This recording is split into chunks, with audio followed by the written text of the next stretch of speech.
Dallas-Fort Worth. Let's go, Cowboys. An Odyssey sports station. Driven by our D&M Leasing Studios, this is Sean and RJ on 105.3 The Fan. Now the 3-2. And that ball driven to deep left field. Haggerty turns to watch, and it goes out. Line drive shot off the bat of Aaron Judge. It's about 5 rows up in the seats. Yankees now lead 3-0. Hixie with the call. That's the way we start off the Tolo Tuesday edition on your home of Texas Rangers baseball. Good morning, Metroplex. Sean Sharif, RJ Choppy, and Cowboys insider Bobby Belt as the Rangers lose the opener against the New York Yankees, and they go back-to-back to pretty much end the Rangers' chances with Jack Leiter on the mound. It's you could break it down to as simple as they scored 4 runs, and they had Max Fried.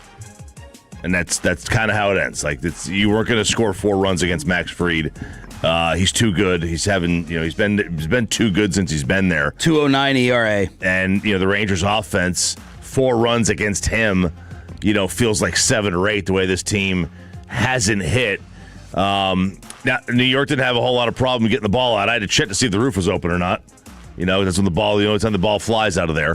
But it's not the roof. It may not be the roof. It's not the roof. But 3 home runs for them. Jazz is the one that hit like that. I thought the Jazz one was the furthest. Turns out it wasn't. But that was 3 home runs, and they got out quick. 2 of them were line drives, and it happened with 2 outs again against Leiter, and it just felt like it could have been prevented because I think in his last start against Pittsburgh, 4 runs were scored with 2 outs, and then I think they ruled it actually a single, but it was a misplay there with 2 outs that allowed a Yankee on, and then Judge immediately, it wasn't Judge immediately. No, it was Ben Rice. It was the 2-run homer, and then Judge followed for the back-to-back, but 2 outs. Felt like you had a play that could have ended the inning. You had a play that could have, but look, that's part of the sport. I mean, the Rangers the day before, they were able to get some guys on bunts where nobody was there. It wasn't the Josh. Maybe it was. That's not a misplay. No, it's not a misplay. It's not a misplay, but the bunt where the ball went into the outfield was the misplay. But no, you get plays like that, and all of a sudden now you're looking at a position where you've got 2 guys coming up, and one of them is Ben Rice having a really good year than Aaron Judge, who you never want to see come up. 8 runs, Bob, in their last 4 games. Yeah, it's not been good offensively, and it's more troubling when if Evaldi's going out there and he's giving up 4 home runs, and Leiter's going to give up 3 home runs. Like with the way the offense is, they're just not going to win very frequently. The thing that's a little concerning, I guess, about Leiter right now is it feels like the last couple starts he's just not had a lot of swing and miss stuff. And that's, I think, if he's not got swing and miss stuff going, then he's not going to be nearly as effective. There's some guys who can pitch to weak contact and do different things like that, but he's a guy who, when he gets hit, he tends to get hit pretty hard, and that's what the Yankees did last night. And, you were able to get, as soon as it got to the bullpen, you were able to score a couple times, but that's... They've got to be better at getting on and scoring earlier. Looked like he had 9 swinging strikes. Which is not that many for 6 innings. No, it's not. Fried had 10. That's not that many either. But yeah, you want to be in the 15 range, 18 range. Fried scattered 4 singles over 6 scoreless innings. Judge, at the age of 34, matching the big league lead with his 11th home run. Game 2 is tonight on this radio station. 6:30 pregame, 7 o'clock first pitch with Ralph James Choppy in attendance if you're going to be in Arlington. I will be out there. And it's like, this is one of those, I wanted to see the pitching matches before I picked the game. That's why you've been so nice to Bassick on the air. Brilliant. No, because Tim McCarver. He sent out the tweet last night too. Mike, it's Another like a little bit of the. I'll trade you 3 tweets for some tickets. Did you get them from Mike? I did get him from Mike. I was going to ask Boone, but I was like, I don't want to bother him. So I was like, I'll bother Mike because I had just watched Bassick do a video, the video where he sang the cheer song that the Rangers posted. Sandler posted that one. They had all of the play-by-play guys sing their favorite, childhood theme song. and Bassett did the cheer song. So I was like, I'll ask Mike for tickets. I don't want to bother Brett. We may have lost the war, but we won the battle. Pepe, did you see the fight in the outfield in which the Rangers fan won? Dude, haymakers. Was that section 133? Was that our section from a couple years ago? I mean, he dropped him. Look, when you have the upper hand and you got the high ground, dude, you cannot pick a fight with that guy. It was a dumb move to try and swat the water or the Coke bottle out of his hand and just knock that out. Like, get that out of my face. I don't know where the baseball bat came from. That did not, on either angle, I did not see the bat anywhere. Now, it looked like a child's bat, and so it did not look like it was doing much damage because the guy got right up and was able to start swinging again. But I can't believe the guy didn't totally get knocked out. No, the guy got up and he swung back and he connected, but you had the higher ground A. And then were the other, was it, there was two guys? Yeah. No. Two guys up top. Yeah, there were two guys swinging at him. The first guy hits him in the face, and then the other guy. And then the other guy was the one who hit him with the bat, and then he gets up and starts swinging, and then some other guy's like holding back the girlfriend, I guess, the Yankee girlfriend. But that's look. I mean, gotta have the higher ground. Yeah, you can't just start swatting stuff out of people's hands and not expect you might get punched in the face. Cowboys sign a veteran receiver whose name you know, a couple of other players, and Adam Schefter says that George Pickens still wants a trade. That's coming up at 6:20 this morning inside the Star. We got PP in the morning at 6:40, and Mickey Fisher to talk about the perfect Cowboys draft in the commercial-free Expressway, along with a Lee Bryce ticket giveaway. Thank goodness, though, last night in the NBA, justice was served as Cooper Flagg is your sole individual NBA Rookie of the Year. Yes, this brought me such great joy, and I felt like Bobby searching through my Twitter bookmarks to go and dunk on all these idiots who said it should have been Khan. Yes, you, Kendrick Perkins, and Bill Simmons. And like 3 Hornets fans came at me. They were buzzing me. Wow. There was a greater argument for that, though, right? That Con Kneppel could have been the Rookie of the Year than whoever the one person was that voted VJ Edgecombe second on that ballot. They listed the ballot yesterday. There was Con Kneppel got first or second on all but one ballot. Coop got first or second on every ballot because then somebody just snuck in VJ Edgecombe. I'm a Sixers fan that had a Sixers media member. That's what it was. I'm probably taking Edgecombe moving forward over Con, but it's got to be 1-2 here. It has to be. And it ended up with a 12-vote difference. 56 first-place votes for Coop, 44 for Con. It's the right decision. Con had, the most efficient rookie year ever. But, there's the pressure on Coop, the ask on Coop, the raw talent, the raw numbers on Coop. He met or exceeded expectations. He exceeded my expectations, but he met them for those that were even higher. Mm-hmm. And that's why I think probably that's why people pushed for Con so hard. Was that it's like he met or exceeded expectations. Everybody universe was saying Con exceeded expectations. Nobody thought he'd perform at a level close enough to Coop to even do that. But, except at the playoffs, I guess, when he wants to then turn into Kyrie against the Celtics. Yeah, by the way, FAF, my reputation, self-given nickname. If you change your vote after Con's play-in performance, I think you're a moron. I think that would be. I came on kind of talking about that and harping on it, to try to push the momentum towards Cooper Flagg. But if you change your mind because Kneppel got benched in the Hornets win, I think you're stupid. Well, and it's Coop had a great season, and he's going to be the better player moving forward. And I thought, VJ did not get a first place vote. No, he got a second place. That's what I'm saying. Coop and Kneppel were first or second on every single ballot except one where VJ Edgecombe stole second from Kneppel. But no, I thought that Coop would you have been okay with a split? Sure. Coop should have won it, but I also was like, it wasn't the most absurd thing. If when you look at them statistically, they were pretty close. I hate the split vote. Yeah, me too. It's so stupid. But if this is such a participation thing. This is the third Maverick to win Rookie of the Year. So if we're going by prior history, they will trade Cooper Flagg since that's what they did with Jason Kidd and Luka Doncic. Well, worst take nominee for Friday at 9 o'clock here on Sean and RJ. I'm going to throw the first one out. I read this first and I didn't believe it. And I was like, no. This is not what he meant or what he said. And he did not say this truthfully. But yes, Carmelo Anthony did on Peacock. Shout out to Nico Harrison, man. It's for seeing this right here, for understanding this vision. Whatever happened, how it happened, Dallas got something back. You know, in that they got the number 1 pick. They got a rookie who led the squad in points, rebounds, assists, and steals. Yeah. Like you said, MJ is the only person to ever do that. So you start talking about Cooper ceiling and a young face of this league in this NBA, it's Cooper Flagg. So congratulations to Cooper. Shame on you, Vince, and I think that's T-Mac on the left. Shame on all of you for being quiet and allowing that idiotic statement.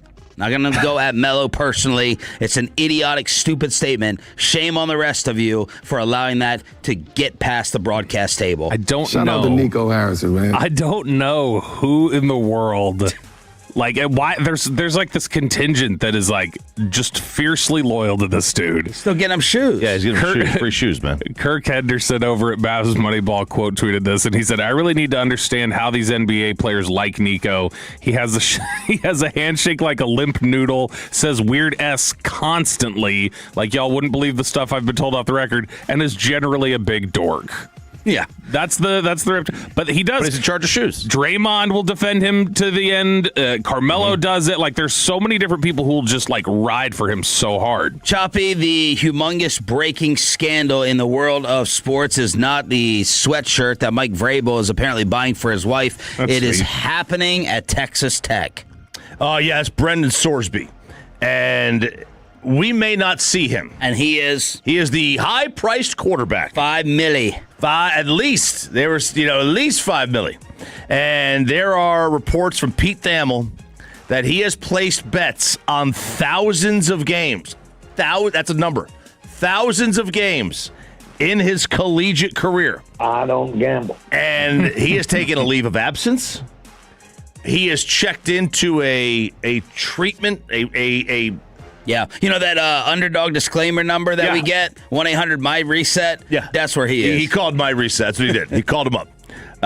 Did you go to one of those Saturday rehab clinics like Vrabel? It's a Sunday rehab clinic, right? It was Sunday, yeah. But yes, he did. No, Saturday, day 3. Oh, that's right, day 3. Used to be Sunday. So they said that he bet on some Indiana games while he was playing in Indiana, but he was a redshirt. And the collegiate rule is if you're playing, you can't bet. But if you're a red shirt, you might be able to, kind of a gray area. But also, the NCAA doesn't have a you can't bet rule. They have a you can't bet over a threshold rule. Right. What do you mean? You can place a $20 bet. On your game? Yeah, but you can't place a $50 bet. No, wait, no, it's $200. It's $200. It's $200. On your game? Mm-hmm. The penalty for wagers exceeding $200 is eligibility loss. You can't place wagers higher than that. And it goes up. It gradually goes up. So if it's like $500, you get like 50% of your season lost. If it's $200, you get like 10% of your season lost. It's crazy. Any amount of money on your sport or on your game. Let's ask Shohei. That should not exist. Yeah, it shouldn't. But so there's it's vague. So you've got this happening, and now he's missing. This is not the least important time of the year. It's not the most important either. But it's also, there's a lot going on right now. This is where you really figure out what your team is about. When anybody says you have a gambling problem, though, that means you're not good at it. That's what that generally. If he's winning lots of money, nobody's talking about him having that. The biggest problem for him right now, or the biggest problem for Cincinnati, is that they were told last summer that he had a problem. Okay, clean this up for me. The NCAA has a strict policy. This is from ESPN.com. They have a strict policy against any type of gambling by athletes on intercollegiate, amateur, or professional athletics competition, and violators are ineligible for competition subject to appeal.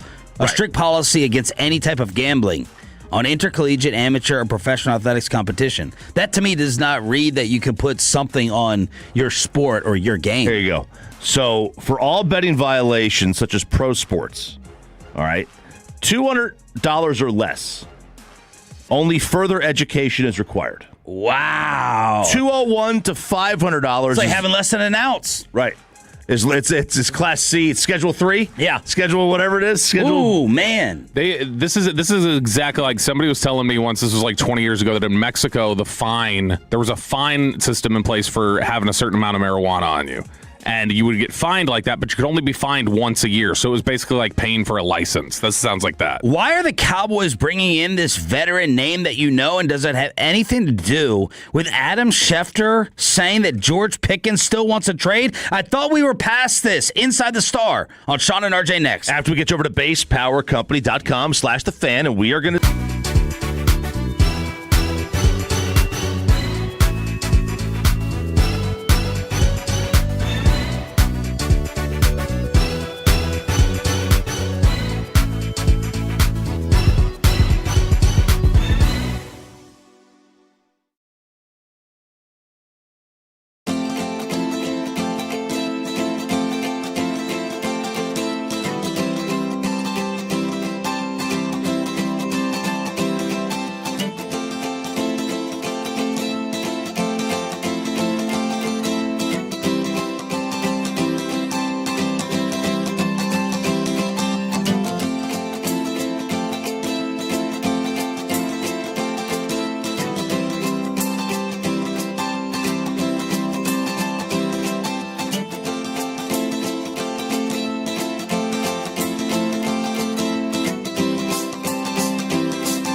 Amazon customers in your neighborhood. Get started at Amazon.com/hub delivery. And it's back to Sean and RJ right here on 105.3 The Fan segment here, brought to you by the Personal Injury Lawyers. Frankel and Frankel. If you've been injured in a car or truck wreck, call Frankel first, 214 or 817-333-3333. With Frankel and Frankel, there's never an out-of-pocket cost. They only get paid when you win. Frankel and Frankel, the go-to car and truck wreck attorneys in Dallas. From news and notes to the coaches and players for America's team, let us go inside the star on 105.3 The Fan. Touchdown. Why is Adam Schefter continuing to talk about George Pickens wanting to be traded? And is there anything tied to Marquez Valdez-Scantling, one of 3 veterans that the Dallas Cowboys signed yesterday? This is Inside the Star here on Sean and RJ with our insider, Bobby Belt. God, there better not be. Man, if that's your, if you're like, we're getting contingencies in place, let's go get MVS. That'd be pretty disturbing. But Dawson May brought us just bust out yesterday on G-Bag when he's like, he sucks. They brought us had this admiration that Dawson said something so blunt right there off a brand new Cowboys acquisition. Yeah, if only Brian could be so blunt about players and talent acquisition. No, the Cowboys did bring in Marquez Valdez-Scantling. They also brought in another receiver, Tyler Johnson, who I vaguely remember us coming out of Minnesota about 5-6 years ago. We did him? No, we did him we evaluated him. Oh. That's what I meant. And then they got a linebacker, Curtis Robinson. The Curtis Robinson one seems a little more notable to me just because of there's connections there. He had been with Christian Parker for a few games in Denver. He was in San Francisco the last couple of years, and that's obviously Nick Sorensen. There's clearly a Sorensen connection to a lot of these. The fact that they trade for D winners, they signed Curtis Robinson, and they talked about Azeez Al-Shaair.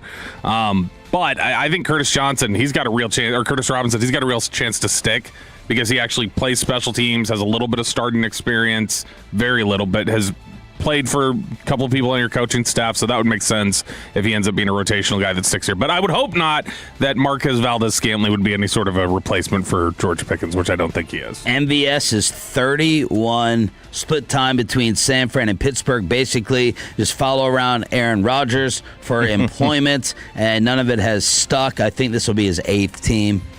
I could not believe, when Bobby texted that he was that old. I could not believe he's going to be 32 in 2 months or something. I think I thought it was October, but yeah, it's October 10th. I could not believe that. That just blew my mind because it felt like he just got in the league right around COVID. Give me the depth chart after Lamb and Pickens. It's Lamb, Pickens, Flanoy,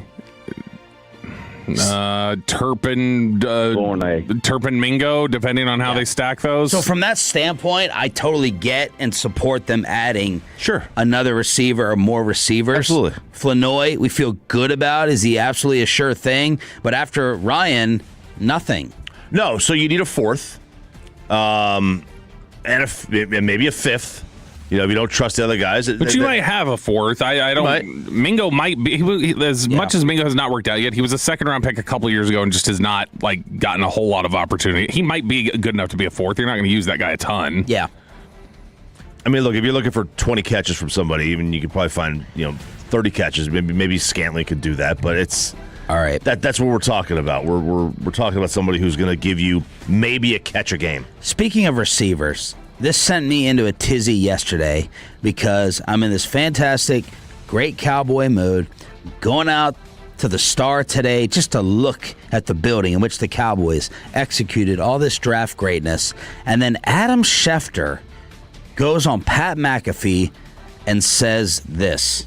He wants a long-term contract or he would like a trade. They have been very clear that they're not going to give him a long-term contract. So now that leaves them in a position, both sides, I think that's a little bit unsettled at this current moment. George Pickens signed the tender, so he is now contractually obligated to be there for... How many times is Adam Schefter going to screw this up? Change what he's saying, basically. No, he keeps saying that he signed the tender. And each time, Todd Archer has to come in and clean it up and put out the tweet and the clarification that George has not signed it yet. And Adam said this the day of the draft, getting everybody all worked up that they're going to deal him on the clock. And then he said it again yesterday, followed by Todd coming out and clearing it up and saying he has not signed the tender. And then Adam Schefter's like, a very important note here. Something to note. I guess George Pickens has not signed the tender. He's not signed it. He's saying multiple times that he signed it. Let's go ahead and play it. George Pickens signed the tender, so he is now contractually obligated to be there for mini camps, for training camp. He has to be there. Now, we'll see how that works out. He wants to be traded. I think you don't just sign that tender willy-nilly like, oh, I feel like signing a tender today. Like on the day there had to be some sort of motive that he had. Now, I do believe that there were people that were trying to get him traded during the draft, looking to other teams. Would you have any interest? Teams got calls about that, but nothing materialized.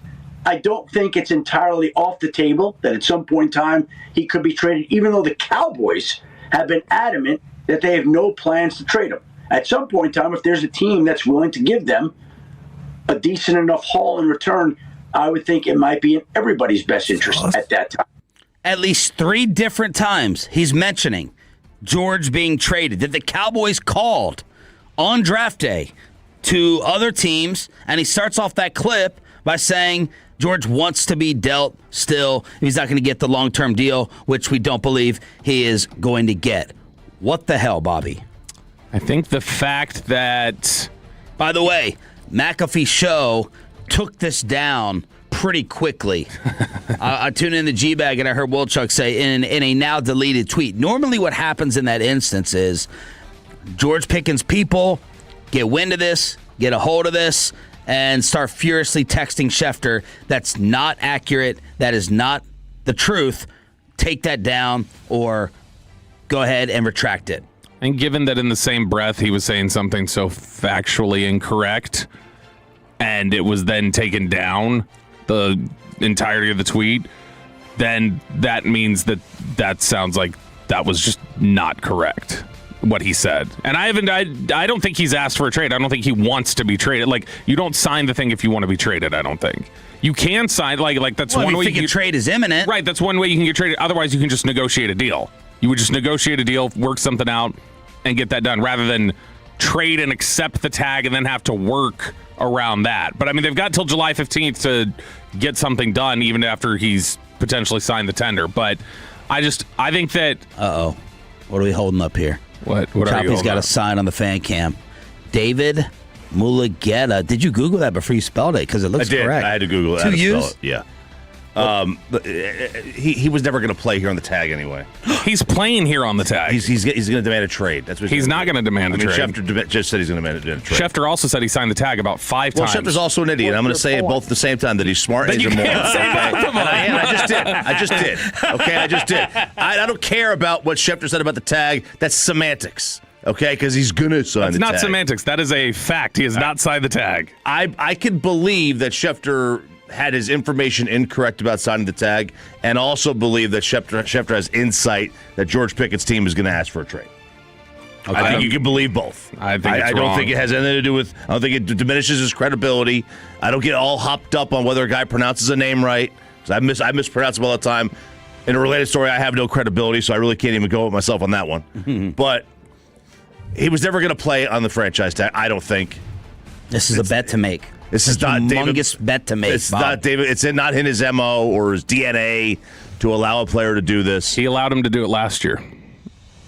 He never lets people play out the rookie contracts either.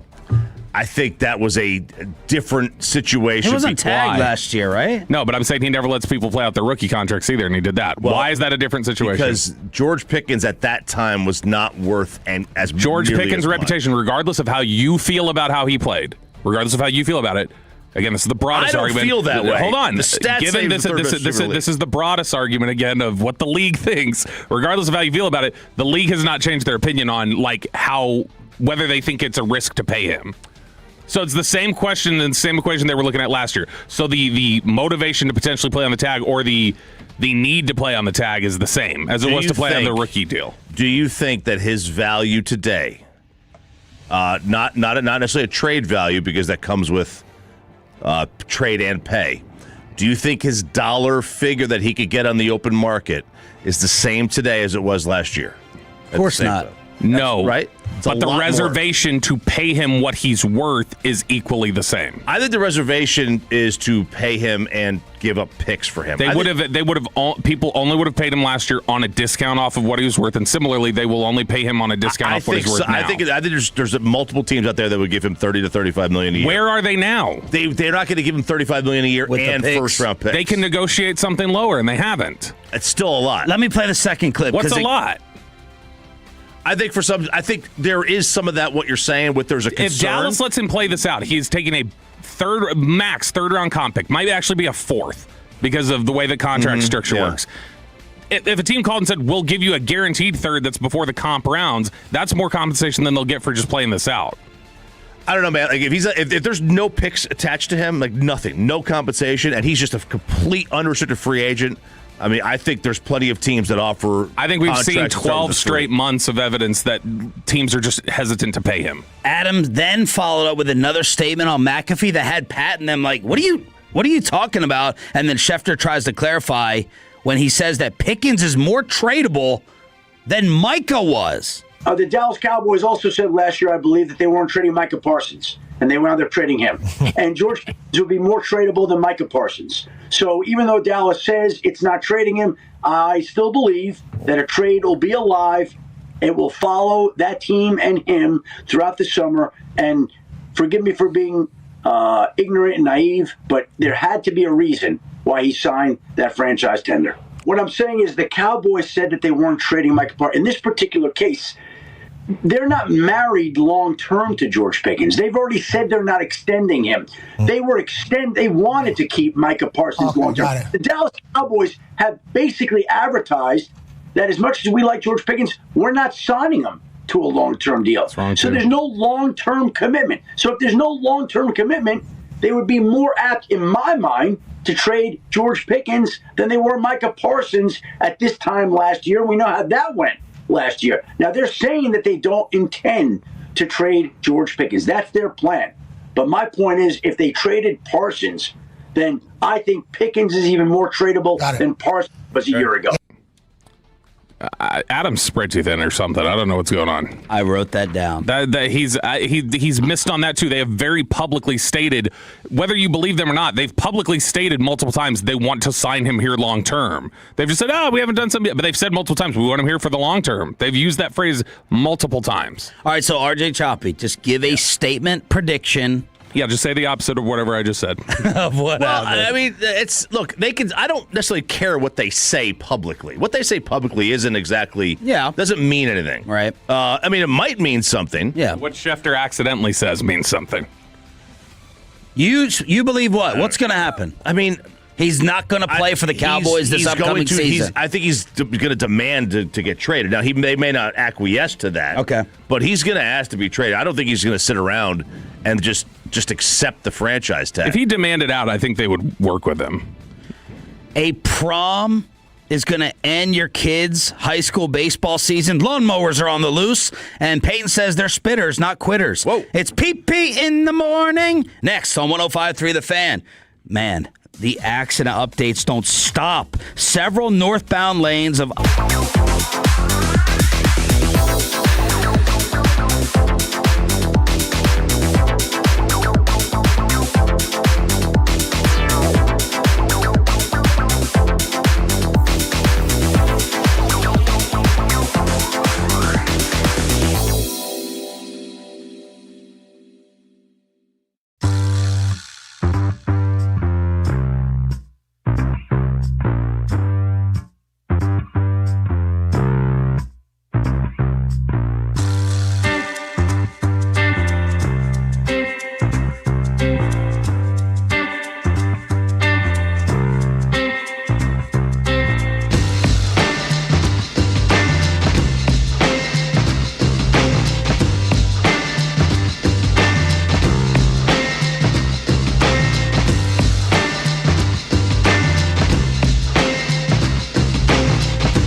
in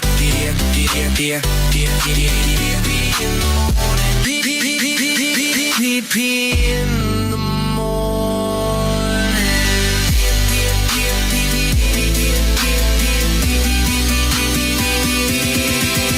In the morning.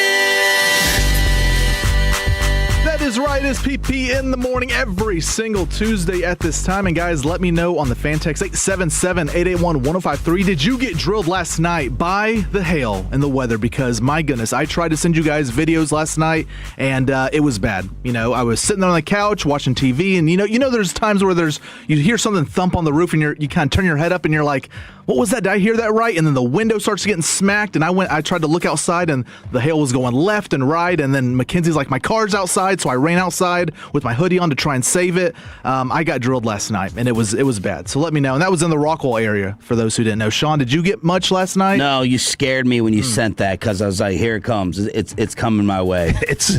Our city is so big. Because Saturday night, we got destroyed by storms. You guys got nothing. Because I mowed Sunday morning. I went out and mowed Sunday morning, 9 a.m., and nothing. We got just the lightning show, the tornadoes, just everything out there, like, West Tarrant, West Denton, and Wise County area. And then yesterday, it was sunny. And you were getting pelted. It's crazy. It's just it's sprawling. But no, I didn't even get rain where I was at. But if you did get hailed on, FrazierServices.com, Frazier Roofs and Gutters. There's a possibility of it still happening, I guess, today. Which you today can I'll feel get in it the then. air. It's disgusting. Yeah, you can feel it. Yeah. Yeah, it's got that feeling of like the air's like, what do they like to say, like brewing off of them? The air's very buoyant. You can feel it.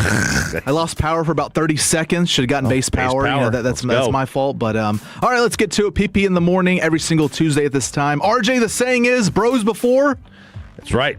Bros before. That's I told him hose. It's bros before hose. I just told Peyton during the break. Peyton's like, I'm going to say bros before, and I'm going to see if Chop will say it. I'm like, he's not going to say it. He tries to cancel you for drop, so there's no way he's going to say it. I don't cancel him. I don't cancel. You tried yesterday. I don't cancel. Culture, RJ, come on. You didn't vote for that. Sometimes there's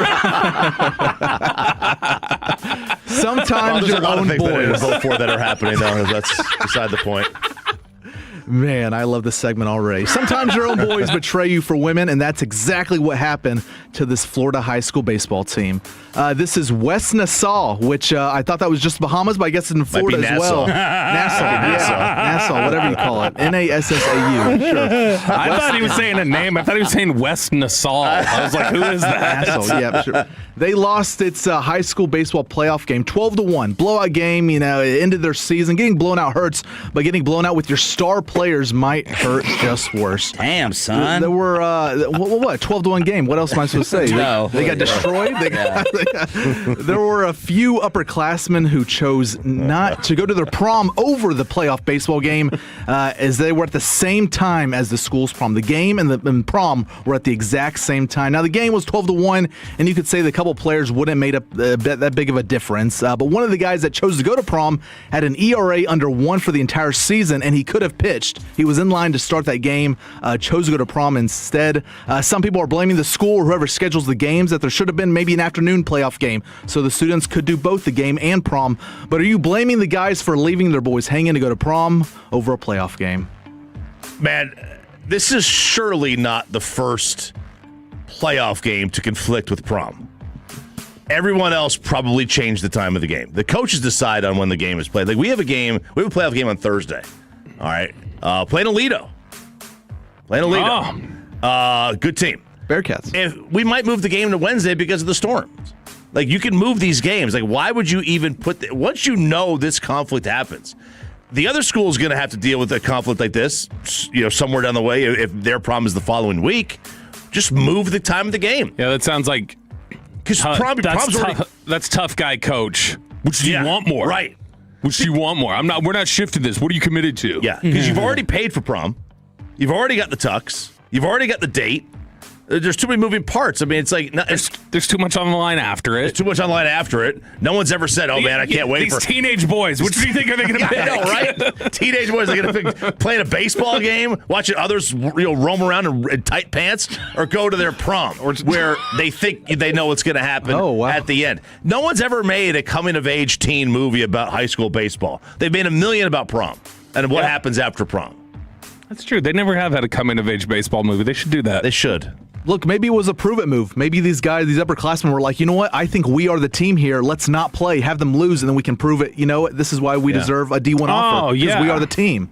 Or, it's an ability to lose without actually trying. You have an excuse to fall back on. Well, we didn't have our guys. We would have beat you otherwise. And the game ended in the evening around like 9 o'clock, and it was about a 90-minute drive to the school. So they could have still gone to the after party at prom. I think my after party went till 1, 2 o'clock in the morning. But this is the one where your friends bring it up for a long time on how you ditched your team for the prom. But all right, moving on. What would you have done? I would have had to play. I would have had to play if it was there. So that's how your prom ended. Yeah, then my prom date probably would have left me and gone with another guy, and that would have sucked. But whatever. I couldn't do that because I'm friends with a real prom date. You would have seen a dress in the stands. In the stands. Yeah, that's right. It would have been like the Trump press conference the other night with Caitlin Collins sitting there in all their cocktail attire. In their gowns. Yeah. Well, go to the game. We go from Florida to New York. If you spit, sometimes you just don't quit. New York City has a prom on their hands right now as they have the unique serial spitter, they're calling it, who has been targeting women walking to the subways. They call him the 7th Avenue Spitter. I've never been to New York City, but I guess it's a problem right now. Some people have said this guy's been doing it for years now. Like almost 2020 was the first incidents with this guy, and he's still on the loose. During COVID? During Spitting COVID, on people during COVID? That's a felony right there. That should be that should have been a felony. I'm dead serious. I wouldn't be surprised if that could have qualified for some sort of like over the top act. Because they'll say that if you knowingly have an STD or something like that, and you knowingly have you're spreading it without disclosing it, then that can be a crime. And some people have said he arrives during rush hour in the morning, like he's a well-known person, but nothing's done about it. And then he waits, for schools to get out in the afternoon. He's a spit and run kind of guy too. He doesn't spit and hang around. There's a hit and run guy and there's a spit and run guy. This guy spits and runs. He'll spit at you and then he takes off before anyone can do anything about it. I think the New York community might need to just take this guy out together. Come together. Yeah. Free Luigi for this. Free Luigi. Yes, free Luigi. Yeah, going around spitting on people. Let's form a union or something here. Gang up on the guy. You beat him up once, maybe he'll learn his lesson. And some of the men who have interacted with him told police he will just ask them for money. It's just females that he targets. He won't spit on the guys. It's just the girls. Maybe it's a kink. I don't know. It's kind of weird, but he gets the saliva ready when he sees. Talk to him, man. Yeah. Ooh, that's a good one. It reminds me of Chappelle used to have this bit where he'd talk about he'd be on the train in New York, and he's like, people will just let you do ridiculous things on there. You'll have people enjoying themselves on the train, and he's like, I had to sit there for 2 hours before I was just thought, who's like, would you just please stop? And then everybody gets brave and wants to go, yeah, put it away, buddy. That's just everybody's afraid to tell them to knock it off because they don't want to get spat on. And in New York City, there was another spitter different from this current guy who has been arrested 15 times for spitting on people. Different guy. He gets arrested, does his time in jail, and then he's right back on the streets. They don't do anything about it. I thought maybe if you did it multiple times, the penalty would get higher and higher increase. But he goes out and he does it again, and officials have said the officials have not been able to nab the man because spitting is technically often treated as a violation level offense. So if you're traveling to New York City, beware of this guy on 7th Avenue or wherever. But yeah, I was wondering why no guy has beat his ass yet, but he's sitting there, and women can scrap as well, especially if you hit up low T center, get that testosterone up. But why hasn't anyone attacked him? Well, he's targeting the ladies, targeting women. Yeah, it's beat his ass. Beat his ass. Take a baseball bat right out there to his legs, like Pat Beverly. Really to his lips. Pat Beverly got to beat her over the head. Hey, that is what Pat Beverly. That's what Pat Beverly said. Yeah, that's what he said. Where's the drop at? I think we played it. Come on, Jay Will. I think it was Jay Will. And be careful about Pat Beverly. Female assault story. You're getting a little loose. You're very funny right now. You're very funny, but you're getting a little bit loose. You see that vacation hours away, and you're like, I'm leaving with a bag. Baby. I don't have to answer for anything. The meeting's about you get just one reel back. I got the sombrero ready to go for Mexico. I'm all there. I'm all there. I got the same thing right here. Yeah, that's right. One reel on the rod bag. I like it. One. Cast even further. Spittle's listening. He's already texted us. I'm probably got texts again. I'm sorry. One last story here. We'll keep it G-rated. God, please. If you haven't been driving a lawnmower through a Target, you're just not living life to the fullest. These two teenagers in Florida, we're back in Florida again, where they've been arrested for riding a lawnmower through a Target just for some social media clout. One teen tried driving through the automated doors in the front. He crashed and shattered some of the glass on the door before backing up the lawnmower and then driving back throughout the store. The video shows the guy driving about 150 feet into the store before turning around and heading back through the exit. I've never thought about this as a teenager. This is genius, but it's against the law, apparently. I just never had the motivation to do this. God. Come on, please have some more. You got some more? Why is this a genius idea, Peyton? It's just something I never thought of. You know, you're a teenager. You shouldn't think of it. You're a teenager. You want to do things like, oh, is this something cool that could give me in trouble if I get caught? But driving a lawnmower through a Target, I mean, that's insane. I feel creativity. like even as a teenager, if somebody would have said to me, "Hey, let's go drive a lawnmower through Target," I would have said, "You're an idiot." Yeah. Why? For the likes and the clicks. My brother had something done to his foot, choppy-esque, I guess, and he went to Target. And he sends me this video. He had to sit in one of the scooter things. No. And I guess with one of the I guess they have the it's like a GPS on there. It can sense when you're too far away, and the alarm starts going off on it because they think you're stealing it. Oh my driving gosh. off in the parking lot. He said he wished he died. He melted and died right there in the aisle of driving the daggone scooter up and down. I've been at Target forever. I would have walked in. I would have ran in here with the lawnmower and said, "Long time no see." Oh, he clapped on it. He clapped. That was He good. even That's clapped. 2 for 2 for RJ. He's Thank back. you. RJ is back. Maybe he was just test driving it. Maybe there was a Lowe's or Home Depot across Maybe the he street. just had blade behavior. 18-year-old. He was just test driving it. That's all he was. One of your best, PP in the mornings in a very long time with Peyton Phillip Russell and the 6 a.m. club. Don't leave me hanging. A Lee Bryce ticket giveaway in the 720 Expressway along with Mickey Fisher. Oh, baby. Our Cowboys NFL insider and reporter at 720 on DFW Sports Station. Well, Dallas Wings PR couldn't do it. Paige Beckers did. Paige sets the record straight next on Sean and RJ, along with Mike Vrabel with an idea for your makeup gift if it goes wrong in your household. All of it next on The Fan.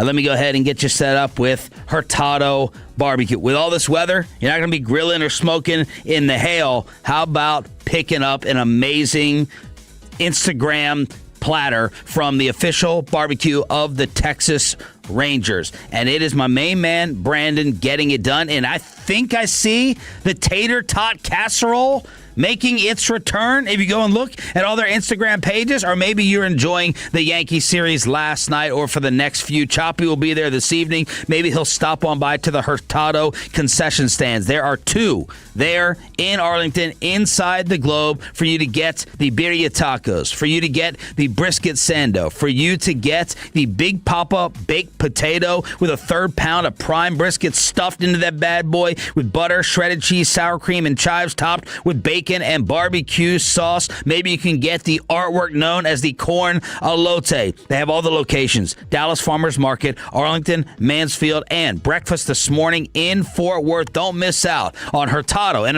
for all your catering needs, and to skip the line, Hurtado BB.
station.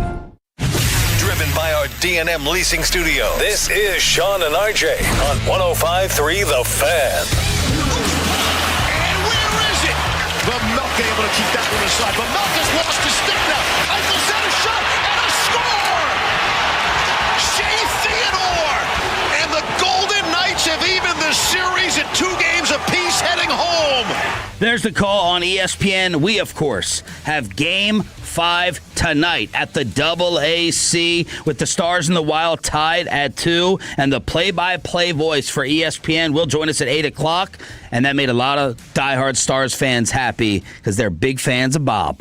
They're like, yeah, some of these others, I got problems with them. I got issues. Bob was choosing. He's going to join us at 8 o'clock to preview Game 5 tonight. He will be on the national call. The Philadelphia Flyers lost to the Penguins, but they still lead that series 3-2. And the Golden Knights, with that 5-4 win, tie up the Mammoth series. Man, the Flyers might be in some trouble here. Pens have won the last 2 games. They were up 3-0. And, the Sidney's starting to score. He's got, like 4 points in the last 2 games. They might be in some trouble. They really might. And the other team that's in trouble is your Edmonton Oilers. Anaheim is up 3-1 on Connor McDavid and the Oilers. Oh. And if they lose now, they got a lot of injuries, so it's not going to be all on him. But I have a feeling that Connor might he could pull a trade demand here in the offseason. I agree with you on the feeling and the sentiment. Bobby, do you have any type of feeling on tonight? Who do you think is favored and by how much? I'm going to guess that the Stars are favored. You are correct. Minus 134. The Wild are plus 108. So what are those implied odds of minus 134 percentage? I would guess 55%, 52%. It's very interesting because moneypuck.com, Sean, which you should go to for all of your hockey analytic resources, has a chance of winning tonight to the Stars of 53.7%. So sounds somewhat similar. Yeah. I mean, look, it's you're going to get a boost for being a home team. You've got a goalie that's played phenomenal the last couple of games. The only issue is that the Stars have really been outscored in the last few games on the 5-on-5. I think it's 5-1 that they've been outscored. It's over 2 straight hours of ice time without a 5-on-5 goal. 2 straight hours of ice time? It's 136 minutes without a 5-on-5 goal. Whoa, God. So that's 2 full games. It's 2 full games. And then Nils Lundqvist, who had a face laceration, he is ruled out tonight. All right, so that's bad. Now Rope is skating. But we don't know. We don't know about a return. There's still no timetable. He is skating. And then the other thing for them is Zuccarello practiced with the team. He looks like he's going to come back. He's very big on their power play. He's a really, really good player on their top power play unit. So that would be a bad kind of turn of events if you lose and you're not going to have Lundqvist or one of your better defensemen, even though you've got a lot of depth there, but they also get one guy back. Why would it have been 57% odds on Sunday and it has declined to 53% today? Oh, that's what it was? It was 57% on Sunday. I'm looking at the implied odds on that. I mean, maybe bets that have rolled in. A lot of money coming in on the puck on Minnesota. Yesterday, Dallas Wings Media Day, KNC were out there, and Paige Beckers decided to put on the big girl franchise panties and say, I'll do it myself.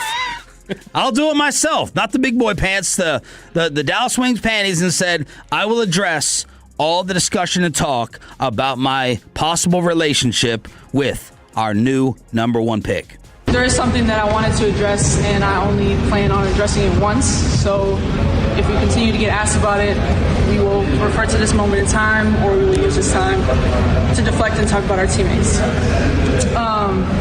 Quite frankly, I believe me and Aiden's personal relationship is nobody's business but our own. And what we choose to share is completely up to us. But as media members, I understand you guys have a job to do, and you guys have to ask questions about the basketball aspect of it, so that's what I will be addressing today. Me and AZ have always been the most professional. We've always conducted ourselves as such. and we've never let anything that happens off the court carry onto the court, and that's what we continue to do. And I'm not entirely sure if this is new to media members, to social media, to new people who are watching the WNBA or women's basketball in general, but me and AZ are not new to this.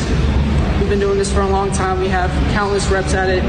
We have a lot of experience with it, so we will continue to use that experience to show up and be professionals, great teammates, great leaders, the hardest workers, and continue to show up and do our job and help the Dallas Wings win basketball games.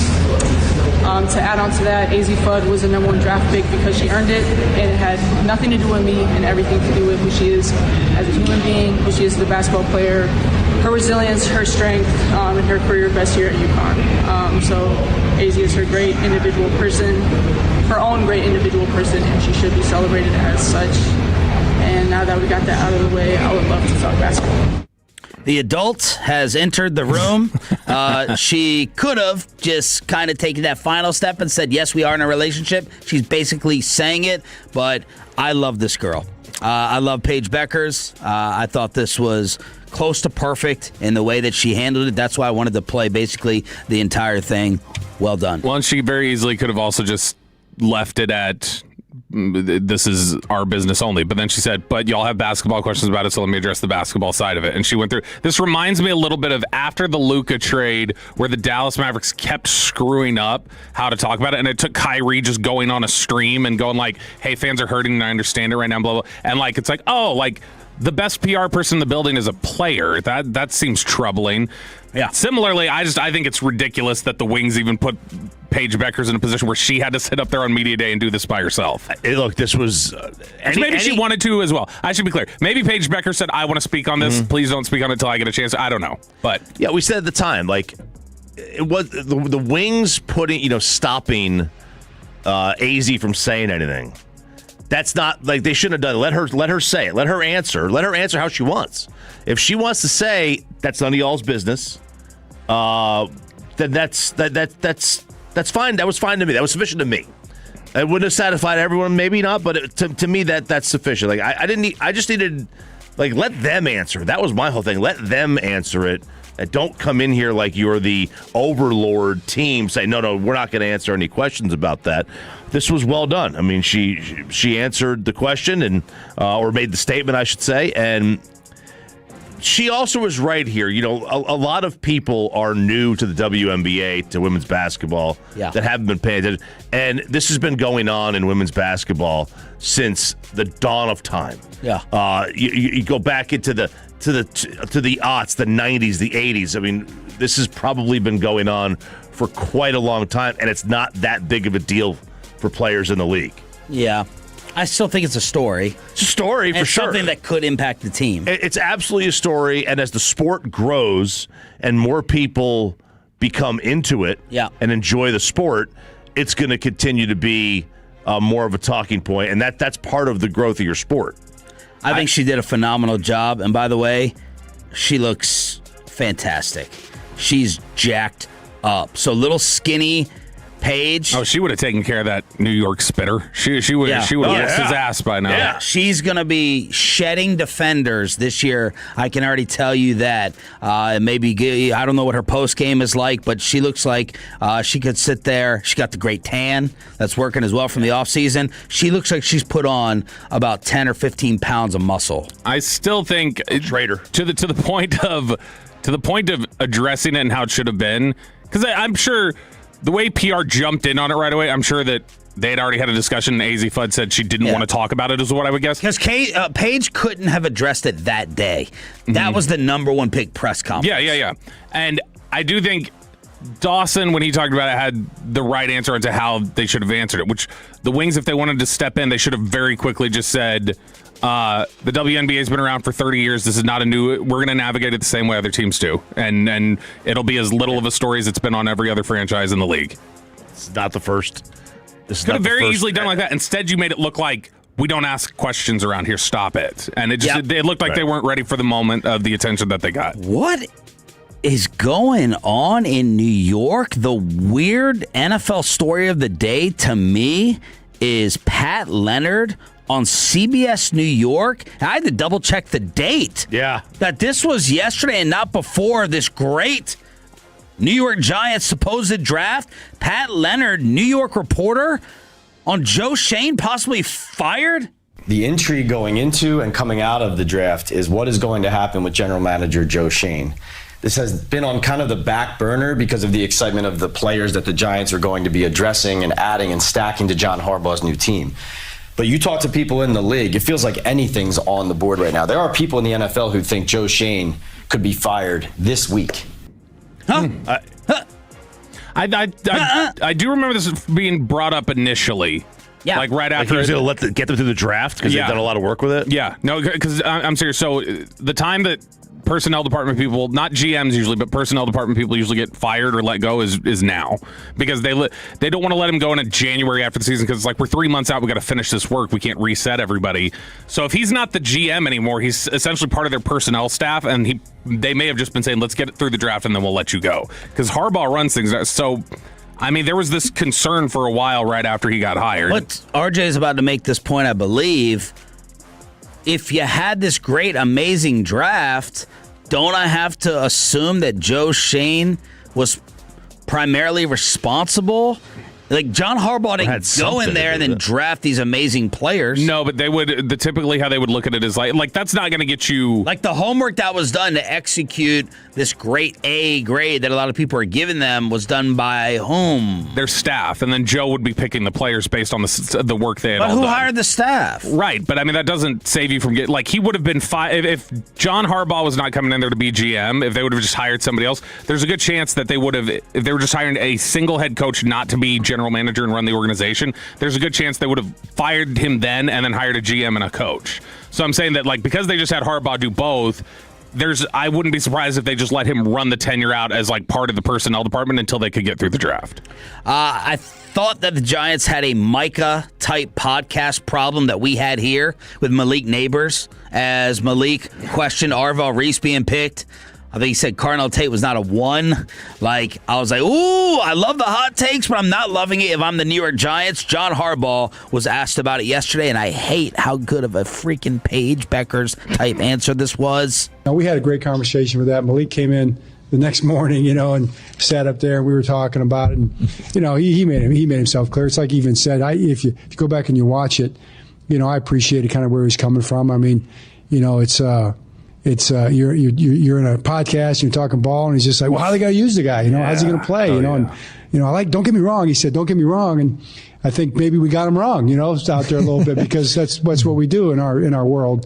We look at one thing and we say, well, he must be mad about it, and it's like he said, man, I was curious about how you're going to use him, and I showed him how we're going to use him. And he's fired up about it. But I appreciate it. One thing that you'll kind of probably see as we go here. We don't get too worried about stuff. It's like as long as the person's heart's in the right place, as long as the person really cares, a player or coach or anybody, and you really want what's best for everybody, you're coming from he's got a good heart and a good place, say what you think. Put it out there. We talk all the time about confronting everything that has to do with our football. And so Malik wants to know how we're going to use our first round pick. I want to show him. I want to explain it to him, and the fact that he says it publicly, who cares? I know the fans are probably thinking the same thing. So it was the same question that everybody's going to have, and we knew that, because we knew that, how kind of Arvell was perceived. So I think I know we've got a great vision for him, and I think we saw him. He's a player that fits our structure, our defense very uniquely, and maybe that's hard for people to see, but you'll see it soon enough. Gosh, it's a great answer, especially the part about talking ball and playing ball. Those ball. When do you ever hear that? Hey, we're not going to overreact to a lot of stuff. Your heart's in the right place. You're sitting there. You're being asked about it. Underreacting has been John Harbaugh's problem before, Ray Rice, but Hey, wow. Hey, well, that's what's going on. They underreacted. Wow. With the New York Football Giants. What's going on here with the Dallas Cowboys? Well, we have our reporter and our resident insider all in one. Thank you. Did the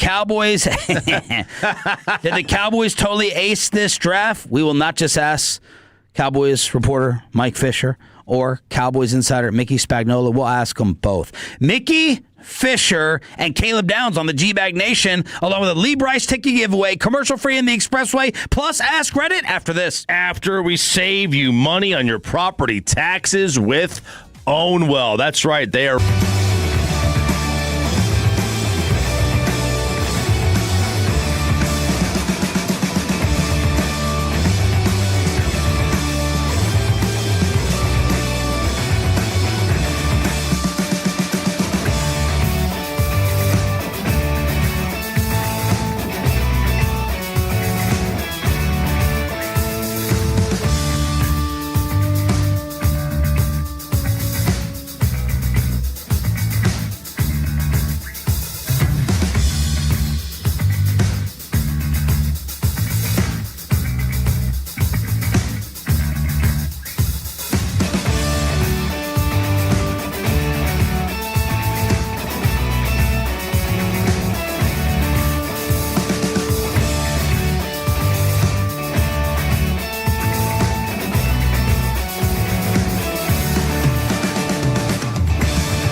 here on 105.3 The Fan. It is the Expressway right now on The Fan, and it's brought to you by the On Time Experts. We're commercial free, as Peyton Phillip Russell says, normally at this time. No reason to go anywhere else than Sean and RJ. It's a Tolo Tuesday. Thank you for turning it on, leaving it on. A Lee Bryce ticket giveaway on the way. Ask Reddit at 7:40, and ESPN Hockey play-by-play voice. He will have the call of Game 5 tonight at the AAC. Bob Wischusen will join us at 8 here on Sean and RJ. But let's just get the perspective. We've heard from Kuiper and Brugler and McShay and all these NFL draft insiders. The one person we have not tracked down is our ultimate Cowboy reporter, Homer. He's not Mike Fisher. He's not Mickey Spagnola. It's the return of Mickey Fisher on 105.3 The Fan. Mickey, good morning. What did you think about the Cowboys draft this year? Well, I mean, you saw what everyone wrote about this year. And, I think the media actually bullied them into taking defense. I mean, how can you sit here and tell me that a team that was so loaded on defense that they could afford to trade Micah Parsons actually needed better players? I mean, it just doesn't make sense to me. To me, the draft was more about finding backups than starters. I don't know where you're going to find open spots for these guys. Only Mickey could say the Cowboys defense did not need any help. Great. Mike Fisher here, just got done bench pressing your mom. I've got some breaking news, an exclusive. The Cowboys have made a trade with the Eagles to drop back 3 spots. Well, they will now pick 23rd, and another exclusive. They will take Malachi Lawrence with that pick. Mike, you're a little bit late on that. No, that is news you can only get from me, and not from that creep Woj who I ran out of the NBA because my Mavs YouTube page was getting too many views for his fragile ego to withstand. Oh, my goodness. Mickey Fisher here on The Fan. Mickey, what do you make of Nick Saban getting caught on a hot mic, calling Malachi Lawrence a reach? Well, if I were Nick Saban, I wouldn't be talking about reaching too much. He is so short he has to reach up to unzip his wife's pants. If she even lets him. I mean, Nick, are you in this county department? Are you there? Are you there? Oh, there we go. I don't think you are. But the real reach is finding a player that Nick Saban drafted that made a Pro Bowl. In fact, I went and checked. In his 2 years in Miami, he had one player make 1 Pro Bowl. So maybe he should reach for the cough button and stop talking. Matt Fish here again, working on a story in the 105 through the Fair newsroom. Mike, we don't even have production studios anymore. I don't know if we have newsrooms, Mike. I've been told through my crack sources on my Substacks and other paywalls that George Pickens has not signed his franchise tag. That's news you can only get from me, or if you happen to follow Todd Archer's Twitter account. One more thing, subscribe to my Only Fish page. There's plenty of people out there who would love some fish for lunch, if you know what I mean. Here's Mickey Fisher here. One more question on the home of the Cowboys to recap the draft on 105.3 The Fan. Mickey, should the Cowboys be favored to win the NFC East? Well, we'll find out, won't we? I just want you to make a prediction. You can put yourself out there for one. I mean, if you ask me, they should have won the division last year. They had the best offense, and the defense, that was near the top of the league. They just had some bad luck. And I'll tell you another thing. I think trading with Philly was a good idea. They don't know how to draft receivers. 2 words. Jalen Reagor. Mike Fisher here one last time. I got some more breaking news. Exclusive. The Dallas Mavericks have lost the coin flip in the NBA draft lottery. Mike, that is so old. You could at least say Coop won like Rookie of the Year yesterday. He won Rookie of the Year, and I was the first to break that news. One you can only get from me. And now for that beta male Shams, who had Kay Adams throw herself at him for 2 years before she finally gave up and let Rossini run with the rock for a little bit. Speaking of Rossini, I know people are saying her firstborn might be Mike Vrabel's, but come swab my cheek just in case, honey. My fish isn't the only thing that can swim. Here's Mickey Mickey Fisher, not your Cowboys reporter, not your Cowboys homer. He is all in one here, exclusively on 105.3 The Fan. Exclusive. You know, the only fish merch that he mentions there. That's nice. Did you know you can actually buy some fish merch? It's a female shirt that he's selling in the store. It says MILF, man, I love fish. Okay. We've done enough. I'm buying one right now. Shut up. Stop.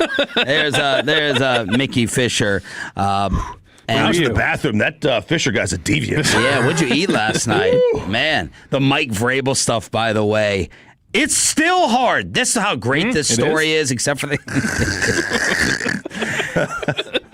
children. It is hard to keep a story alive this long with all the new updates. Some of them may or may not be true, this whole Spotify list thing. And then they got Vrabel. When did he return? How long was he out with the therapy? Monday. He took the weekend off. Guys. Which is funny. They were not picking... 6-hour flight from Boston They were not to picking Utah. till the end of the 5th. So he was given the day off from, like, throwing a rubber ball against a wall for 2 hours while they waited for the 6th round. That's what he was given. He flew out. So let's say he flies. Let's say he takes a private jet. A Peach Friday after the second round and Friday after the draft. That's like a 6-hour flight to Utah. They were to Park City. Yeah, and he's got another, like an extra home there. Yeah, and then he flies back and he's back at work at 8 a.m. Monday morning. I mean, he was on the ground for like 36 hours, maybe. He spent more time at that hotel with Rossini. Is he threatening a lawsuit? We got Spotify lists. We got sweatshirts being bought. Man, the lawsuit is pretty wild stuff because there's a story out there.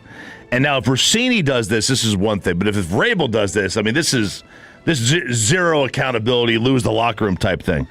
But they could potentially sue the photographer who took the photos of them at the hotel. For what? An invasion of privacy. Because the law, the way it's stated, the law in Arizona is that you have a reasonable expectation of privacy, right? So the Sedona hotel limits photography anyway. Okay. They weren't at the hotel, were they? I guess the ones in the pool. But what about those ones from far? Well, I think they're on the roof. So, assuming the person could be identified or the resort, which that person has been identified now. Oh, the names in the story: Mickey Fisher. On the basis that it bills itself as an adult-only resort where people can get away and enjoy private time, suing, is potential because it is the invasion. You have a reasonable expectation of privacy, and that person. So this is where the crime happens. So one person has a reasonable expectation of privacy, and that person is having quote unquote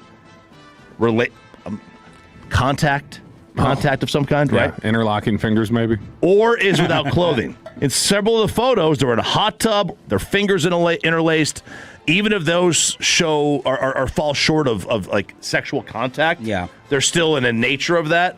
So they're saying that is a criminal act. Would the hotel have to sue? Because if it's a hotel policy of like we prohibited it, and that's why it becomes something you can't do, then I would think that would be more a hotel. He's not going to do it. That makes you look even worse. Way worse. What's up with the sweatsuit? Well, that was just being cheap. He was spotted. At a store buying athleisure for his wife. A place called Hip and Humble. And it looked like this was in the airport. Yeah. But Kobe Bryant goes out and buys an 8-carat purple diamond valued at $4 million for Vanessa. This guy buys activewear. Please, honey, just here, go, lose some weight. Maybe he bought it for Rossini. We don't know. Maybe it was. Maybe it was a daughter. I don't know. Maybe it's a friend. Who knows, right? Maybe it's another reporter. Good sign for him, I would guess, that they're vacationing in Utah. They have a place there. Yeah, maybe she said, I'm getting out of town. I'm going to Utah. Meet me here. And maybe she was already there. But what kind of counseling session just takes 36 hours? Hey, we're good. Joke. I told you, Patriots PR has approached Nico-type levels. It's an absolute joke. And I was mad at myself for not pushing Vrabel as the head coach here harder after last season. Imagine covering this. Imagine covering this right now with the way how good the draft went and stuff, and we're not even able to talk about it because we're just like, where's the coach? He's gone. And then I guess she made some Spotify lists 4 years ago. allegedly, where when Mike got fired, and she sent it to someone named Mike, and the song lists are being picked apart, the playlist by Drake Toll and everybody else. I think Eye of the Tiger or something like that was on there. Ooh, did she cook? Did she cook? Yeah. That song's on rotation, The Eye of the Tiger. Story does not quit. It's a trash playlist. What's on it? We got Raise Your Glass by Pink, Bass Down Low by Dev, Can't Stop by Red Hot Chili Peppers, Last Resort by Papa Roach. Was he was he that Cut my far life into gone? pieces. Yeah, that's a very depressing song. That's a really depressing song. My gosh. Hey, don't end it, Mike. Man, but I also found some guy went and did all the detail. And I reposted this, but the fact that she didn't delete her Twitter account for anything, not the photos, nothing. 4 hours after somebody questioned whether their child is his or not, account was gone. Like that. That's like, come on. Caleb Downs joined the G-Bag Nation yesterday. They're on a roll with big-time Cowboys guests, getting Brandon Aubrey after the extension, and Caleb Downs, and they asked him how that role in the defense is going to look year one. Yeah, I would say being able to use all my talents and be able to make an impact on the field, whether that's close to the box in the deep part of the field, just being able to be multiple and make plays in the defense. I would say that's the best way to describe it. He is very personable, like at his press conference. He is not going to be a good interviewer. He is not trying to show that off in these interviews so far. I really like him. I was watching his podcasts leading up to the draft because I was trying to find, all right, let me see if I can find areas where he's talked about a play and then I can go clip it. Oh, he does. I don't think he likes getting into much detail. I think he likes to play things close to the vest. So I don't know how great of a quote he's going to be here, but he's going to be a pretty good football player. Ultimately, that's going to be great for the Cowboys, not, doing Micah-type Malik Neighbors podcast, but maybe not fantastic for us as we try to track him down in Oxnard. All right, what do you say to people? Let's see if this gets them going. The people who criticize your coverage skills. They're just talking about you as a run defender and you closer to the line of scrimmage. Caleb Downs on some of the pass coverage questions. I would say in college I was trying to be around the ball. So if the ball wasn't in the deep part of the field, if the ball wasn't getting thrown to my man, I can't necessarily do anything about that. But I made the plays that I had to come to me. That's what I was trying to do in college, just make the plays that were there and not fiend and make plays that necessarily are somebody else's. And I can't control if the ball doesn't come to me. All I can do is my job whenever I get a chance to cover somebody one-on-one or cover somebody in the deep part of the field. They saw the plays that the coach schemed up for me to make, I would say. I feel like he would have detected that at the end with "you idiots." There are, when you hear him talk about some of these questions, because I've seen him answer a couple different things, there are a few times where you can tell he's like, okay, how do I explain this? Where he's just almost overwhelmed, all right, I guess I'm going to have to break this down here. But I mean, that's legitimately what it is. He was not asked to do a lot of different things. And when he was in coverage or doing different things, the ball just didn't go his way a lot of times. Last one, we still don't have the green dot linebacker. We've asked whether someone in the secondary could wear it. Would Caleb Downs consider being the green dot for the Cowboys D? Yeah. At the end of the day, 50% of our job as defenders is communication. So I feel like I can do that at a high level, especially getting people lined up and being able to see the full, well-rounded defense. So I would say, yeah, I can do that at a high level, and if that's what's asked of me, that's what's going to get done. Yeah, I'll tell you what, the Caleb Downs hype was, we had a good chance, we've talked about it, we got a chance to talk to the scouts on day 3, the scouts and the coaches, and we were talking to Eric Ellingworth, who is the Southeast area scout, and it's like, okay, well, Ohio State's not Southeast, but he was at Bama as a freshman, and so he got a chance to watch him. We had heard a lot of the guys talking about, when we first became aware of Downs, or the first chatter that existed in our building was because our Southeast area scout saw him as a freshman, was like, dude, he's coming, and this guy's going to be really, really good. But when we got a chance to ask Eric, we had talked about, so you really caught attention of him as a freshman. He said, no, that this goes back all the way to high school. His dad, Gary Downs, was the running back coach at East Tennessee State, and he was the pro liaison. They had a guy, Jacob Sailors, who I think he's had some success in the UFL, but I was there to see Jacob, and we started talking about Josh and Caleb Downs a ton his senior year of high school, and he was already going through Bama installs, his senior year. And so I'm like, okay, there are not many seniors in high school that are already mastering Nick Saban's defense as a senior. And then boom, I got to see him as a freshman there, and he was in a very talented defensive back room.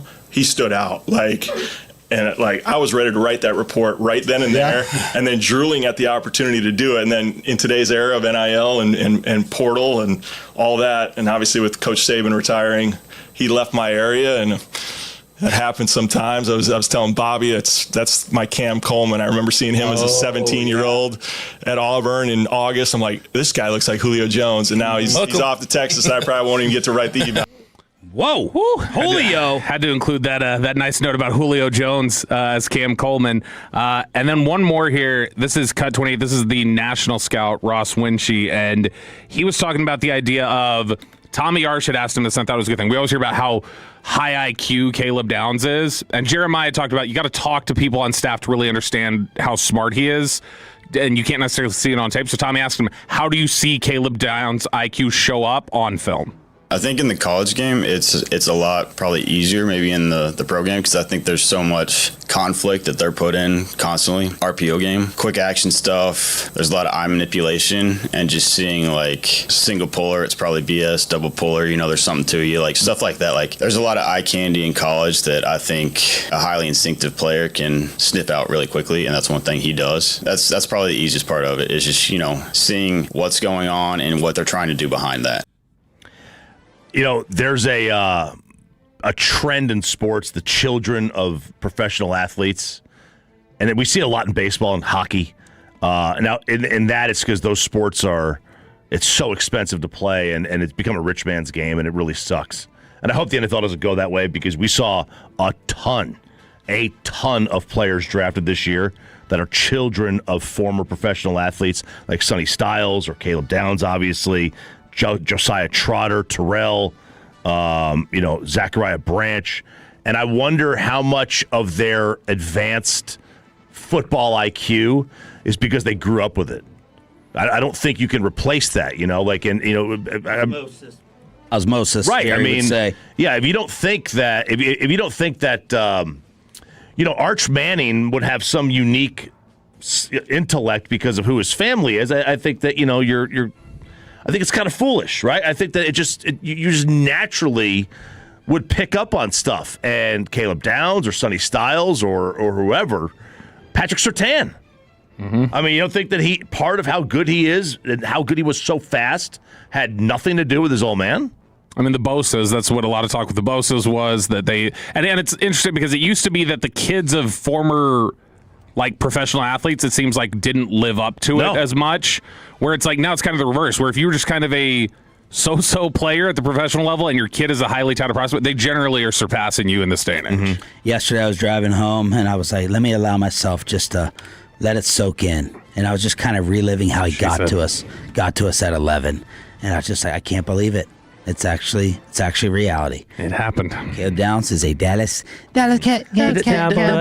Bob Wischusen, ESPN hockey play-by-play voice, has the call at Game 5 tonight. He'll join us at 8 o'clock. Let's hook you up for turning it on, leaving it on. I'm hard to love, I don't make it easy. All right, Tolos, that's right now. Call number 10 at 877-881-1053 wins a pair of tickets to see Lee Bryce at Billy Bob's in Fort Worth this Friday, May 1st. And you will also receive a meet and greet opportunity. That's caller number 10 at 877-881-1053. And the Belts should be backstage for that Friday in Fort Worth. And Lee Bryce will join us Thursday at 8 o'clock right here on Sean and RJ. He was excellent, fantastic last time he was on. Let's ask Reddit. Do you have a question, Kelly? Yeah, I have a lot of questions. Number one, how dare you? It is time for Ask Reddit every Tuesday here at 7:40, 877-881-1053, 877-881-1053. That is the Frankel and Frankel Injury Attorneys fan text, where you can weigh in on these questions. You can also weigh in over on the fan cam at Twitch or YouTube. And we're going to lead off with RJ Choppy. Chop, let's go with what's something you lied about liking in an attempt to get some action? Well, I'm going on a 7-day hike next week across Utah. You're lying about the hike? No, about enjoying hiking. Yeah. So no, it's like because I wouldn't have chosen. I never would have thought of the idea of going. I'm gonna have fun with it, and we've done this before. Her and I. Where did we do it last? We did it golf course. I think. What? Oh, we did it in Knoxville. We did we did.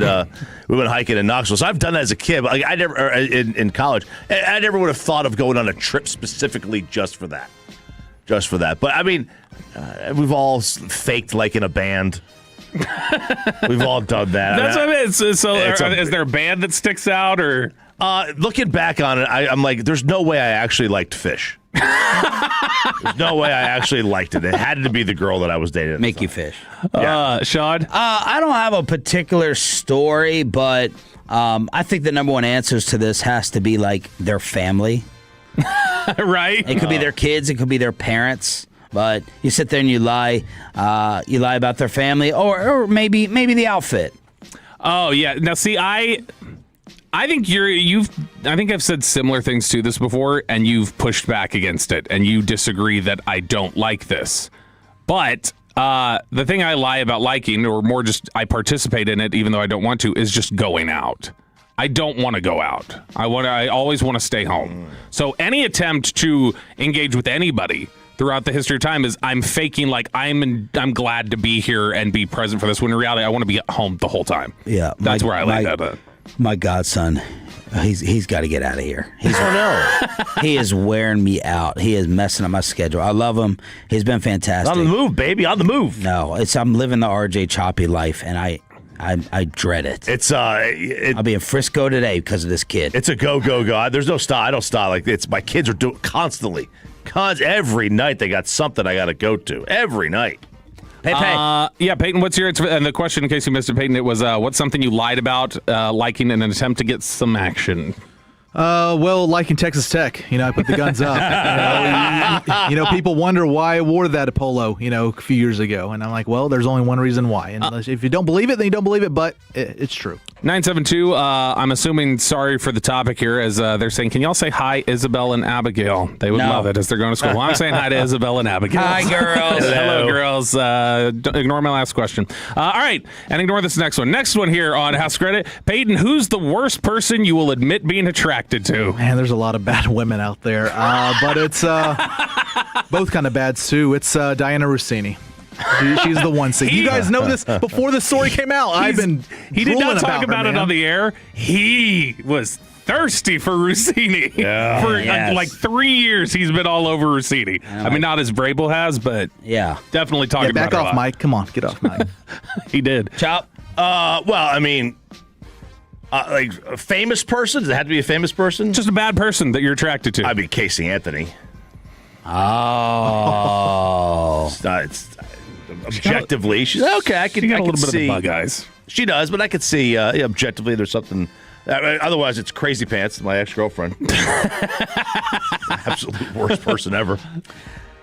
I struggle. I think society has labeled her as a terrible person and a terrible family. Sometimes I struggle with that. I try to go back and forth, but I'll probably go like Kim Kardashian. Like, people are like, oh, this was when society turned. She never should have been famous. The Kardashians, the mother especially, is this evil, dictator choreographing things behind the scenes. But Kim Kardashian, and my wife would agree with this, that might be her female crush. She's smoking. Yeah. But I mean they're all really, really good looking, but Kim, I mean, she might be the worst of them in terms of person. Although I hate the one that you like, Chop. The one that was with Scott Disick. Oh, Courtney. Courtney, yeah. I can't stand her. Gosh. I always thought Chloe was too much of an afterthought for people. I thought Chloe was cute. Well, she's made the late surge. Yes. She got the great late surge. Some of the answers on the She's fan by text. far the coolest. 940 Lisa Ann, 214 Stacy Lisa Dash. Ann, a terrible person? I don't know. 214 Stacy Dash. I'll send you some links. These are getting very political. That's fine. Okay, we've got 469 AOC, 817 Hillary Clinton. She thick. God. Christy Nome, people would say was attractive. Let's see here. 940 J-Lo. Yeah. J-Lo for 940. Yeah. So there's some of the answers there. Yeah. And my answer would be, how bad are we talking? Like, are we talking like truly evil, like murdered somebody? Jodi Arias. Who's that? She's the chick Jodi She Arias? was the Utah woman who murdered her boyfriend or whatever. Oh. And then if we're just talking about like a rude individual and somebody who's been proven rude over and over again, it's Britt McHenry. Okay. Britt We've been McHenry, talking about her for a week straight now. We mentioned her once. No, we mentioned her once. We did. We mentioned her once in a story. This girl, Jodi Arias? So that's not good. They uglied her up for the trial because they didn't know what Yeah, they. If you go look at the photos of her with the boyfriend. Uglied her up. If you look at the photos from Next her with her level right boyfriend, there. she's like bleach blonde in bathing suits all what the time. if there's someone who's Shark Tank idea? There's someone who's, although I don't know what other occasions you would want this except for a murder trial. What if someone specialized in the opposite of a glow up? It's a glow down. Like, I'm going to ugly. My specialty is to make you ugly. Make for you this, ugly for this to make day you or more event. likable for the trial. What if they misheard? What if she misheard when you go up to Jodi Arias and says, "Hey, I want you to glow down"? Wow. Yeah. All right, next one here on Ask Reddit. Sean, I don't think you have one for this. I do. May. You do? Okay. Oh, yeah. When you hear the term one-hit wonder, what is the first song that pops into your head? I put a lot of thought into this. Yeah!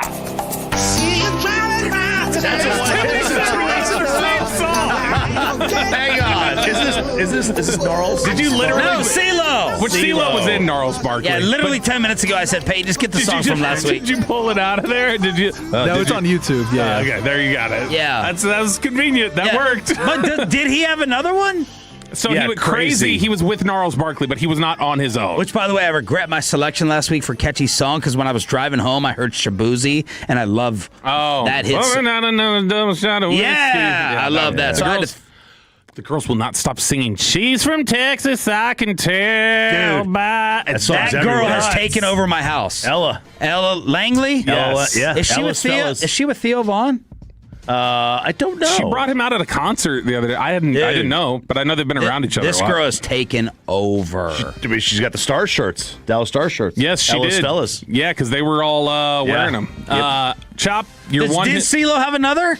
As Gnarls Gnarls Barkley. Barkley, he did, but that was not him as solo, so I think it's different. Yeah, that's why I thought, I was like, wait a second, he's had others. I mean, there's but I'll Be by Edwin McCain is one, or the It's a Jennifer great Page song. It's just a little crush. Oh, she didn't have another one. That's it. You go back to the 70s and 80s, but the one that always sticks in my head, the first one that comes to mind, I think of one hit wonder, Natalie Imbruglia. There's nothing where you used to lie. Conversation has been done. That's what's going on. Nothing's right on. What about Vanilla Ice? Did he have another? That was the first thing that came to my mind. I don't know. Is there anything else? And he had to pay royalties on it. It wasn't even his. I'm trying to. I don't remember if he had anything else. Mambo number 5 from the 915. That was Lou Bega. Watch Me Whip. Watch Me Nay Nay. Old Town Road by Lil Nas X. He did have another song though. Yeah, he did. Lil Nas X did. Peyton, your answer for this? The one hit wonder you think of? I cannot believe this song got as popular as it did back in the day. I think it's 14, 15 years old now, but this is my song, and I couldn't even listen to it pulling this audio because it just makes my skin crawl. It's Friday. Gotta get down on Friday. She made a career out of this song. Yeah, she did. She made a song Saturday too, like 2 years after this. 'Cause she was like, well, Friday took off. Was this Rebecca Black? Rebecca Black. 180 million views on YouTube, by the way, this song. She grew up. Oh, she did. She did. Oh, wow. Go look her up. All right. Did you pick one? Yes, I did. Mine is the default to me. I think this is truly like the number one hit wonder of all time because it was so ridiculously popular and literally nothing ever came close to being anything on the radio again. Gautier and Kimbra. This was a Like this. How long was this out? 2013, 2012. All right, so that's enough time you could have done. Yeah, I mean, he's done nothing else. Like, I think he had some stuff that went, like, he charted in Europe, but, like, he never had anything again in the United States. David Hasselhoff charted in Europe. And this thing was, like, for like 20 weeks. Like, this was the number one song of that year. All right, Ask Reddit here on 105.3 The Fan.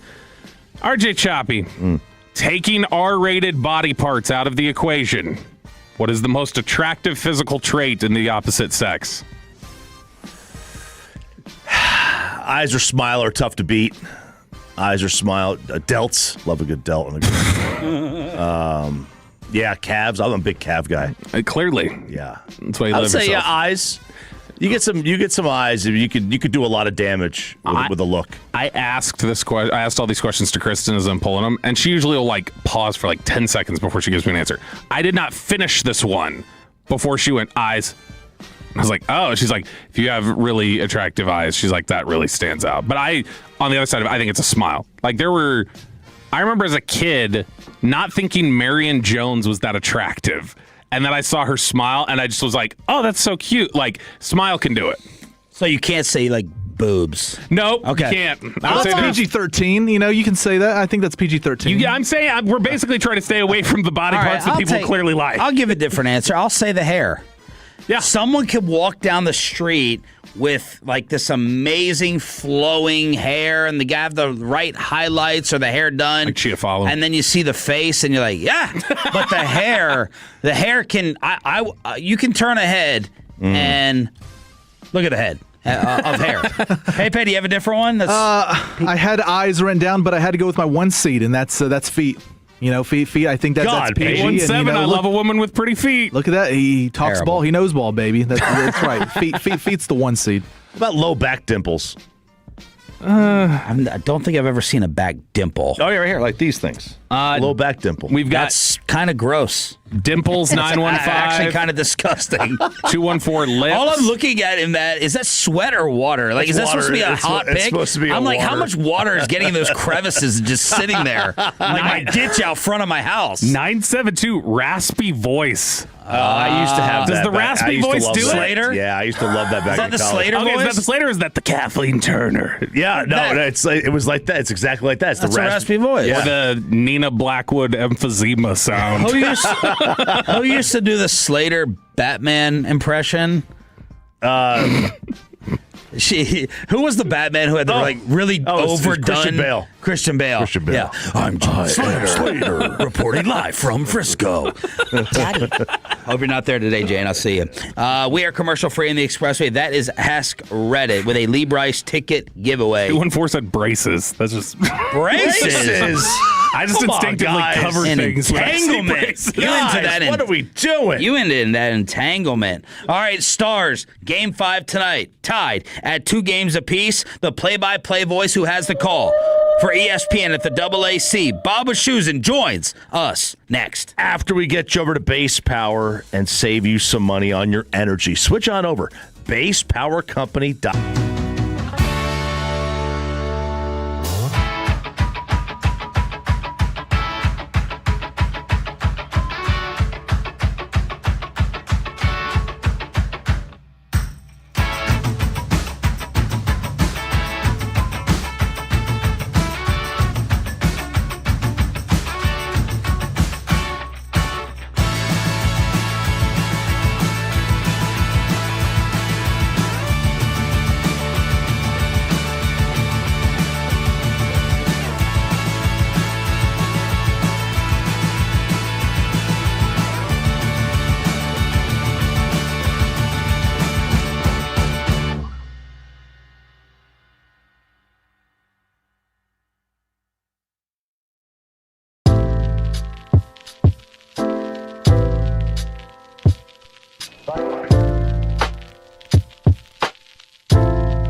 Roger that, Sally.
Leasing Studios. This is Sean and RJ on 105.3 The Fan. Guides to Johnston, fires off the inboards. Star on the carom.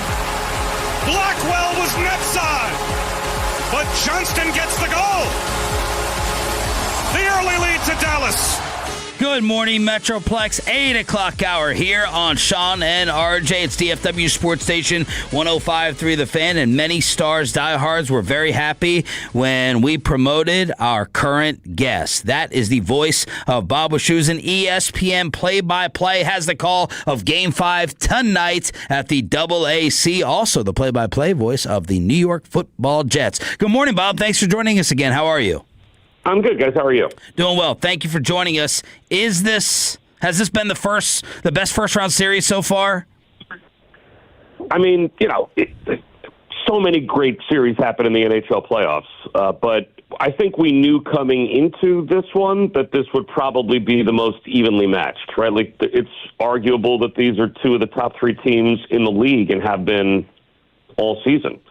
It was really Colorado, Dallas, Minnesota all year as the three best teams. Yep. It's just the format says one of them is going to not get past the first round, which is a shame. It's just the way that worked out this year. But, yeah, I mean, everything about this series so far has lived up to it. A couple overtime games and, to see Dallas bounce back after happening game one, which I don't think really surprised anyone, it's been great. How do you feel about the format? I try not to overreact to what happens in any individual year. Like, if this happened you guys might remember. I mean, I'm bald. I'm old. Choppy, they're bald too. Yeah, we are too. 2010, I think it was, the Seahawks at 7-9 won their division, and I think beat the Saints in the first round. Yep. And everybody went bananas. How does a 7-9 team make the playoffs? This is ridiculous. We need to change the format. And you know what? Life moved on. And I don't know, like the last time I checked, the NFL does not have a popularity problem. It's fine. Like, they're pretty good. Their format seems to work, and people seem to like it. And a couple of people stop their Sundays to watch NFL football and watch the playoffs. So, this year, the fact that these three teams are this good and they all just happen to be in the same division in the Pacific. And Connor McDavid came out, and actually said, like, we're lucky to be in the Pacific. It's a pillow fight. But it just, it worked out that way. Now, if this was repetitive over and over again and we saw, for whatever reason, really, really good teams just getting knocked out in the first round, maybe they would rethink it. But I don't think that that Gary Bettman is going to change a playoff format based on, what I think is kind of an anomaly this year. Bob Wischusen, ESPN has the call Stars Wild tonight, 7 o'clock, ESPN 2. We've been pinpointing the Stars' issues on the 5-on-5, and they just have not. They've been really kind of handled by Minnesota. Has that been their biggest issue in your mind so far through 4 games? Well, I guess so. I mean, I think everyone knew that the power play for both teams was going to be huge because both teams are so good 5-on-5. I mean, again, there's a reason that these two teams are 2 of the best 3 in the league. And when you're one of the best teams in the league, one of the reasons you're one of the best is normally because you're very good on special teams, but also because you're really good 5-on-5. So the fact that their power play has been as good as it's been, I would lean more on the glass being half full than the glass being half empty. 8 power play goals that they've gotten penalties drawn, and when they've drawn penalties, they've taken advantage. I guarantee in Minnesota what they're talking about is why can't we stop their power play, and how are we going to score on the power play, especially with Quinn Hughes. Minnesota's penalty kill was number 3 in the league since the Olympic break. They're middle of the pack for the season, but they were right up at the top of the league from the Olympic break on, and Dallas has scored on the power play in every game. So that might be the deciding factor in the end. Bob, we were talking about heading into the series how it was important for Otter to step up and take his game up to another level, especially coming out of how last postseason had ended and all the chatter about the DeBoer thing. He looks like he's really stepped up in recent games and is playing at a high level. Is that going to be kind of the key to Dallas being able to take 2 out of these next 3? Will be, hey, Otter's got to continue to play at a really high level? Yeah, I think he put immediate demons behind him in game number 2. Because the first playoff game that he plays from the last time we saw him go through this is 6-1 in game number 1. And for Glenn Gulletson to come out and say, never thought about pulling him, never even crossed my mind, he's our guy, go back and look, I don't put really any of those goals on the goalie. And if you go back and look, I think it was 4-1 or 5-1 by the time he even let one in that you would say was probably his fault. But still, I mean, any goaltender that went through what he went through last year, you get a coaching change because of it. He gets pulled on the biggest stage and then comes out and 6 go in the net in the first playoff game back. Of course, there's going to be immediate, oh boy, I don't know. I mean, has he really put all those demons away? And then he's played great in the 3 games since. So, I think, from having spent some time over the past few years, listening to him speak, he seems about as flatline as anyone could be. And I think that's mentally the way you have to be playing that position. Dallas has made several deep postseason runs last few years, so you've been able to see a lot of them. Big discussion, like I said, coming out of the DeBoer era was, Gulletson, and could he change his team and take them to another level? What are the differences you see in this Gulletson team compared to the 3 DeBoer teams that went into those deep playoff runs the last few years? I think some of the subtle differences, Nils Lundqvist is not going to play tonight. That was scary, right? To take a skate to the face. I mean, really, that's like the hockey nightmare. But that's a good example of a player that a coaching change impacts and shows how your perception of a player with one coach here can totally change when another coach comes and shows faith in a player that just wasn't necessarily the previous coach's cup of tea. And he's not just shown up now this entire season and in the playoffs, he's been a top 4 guy. So there are subtle changes, but I mean, it's not like any coach is going to come in here and not put, Wyatt Johnston and Mikko Rantanen on the same line. I mean, the greatness of the players is still the greatness of the players. The thing that I have been most impressed by with them this year is they were hit with injuries this year throughout the season more than I ever remember. Certainly in the DeBoer era, I don't remember long stretches of the year without Rope Hintz or Duchesne or, Bork missed time. No, not Bork. obviously Jamie Benn this time, Rantanen this time. Like their depth was tested all the way through the season, and all the way through the season they kept just backfilling the roster, and this is Jim Nill as well. I mean, he deserves all the credit in the world. Just kept finding solutions, just kept on winning in a year where they knew they had to do that because of the division, right? I mean, even Utah was an over 90-point team, and they just kept on winning until they finally secured that wild card spot. It just shows you the depth of the competition in their division and how hard on a nightly basis it was to win. So, yeah, I think Glenn Gullitz and certainly Nill deserve all the credit in the world for getting through so many long stretches of having to change the roster every single night and just kept on finding ways to win. Bob, who's been the best player on the ice this series? I would probably say it's Quinn Hughes, just because of how dominant he is with the puck on his stick. But the guy for the Stars that jumps out to me that is answering any question about postseason, fading away has been Jason Robertson. I mean, he scored in every game. And there have been times where I've called Stars postseason series where you're halfway through the series and you're like, yeah, all right, where's Jason Robertson, right? He scored 40 during the season, 42 this season, 46, whatever it is, and he hasn't really seemed to have made an impact yet. He has made an impact in every game. So to me, that's the guy that looks like he just has more gas in the tank than he has had in years past. Whether that's, who knows? I mean, maybe he just mentally he's at a different place, better conditioning. I don't know. He just seems like he's the Jason Robertson of February, but in April, which is when he needs to be that guy. But the crazy stat for me and why this is still a very scary series from a Stars standpoint is the pairing of Faber and Hughes defensively for Minnesota.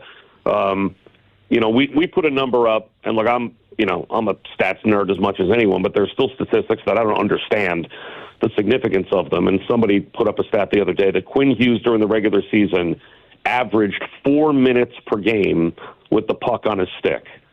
And I was like, okay, well, it's a 60-minute game. That seems like a lot. And they said, well, the next highest guy in the NHL was like 245. So I mean, he's like a minute and 15 of the game, more with the puck on his stick than the next highest possession player in the league. In this series, now we've had a couple of games go to overtime, but in this series, he has averaged the puck on his stick over 5.5 minutes a game. So he has taken his regular season number and blown that out of the water, and he blew everybody else out of the water during the regular season. So he's just a savant in that he has the puck on his stick and controls the game for such incredibly long stretches that would be the guy that would still scare me the most in terms of how he impacts everything that happens on the ice, all of the guys around him, the power play, you can't get it away from him. He starts the rush. If all of a sudden he starts up the ice and he sees that a rush isn't coming together the way he wants it to come together, he just says, okay, let's do this again. And he just peels back and does his figure eights, and no one can get the puck away from him, and they rush again. And so, it's like a great point guard in basketball, just controlling the game in a way that no one else can. Bob Wischusen, ESPN play-by-play. Game 5 tonight at the AAC. New York Jets play-by-play here on Sean and RJ. How do we thank you for getting the earlier 7 p.m. puck drop? Yeah. How'd you do it? I called my bosses, Jimmy Pitaro, Burke Magnus, the guys that run ESPN. I said, every time that I come to Dallas, I walk into the building and all anybody does is give me stink eye at about 8 o'clock when they know it's still 45 minutes before we're going to start the game. They said, okay, we'll give you one at 7. I said, I appreciate it. There we go. Yeah, Honey. that was all me. I'm going to take credit for that. There you go. Thank you. When did you know that it was Bailey over Reese? When did you know? When they made the pick. Okay. All right. Okay. I have no idea. They don't ask you permission first. No, yes, thanks for talking Jets football with me again in April. April is our month. This is when things are the best. We own the draft. We have high hopes. We're going to get better. So yes, we love the spring. Things don't seem to go as well in the fall for us, but in the spring we're great. So yeah, I appreciate you bringing it up. I got one more for you here, Bob. So yeah, I mean, you mentioned you doing the Jets, you're around football. So at the end of 2018, Chiefs losing the playoffs, but everybody kind of felt like, you know what, that team's inevitable. And then there's questions about like the Bills of like, all right, well, are the Bills ever going to be able to get there? Given how deep the Stars have gone in these playoff runs the last few years, do you view the Stars as that's a team that's inevitable, or like they're on the brink? Like this is kind of getting close to now or never for them? I think it's so much harder to predict in the NHL because the tournament is such a toss-up. Like, I mean, even look at this series. Again, the Stars are one of the 2-3 best teams in the league the whole year, and yet you are now in this dogfight of a series just to get out of the first round. The Bruins, 3 years ago, put up the greatest regular season in the history of the NHL. I mean, they won the President's Trophy running away 130 points or whatever they had. The Panthers beat them in the first round. So it's just, this is more baseball than it is football. Like in the NFL, we don't see that. You don't see teams that win, 14, 15 regular season games and then lose in the lose to a wild card team at home. It just doesn't happen. So to say that any team is inevitable in hockey it's just impossible because it's the hardest trophy to win in sports. We say that over and over again, but I really think it's true. Do I think the Stars have as good a chance as anyone? And do I think that the winner of the next round series between whoever survives this matchup and then Colorado, I think the winner of that series would be the team that I would pick to win the Stanley Cup. Because to me, that's the best team in the league emerging from this pot of three. So, yeah, I mean, if the Stars can win this series, go toe-to-toe with Colorado and win, do I think they have a great chance that they're the Stanley Cup champion? Absolutely. Bob, thank you so much, man. We really appreciate it. Keep up the fantastic work, and we'll be watching and listening tonight. You got it. Thanks, guys. Bob Wischusen, nice book, Pay for Game 5 at the AAC. The number 1 seed is on the brink, and Cooper Flagg brings it home. That's next on Sean and RJ, 105.3 The Fan. After we get you over to Trust and Will and set your family up for peace of mind.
occasion with exclusive private dining spaces and handcrafted cocktails. Visit knifeplano.com for reservations. And it's back to Sean and RJ right here on 105.3 The Fan segment here brought to you by the personal injury lawyers Frankel and Frankel. If you've been injured in a car or truck wreck, call Frankel first, 214-or817-333-3033. With Frankel and Frankel, there's never an out-of-pocket cost. They only get paid when you win. Frankel and Frankel, the go-to car and truck wreck attorneys in Dallas. Inbound to Bain.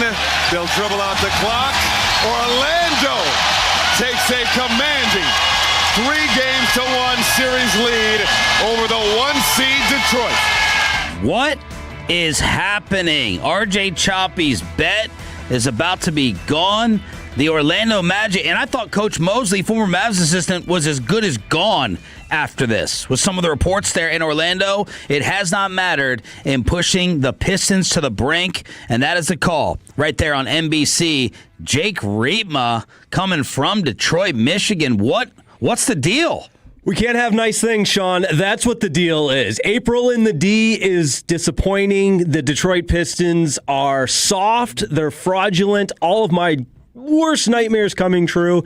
Shout out Will Chambers. I told him the Pistons are going to make a run at this thing and go to the NBA Finals. He laughed at me. Same with Fred. They both did, and they were right. And I backed Jalen Duren. I said he's a bona fide number 2. He's not. He is soft. He is weak, and the Detroit Pistons are nothing but frauds. Whoa. That is a fantastic recap. tomorrow. And I'm getting trolled. I'm getting trolled all over Twitter, and I deserve this. So, who did you think should have won Rookie of the Year? Please, and please be opposite of what Drake Toll apparently said this morning. Did he cook? Did he cook? I don't listen to that guy. I can't. Okay, let me save you from yourself. Just tell me the Rookie of the Year. Your pick. Cooper Flagg. And you can thank me later. Cooper Flagg is a dominant, bona fide number one guy. Thank you. Jake Remo. All right, see you guys. 7 or 7:20 Expressway to recap. Game 5 tonight. Stars Wild. Ooh, the Pistons. Man, in trouble. I bet back in June, I put $10 down. I said, I kind of like this team. Let's take a shot. Somewhere along the way, this shot's going to work out. And I put $10 down on them to win at 50-1. 50-1? 50-1. $10 would turn into $500.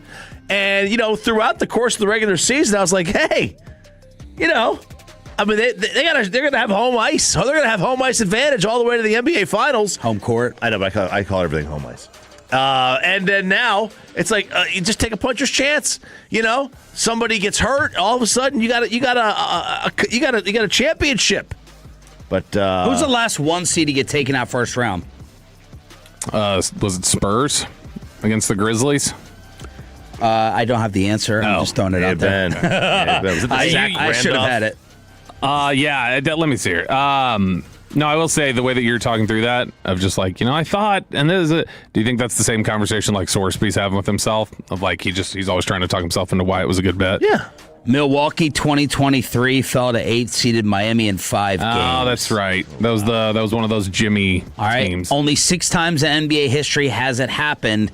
Give me the others. Bob, you said which one? Well, Spurs, Grizzlies, Mavs, Warriors. And this is not just 7-game series, right? Because it happened with the Nuggets. Seattle and the Nuggets and Denver. Seattle. So that's 4 of them. Good job. Knicks, Heat. Good job. And there's only one more in 2012 that I think you're missing.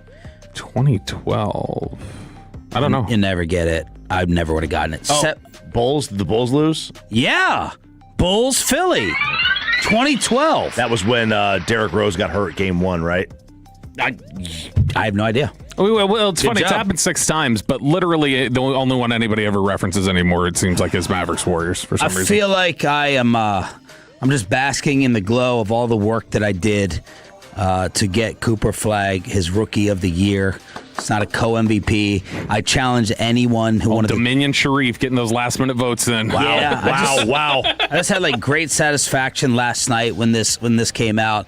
As usual, everyone chirps me and doesn't want to bet me. And I'm like, let's just make individual Venmo bets. Let's go $50 a pop for any of you who think it should be Con. Of course, nobody shows up. I don't have the bank account looking larger today, but I am glad that Bill Simmons, Kendrick Perkins, wrong, and that Cooper Flagg yesterday won by himself the NBA Rookie of the Year. Congratulations, Koopa Loop. Congrats. It's the right move. Con had a great year. Yeah. There's no way to say it otherwise. Con had, like Bobby said, a better year to expectations than anybody else in the NBA. I don't think it's close. I thought Con was going to be an absolute bust. Like it was like he's going to be picked there. They're going to expect him to be something really, really good as the 7th or 8th pick or whatever, and he'll never live up to it because he's a role player, and he is. But he's a very good one, and this guy has a very unique skill set, and he has massively exceeded expectations. That doesn't mean that he deserves the MVP. Does he get any better Rookie than of the this? Year. Rookie of the Year, sorry. Or do you just call everything the MVP? Yeah. Like the home Just like ice? the home ice, yeah. Does he get any better? Or significantly better, Kneppel? Or is he just kind of like... Ooh. Because I wonder if he's just one of these guys who pops really big first year, and then, not that he's going to have a downturn, but maybe this is just kind of where he stays at for a lot of his career. What's the off the dribble game? That's my first go-to in terms of wondering how much better you're going to get. How much better are you going to be in terms of creating your own shot, off the dribble? I didn't watch a ton of Charlotte games, to be honest. No, I think you're going to look at his career, his career comp at the peak that you could give him is like a Peja type. Ooh. Not saying that's who he is. Yeah. But bad, though. Type of player, right? Come off a screen. Yeah. Catch and shoot. That's the guy that you would have to say, all right, if he's going to reach his peak, that's the guy he has to emulate. He was most frequently compared to, coming out of the draft, to Bogdan Bogdanovic, Sam Hauser, and Luke Kennard.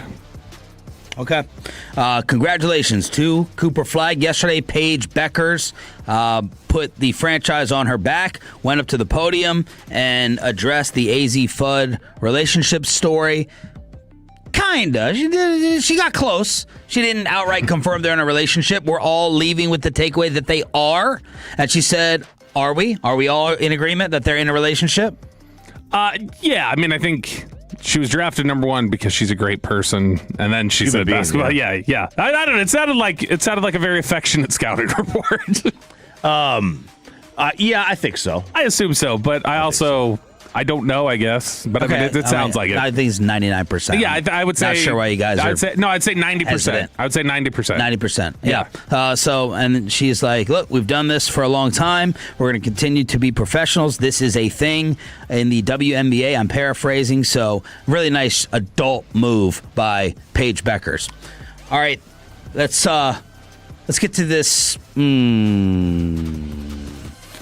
Maybe we'll say the Texas Tech thing, because RJ Choppy has been compiling articles, reminders, things you need to know. Here is our 105 through the fan. RJ Choppy World Cup update.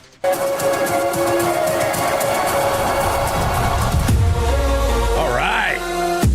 Now, I would like to say that I am a great compiler. I don't really do anything great. I'm just a compiler. That's how I'm going to get in the Hall of Fame. Just going to compile Frank a Gore lot of this things. thing. Absolutely. I'm going to Frank Gore this thing up.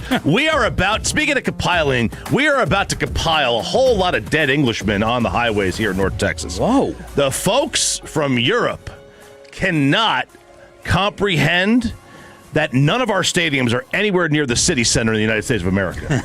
And they do not also comprehend that none of us have trains. The mind can't comprehend. The European mind cannot comprehend. So we've talked about in a couple of cities, primarily in Boston and New York City, where they are raising train fares to upwards of $150 to get to and from the stadiums. What? Because they're in at Giant Stadium, whatever they call it, MetLife. It's New Jersey Transit runs the primary access to the stadium via the train.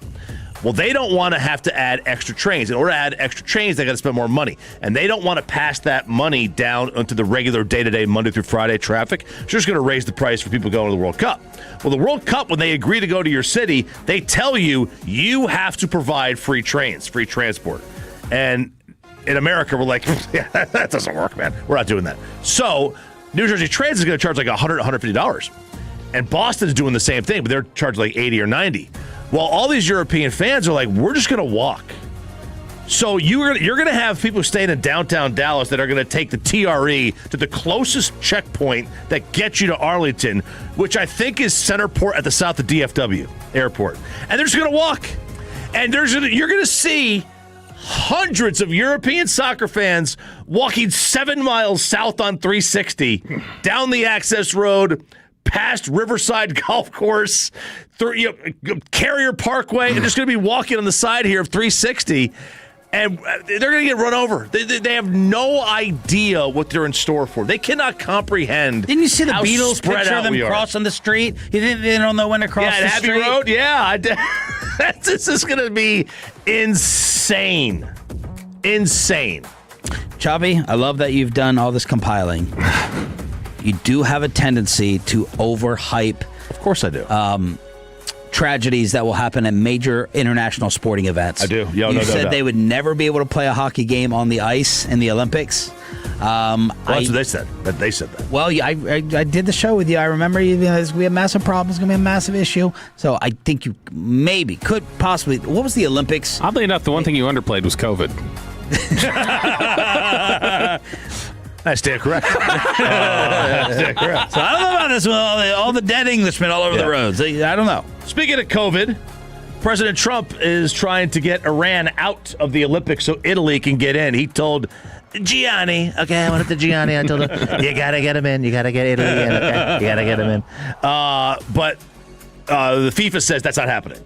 Iran is in. They have earned their way in. They are going to be in regardless.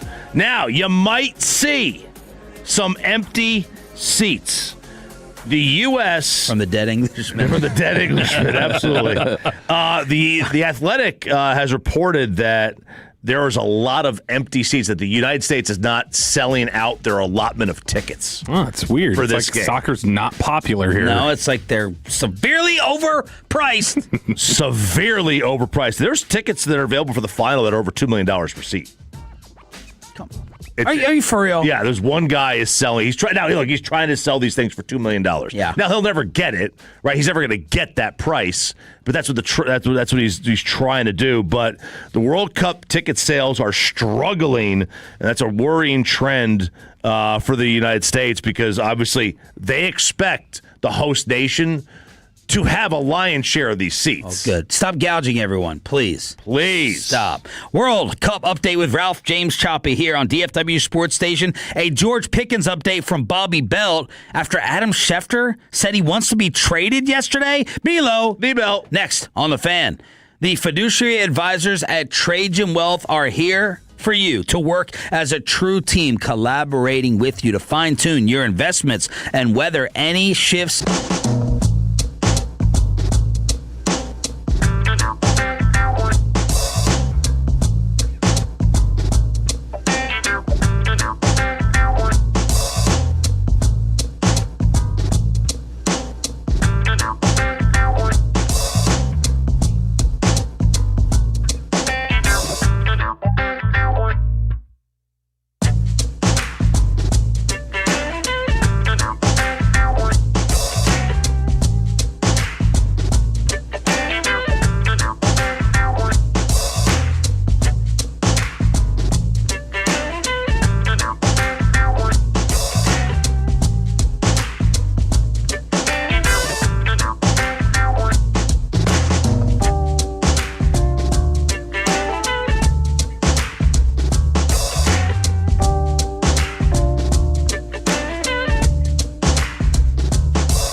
see Callie and all of our adoptable best friends at 1053thefan.com/adopt.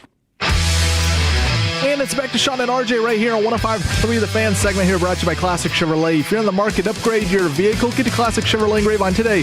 The #1 Chevy dealership in the world, 3 years straight. They've got more new Chevys than anyone else, all priced to sell. Visit ClassicChevrolet.com. This is Texas. This is Classic Chevrolet. Together, let's drive, relax, enjoy the difference based on new Chevrolet registrations 2023 through 2025. The great Bobby Belt. Bobby knows ball. Hey, let's talk ball. We're the ball knowers and we just talk ball. Hey, George Pickens, are you going somewhere? I thought we were settled on this. Let's talk about it here in Below the Belt, which is brought to you by Window Nation. Caused a little bit of a tizzy yesterday, Adam Schefter, which was quickly attempted to be scrubbed off of the internet, it felt like. I've never seen... They scrubbed the clips, and I race on over to YouTube, and I'm like, Peyton, hurry up, get these before they edit this out as well, because my guess is Schefter spoke out of turn, Mulligeta or someone from the agency slapped his hand, and they had McAfee's show account, had to erase it and get rid of it. And I'm going to say one more thing, and I've never said this before. I've thought about it a little bit. Man, Adam Schefter, he'd be off something. He'd be off. I've tried to think of the insider Mount Rushmore of our time, and I'm trying to think. Shams is there, and I'm trying to think. I probably would have Schefter up there. Would you have Shams there over Woj? No, Bible close. I'm putting Woj.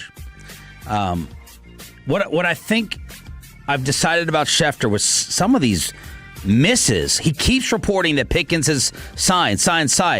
Then Todd Archer, same company, has to probably politely put it out there. No, actually, Adam, he hasn't. And Todd's actually getting the 100% legit information accurate.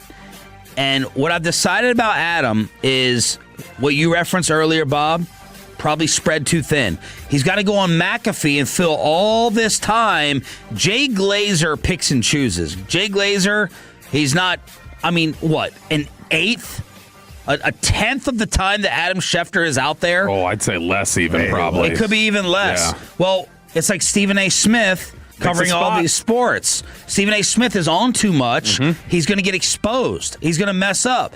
Schefter is the best when it comes to transactions. He probably gets the most info, and he puts it out there. When Adam has to fill in the blanks and project and give the opinion, he's missing. He's had some big misses, and it's affected me. I think it's fair. It's bothered me. I think it's fair to say Schefter is quickest with news. I would say Ian is more accurate with news. Like Ian generally isn't having to retract anything. He if he said it, he's got a good feeling on it. Like so I'd rather be right than be first kind of thing. I feel like Schefter's got to be on McAfee forever, every day, and you're not just talking about transactions. You have to fill the gaps with your opinion. And how many times have we seen him though, like pick up a phone and he'll just start reading a trade that he gets or whatever else? And I mean, I think that happened last week. There was a trade where a detail was wrong because he was reading it like directly when he got it. So I mean, there's also it's just.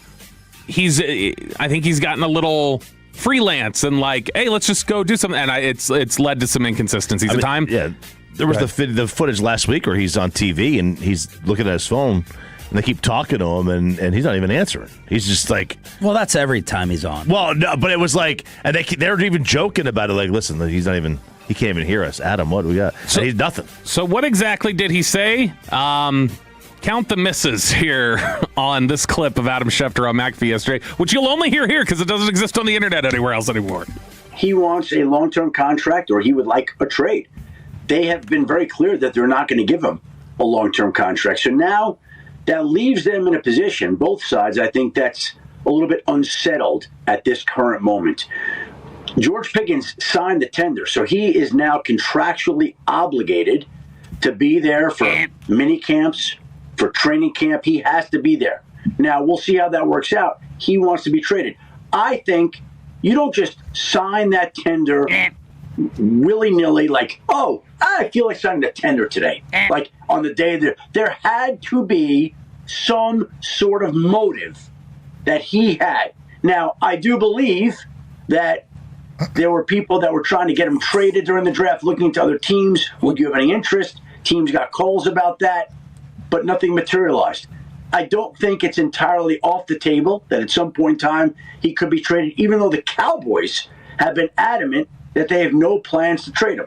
At some point in time, if there's a team that's willing to give them a decent enough haul in return, I would think it might be in everybody's best interest at that time.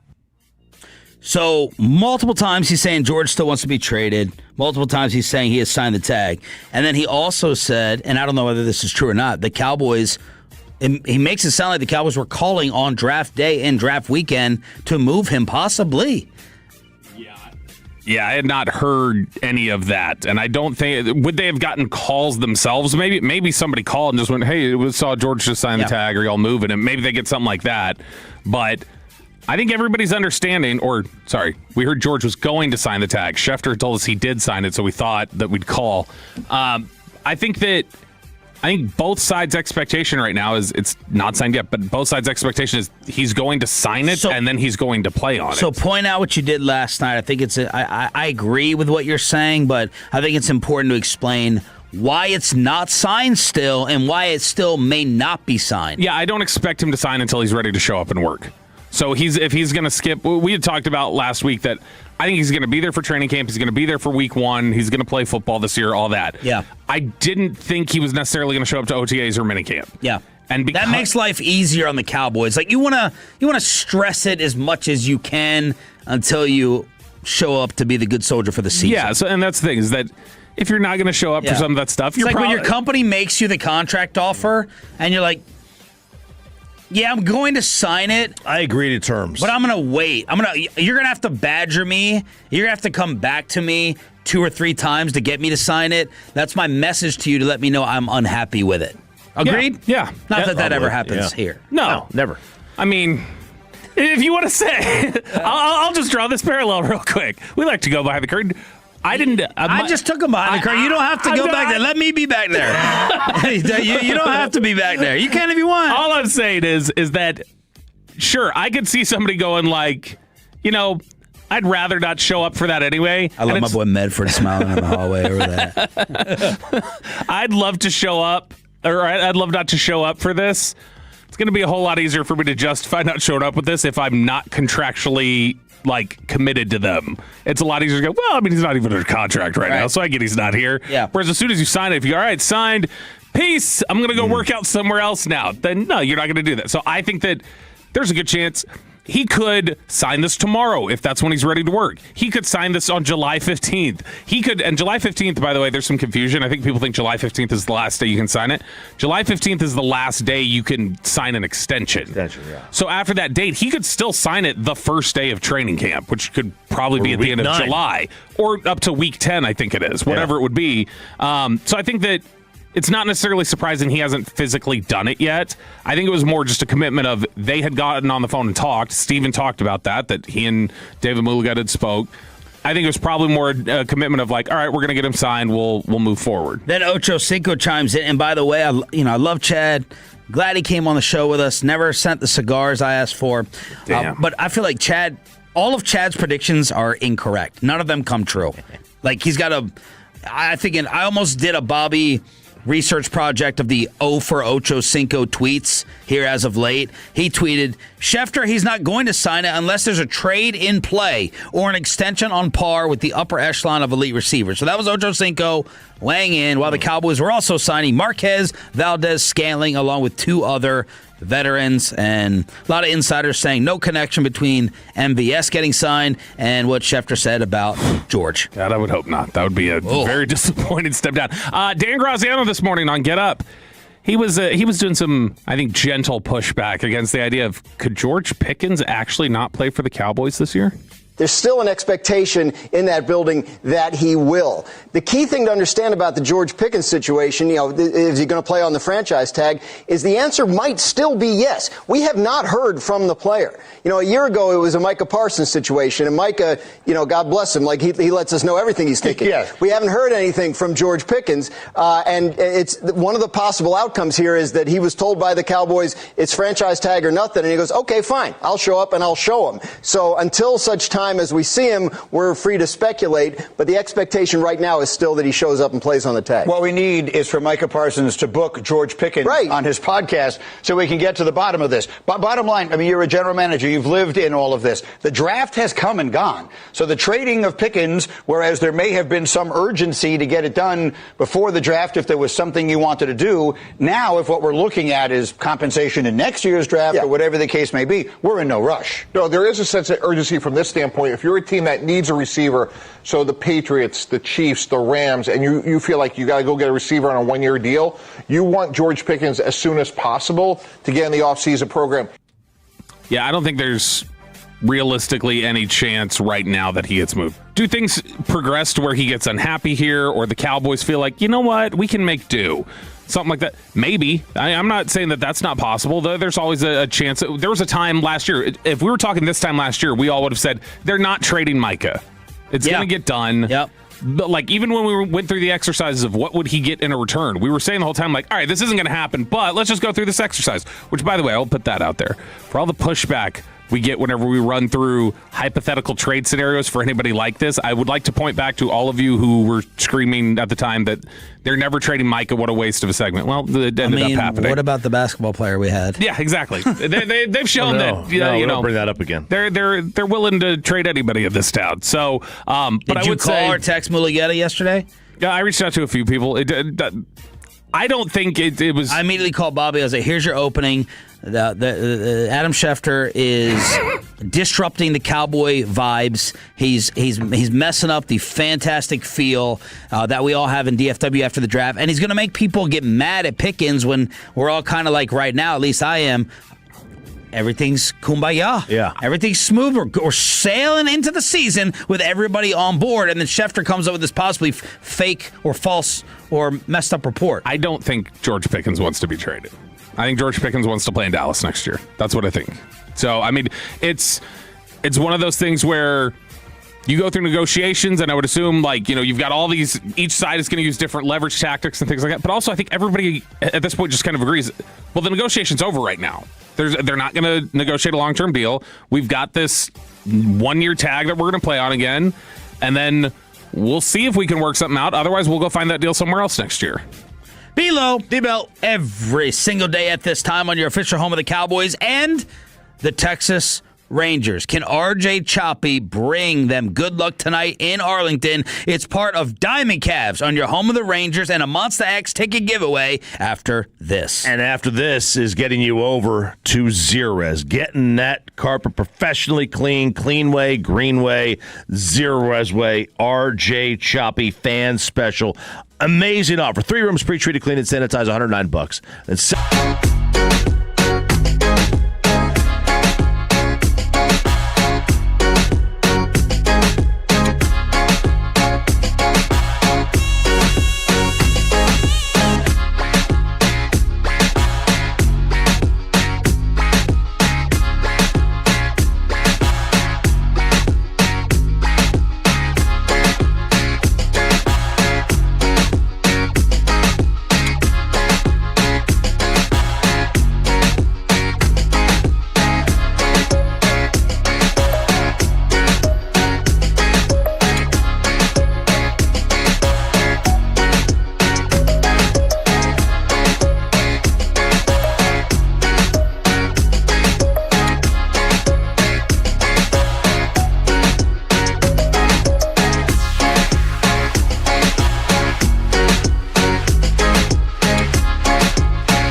of Dallas Cowboys football. KRLD-FM and HD1, Dallas, Fort Worth. Let's go, Cowboys. An Odyssey sports station. Driven by our D&M Leasing Studios, this is Sean and RJ on 105.3 The Fan. Pitch to Chisholm, swung on and a high drive, well hit to right.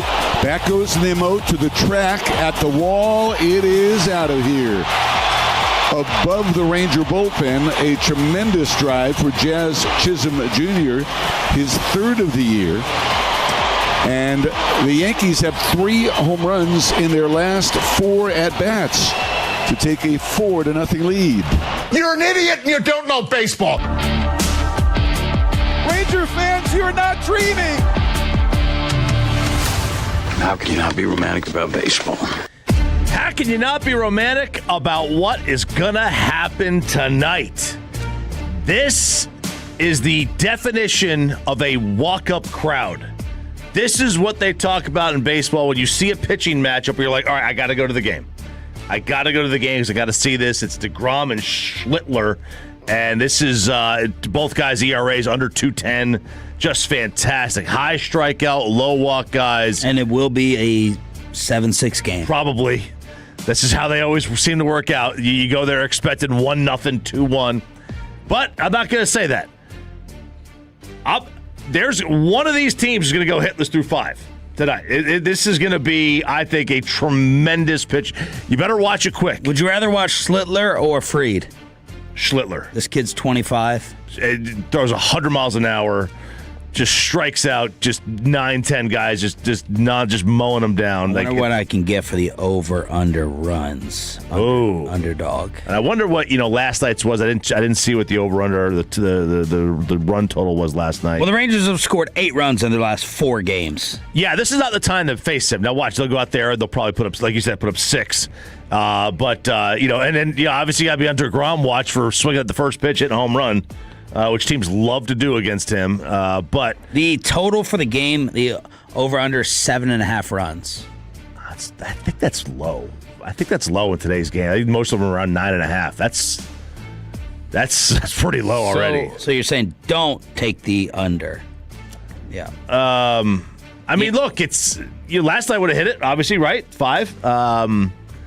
And the Rangers, like you said, they've scored 8 runs in 4 games. That's you would lead me to believe that would probably be the under. Bobby, you were going to say something? No, I was just going to say that when you said be on the lookout for the first pitch or first at-bat DeGrom home run, these little bunch home runs are getting irritating, too. Like, you just had Nadell there, like 3 home runs and 4 at-bats, and Evaldi was 4 in, 9 pitches or whatever it was. Yeah. This is becoming an issue of these just spurt home runs they give up. Yeah, that's tough, because this is a team that really needs to rely on pitching. There's no other way to say it. They've got to rely on their pitching. And, last night, Leiter wasn't great. Leiter also wasn't, awful. No. 2 outs. Could have gotten out of the inning, and you get the back-to-back. Yeah. And, the problem is when you're facing Max Fried, who's a good pitcher, they 4 runs sometimes is enough. And, also, look, New York's a good team, and outside of – they lost 8 of 11 about 10 days ago. Outside of that, they're 16-2 in all the other games. Outside of that one stretch, they've had one stretch where they lost the lion's share of their games. Mike last night was by far best team in the American League so far. This is again though an irritating reversal because they are 5th in the majors in runs allowed, and then they are 25th in runs scored. It's that same reverse. Yep, it really is. So we talked about Nate Evaldi. You mentioned him a moment ago, Bobby, and we talked about him yesterday about maybe being a little bit concerned about Evaldi. Well, CBS throwing some dirt on him. Okay, so they did their power rankings. The Rangers are coming in at 15. And the write-up is there's always concern when a player gets old. Father Time is coming. Nathan Evaldi is 36. He had a 1.73 ERA in 22 starts last year. 6 starts this year. It's 5.79. Giving up 9 home runs. And I think you said yesterday he gave up 10 all last year.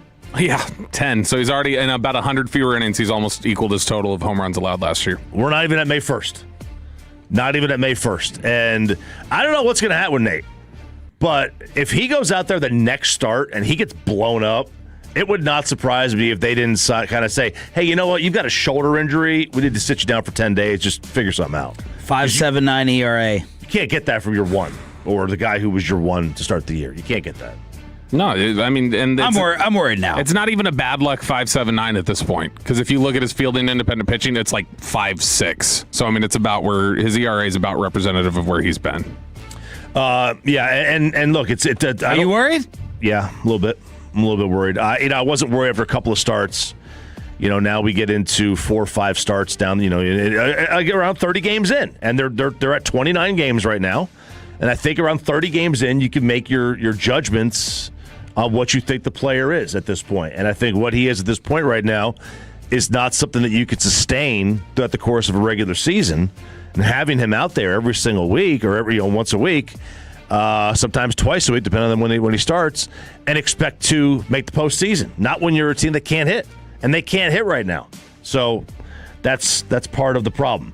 Diamond Cavs here on Sean and RJ on 105.3 The Fan. What is it about the state of Texas and the roofs being closed? The roofs. So there are 4 retractable roof stadiums in the South: Arizona, Texas, Houston, Miami. The Astros have only opened their roof twice since the start of 2023, basically. That's it. Man. Now, roof openings in March and April. Miami opens their roof about 52% of the time in March and April. Arizona about 75% of the time in March and April. Houston opens it 3%. And the Rangers at 26% of the time. And one of the things that the Rangers said is that they have a lot of problems with the roof when it's open, including glass fogging, slick concourses, which we've heard about, malfunctioning elevators. I have never heard of a roof being open, but a team spokesperson told The Athletic that the humidity and dew point have caused issues in the ballpark, including malfunctioning elevators. I've never heard of a malfunctioning elevator being caused by open air. Yeah. Ballpark in Arlington was better. I'm just saying. No. It was. Well, the ballpark might be better, but I'm going to a game at the new one. In the summer. Yeah. Come on now. Being outside right now. You're going to be sitting in an air-conditioned suite regardless, Sean, what stadium it is. That's right. I had the first pool day over the weekend. I got in. Yeah. And it was really cold at first, but that's how freaking hot it was even on Saturday. I'm terrified of the summer because of this past week and the heat on the weekend. It's gotten, I feel like it's gotten so humid. But I also feel like I was in, and I know I was because I have a photo of it, I was in the pool by this time last year, and I haven't been in yet. Yeah, but you get in before other people. And that's true. And you shower with it. Yeah. Well, that's true. I'm saving water here. Over the past 3 years, the Astros have played 59 of 61 March and April games indoors. The Rangers have played 43 of 58 March and April games indoors. Meanwhile, the Diamondbacks just 14 of 56 indoors. It is humid in Miami. It is very humid in Miami, so you can't use the excuse of the humidity. I think it stinks. I think it stinks this time of year that the roof is always closed, but it is what it is. We did not get to talk about the purge that happened with the Red Sox. Yes.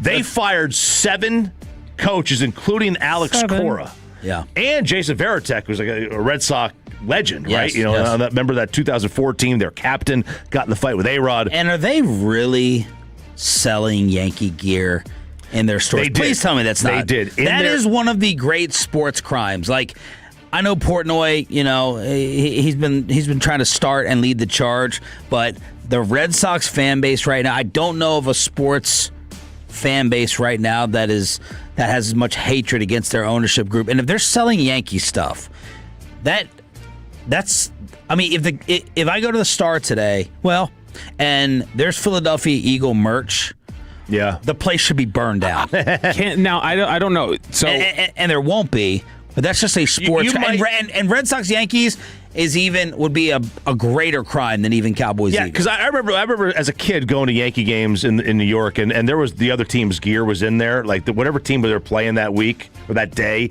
they had a little stand of shirts and hats. So they're just trying to make some money. I think the Rangers are probably going to have some Yankee The Rangers shirts tonight. ballpark, I think, has every team's hat available for sale. Okay. And so I think it might be an MLB licensing thing, like where if you are an MLB team operating a pro shop, I think you have to have the other teams available for sale. That's fine. I don't mind shirts or hats. When you have a banner that has all the World Series championships That's for a little sale, much. that's like, okay, that's a little bit much. But they did have that for sale. They're calling for them to to sell the team. But Alex Cora gets fired. They sold Babe Ruth. I mean, what's the big deal selling a banner? Right.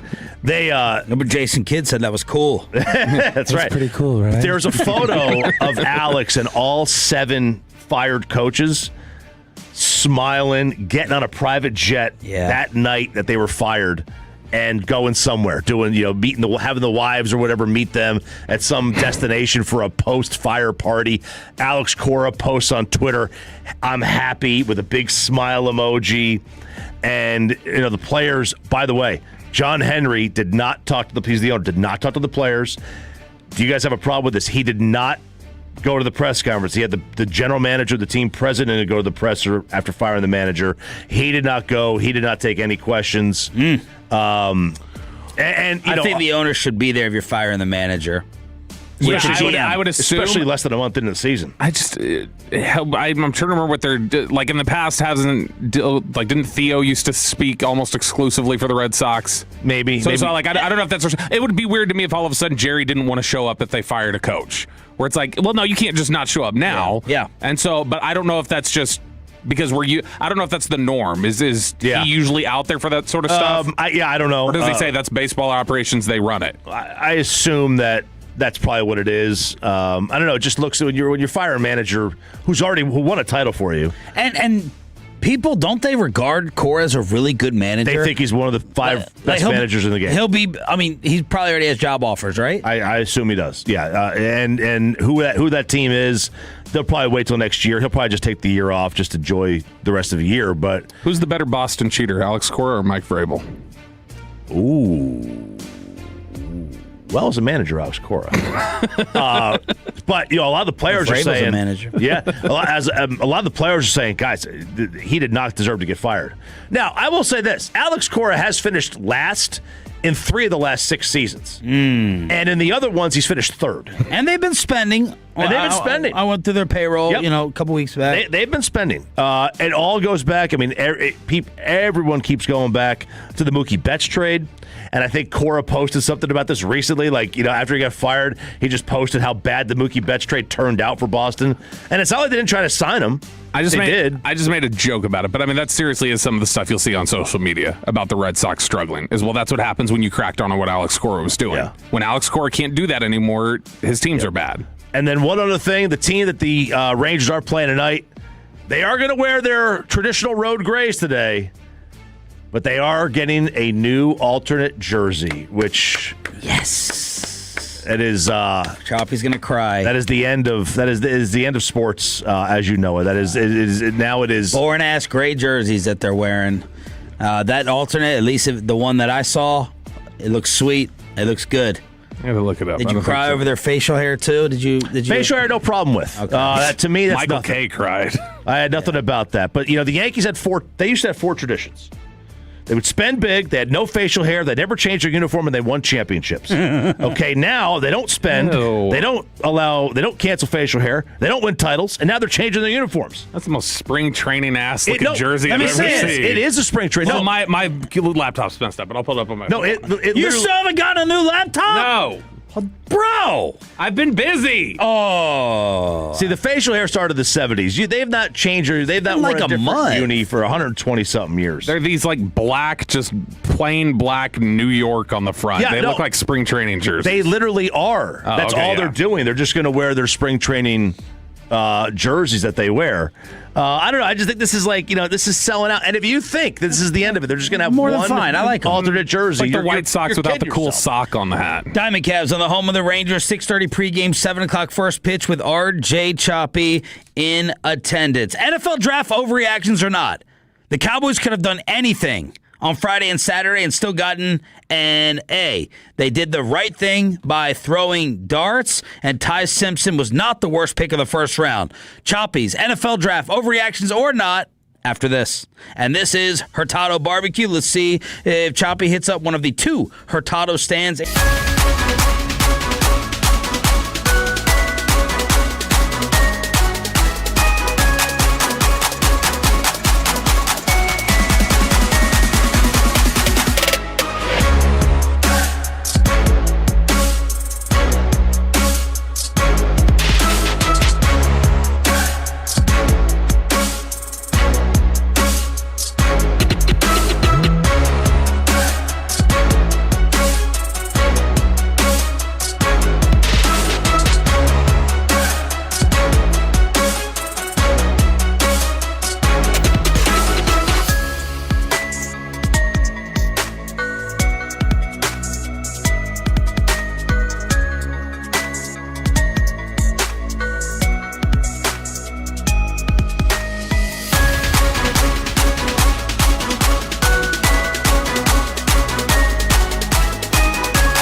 media. They think you can just dial 1-800 and get a quarterback.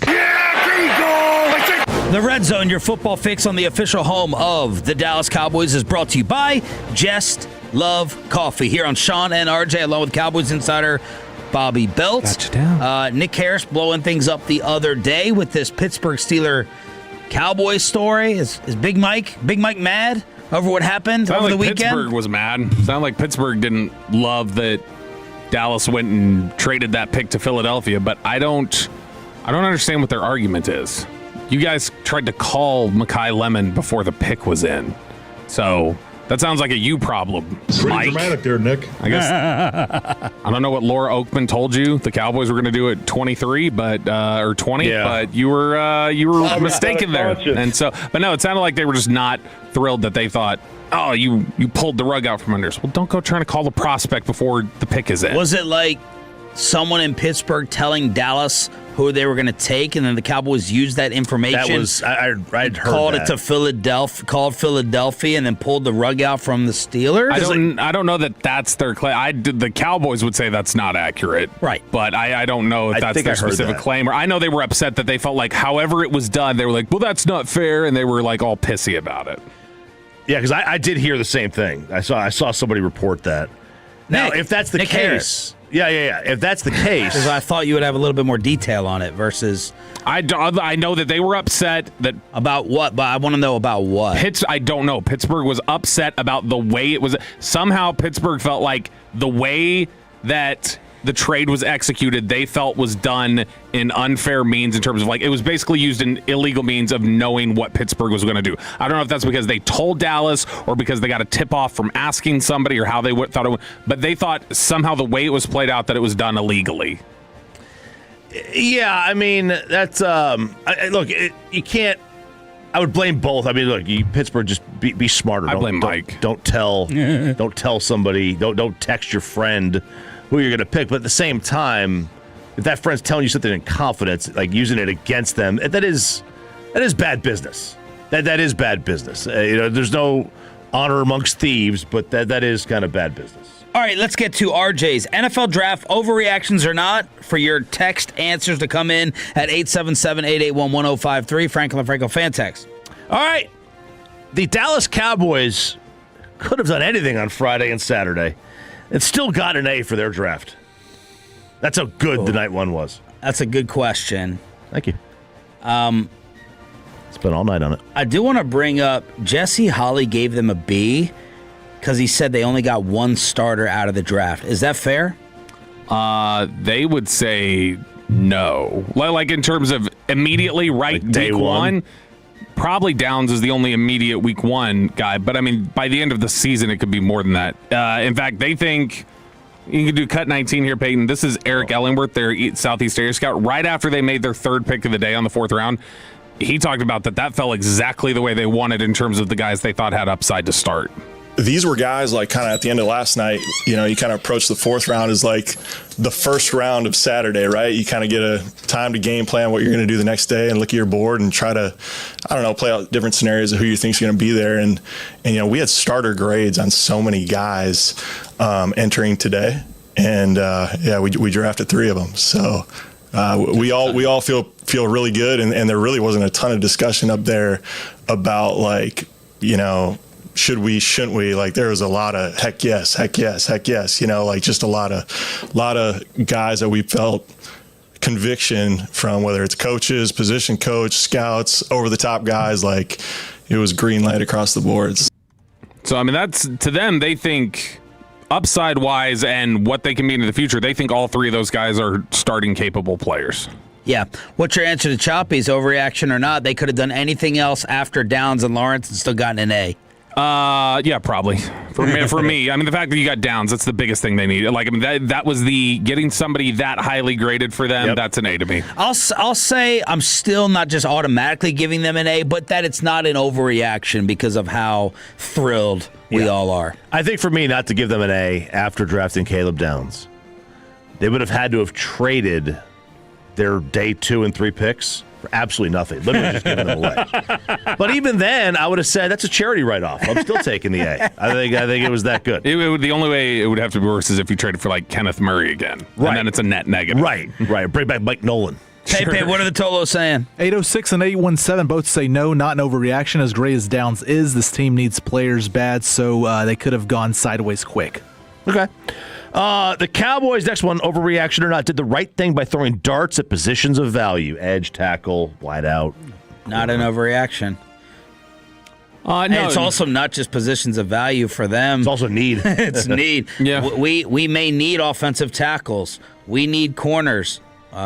We need defensive ends. It's a little need it. It's a little bit like wide receiver. The same function of us talking about, well, yeah, the Browns and Raiders are going to have nice draft grades because they're picking guys at the top. Yeah. Similarly, it's like, yeah, we're going to like that the Cowboys drafted somebody at any position on defense because everybody on defense was so terrible last year. You're like, cool, they addressed anybody you picked on defense, you were addressing a problem. So, yeah, I don't think it's wrong to just say, pick the top of your board based on defense, and you're probably in the right direction. Agree. Overreaction or not, the Cowboys will regret not taking their first true corner until the 4th round. Overreaction. Don't think it matters. Don't think it matters. Why doesn't it matter? So, obviously, the suggestion here is that they should have taken one at 23. Yeah, I don't think they should have. They already Downs is going to play nickel. That's going to be corner. You've got Jalen Thompson, who's going to play some of the nickel. I think Bland's going to come back healthy. They signed Kobe Durant, and they drafted Savone Revel in the 3rd round last year, and Parker really does believe in Revel. And so, I mean, if they find out that those players are not good anymore, but as it stands now, they believe in them, and they're going, no, they're going to be good to go. They're going to be fine. So, no, I would think if they feel that way, I would hate that they then threw another dart at defensive backs where it's like, you're not going to play that person because you believe in all the others. Rephrase it. They'll regret not taking their first true corner until the 4th round. I'll say it's not an overreaction. I think the biggest difference on this show right now about the Cowboys is Bobby's cornerback belief versus ours. Betting on that Bland, and Bobby not as much on Revel, but betting on those bounce backs, I'm worried. But look, corner is a position. I wish they would have spent less on the secondary this year. Yeah, Bobby was getting worried that there's going to be too many numbers, too many people. Like, how much are we going to throw at this? So I'll say not an overreaction, even though I'm not killing them. For first of all, I'm not going to sit here and lie and be like, yeah, they should have had him in the 4th. They should have drafted that corner in the 3rd. If it's not a bigger name, I'm not going to know the person. My issue would have been with pick 23. I went into the draft site. I would have liked them to take secondary in the first pick 23. There was a really nice 5'7" corner with 28-inch arms. Broadus wanted to pick. I'm not mad at them for not taking a corner at 23. This team needs pass rushing help as well. They do, no doubt. I'm just saying that my preference. Devin Moore, to be fair, he was graded as a 3rd rounder for them. Who do you feel better about, Ezeraku or Revel? Ezeraku. Okay. Revel freaked me out last year. Overreaction or not, you have to factor in George Pickens and Quinnen Williams as draft picks this year. Oh gosh. That's an overreaction. No, you can include winners, I think, as part of the class. But I would not include Quinnen and Pickens. Okay. Jerry, do you think they do? No, I think they just say, let me tell you, that's how our capital was spent. That's what I was about to say. And Jerry is just going to dress this up. Every year there's going to be another player added to make this sound like the Herschel deal. He said, right, what I'm saying. Quinnen, Kenny, Rashawn, Downs, Malachi. Quote, right there, we've added 5 first-round picks that were not here at this time last year. We added 5 first-rounders. And I'm also not taking, like, your first-rounder. Let's just say, I don't know, I lost track of what you got from Micah. But I'm not taking that, and then you trade back to get 2 fourths, and I'm not adding that on the Micah deal either. Oh yeah, because it basically never ends at that point. Yeah, it never ends.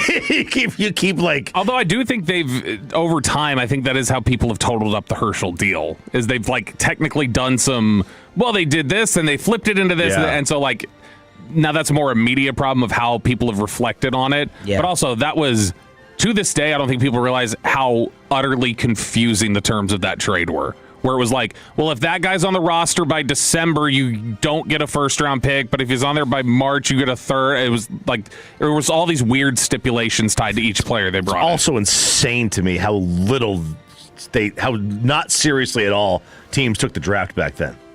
Just incredibly insane to me. I mean, they had very not Jimmy, average seeming players, or Mike McCoy. Yeah, it was like if you cut them, we'll give you a first-round pick. It's like all 5 of them. Okay. I mean, it's the dumbest trade terms. Minnesota, they're the ones that didn't understand it. Ridiculously, it was a stupid trade from Minnesota. Overreaction or not, the Cowboys should not let Jermon McCoy's future impact how they view the decision not to draft him at all. Oh, so if he turns out to be Darrelle Revis, right? Hey, not a big deal. We made the decision we made.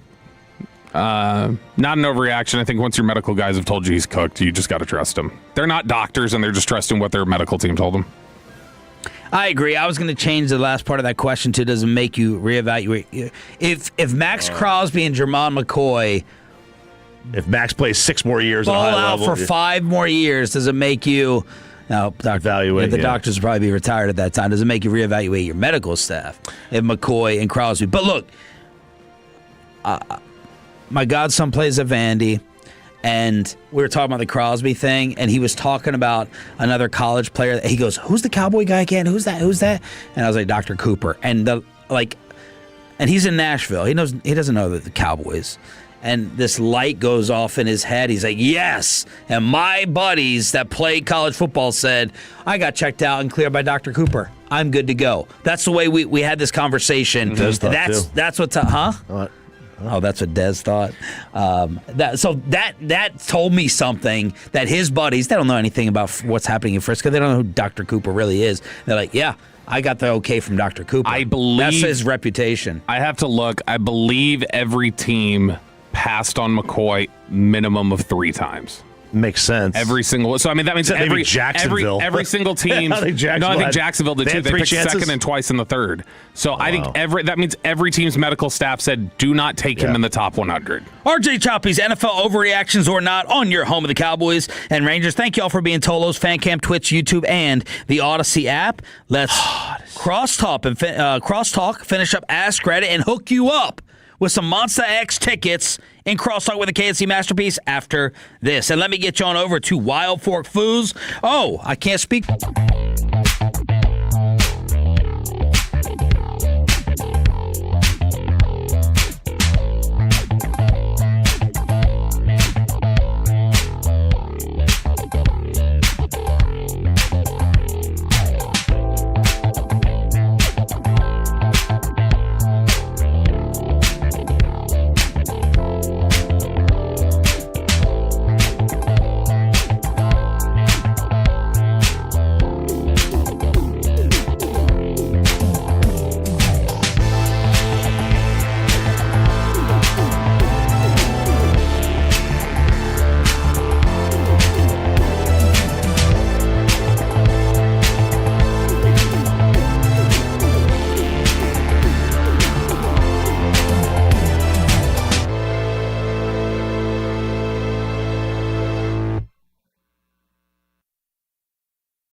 money. Coverage you deserve on your home of the Rangers. 105.3 The Fan. And it's back to Sean and RJ right here on 105.3 The Fan segment here, brought to you by Classic Chevrolet. If you're in the market, upgrade your vehicle, get to Classic Chevrolet in Grapevine today. The #1 Chevy dealership in the world, 3 years straight. They've got more new Chevys than anyone else, all priced to sell. Visit ClassicChevrolet.com. This is Texas. This is Classic Chevrolet. Together, let's drive, relax, enjoy the difference based on new Chevrolet registrations 2023 through 2025. Tolos, that's right now. Call number 10 at 877-881-1053 wins a pair of tickets to see Monsta X at the Toyota Music Factory on Thursday, October 15th. That's caller number 10 at 877-881-1053. Crosstalk with the KNC Masterpiece, where we finish up Ask Reddit here. Sean and RJ, 105.3 The Fan.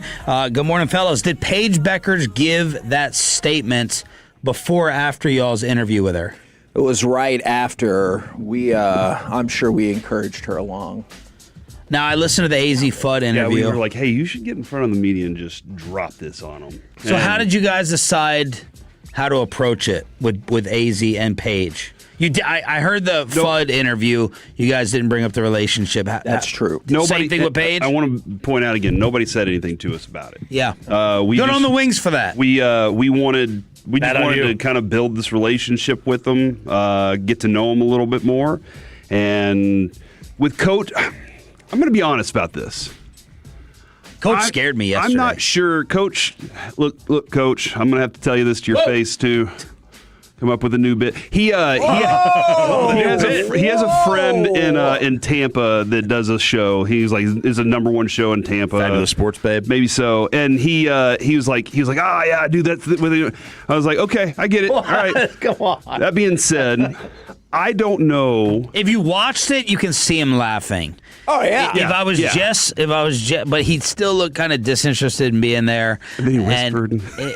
He kind of whispered and whenever. Yeah, and if you're listening to it, I would be like, he's not going to be killing these interviews. So I was kind of prepared for that though, because he saw us before, because the whole setup, they go around, take pictures and stuff. And we'd had him on before in the studio. And he walked by and he pointed over and he goes, "Don't be giving me any S today." And so yeah, he's dry. Yeah. But he was like ready to have some fun. He coaches them pretty hard. His version of fun. And hopefully that translates to championships, because in DFW we love you more if you're a champion. But Sean, after talking with Fudd, I don't know if I think she is mature enough. I'm serious. I thought you were building the relationship. No, to do what get into that, coach. It's really built back better. To do what Paige did yesterday.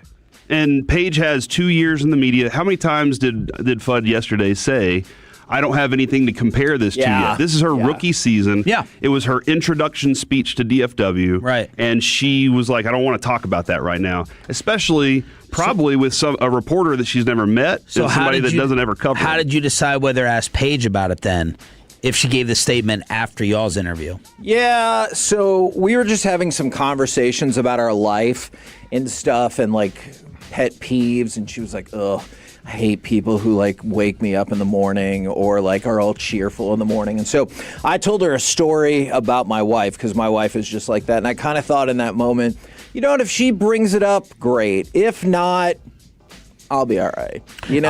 I thought Paige did a tremendous job with her statement. That was a good statement. The leader in the room, clear. She's the alpha for sure. You just talking to her off air, you can tell she's the alpha of that group. What are you doing with this cigar? Please don't say what you said before. What about the tube? I think there was a whole governmental report that was written on that. But no, I've got I was holding it between the teeth, Suge Knight style. Or actually, I guess that's Will Smith. I just bite it. Insult comic I think dog. that this smells awful. Really? It is the worst smelling. I think this is that cigar that I was just referencing. Hold on. It might have been, but I think it went somewhere else, though. I don't want to smell it. Your mouth has been on it. No, smell the middle. Smell the shaft of it. This is from Tommy. Smell the shaft. It'd be fine. What? Yeah. I heard you the first time. I heard you the first time, RJ. You didn't get the reaction. Yeah. Paula Jones smell to it. All right, so that's Tommy Yarish's draft cigars. Let's finish up Ask Reddit. Let's do it. Let's do it. We'll lead off with this one, Sean. As if that's not going to go down a sorted. Whoa. That does not count as sex for the former president. That's what he said. All right. What does "is" mean? Yeah, that's right. It depends on what the definition of the word is. Oh, is, which is one of the greatest quotes of all time, objectively, regardless of political affiliation. I agree. Regarding the Englishman walking from the airport to the stadium, Sean, one thing I don't think we considered enough in that conversation, because you said there might be dead Englishmen laying all over the place, getting hit. It's June. Yeah. I don't think those dudes have ever experienced that kind of heat before. They used to rain. When it gets to 78 degrees, they have a panic. So that might be our concern. Is there's some brown beer laying everywhere? They have no idea. They have no idea what they're in store for when it comes to the weather. Yeah, none at all. Sean, what is a small, perhaps normal thing someone can do that immediately makes you think, "Oh, we're not going to get along"? Ask you to smell a cigar. Probably if somebody did that right out of the gate, yes. Probably abbreviations. Oh my God, that's a great answer. He did something last night, and my skin tried to jump off of my body when Peyton was giving us a Rockwall Hail update. Oh, the nader. He goes, nader sightings out there, and it made my skin crawl. It did not. Yes. Come on, everybody calls them naders. No. Yeah. Not one person. Taters. Yeah, you call tornado. Yeah, tornado. Shut up. And I just hate that in my life. Who said this? Me. I call them naders. I mean, are you telling me that you don't call mashed potatoes taters? What are you, Larry the Cable Guy? You don't call tomatoes maters. You call them maters. No, nobody calls them maters. Yeah. No, they call mater in the movie Cars. Tomater. That's it. That came from somewhere else before. Yeah, I've heard. But nobody people call potatoes taters relatively frequently. Right. So why are we super infrequently they call them maters? Say, never do they call them naters. Are we having taters tonight? I still don't say that. I can't stand it. I hate it. So I'll say abbreviations. I've never heard that in my life. Mine is over-eagerness. If you're too, just, hey, up right away. Stars. Hey, calm down. If you're too up right away, it's like this is too much energy for a first introduction that tells me how much more once I get to know you, I don't think I want to. Well, sometimes you have depending on the... Rude. Not as a first introduction. Okay. It's not. Sometimes when you're really excited, you go fast and you go loud. Yes, that's what I'm saying. Don't we all? So I'm saying...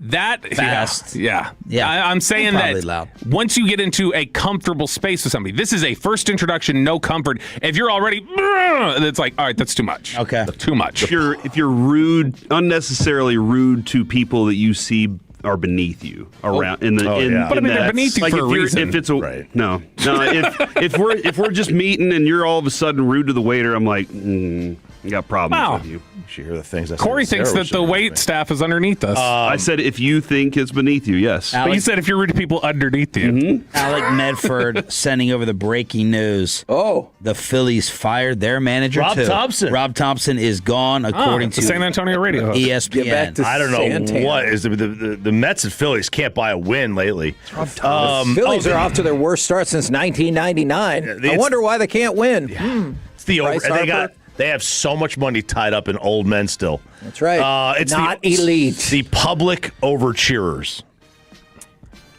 Oh, public overcheers. I agree. You're at a sports bar. They just I care about this team more than anyone else. Yeah. Oh God, just spare me. Oh. Hey, did you have an answer? Yeah, probably. Which I would have thought you would be one of them. Maybe at a time I was, but not anymore. I remember during the Rangers run, Frito got really mad at people clapping at the TV at the bar, and he was like, I don't think you should do that. And I was like, what are you talking about? It's okay. Imagine Will Chambers watching his team at a bar. Oh, no. I've seen it. I don't think I could be around. What's wrong with Kentucky? I don't think I could be around it. Should have never fired Tubby Smith. Hagee? If you immediately start talking behind somebody's back, and I'm like, I don't even know you. Like, why are you trying to start stuff? All right, this is a good one for anybody to answer.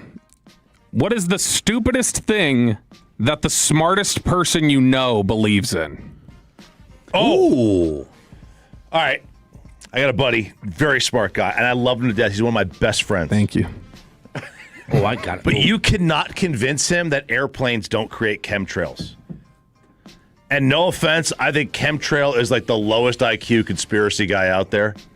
Like chemtrail guy. It's like, come on, Aiden's man. not here today. But you but you cannot convince it. Every time he looks at the sky, when day one of the government shutdown hit, I played golf with him, and the sky was crystal clear. He goes, "Look." I go, "What?" He goes, "Government shutdown, no chemtrails today." And I was like, "Come on, we're not doing this." I honestly don't know enough about chemtrails to comment. Everybody who thinks we didn't land on the moon. There's a reason. That counts. There's a reason. But who's the smartest person you know? Gotten to you. And then what do they believe? Oh, yeah. I think it's more of a bit than anything, but it's a lot of fun to really I'm troll the nervous. hell I out know of a lot of people who think you that. know somebody. You also know somebody that had something to do with that landing. That's true. So we could ask them about the facts. I'll give a. If you ever say that in front of that part of the family, oh my God. It's the that her kids don't need measles shots and stuff like that. Chickenpox shots. Oh no! Like those vaccines. This is a Those spicy vaccines Corey are crosstalk. I like it. vaccines are good. Oh Lord! Hey, if you could cut off your text in at 10 a.m. about that specifically, that would be great. You go. I want to let the clock run out on me. I know the smartest person, and I mean like really, really intelligent person who like is convinced that Princess Diana never died. And I don't. It's the dumbest thing I've ever heard. What? And we fought about it a lot. Thinks that just overwhelmed by the media crush and everything else, they faked her death. Like Tupac. Yeah. It's like, we never saw a body, nothing. And I mean, a really intelligent person who would not normally talk like this. And it's so odd that it makes me just go like, what kind of psychological explanation is there for you? What was going on in your life when that happened that it really caused you not to be willing to accept I couldn't figure it out. But that, and not another conspiracy really that they ever engage in, but that one. Is there and that's not even a common one. Is there an important person that's supposed to be dead that you think is still alive? Don't do it. No, I'm genuinely. I really want to know. I genuinely don't think anybody's ever anybody in the modern era has faked their death. Okay. Pepe? Yeah, I'm going to have to attack my grandpa on this one. I consider him a very small, before you answer. very smart person, but he still says to me all the time, he goes, money doesn't buy happiness, and I think that's the stupidest thing you can ever say. Yeah, all right. Your answer's done. Go ahead, Sean. The amount of really smart people and really successful rich people who just go along with every single political theory. On either ideology. side, yeah. I'm like, okay, I know you're smart. Can you at least denounce that? Can we agree that didn't happen? Mm-hmm. And they won't do it? So who's and the smartest person you know, and what political side do they do that I'm with? not going to do that. Too many to count. Keeping it general, Too many to count. but I'm like, I'm questioning your intelligence now. Yeah. It gives me hope that you don't have to be that smart to be really successful or have money, because you have to be dumb to follow along with this thought process. I don't even talk politics with you, though. Say hi to Choppy tonight at the Globe. Say hi to the KNC Masterpiece next. At the Globe tomorrow. Oh, wow. On 105 The Van. Hey, thanks for starting your day with Sean and RJ on 105.3 The Fan, YouTube, or on the Odyssey, iHeart, and TuneIn app. This is an Odyssey Sports Minute. Bengals personnel man Duke Tobin said what we all already knew yesterday. It's all about now in Cincy, which is why they traded the 10th pick for sexy Dexy Lawrence. And when a team is all in on now, if they don't win it all or come reasonably close, people pay the price. As Baltimore showed us this offseason, if you got to choose...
hit us up on the Frankel and Frankel Injury Attorney text line or the Twitch or the YouTube. And I'm sorry, I don't think I did the intro like that yesterday. You did not. And it made some people sad. I'm sorry. You were very focused on starting the show. Professional. You didn't even want me to explain how I poured water into the dishwasher. But here's the thing, Alec. Yesterday, I opened the dishwasher to pour the coffee water into it instead of opening the lid to the coffee pot and pouring the water in. Mm-hmm. Pot's boiling. So what do you think I did after that? You're probably assuming I shut the dishwasher and opened the lid to the coffee pot. No, next thing I did was reach for the air fryer. I don't know why. Oh. I told Adrian that. Now I'm concerned. But then I realized I had broken out in a rash on Sunday night, like an allergy kind of moment. I have these things happen. And I took a Benadryl. And I think the Benadryl still had me kind of drowsy. That stuff stays up in your system for about 60 hours. Oh, really? Yeah. So right now, let's see, Sunday night, that's 12 plus 24. So we're almost, I got another day before it's all the way out of the system. Okay. Man, good luck. You know what? We might have some other helpful math at some point later in the show. At least I really, this is true. Really hope so. Have you guys ever done the thing where you put the wrong detergent or soap or whatever in the dishwasher, and then lots of bubbles start to come out of the dishwasher, and you're like, "Whoops, I did that incorrectly." I have not. Have you? Oh yeah, no, me neither. You didn't? Me neither. Okay, because I was going to say... Oh, yeah, I definitely have. I felt like that was just something that happened on Nickelodeon shows. No, yeah, I definitely fell into the trap of a late 80s sitcom, and there was nobody there for me to be like, well, that happened. You know, like, exactly. But I definitely did that at least one time, maybe twice. And the bubbles came out, and I was like, oh, no, that I've done this. Did you ever put a little Dawn soap on the water fountain at school? No. And then watch that thing billow over? See, but it sounds like you planned that. Laundry detergent? I am telling you, I was too stupid to do this correctly. Oh, yeah. That's a valid point. From the 858, I'm a little upset the Dallas Wings presser didn't touch on the breaking news of Angel Reese trade. You know what? We discussed this yesterday. I feel like y'all can go ahead and stop bringing this up to Kevin. All right? We brought it up to Paige yesterday. I did it on purpose. Kevin was going to leave it alone because he was like... not much of a story anymore. But he even told me in the middle of asking the question, he's like, Corey, she doesn't know. She wouldn't know because you didn't bring it up on air. Why are you not talking about Angel Reese? Yeah, exactly. And so that's a good, valid point, Kevin. So I think yesterday, by us bringing it up to Paige, we can now say case closed. You know... Tolos. I want to say that that's going to be it. I bet the Tolos say, Corey, you know what? You're right.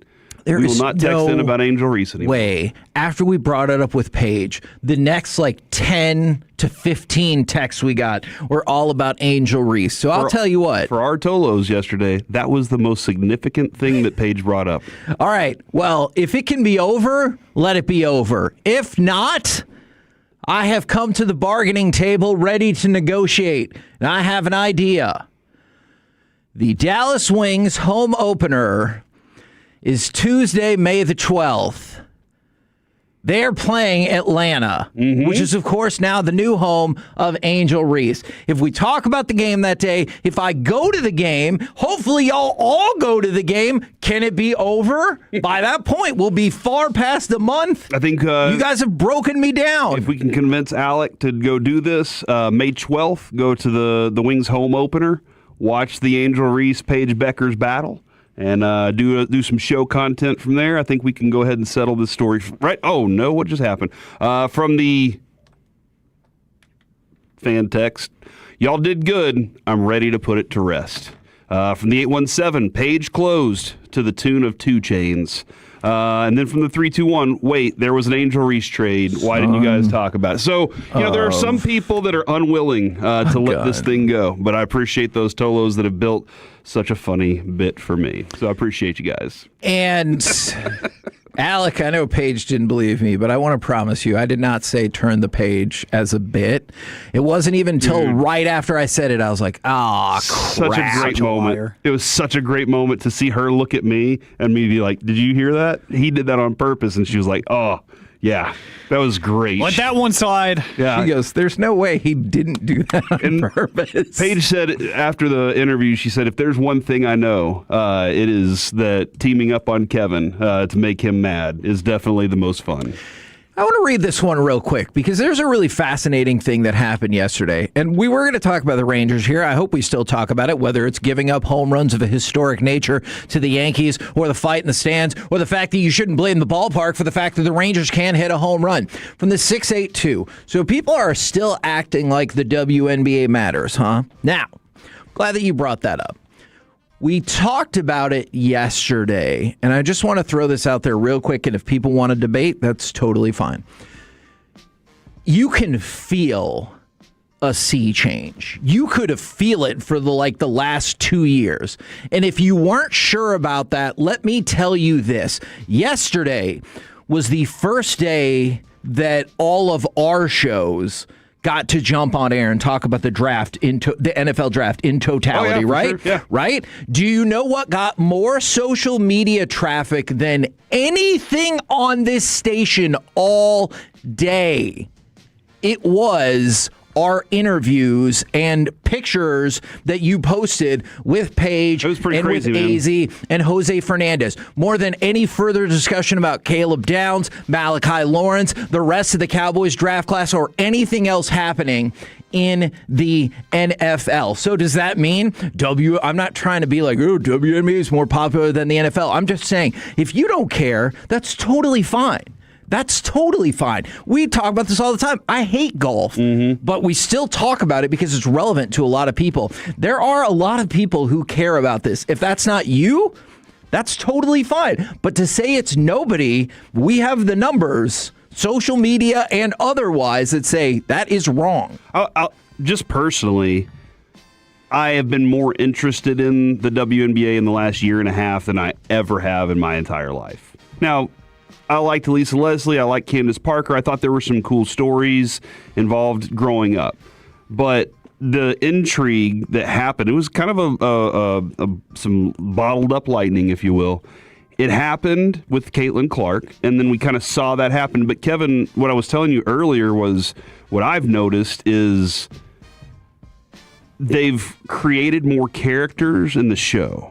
That's true. And more characters that I'm willing to be interested in, like Paige and Fudd. There's some good characters. Now, what I asked her yesterday, who else should we know about? Right. Is that because she brought up somebody that I'm not going to lie, not familiar with. Yeah, and so that's another thing. And I think what's great about the ability to have, your options out there is that a lot of people can pick something that they like and they care about and they want to be part of. So that's another thing too. But yeah, I feel like just seeing the amount of characters that are developing there, just like the NFL. The NFL's developed characters every year. They develop characters with their draft. There's a lot of. Somebody brought up Sophie Cunningham. A lot of different characters around the country. Social media does help with that too, TikTok and all that stuff. So, I didn't mean that offensively. What I said about Fudd. About AZ. I did not think it was offensive, but I think she's still young, and I think when you say somebody's not mature enough, you are saying that they can't. She's still young and has some growth and learning to do when it comes to. Maybe she does. Maybe she has a fun, bubbly personality. There's some things that I really enjoy about her, and I'm looking forward to seeing. But I can see if I was a young kid like that, and I'm sitting there in front of big media, I have some things that I got to go through still and some learning. And Paige feels very confident with stuff like that. So that's what I meant by that. Paige in her second year seemed a lot more confident. That being said, regarding the WNBA, you brought this up this morning in our conversation too. Somebody saw one little question that we asked in the entire 15-minute interview. Oh, man. And they lost their damn minds about it. Somebody said that Paige should have been able to have a gun to shoot us. And I was like, whoa, that feels a bit much, but all right. Because of, a question we asked about naps, which we ask ridiculous questions all the time.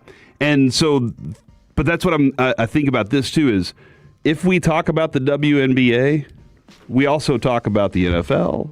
and Major League Baseball and basketball, MNBA, if you will. We talk about a variety of things. We talk for 4 hours. So it's going to happen, and I think it's a good thing to have more options whenever we have these conversations. Cool stuff happens out there. Yeah, absolutely. And somebody just said, all right, now I've got to stop listening to your show. Fair enough. That sucks. But I wish you would keep listening. Because of women? If that is your line in the sand, because this week we'll have dedicated 2.5 to 3 segments to women's basketball, including 2 interviews, then I don't know. I don't really know what to tell you. And don't worry. I get the sarcasm of this, but let's attack it from the 847. Asking for a friend, how is attendance in non-Caitlin Clark games? Revenue still in the dumps? I'll hang up and listen. Attendance for the WNBA has skyrocketed in the last several years, and the Dallas Wings have sold out season tickets for the last 3 years, and this season should be the first season that they've turned a profit in league history. Now, does that mean they have about 30 years of losing money? Absolutely they do. Hence the sea change that I was talking about. And then somebody else goes, once they have a TV deal the same as the NBA, I'll believe. I'm not here to tell you that at all, or even close to that. All right? I'm just telling you it's popular to a lot of people. And if that's not you, totally fine. We're not going to talk about it 8 segments per day. All right? It's just, we did some stuff yesterday. We like the Wings people. We're going to do some more stuff. But again, I think you'll be fine. You know how women are, right? Was that bad time? I don't know if that is the time for it. Well. But if you want to talk about NBA as well, which I think is tremendous. Cooper Flagg wins Rookie of the Year. He got predicted. Yeah, I also thought that, and it was just about as close as I thought it would be. 56 first-place votes for Cooper Flagg, 44 for Con Kneppel. Interestingly enough, Con Kneppel only got 55 of the Cooper first place votes in second place because one of them went to VJ Edgecombe. VJ Edgecombe had a heck of a season, especially as a rookie, but I think that he should not have gotten anything higher than a third place vote, but he did get one second place vote. It was as close as a lot of people thought it would be. Cooper Flagg among rookies this year. First in points per game, second in assists per game, tied for first in total assists, second in steals per game, second in blocks per game. Obviously a hell of a year. We've talked about some of the comparisons with other players across history, including the Michael Jordan rookie season. So hell of a year for Cooper Flagg. This is looking like a tremendous rookie class. Yeah, this is a great thing to build on. It's only time's going to play out on Cooper Flagg and Mavs fans. Only time will tell us exactly where we feel about that. But watching him in his rookie season was an absolute joy, and seeing that you have a dude like that in your locker room makes me really excited. Now, can the front office coaching get the best out of it? Right. That's going to continue to be my question. That's a fair question. As long as Rolando Blackman's involved, I always feel like there's some positive energy flowing through those walls. That's my question is, can they max it out, get the best draft pick possible to go with him and have a running buddy, and then can they add the pieces that are going to be a winning championship style thing? And is Jason Kidd going to be able to navigate that thing with his hand on the wheel the whole time? So I'm looking forward to that. And by the way, since the voting format switched in 02-03, this was the second smallest gap between first and second place for Rookie of the Year, surpassed only by the 2022 award, which went to Scotty Barnes. And then one more quick note for you about how NIL is changing the NBA draft. Note me. Only 71 players have entered the 2026 NBA draft. Now, I know you might be thinking, well, that's more picks, that's more players than there are picks. Fair. But last year, 106 declared for the NBA draft.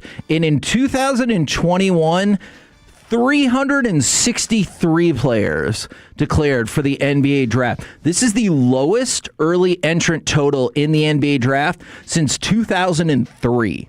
So it's been 23 years, and it's not hard to figure out the reason with NIL being, hey, maybe you're a second rounder, maybe you're not, but I can give you a couple $1 million to stay. So the public doesn't like drafts. Is that kind of also not necessarily Oh, that? okay. All right. I have some NFL ratings that will go against that, but I like seeing that more of the guys are staying in school, even if they're the more like fringier draft prospects. I still think that's a good thing for college because basketball. education's important.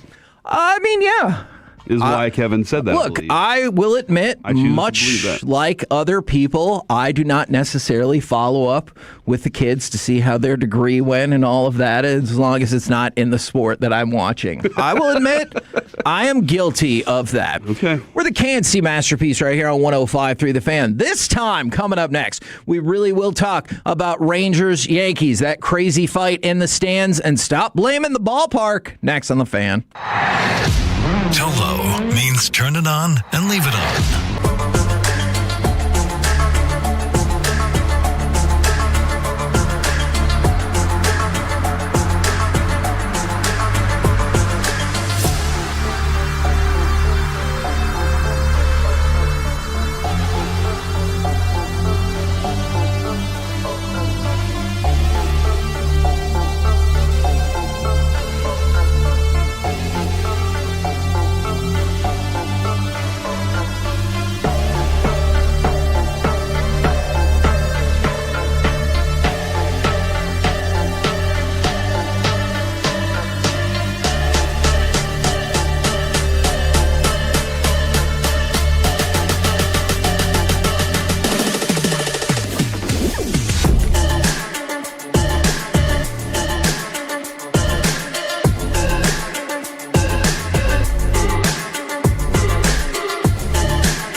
Rice with his 10th home run of the season. It comes with a man on, and the Yankees grab a 2-0 lead. KNC Masterpiece right here on 105.3 The Fan, and I swear this is not what this segment's going to be about. It's just a happy little coincidence. Do you know who's throwing out the first pitch at the Rangers game tonight? Alec? Angel Reese. No, son of a no. Oh. Easy Fudd.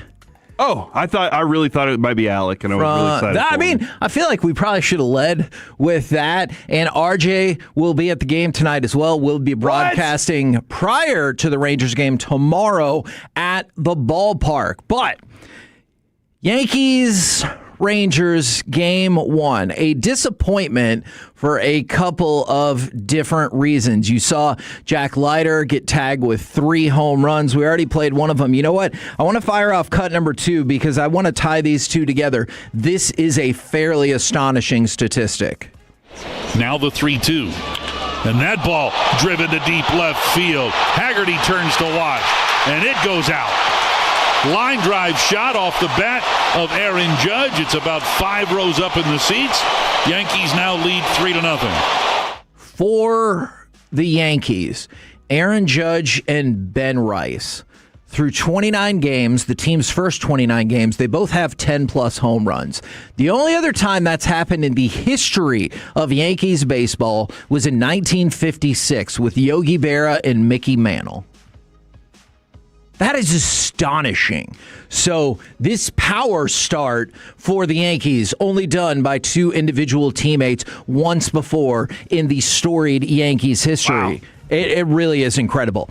Now, let's go to Evan Grant. We talked about it. Evan Grant, Kennedy Landry, Jared Sandler. These are people that, like, if you love the Rangers, I definitely think you should be following them and supporting their work along the way because they do some really great stuff. He was adamant again, and we've talked about this, for people talking about just the stadium for the Rangers' offensive issues. It's not the stadium. If you want an example, this is a great example. The Rangers are 6-7 at home so far this year. In those 13 games, the Rangers have hit 6 home runs in their home ballpark. Gross. Opponents have hit 15. All right. So, same ballpark, same dimensions, same circumstances. In those 13 games, they have been out-homered 15-6. So, we have players that can't hit home runs. At least maybe not in this ballpark, because now we get to the really weird part of it. They have been awesome offensively on the road. So the Rangers have already had 16 road games this year. They're 5th in home runs, 6th in OPS, 6th in slugging, 8th in batting average, and 8th in on-base percentage. So they're top 10 offensively across the board. I mean, I know there's other stats. It's a stat-based game. But on the road, Rangers, top 10 across the board. And even if you want to factor in the fact that they played more road games as kind of inflating their home run total, I would listen to that some, but they would probably still be top 10 in home runs. Everything else is average. So that doesn't factor in as much how many games they played. Top 10 across the board. At home, the best they are at anything is batting average at 26th. Really? 26 on the road, top 10 in all those categories. I just told you. At home, 26 in slugging, 28th in OPS, 29th in on-base percentage, 29th in home runs. And once again, if you want to inflate that a little bit for more home games, fine, but still not good. And 26 in batting average. So I get how that split would make you be like, well, clearly then it is the ballpark. But then we go back to the stat after last night's game. In the 13 home games, Rangers have 6 home runs. Their opponents have 15. So I get it that it's tougher to hit home runs seemingly in this ballpark than perhaps some other places. Unless you're going against the Rangers pitching, then it doesn't really seem particularly difficult at all. Yeah, I think one of the other things too, Kevin, in the last 3 years, now this obviously is partially because the Rangers aren't hitting many home runs. In the last 3 years in that stadium, the rolling 3 years, if you will, you know how that works? I don't know how rolling 3 years really works. I'm just kind of hoping here. It looks like the home run numbers for the Rangers are they're 23rd in home run in that park specifically allowed, just both sides of the ball. And again, part of it is because the Rangers aren't hitting home runs. Right. But the other thing is, like, Oracle Park, it feels like a park that home runs Barry Bonds hit a lot of home runs in. Sure. What's the difference there? But there's, I'll tell you off air. But that's an interesting thing. The park is a factor. The Rangers pitching is giving up home runs, and the Rangers hitting is not hitting enough home runs. And when a Corey Seager is 0 for whatever in the last couple games with all these strikeouts, that's not good for your team either. Agreed. And so like they've got to figure out how to get those things balanced out. But that's a tough one right now for the home runs that he gave up. Yeah, man, Corey Seager has been really bad this month, hasn't he? Oh, he was 0 for 4 yesterday, 0 for 5 the day before. He had 4 strikeouts the day before and 3 strikeouts yesterday. Ooh. And at some point, I understand you have the greatest swing of all time that you've been working on and mastering. And at some point, it's got to connect. And I know it connect. And you kind of feel like, Kevin, don't you see whenever, okay, he hit one, we're about to see the groove, and then all of a sudden it just you get this kind of a thing where you're like, what's going on? I would like wouldn't you like a more consistent dude than the occasional home run? I think we all would. Yeah, no, absolutely. So I was just looking at it to make sure I got this number right. In the last 9 games, Corey Seager has 2 extra base hits. And at the same time, I think he has 11 strikeouts for the month, hitting 186 with an OPS of 640. So that's not going to cut it. This offense continues to be a problem. And I know sometimes the wins will cover it up, but we started to talk about this a little bit yesterday. You scored 2 runs last night. You only scored 1 run the game before. You beat the A's on Saturday, but then you scored 4, and the game before that you only scored 1. So you're starting to see the doldrums of this offense once again, and I think one of the issues outside of just Corey Seager, which you're spot on about that, is you would think some of these things would work in cooperation. Like while Josh Young and they moved him up in the lineup because of this. And what happened yesterday? He got on base 3 of the 4 times that he was up to bat because he has been a terrifying player to face this month. And so you would think that would work in cooperation with like Corey Seager, right? Just walk through why that isn't happening. Wyatt Langford, right? Well, obviously he has been out, but even before he was out, he was not doing particularly well offensively. And so I think that's the frustrating part of all of this is you've seen a standout performance from a player we've been dying to see this from for like 2.5 years. Here it is. Mm-hmm. And who's there to back him up? Brandon Nimmo? Okay. But not the other people that you would have thought, or I guess I would have hoped. Yeah, and I mean, Kevin, I'm kind of looking at the lineup. And not that I'm saying every team out there should have a Dodgers-style lineup. Like, it's impossible to do it because to have that many talented players on one team, A, is very expensive. That means that other teams out there don't have talented players, too. But when your expectation is Corey Seager can be the one that can vault you there. Your expectation is that Jake Berger is responsible for that. The responsibility also was added to Jock Peterson and then Wyatt Langford. Like those are the 4 guys that your expectation is they can hit home runs, and then hopefully you can chip in something from Higashioka and some of these other guys here and there. But this lineup is not constructed to be a home run system. So I agree with the it's not just the ballpark's fault. There's the lineup's got a lot to do with it, and they got to figure out how to win games. By my opinion, being a doubles team, you got to figure out how to be a team that drives them into the gaps. And that's the best approach for this team is to put them in the gaps and be on base. Now, small ball is an option. But I'm not saying small ball. I'm saying get your runners on and get them in scoring position fast. So let's focus in on Jock Peterson. By Rangers standards, he's had a pretty solid offensive month if you look at some of the numbers. But also yesterday, the home run that he hit was the second home run that he's hit all season. And when you were just talking about the extra base hits, right? Do you know how many extra base hits Jock Peterson has this year besides home runs? 1. That is correct. 1.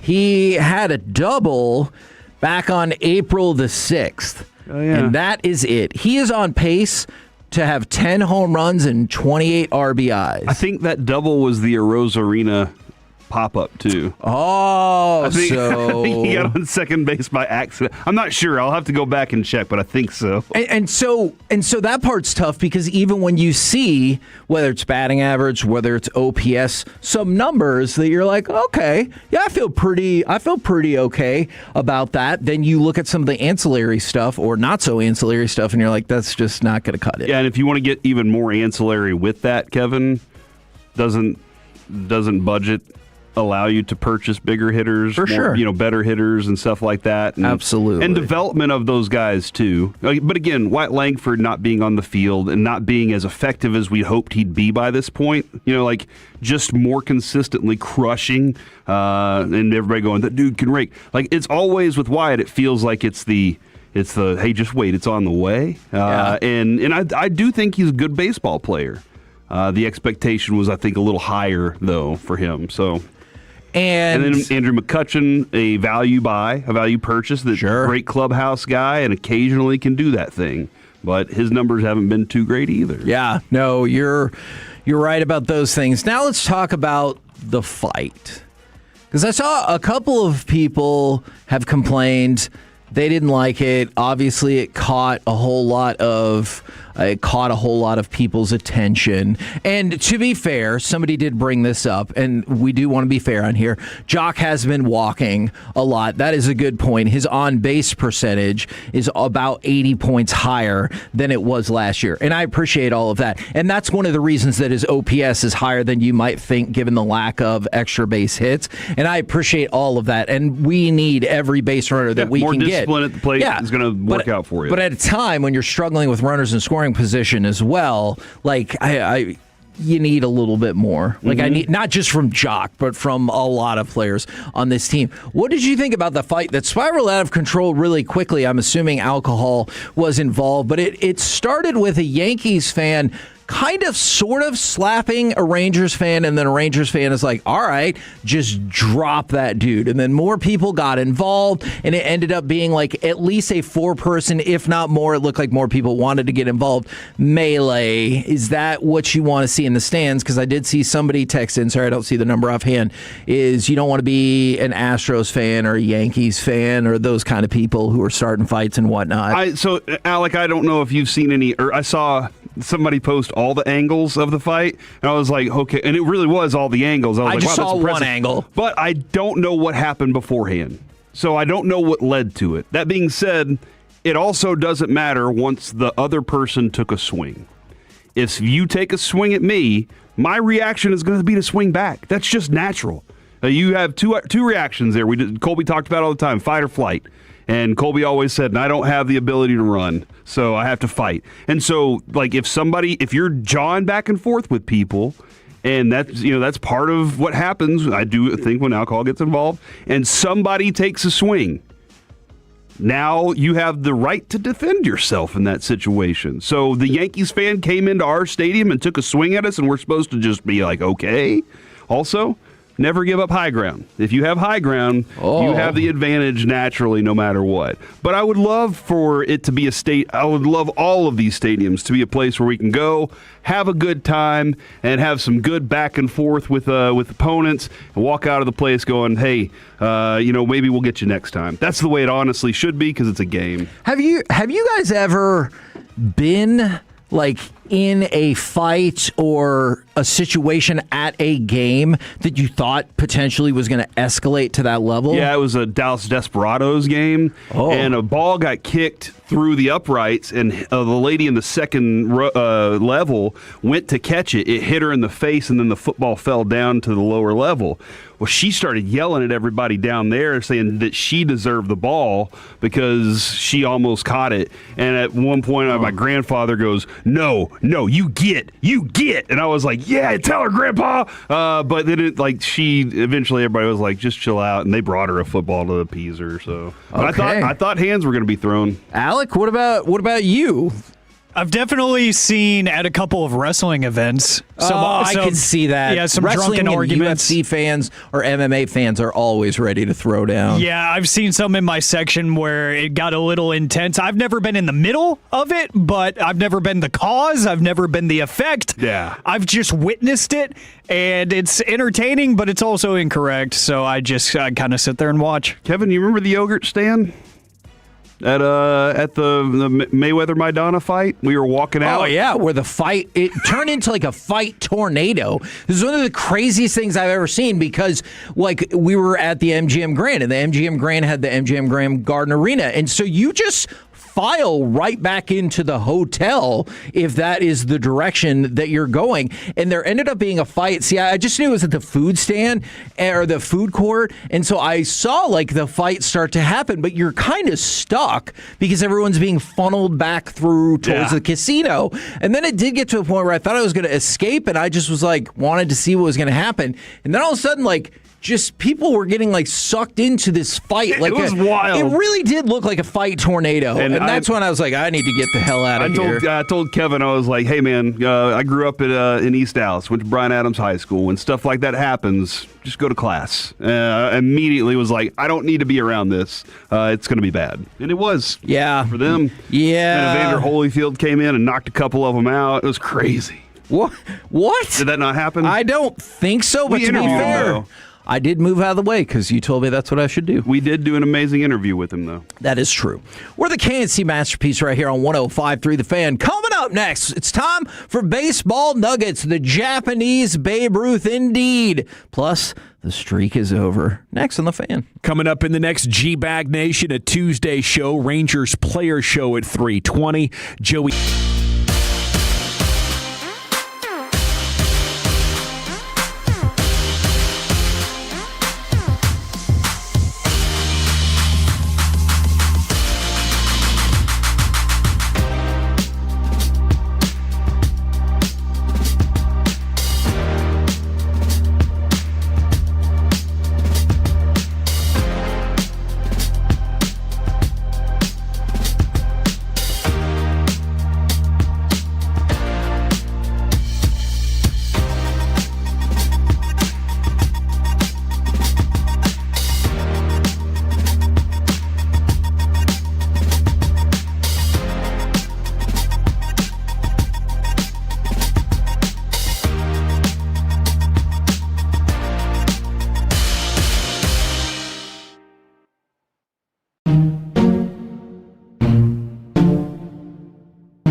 $5 connection charge per line required. Best mobile network and fastest 5G home internet based on analysis by Oak Cliff Speed Test Intelligence Data 2H 2025. All rights reserved. The Rangers and Yankees go at it again tonight at Globe Life Field in Arlington. Hi, everybody. Eric Nadel with Matt Hicks and Jared Sandler. Our broadcast begins at 6:30 right here on 105.3 The Fan and the Odyssey app. This segment is brought to you by Classic Chevrolet. If you're in the market to upgrade your vehicle, get to Classic Chevrolet in Grapevine. The #1 Chevy dealership in the world 3 years straight. They've got more new Chevys than anyone, all priced to sell. Visit ClassicChevrolet.com. This is Texas. This is Classic Chevrolet. Together, let's drive. Based on new Chevy registrations 2023 through 2025.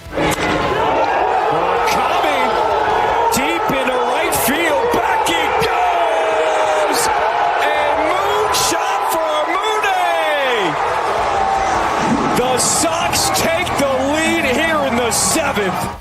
Casey Masterpiece right here on 105.3 The Fan. Right now, it's time for some baseball nuggets. By the way, tonight at Globe Life Field, it's a happening if you love our station. I do. Okay, that's good. In your face, Alec. Whoa, that does kind of in your face, Alec. Aw. So if you love our station, the G-Bag Nation is going to be doing their show leading up to the pregame show for Rangers-Yankees at 6:30 right here on The Fan. And RJ's going to be at the game. What's he doing there? So, just hanging out. Really? Probably. Dude. Eating some Hurtado, I'm sure. Listen, man. Chop is a good hang. That is true. You know, like there's somebody said that, like it was my brother-in-law once told me, in the music industry, it seems like the people that advance the fastest are the ones that are good hangs. Yeah. And like if you can go hang out after a show and not be somebody who starts S or creates problems, you're a good hang and people want to have you around. And so if you want to have a good hang at a ballpark, Chop's one of the ones that I always suggest finding. I would agree with that 100%. Now, the fella that we just talked about, Munetaka Murakami, flip those vowels right there, he hit another home run. He was already at a historic pace. Most home runs by a rookie before May. And if you will notice, it is still only April 28th. Jose Abreu had 10. Trevor Story had 10. Aaron Judge also had 10. Murakami is already up to 12. So he's set the major league record for the most home runs by a rookie before the month of May. And we still have a few days to go. Right now, Murakami is on pace for a staggering 67 home runs and 128 RBIs. Look, dude, you know how this works. And you know what the game does. Pitchers will stop pitching to you. They will find out things about you. You start to wear down physically. All sorts of stuff happens. But this is a very impressive start. This is a very impressive start to his career. And I love when somebody has a start like this because they don't know what they don't know. Sure. And so they don't know what they're supposed to not do and all those things. So they're just out there going about it as if they are supposed to be doing these things. What I always am interested in is when they hit that dry spell, how do they respond? Like, how do you react to things aren't going that way? But if you are a Sox fan, you have to be excited about at least this pickup right now. I have a buddy who's a Sox fan, and they mostly depress him, but this is the one thing that he has to hold on to. That and the Pope. Yeah. Well, there's two things. I don't think he's hold on to the Pope because he was like, what about on the field? I mean, that's fine, but I'd still be like, we got the Pope. On our side, at least. Yeah, exactly. How's that helping? Yeah, I don't know if he is on their side based on some of these things. All right, now let's talk about, so you might be seeing the beginning of something that turns out to be really cool. But you also might be seeing the end of something that's been really cool. Mike Trout. Mike Trout continues to have a standout season. He broke the Angels' all-time record for career extra base hits with number 797. For this season, he is on pace for 49 home runs, 108 RBIs, and an OPS of 976. And just so you know how great Mike Trout has been over the years, that OPS for the season would be the 10th best in his career. Think about that for a second. An OPS of 976. That would be the 10th best in his career for a season. Wild. How many years in are we right now? This is his 15th full season. Oh, because we have to take out a full season based on injuries? No, I just meant his rookie year. He only played 40 games. Okay, what about those years we can take out for injury, though? Yeah, that is tough. That's a fun game to play. Not right now, though. Which is probably why this will be Mike Trout's best WAR in 3 years. Listen, I'm going to be very honest about this. When Mike Trout is good, it gives us that much more fun. Yeah. And this is very fun to watch for him to do it, at this point in his career, as long as he's been playing. And if it's a one last time thing or it could be a revival, I don't know. But it's really cool to see Mike Trout play at this level. Now, speaking of Mikes, who was the number one player that Mike Bassick, baseball-wise, could not say their name? Spencer Torkelson. That is almost exactly how he said it. Spencer Torkelson is the fella's actual name. He, going into the game on April the 22nd, had hit 0 home runs all year. Let's move forward about a week. He is now tied for the all-time Tigers record with home runs in 5 straight games. Okay. Now, I believe they were off yesterday, so we'll pick it back up today. But yeah, he has home runs in 5 straight games after having no home runs all year up to that point. So congratulations to him, but I'll know he really made it when Mike gets his name right. Now, let's go from that to teams that are terrible. Oh, man. I don't think he'll ever make it, Kevin. Yeah, you might be right about that. The Mets, they are 9-19. That is their worst start since 1983. Dang. I told you the other day that the Phillies had their longest losing streak since 1999. And what did they do about it? They fired their manager this morning, Rob Thompson, not being smooth enough for them. And Don Mattingly has been named the interim manager. Rob Thomas is the lead singer for Matchbox 20. Is a different guy? Not Rob Thompson. So Rob Thompson is not the guy who's like, played by Carlos Santana. That's right. Okay. They're 2 different people. All right. The names are completely different. Oh, well. For somebody who got kicked himself in the junk for saying Murakami's first name wrong, I'm all right. Well, if you I like can, the bit though, Kevin. I would appreciate it if you guys could just give me your heart, keep it real, and then forget about it. No. See? Now, if you would have done that right there. I will. Oh, I get it. I will. All right, I got one more.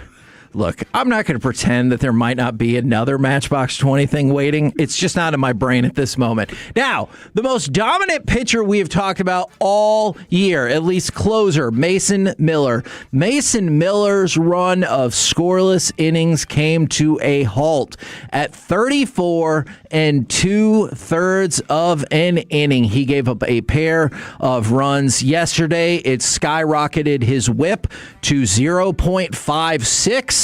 And for the season, he has now given up 2 earned runs, 2 walks, and 6 hits versus 28 strikeouts, which means it's still almost 3 times as likely that he will strike you out than give up a walk or a hit or an earned run. Okay. Good for him. Were you trying to think of a Matchbox 20 thing? I was. I knew it! I had a 3 a.m. joke that I was trying to get to. All right. But somebody then said that pun was a 3 a.m. push to me, and I was like, they beat me. See? I like it, man. I like it. Now you guys are over here treating me like a claustrophobic astronaut. I just need a little space. Jeez. We're the KNC Masterpiece. Yes! Right here on 105.3 The Fan. Coming up next, the Dallas Stars lead off our NHL and NBA playoff super segment. Next on The Fan. The more time you give, the more our crush grows. Together we continue to build something special. Keep turning it on and leaving it on 105.3 The Fan and the Odyssey, iHeartRadio, and TuneIn apps. This message is sponsored by...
Cowboys. An Odyssey sports station.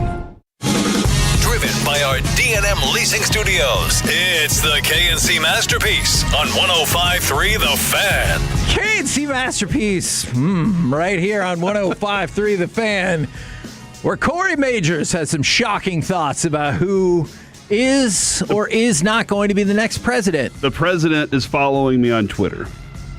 What? The president of the Dallas Wings, Greg Bibb. Yeah. It was like Gotcha. Met him yesterday, had a little chat with him. He's an awesome dude. Appreciate the follow. All right. Very, very much. I followed back. Okay. That's important. That is definitely important. All right. Are you ready for an NHL and NBA playoff super segment? I am now. All right. Let's start. Let's do this. With your Dallas Stars. A huge game tonight. Let me ask you this. Do you think, what percentage of you believes that whoever wins tonight wins the series? I love percentages here. The level of concern coming up at 1 o'clock today. Remember, we do that in tonnage. Yes. I'll say my percentage is if they win 77%, whoever wins tonight. Okay. Alec? Because I think I'm at like 80 or 85. I was thinking like 92.5%. Whoa. Yeah. 105.3%. No, that's okay. I've often said this game is pivotal. Mm-hmm. So I'm very much looking forward to it because I think a lot of emotion is going to be on the ride here for me. You can't really come out of this game and be like, it wasn't that important. Like, no, not at all. That would be a weird take. Now, we look at Jason Robertson. He has scored a goal in 7 straight playoff games, extending his team record. So you're going to need that. What did we talk about a ton yesterday? The Stars have scored 8 of their 11 goals this series with a man advantage. Now, obviously, they have been great at that. They've also been great on the penalty kill because Minnesota's 0 for its last 10 power plays. So watch that. Obviously, you can say that in just about any NHL playoff game. Watch the special teams, both the power play for the Stars and the penalty kill. But man, oh man, like we talked about a ton yesterday, it really does feel like they need to step up their game immensely 5-on-5. I appreciate that sentiment. The 5-on-5 part, yes, for sure. Add that to it, you're pretty much walking out of this place with 3-1 wins. For sure. So one of the things early in this series, and Robert Tiffin, kind of warned of this and was questioning, that first game we all said that's not characteristic of the Stars. We don't see that happen the way that game went, right? Yep. What has been characteristic of the Stars this season, though? Not 5-on-5 or 4-on. The thing that I think, Kevin, you can agree on, third periods have been kind of a weird thing for them. That is fair. And this last third period was one of those where they looked like they had some control, and then they looked like they weren't playing the same game they played for the first 2 periods. Right. And that's something that's now cropping up for me that I'm scared of. But again, I felt like you were coming home tied up anyway. I already said that coming into it, so I'm not really that nervous, but that 1 third period moment when you had the chance to come back 3-1, you lightened up in a way, not that you gave up 4 goals like we've seen this season where you're like, what just happened? Because that was some of the characteristic throughout the year. But the fact that you did give up that fluky goal, I called it weird and kinky.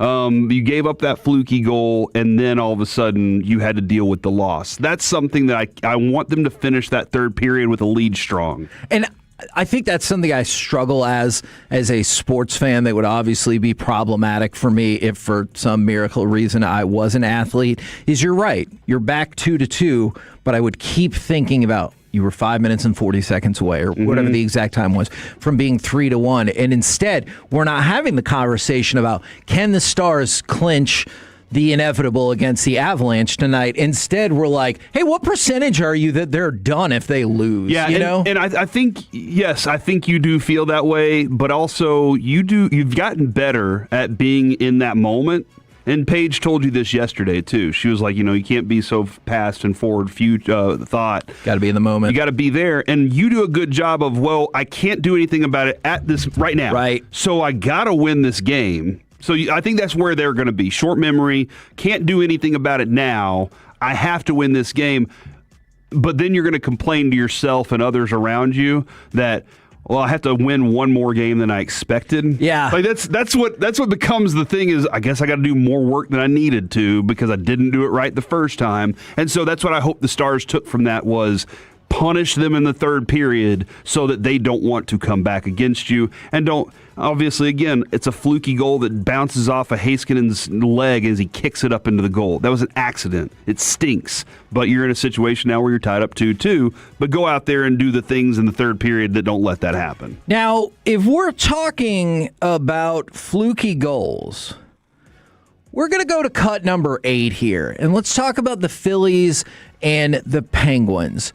So what happens here is the Penguins defenseman, Chris Letang, shoots the ball, not the ball, fires the puck up, and it hits the backstop.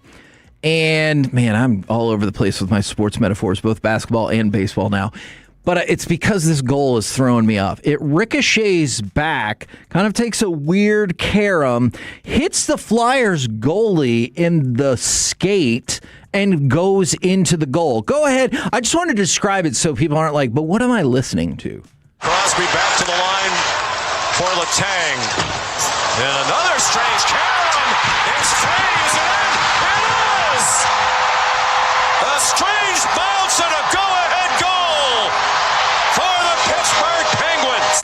I'm glad that threw him off as well because, yeah, that goal was freaking wild. Philly is still up in that series 3-2. Buffalo, they've been cruising along pretty well in the playoffs. They might just close out their series tonight against the Bruins. They're up 3-1. The Hurricanes have already advanced. They beat the Senators 4-0 in a sweep, much like the Avalanche swept the Kings, also 4-0. They're already into the Western Conference semifinals. So keep an eye on the other two series. Obviously, we're well aware of what's happening with Dallas, but Vegas and Utah, they play tomorrow. Their series is 2-2. And the Oilers and Ducks get back at it tonight. Anaheim is up 3-1 in that series. Potential to knock out what has been a huge playoff headache for the Stars in Edmonton. Hopefully the Kings can take Colorado down pretty soon. That would be awesome if they could do that. They lost. It's over. Did they win a game in the series? Nope. All right. Hey, they Kevin, should have, but yeah, they that did stinks. From the 940 is Nils playing. We looked horrible after game 4. He is not. We found that out yesterday. Yeah. And my perspective on that is in games, sometimes you don't have a plan to lose that guy, and you don't really particularly have something set up.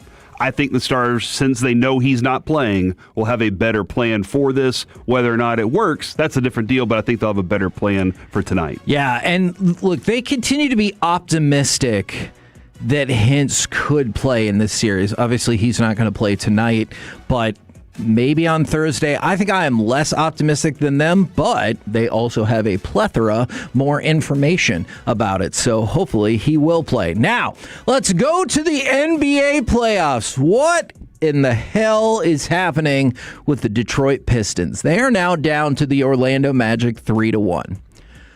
I'm sorry to have to phrase it like this. They are the third 60-win team in NBA history to fall behind 3-1 in their first playoff series. Okay. Along with the 2011 Spurs and, well, you might have guessed it, the 2007 Dallas Mavericks. Both of those 60-win teams lost, 60-plus win teams, lost in 6 games. Is that going to happen to the Pistons as well? It will if Cade Cunningham doesn't get it together. He has 24 turnovers in his last 3 games. That is the most turnovers in a 3-game playoff span since they started tracking turnovers in 1977-78. Now, why did they not track turnovers before then? I don't know. Just like why the NFL didn't think the sack was an important play. But yeah, the most in a 3-game span in NBA history, that is not going to get the job done. But do you think it will get the job done? I do not think it's going to get the job done. You know why? Because let's go to cut number 7. They also have to deal with the dunking stylings of Jamal Cain. Turns the corner.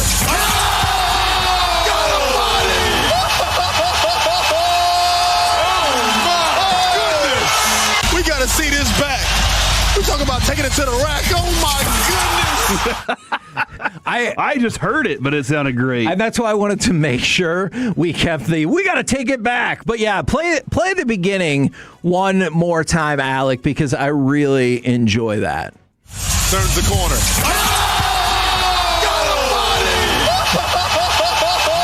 I just love the enthusiasm that they have right now. We didn't get a chance to mention this yesterday, but the Houston Rockets did something that had only happened one other time in the last 29 years.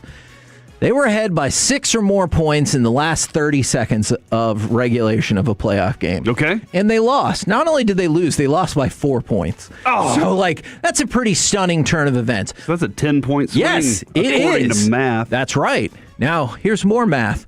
Going into that precise moment on Friday night, NBA teams were 1,713-1 in games like that. Now they're 1,713-2. Was the one the Mavericks? No, it was the 2024 Knicks. Okay, you can understand though, right? Yes. Like you can understand how that feeling is. Partially because of what I did earlier. That is very fair. The Oklahoma City Thunder are the lone team that has advanced to the conference semifinals thus far. They wiped out the Suns 4-0. Another sweep right there. But Denver is still alive. The Denver Nuggets defeated the Minnesota Timberwolves last night. Now, partially, if they win this series, that would be their third 3-1 series comeback. That would be the first team in NBA history to do that 3 times.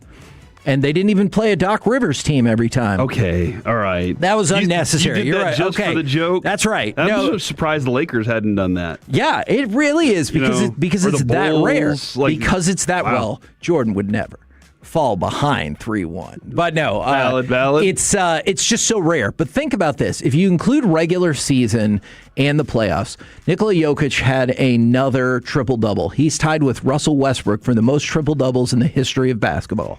If you include the regular season and playoffs, he's also second behind LeBron for most 20-point playoff triple-doubles, so moving up that ladder. But if you don't have a secondary championship, that definitely hurts your all-time resume. And how's it even helping him at this point? You know, the Well, triple-double, he looks like he's just kind of a ball hog now. Well, they did need him to win the game. Now, whether or not they're going to get through, don't know. Obviously, Wemby was back, so they'll probably be underdog in that series if they play the Spurs, even though Jokic and the Nuggets have had the Spurs number so far this season. Spurs will look to close out the Trailblazers tonight. And then on the other side of the bracket, already told you about Pistons and Magic tonight. Knicks and Hawks, Game 5. Hey, what do you know? They got rid of Trae Young, and the Hawks might be good in the playoffs again. But New York is going to melt down if they lose. I do. If sports hate, if they lose this series, and it is 2-2, I am really interested in that game tonight. The Knicks are 6.5-point favorites, but if they fall down 3-2 and Atlanta has a chance to close it out at home, the New York media is going to melt down. If you want to troll Stephen A. Smith because he does that with the Cowboys all the time, this would be a great opportunity for you to do so. We're the KNC Masterpiece right here on 105.3 The Fan. Coming up next, it's time for AM on the FM. We got the question of the day plus more Joe Mazzulla audio because why not? Next on The Fan. Take us with you wherever you go. Now heard on the iHeartRadio app, YouTube.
Now you can grab Party City balloons, decorations, and tableware, plus matching custom invites, banners, and more right at Staples. That was easy. This segment of The Fan is brought to you by Buyers Barricades. Buyers Barricades is a full-service traffic control provider, taking care of your project from the evaluation and planning to setting up, maintaining, and taking down the equipment when the project is complete. The Texas Authority in Barricade Rental. BuyersBarricades.com.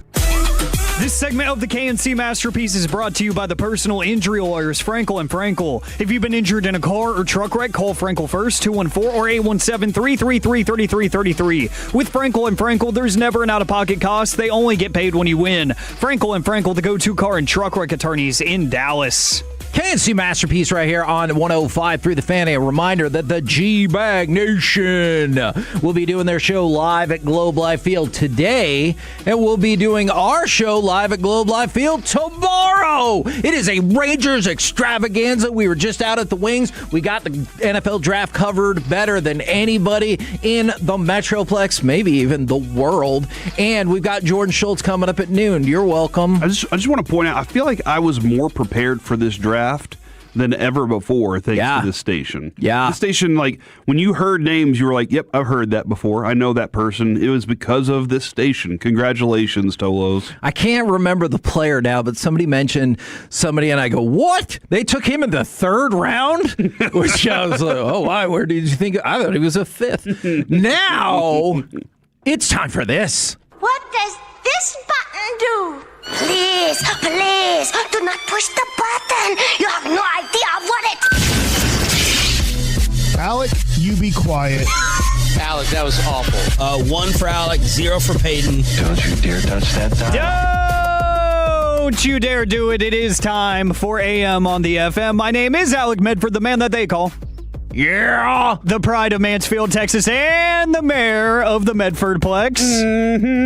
877-881-1053. That is the Frankel and Frankel Injury Attorneys text line to answer today's question of the day. Plus, we got more Joe Mazzulla audio.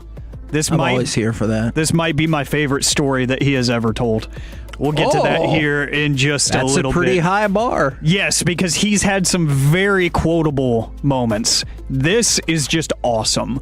We will get to that here in just a little bit. But, gentlemen, I do want to touch on what you were talking about just a second ago, Kevin. It was fun sitting there. I was at Friday Night SmackDown this past Friday, and I was kind of following the draft through who's going to join us at noon, Jordan Schultz, through his Twitter. And I was like, oh, man, they got a really good player. Oh, man, they got a really good player. Oh, that dude sucks. What are they doing? You know, like, I was following along, and like Corey mentioned, I felt like every time I saw a name pop up, I was with my buddy Carson, and I could give a full bio on that player. Yeah. You know, he's a Steelers fan, just like Kevin is. I've heard that before. I've heard that too. Yeah, so whenever the Steelers were making their picks, I was giving them like full background on these guys because I listen. I Tolo. And I did the homework myself too, as did Corey. That's a big deal too. Yeah, so we did the work and it paid off. In your face. In your face. On your face. Guys. Oh my goodness. Today, it's a drop. If you're lucky. Gee, all right. Today, I'm going to make it wholesome again. There's no way. It's Global Pay It Forward Day. Not just National Pay It Forward Day. It's Global Pay It Forward Day. Can I ask one Pay It Forward question? Sure. And I hope people follow up on this. Have you ever been at the Chick-fil-A or wherever else and somebody pays for your order and you got like a sandwich and a beverage? This is $7.58 or whatever. And then you're like, oh man, do I have to pay for the next person's? And oh yeah, what's the next person order? $38. And you're like, dang it. And like, have you ever been in that situation? And if so, did you pay it forward? Or you're like, that's disproportionate. Which I feel like undercuts the idea of paying it forward. It's not pay it forward as long as it's beneficial to you. I mean, that feels like a lot of people's MO. Yeah. Which, you know, I understand. I'm not saying it's right, but I understand it. But I've never been in that situation where somebody at a fast food line has paid it forward for me. I've had the Starbucks is the typical place where something like that happens. And I've had 3 times that it's happened. Same Starbucks too. The one off Northwest Highway over by the Half Price Books. Very busy Starbucks. And 2 times I've been like, sure. And it was like $1.15 or something, which is kind of insane. But then there was one where I was just like, I'm not in the mood for this today. And that was rude on me. But I was just like, they started asking me, and I went, nah. And they were like, okay, here's your order, sir. I was like, thanks. Yeah, I wonder if you could, can you pass that credit on to the next person? You'd be like, will you take $7.58 off their order, and I'm just going to pay my bill. Mine. Yeah. That's not a bad idea. Or when it asks you at checkout if you want to round up for charity, could you just be like, double it and pass it to the next person? Yes. Yeah. You know, so that 56 cents that you were going to round up, That's just go ahead and double that, a little over $1, the next person can handle it. I like those TikTok videos where somebody's walking around, I got this, I'll give it to you, or you can double it and I'll give it to the next person. I saw one yesterday.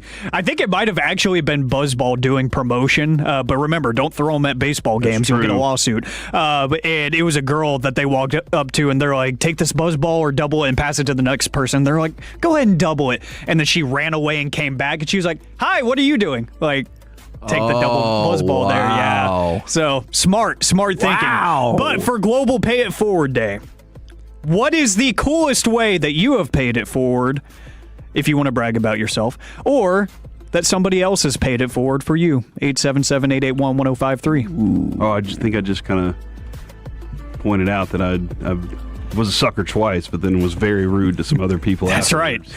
right. It's interesting that that's what you've taken away from all of this thus far, is that you were a sucker in this scenario.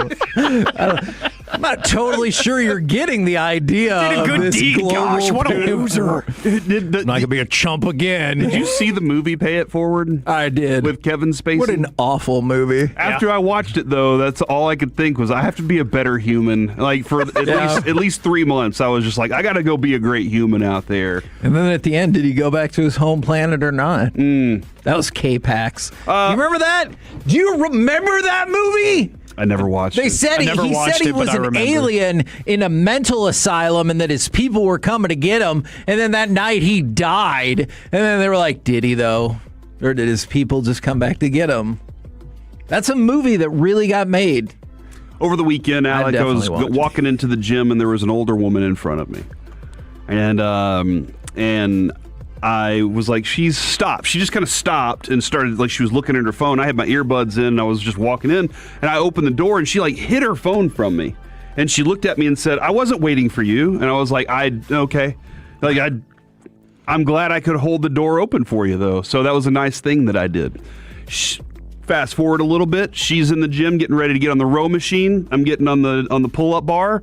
And I do my first set, and she walks over to me and says, do you know how to turn this off?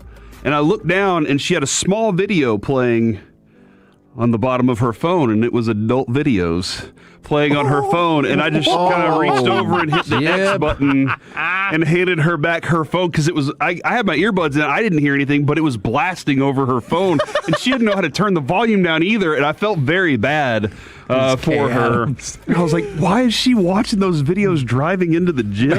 And that's what gets her hyped. That's her pre-workout. And I will just remind people, like, you shouldn't do this either way, but definitely never try to mug somebody on their way into the gym. That is the most amped up you're going to find them. Like, come on, let's go. They got their pre-workout in them. I've probably got 275 milligrams of caffeine flowing through my veins on the dot at that moment.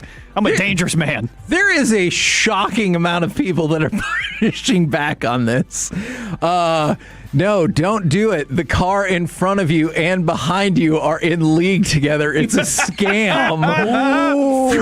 It's a pyramid scheme. Yeah, you're not rude. Pay it forward as a construct. Don't conform. There are a shocking number of people who have an issue with the idea of helping people out. That's awful. Well, I'll give a heartwarming story then, since people don't believe in it. This was around this time last year because it was Mother's Day. And I had gotten a bouquet of flowers for somebody, and we stopped speaking, right? So I had some flowers that I had nothing to do with. And I was like, well, my mom is no longer around, so how about we find a mom to give these to? So I went to the Parks Mall in Arlington. I needed to do some shopping anyway, so I just brought the flowers with me. and I was like, I'm going to find somebody pushing a stroller or walking with a kid and just give them the flowers. And before I even get out of the parking lot, I see a mom by herself with a stroller walking out. And so I went to go, or walking in rather. Out, just hair frazzled. So she I didn't know what to do with herself. I ran up there to open the door since she had a stroller. And she was already I'm an independent woman. No, she was like, thank you so much. I was kind of expecting that. And I gave her the flowers afterwards, and she was like, you don't know what this means. I'm a newly single mom, so today was really tough. And I was like, sometimes just perfect timing in the universe. Alec, I'm so proud of you, dude. So, I was like, you know what? This couldn't have been any more perfect. The fact that I pulled up to the parking lot at this time and chose this entrance, and there was a newly single mom, I'm like, and she was like, yeah, today's a really tough day on me, so that meant a lot. Thank you. That is a much kinder story. That was a year ago. Than my old bird rocking some corn, I just assumed it was Tom Brady's ex. Jeez. Oh, sorry. Dude. Man, I'm taking out some personal vengeance today. I need to dial it back. All right, you're right. All these people in the text corrupted me. Now somebody's like, hey, did you know I got a free Angel Reese trading card and a Matchbox 20 CD once? It's gone too far. I don't think it's gone far enough at this point. I kind of like that. Hey, remember, you're the one that started the Rob Thompson bit. That's true. So you asked for that yourself. The Angel Reese thing, I'll give you a pass on. That was not you, even though you didn't cover it enough. You're right. But I digress. 877-788-1053. Did you smash? And from the 817, did you also smash? I told you. Pay it forward's a scam. Did you smash that newly single mom? That's what's happening I'm very skeptical on the fan text today. Yeah. Somebody said that lady probably thought you were going to go mug her. No, not at all. Is what we're dealing with today on the fan text. Is it because it's cloudy outside? Mm-hmm. That's what's happening to everybody? Dude, I heard this lady at the grocery store the other day. This better not be a negative story. Well, I don't know if it was. She was like complaining about the gray weather and the clouds and everything, and I was like, do you want these Mayflowers or not? We can't have Mayflowers without April showers. You have to have the April showers. Stop it. Is that the old man version of we needed this? Yes. Oh, my God. In my mind, you were actually that worked up about it, too. Like, shut up, lady! There is a portion, I don't know if it's 10, 20% of old men who've never seen a rain that we didn't need. Like, it doesn't matter what we needed this one. Yeah, that's how I was thinking when she was complaining about it. Dude, it's rained like 8 times in the last 2 weeks. Yeah, think about whenever we're in a drought later. How great those reserve waters are. That's right. Is it? I think you just said that as your transition. No, I'm so serious. You are a man that never, I'm sorry, Alec, you're a man that never had to do a story on the North Texas water situation for the newspaper. That's true. Like I did. That is true. You don't have enough reserves, Kevin. Oh, well. See? That's not coming from a real place of like care and knowledge, Kevin. That's coming from a place of resentment that he had to care about it for one singular moment. And hey, you should care about it today because we might get some crazy weather today from what I've been seeing on the internets.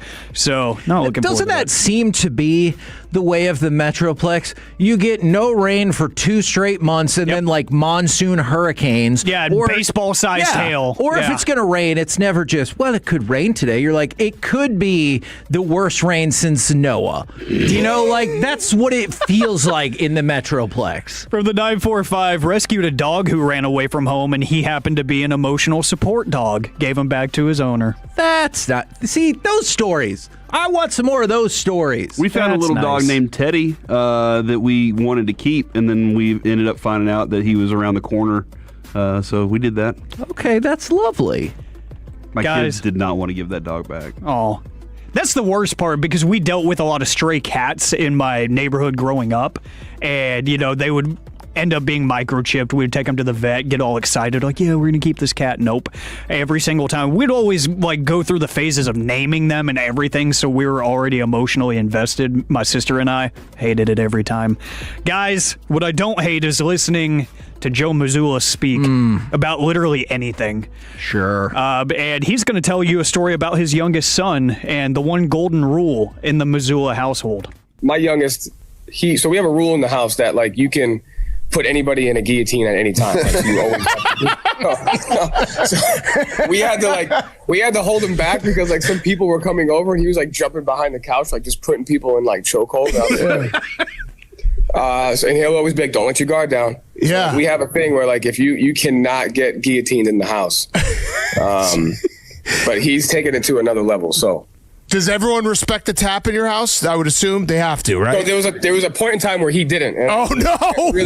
We get really pissed at him. I was like, "Kid, listen, like you have no respect for the art." How old was he? 7. A 7-year-old who's addicted to guillotining but doesn't respect the tap. I would move out. That's a house I'd move out from. That was on Pardon My Take on Netflix. That's amazing. And that is my favorite thing. I love how his argument, whenever 7! He was like, no, he didn't respect the art. He was like, kid, you don't respect the art. Tap out. Let go. I love Joe Mazzulla. Every time he speaks, I listen. They could win 2 games next year, and I would still listen to everything he has to say. You'd hope, like, maybe when you're eating, that rule is put on pause, but that could be dangerous. Better hope you finish your food before that kid does. Yeah, That's right. kidding. Don't let your guard down, like you said. No kidding. We're the KNC masterpiece. For that other piece of chicken, and all of a sudden, bow, got him. My chicken now. We're coming up, damn it. Y'all have done this to me. Coming up next, it's time for Gridiron Gravy. What could the 2027 NFL draft look like? Or the prop bets that I know you sick people are going to want to hear. Next, right here on The Fan. Coming up in the next G-Bag Nation, a Tuesday show, Rangers Player Show.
Ready to be your best friend. Go see Rafi and all of our adoptable besties at 1053thefan.com/adopt. This segment is brought to you by Classic Chevrolet. If you're in the market to upgrade your vehicle, get to Classic Chevrolet in Grapevine, the #1 Chevy dealership in the world 3 years straight. They've got more new Chevys than anyone, all priced to sell. Visit ClassicChevrolet.com. This is Texas. This is Classic Chevrolet. Together, let's drive. Based on new Chevy registrations 2023 through 2025. Speedy Ryan Wing goes in the slot to the near side. Here's the play action. A chance for that shot. Downfield, gets it complete. Andres into the end zone. Another touchdown pass for Arch. KNC Masterpiece right here on 105.3 The Fan right now. Powered by Men's T Clinic. It's time to go around the entire NFL and NFL adjacent and dip into some gridiron gravy. Dip it and rip it. Would you like me to start telling you about the 2027 NFL draft, or would you like to hear about Spotify and prop bets for Vrabel and Rossini? Alec, I'm going to let you decide here. You know what I want. Who will announce their divorce first, Vrabel and his wife, or Rossini and her husband? Oh my gosh. I could just tell you. Her and her husband. They're minus 400. Huge favorite that they will get divorced. Will that happen before the end of the year? Minus 150. Gosh. Who has these? A lot of people. You're kidding me. I mean, Bet Online has them. There's Kalshi. When did this kind of stuff start? Like these kinds of prop bets? At least 3 to 5 years ago on a bigger level. Yeah? I'm sure to a certain level they've always existed. Is it the stock market this? Like, I'm betting your company's going to fail. Yeah, but because of a relationship too. That's interesting. Yeah, that's an interesting perspective there. I just feel like we've always had that inter-office pools, or amongst friends kind of thing, but never I can go win $25 from some website because they actually put this out there. Yes, and here's part of the reason. Wouldn't you hate being one of the people that is that thing? Yes, I would. But Diana Rossini and Mike Vrabel are also so terrible at hiding this from all the public pictures we've seen. But then also, Diana Rossini made a Spotify playlist called Turning the Page that she shared with a user by the name of Mike on December 19th of 2022, which just so happens to coincide with a 4-game Titans losing streak. I'm not going to go into the fact, like we did the other day, that her first son is named Michael and her second son, per some sleuthing, was born almost exactly 9 months after 2 consecutive Titans games that Diana Rossini was covering. I think it was January 2nd of 22 and January 22nd of 22. I think around that area. Or January 12th, one of those two. So there's that. It just those could be coincidence. They could. You're right. But there's a lot of circumstantial evidence that is starting to build up. Now, I can tell you don't like the negative one, so I'll go through a couple of these quickly, and then I'll get to the happy one. Will Rossini do an interview before the end of the year? Minus 400, obviously. Of course she will. Who will speak first, Vrabel or Rossini's husband? Rossini's husband is a massive favorite at minus 500. Would you want to talk? No. I'd just be like, well, we're done. I'll see you next time. Yeah. And anytime, but the media they're gonna be dogs. They're gonna hunt you down and do the thing because there's some esters out there, as Paige said. Yes, as we helped her out with that. But you want something positive. All right. Hold on, before we get to positive, can I throw a text out there? Sure. She bets on it, files for divorce, cashes in, gets busted for betting on herself. Worst year ever. Oh man, that would be crazy. Like how do you control that? Oh. You have to have somebody else bet on it for you, right? Yeah. But as Sorsby and other people have found out, that does not necessarily. Shohei made a way to worked out for him. Make it work, allegedly. Now, okay, so Alec, Corey doesn't like these negative prop bets. Oh, that's fine. We'll give you positive. You can bet on love. Will Vrabel and Rossini be married before the end of 2027? 10-1 on your money. 27? Yes. No. 28? 10-1 for me to say no? To say yes. Oh, no. No. Alec? 10-1. Marriage is a big deal. I mean, not to them. And when you know that the other person isn't really like into it, you know? Right. Like they're, hey. Do we need to get married or can we just hang out still? What do you think of the odds? He's going to try and make this work with his wife first. Sure. Like, that's going to all that's how to happen. At some point, do you think either one of them said, I love you to the other one? Oh, yeah. Okay. Oh, yeah. Alec, 10-1 on your money. Do you want to gamble on love? 10-1 if Rossini and Vrabel get married before the end of 2027. I want to gamble on love, but I don't think that's... I think that's too close. I think that's too soon. Okay. Yeah. I gotcha. If you said 28, yeah, I'd throw $50 on it. From the 972, unlike the players in the league, she's under no obligation or contractual requirements to not gamble or bet on herself. But if you tamper with the market in these bet situations, that's a problem. Yeah. Only the people in charge, much like the stock market, are allowed to tamper with it. All right, let's go. Was there a dude that walked around and was using a hairdryer to change the temperature? Yes. Is that what we saw this recently? He found the exact location that the city would gauge its temperature from at the airport and went and used the hairdryer to change the market. And then he got busted. Yeah. For being smart. Oh, interesting. The Cowboys have really bolstered their roster, I guess, with the signing of wide receiver Marquez Valdez-Scantling. They also signed wide receiver Tyler Johnson and linebacker Curtis Robinson for some veteran wide receiver depth, and then a potential rotational linebacker who has special teams experience in San Francisco. So there's that. Also, keep an eye out on Cole Hudson. The former Texans offensive lineman will be attending rookie mini camp with the Cowboys and then the Browns. And so he's just going to try to get some face time, see what he can get going there. So just keep an eye out on that. Now, for the 2027 draft, this is really interesting because if you look back how different the draft turned out to be compared to these like early mock drafts. The favorite to be the first pick in 2027 NFL draft, Arch Manning, followed by Dante Moore, Jeremiah Smith, and Julian Sayin. So not a lot of surprises there. I'm interested on that 7-1 on Jeremiah Smith. I think he's that good that he might get a shot. But consider this. QB is in the first round of ESPN's early mock draft last year on May 1st. Cade Klubnik was pick 1. Lenora Sellers was 4. Garrett Nussmeier was 7, and Drew Aller was pick 8.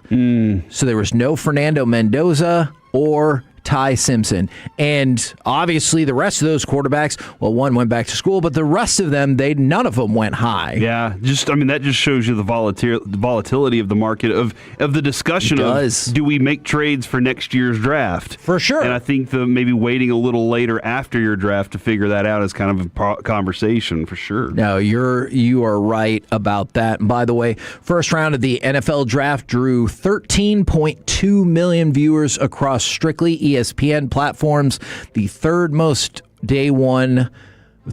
watched day one of the NFL draft ever. So things are going well. And then I did get a chance to bring this up yesterday. It was a big NFL draft for sons of wrestlers or relatives of wrestlers.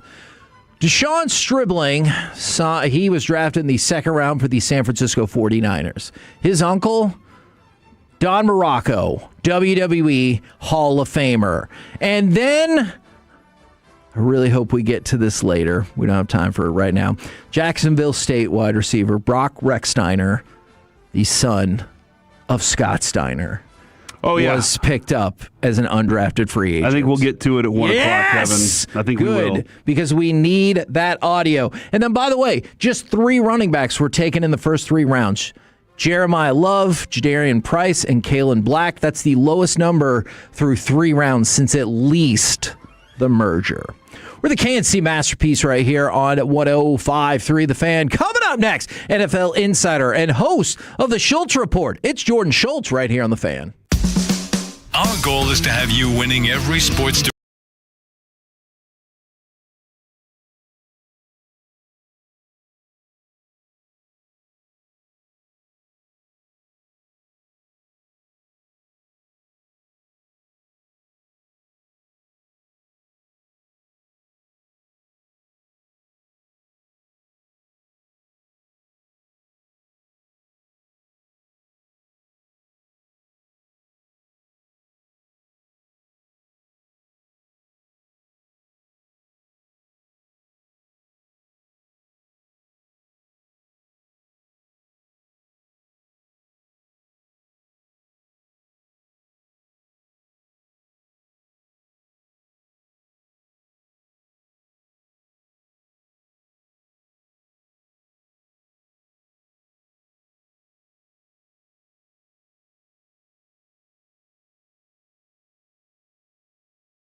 Racing Studios. It's the KNC Masterpiece on 105.3 The Fan. KNC Masterpiece right here on 105.3 The Fan. Don't forget, in this hour, we got Billy Idol ticket giveaway happening today. You can go see the G-Bag Nation at Globe Life Field prior to the Rangers game. They'll be doing their show out there, and we'll be doing our show out there tomorrow prior to the Rangers game. So all kinds of cool stuff happening and great opportunities to go hang out with us. Wanted to mention this. We're going to talk with Jordan Schultz in just 1 minute. A couple of other notes from the NFL draft. Wide receivers were the most selected position in this NFL draft with 36 and with 5 first-round selections, although offensive tackle had the most first-round selections with 7. And then in terms of conference by conference, Big Ten, second most players selected, 68, but they had 10 first-round picks, whereas SEC only had 7 first-round picks, but the SEC overall had 87 players selected, the most in the draft. Well, I mean, kind of the way that all lines up is still very intact with the way that we predicted the whole thing, where the density, where the best talent was kind of in the middle of it. Second round, where you thought you'd get a lot of it. The wide receiver thing kind of shocks me, though, because we felt like this was kind of a soft wide receiver group at the top. Yeah. Whereas there were some good ones and some ones that, maybe not the generation. Yeah, but I didn't see a Calvin Johnson, or A.J. Green, or Jamar Chase. We didn't see that at the top. But it's interesting to see those wide receiver numbers, because teams are, constantly looking at that, saying, how do we filter more into this? So that's an interesting number that you got there. And then teams with the most players drafted, Ohio State, number 1 with 11. They had 4 first-round draft picks, and of course, all 4 of those were in the first 11 picks. And then Texas A&M and Alabama were tied for second at 10, with Clemson, Miami, and Texas Tech all tied for 4th after having 9 players taken in the draft. The thing that I didn't ask Steven was, how glad are you that you got one of those Ohio State players? He's like, I'm not trying to be rude. How do they ever lose a game? Yeah, absolutely, they're glad they got that one in particular, because they didn't think you would be there. Like a lot of us were kind of in that vein of, man, it's just going to be such a fingers crossed moment. But to get Caleb Downs, pretty awesome to get one of those. What is the most taken? You said in the first 10 picks. Do we know that? So one school, 2 schools in the past had 4 players taken in the first 10. Wow. Ohio State was trying to become the 3rd one 11. to do it, Gotcha. and they just missed out at 11. But obviously, that shows the depth of talent. But nobody's ever had all 10, huh? I know. I think 4 is the max, to be fair. I did not double check and look that up. What do you think the odds would be for something like that down the road, Kevin? Well, eventually we'll only have one conference, so who knows? Maybe it could be closer to that, but probably not going to happen. I could see maybe a world in which you had 5 taken in the top 10, but I think realistically 4 is a pretty good number. Probably the best that you're going to get. What a right recruiting there. class you have, if you're able to, or a couple of classes, if you're able to have that many, though. No, you're right. But at the same point, kind of like what Steven was alluding to, when I look at Texas A&M on there, lost in the first round of the playoff. When I look at Alabama, got dusted by Indiana, and obviously Ohio State didn't win the title either. Is it frustrating when you recruit that level of talent but also don't go as far as you would like in the playoff? Right now, we bring to you NFL Insider, host of the Schultz Report podcast. It is, in fact, Jordan Schultz. Good afternoon, sir. Hey, guys, how are you? Doing really well. Yeah, okay. We are doing well also. Appreciate you for hopping on with us. Now, I know you pose this question as well. Also, I have to know, is there a wheel spinning in the background, or what is that noise? Yeah, you guys caught me during PT. Okay. I hope it's not too loud. No. We'll have fun with it. Yeah. I was just hoping, in my mind, there was some kind of fun game happening in the background and a wheel was spinning. Unfortunately, I have a horrible fucking back connection situation going on. So that's what I'm dealing with right now. Sorry about that, man. Sorry to hear that. Yes, That's absolutely. Now, you tweeted this out, I believe it was yesterday, if not the day before. Yes. Who won the NFL draft? And so I got to add, who lost the NFL draft and how did the Cowboys do? The one draft that is the most puzzling to me has been the Minnesota Vikings. Yes. They took Caleb Banks, who's a good player, at 18, but he's dealing with a foot problem. A lot of people thought he was going to be a second-round pick. Just their entire draft I found puzzling. But I liked what Dallas did. In fact, I'll go so far as to say I love what Dallas did.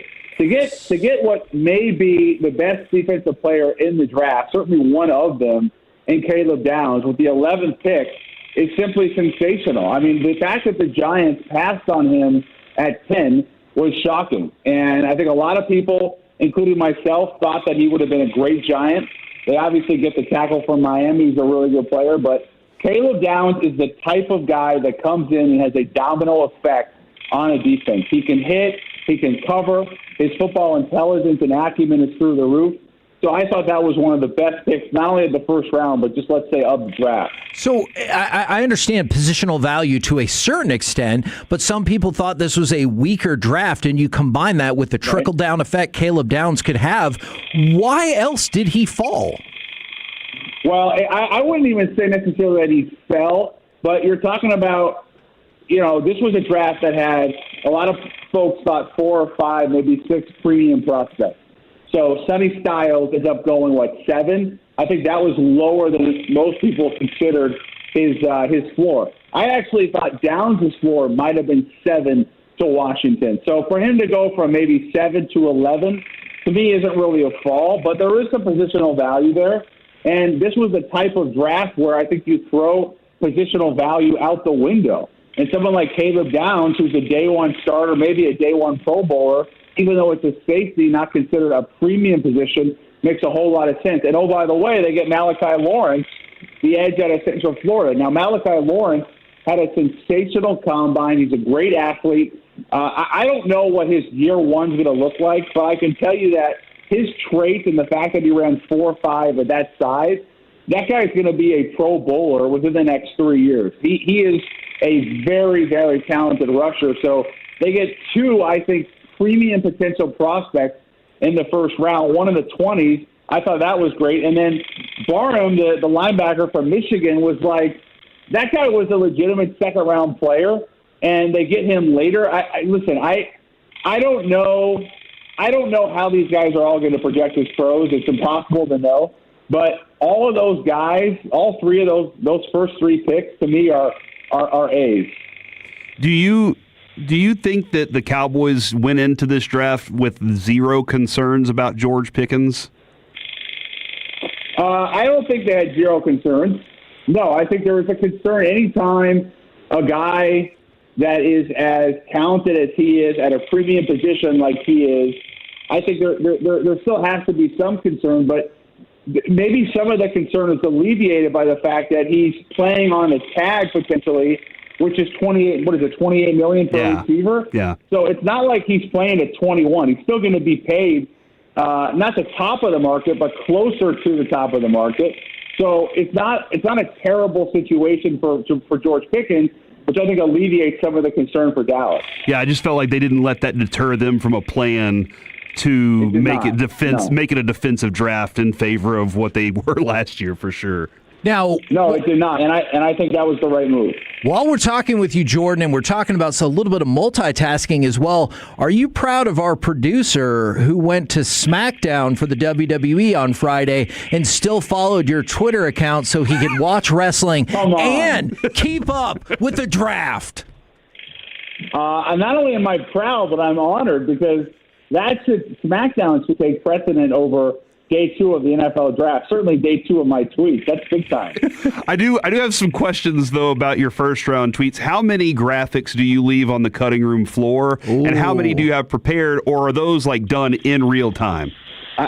No, I had over 300 prepared. Wow. And I'd say over half were left on the cutting room floor. Yeah. Better to be over-prepared than under-prepared. I don't know what's worse. Having 150 on the cutting room floor having to deal with a bad back. Both are really bad. Backs are difficult, man. Trust me. Sorry about that. Now, I know your job is to obviously gain and report information, but how much do you love the secrecy some teams used in the draft process? Obviously, Mansour Delane comes to mind, and the Chiefs didn't want to talk to him because they didn't want anybody else to know. How much do you dig that kind of like spy aspect of this? I think that's part of the allure of the draft. I mean, Kansas City was at 9. I don't think it was a big secret that they wanted to come up to maybe 6 or 7. They get Mansour Delane, the number 1 cornerback in the draft. They obviously traded McDuffie. David Watson also goes to the Rams. That secrecy is why the draft is so great. And I'll tell you this, when the Delane pick happened at 6, it threw a wrench into the top 10 because I think a lot of people thought, oh, they're trading up for a wide receiver. Maybe it's Jordan Tyson. Instead, they go out and get Delane. And I don't know if anybody in the NFL really anticipated that the Chiefs were going to do that. So that was great. I would say excellent, not exposure. They were a chameleon in the draft, or they basically adapted to what every team thought they needed to be. And as a result, they were able to get the guy they wanted. And they didn't want to take any chances. So they move up from 9 to 6. And they don't take any chances. I think the other one that was really interesting to me was the guys. Let me get rid of this call really quick. This could be something, but we don't want to get off. We don't want to get off of you guys. Oh yes, we appreciate that very much. Yeah. We're gonna find out. So I texted. Can only text right now. What's up? Okay. Breaking news live. If it's at a certain level of news, we'll understand. Yeah, it's. I think it's okay. But what I was going with this was the I mentioned the Chiefs being really kind of hidden. I think the Jets were the other one. The Jets ended up drafting 3 guys in the first round, including Sadiq, the tight end out of Oregon, and then Omar Cooper. They ended up trading up, I think, at 29 to get him. I really like what the Jets did. I don't think there was a whole lot of talk coming out of that camp. Even at 2, nobody knew. Was it David Bailey? Was it Arvell Reese? Who could have been a surprise? They ended up going with Bailey. I love what the Jets did in the first round. Were you, either leading up to the draft or during the draft, were you surprised at all that maybe there weren't more trades made to acquire 2027 draft picks, just with the idea of what this draft class is and what the next draft class could be? Say that one more time. You cut out. You saying, was I surprised? Yeah. Were you surprised that maybe some more teams didn't make a push to pick up more 2027 picks with the potential, and I get it's just potential, that draft class could be more stacked than this one?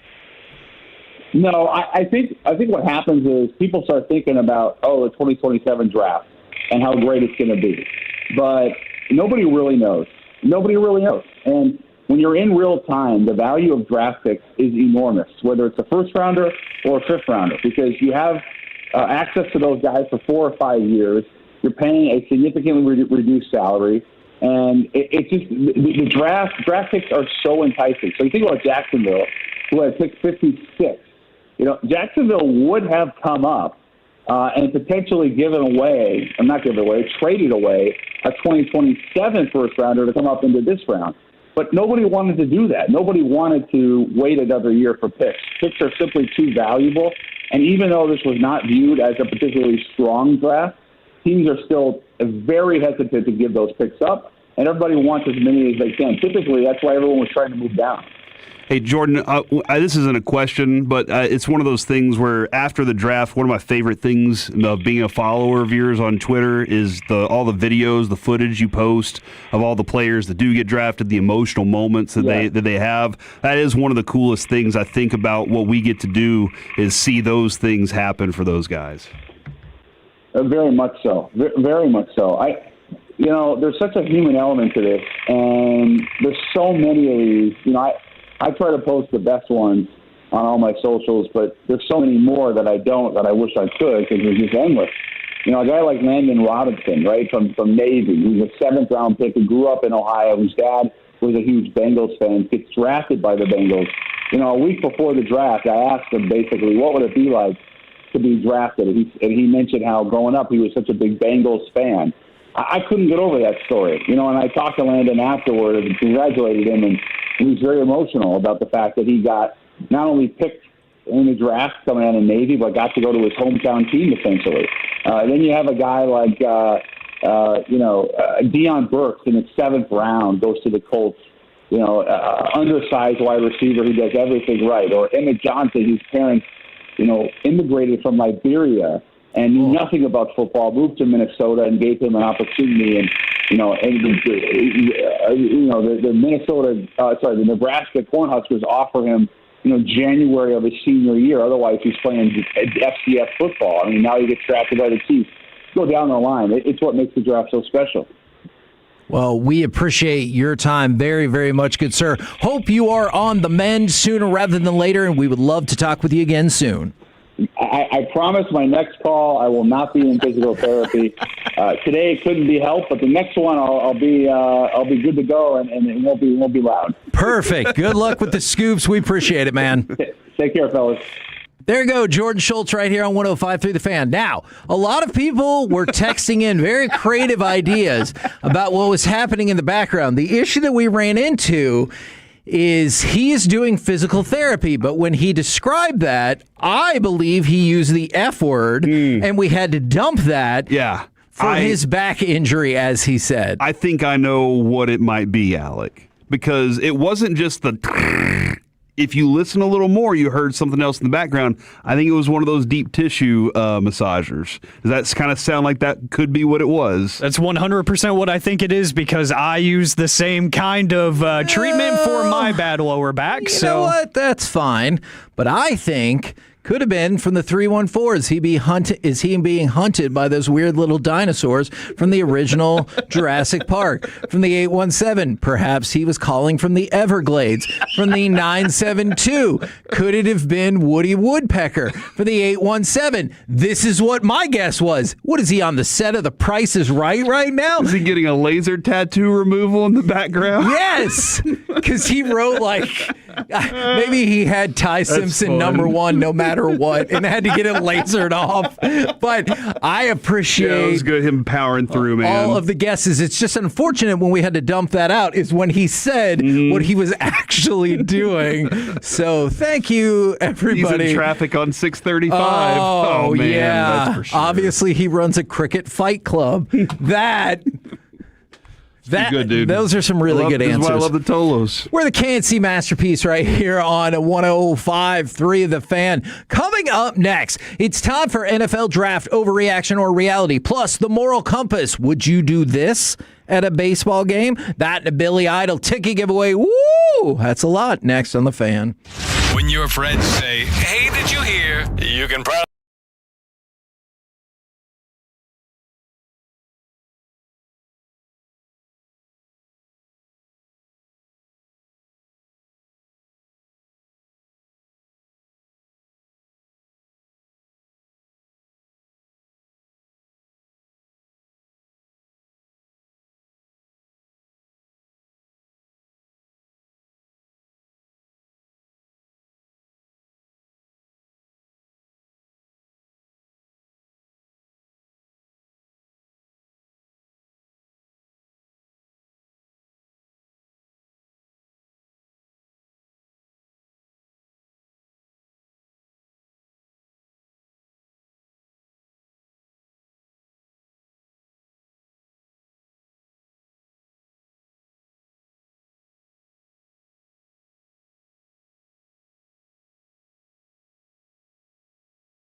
interest financing for 5 years. Sale ends soon. Visit windownation.com now to book a consultation. The Expressway on 105.3 The Fan is presented by the On Time Experts. Third down and long. Trouble on the edge, and they go back to back. This one belongs to Malachi Lawrence. KNC Masterpiece back here on 105.3 The Fan. At some point in this segment, whenever Corey decides that it is relevant, we will give away a pair of tickets to go see Billy Idol. Right now, though, it's time for NFL Draft. It's Billy Idol. Dancing with myself. Okay. Sorry. It's time for NFL Draft Overreaction or Reality. Overreaction or reality? You had no problem with the Cowboys trading and potentially helping a division rival.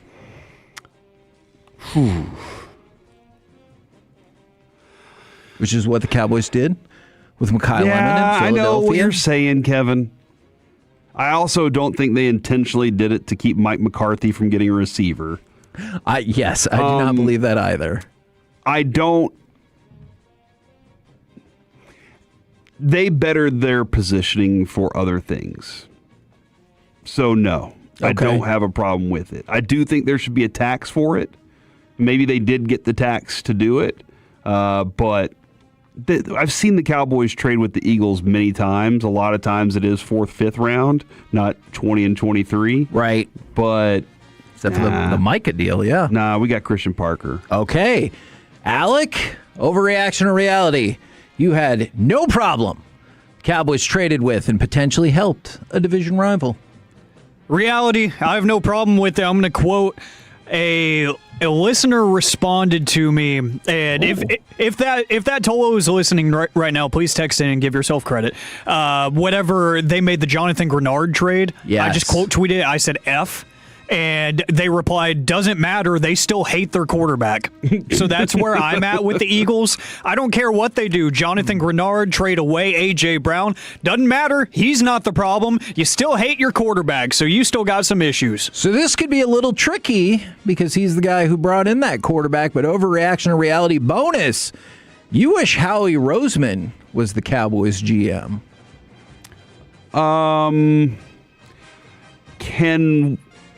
I want to discuss this a little more at the top of the one, because who is the GM? Yeah, I think it's a weird hodgepodge of Will McClay and Stephen Jones. Yeah, well, I don't. But he does run circles around most of the people in the NFC East. That's for sure. Alec, would you want Howie Roseman as your GM instead? Reality. Woo! Because he's a madman. I get it. He's a sicko. He's insane. And I mean that in the most positive, glowing manner. I think he is so absolutely addicted to what he does that some of the stories you hear about the immense amount of homework that he's doing and the running of the phones, he leaves no stone unturned in his process. And he involves a lot of other people. And the trust that he has in his staff, the trust that he has in his players, I admire every aspect of how he goes about his football business. I think he's the model. I think he's the role model for NFL GMs of the future. That sounds like an Eagles fan right there. No. I just respect smart football people. The man. You admire the team. He's the one. Nope. He's the GM of the team. Nope. I mean, I would say the same thing. He's essentially the face of the team. If he was the Jacksonville Jaguars GM, I would say the exact same things about him because I think he's just an incredible football mind, and I hate that he's in our division because I want to like him more, but I have to hate him by nature. We'll let the Tolos decide. You're just trying to get your title put on me, Majors. I don't like it. Core Eagles Majors. What are you doing All right now? So what are you doing? You're not helping. Oh yeah, I thought we were friends. Oh, Kevin's like, I'm gonna remember that next co-workers. time. The Browns. Go Birds. The Browns. You're not helping either. Are the first team since the Panthers in 2010-11 to take 3 quarterbacks in a 2-draft span. They now have at least Shedeur Sanders, Deshaun Watson, Dylan Gabriel, Taylor Green. Overreaction or reality? Shedeur Sanders and or Dylan Gabriel will be cut or traded. You said they're the first team to do this? The first team since the Panthers 15 years ago to take 3 quarterbacks in a 2-draft span. Good job, Panthers. And don't forget, the other quarterback they have got the first ever all-guaranteed contract for a quarterback. Oh, my gosh. What a neat room that is. Yeah, I mean, I think Sanders is more likely to stick around. That fan base likes him. And Alec has been sending the city of Cleveland all the Dylan Gabriel hate. No kidding. So I think that they heard it. You know, they heard it loud and clear. They said, obviously, Alec, Eagles fan, and hates Dylan Gabriel. Whatever. I mean, I agree with the second part. That's right. Alec, overreaction or reality? And for you, I'll say Shedeur Sanders or mostly Dylan Gabriel will be cut or traded because of this information. Yeah, it's a reality. Kevin, Dylan Gabriel can go ahead and start studying the Birmingham Stallions playbook. I don't think he's got much time left in that building. But on a serious note, I don't think he has anything to worry about right now. It seems like Todd Monken, at least, I don't know if it's just because he has to, but he seems like he's going out of his way to commend Shedeur and talk about how much he enjoys working with him early on. And that sounds like he's talking about this guy is getting the shot to be the franchise quarterback. Even though Deshaun Watson is getting a ton of money and everything, he seems like he's going out of his way to be like, no, that's my guy. I like him, and I'm ready to work with him. So I think Shedeur gets a shot. Dylan Gabriel, it's a crowded room, and I think somebody's got to be the odd man out. Overreaction or reality? Carson Beck will start a game sooner than Fernando Mendoza. Right now, the betting favorite to start week 1 for the Raiders is, in fact, Kirk Cousins, whereas Carson Beck went to the, I don't know what the hell we're doing, Arizona Cardinals.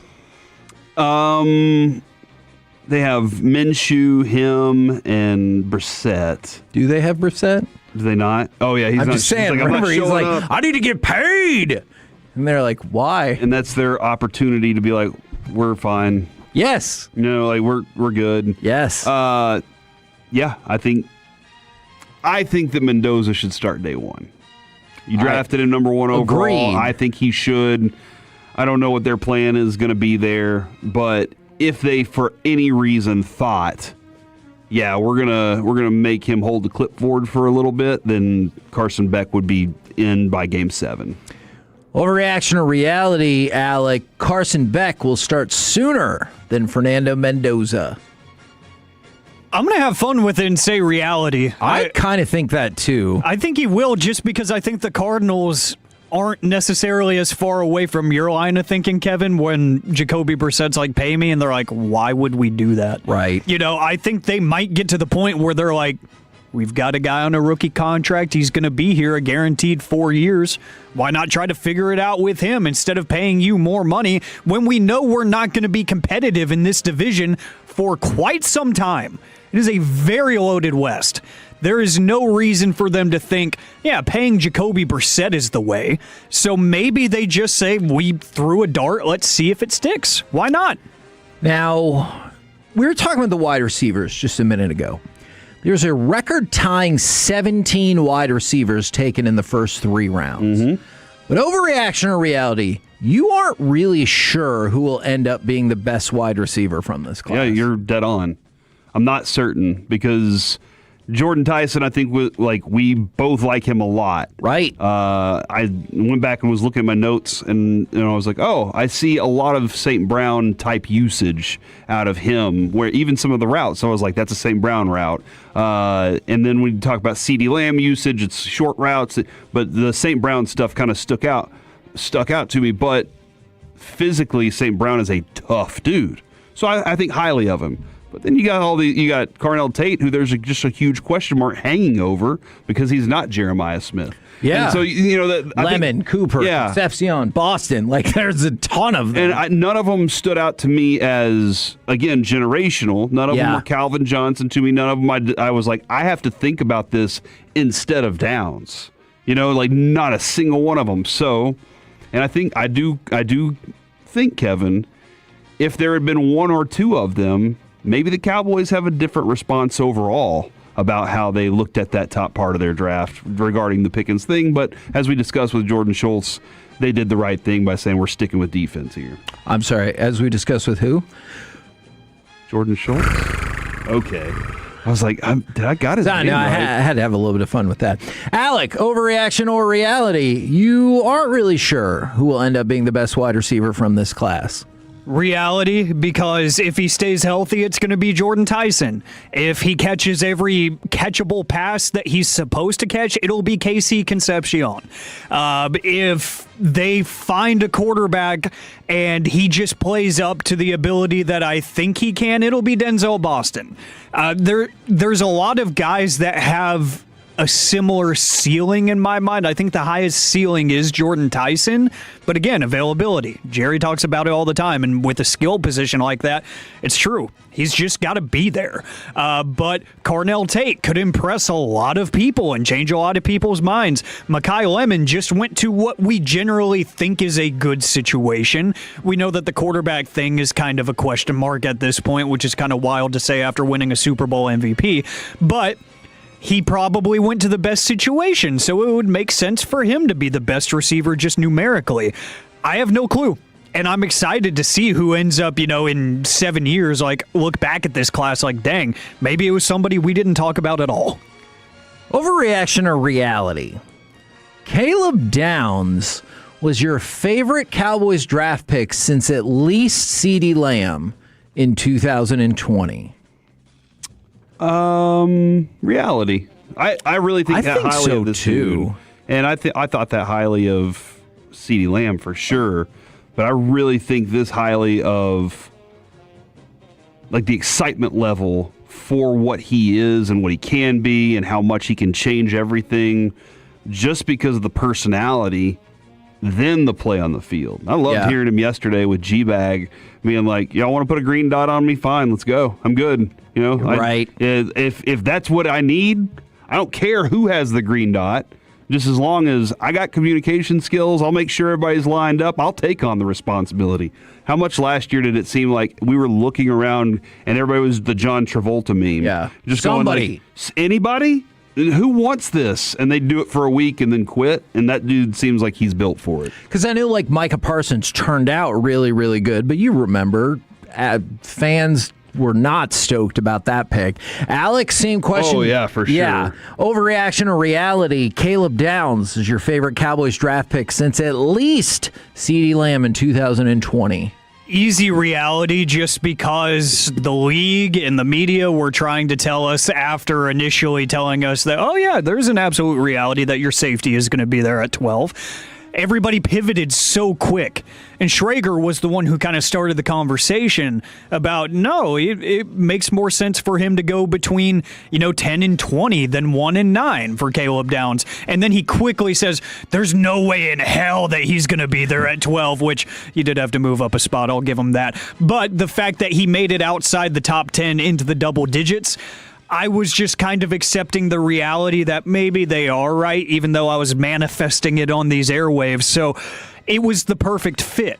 We haven't had many of those situations where you're picking in a range for the Cowboys where you're like, a perfect fit scenario is there and he might actually be there. And the fact that he actually got there, that is so incredibly exciting. CD was exciting more so for a totally different reason because he was never supposed to be there and he didn't need it. That was a luxury. This was like, you needed it and you somehow got it. One more for you. Overreaction or reality? The Rams will regret taking Ty Simpson in the first half of the first round. The Rams or McVay? McVay is on this hey guys, don't let my face tell you. Yeah, they said they had a secret meeting and stuff. Yeah.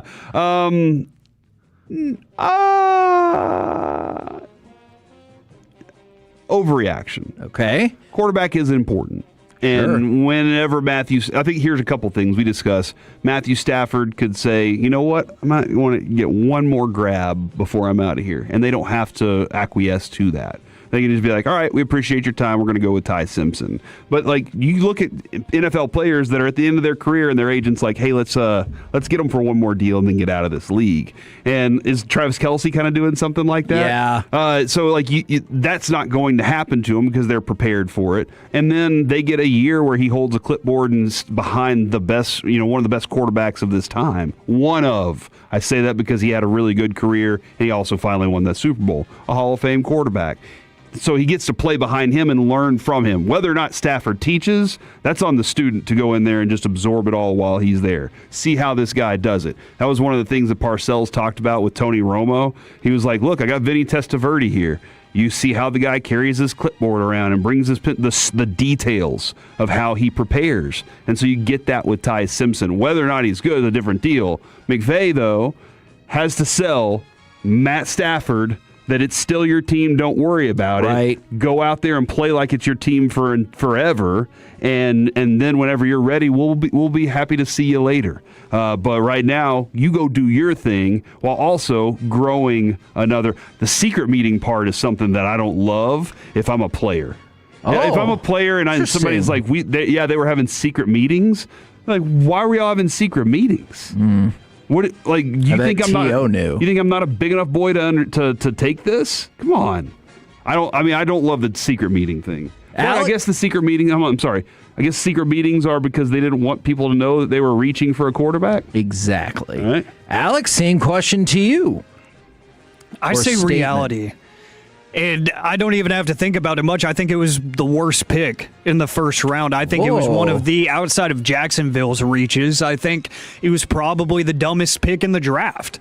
Because you're an unserious franchise if you're going into this draft with the rare situation of being a legit Super Bowl contender with 2 first-round picks. You trade one of them for an all-pro corner and you extend him long-term, as you should. What do you do with that other pick? You add an instant impact playmaker to make that Super Bowl run, or there was some very legit smoke about them trying to get up to number 3 to go get Jeremiah Love, because why not? Add to that offense. Do they need another running back? No, but they thought about it just because they knew that they would be unstoppable. And what is their pivot? Our hopeful quarterback of the future? That makes no sense, and people were debating off and on. Dan Orlovsky was getting posterized on social media for his take on Ty Simpson being good or not. I don't understand the pick, and I don't think I will until I see him on the field for the Rams. All right, there's NFL Draft Overreaction Reality for today. We can probably fire up another one of those tomorrow if y'all want. But right now, it's time for the Moral Compass. You are my counsel. The one I turn to when I need my moral compass checked. We have forged this relationship for years, and I depend on it.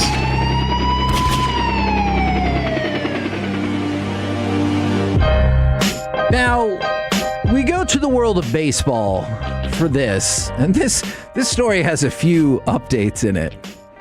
But, Corey, did you see the no good Nick that stole the baseball from a little girl? Yeah, this is in Cleveland. A ball gets hit over the fence. Little girl reaches down to pick it up. After the adult dropped it. A tall man with a beard. I have no clue why I said with a beard. Tall man who's sitting on the other side of the entrance, by the way, Alec. Like, you know, the when you walk out of the tunnel, you can go left or right. He's sitting on the right side. She's sitting front row on the left side. This dude leaps over the things and reaches down while she's reaching down to get the ball, and he wrestles it away from her.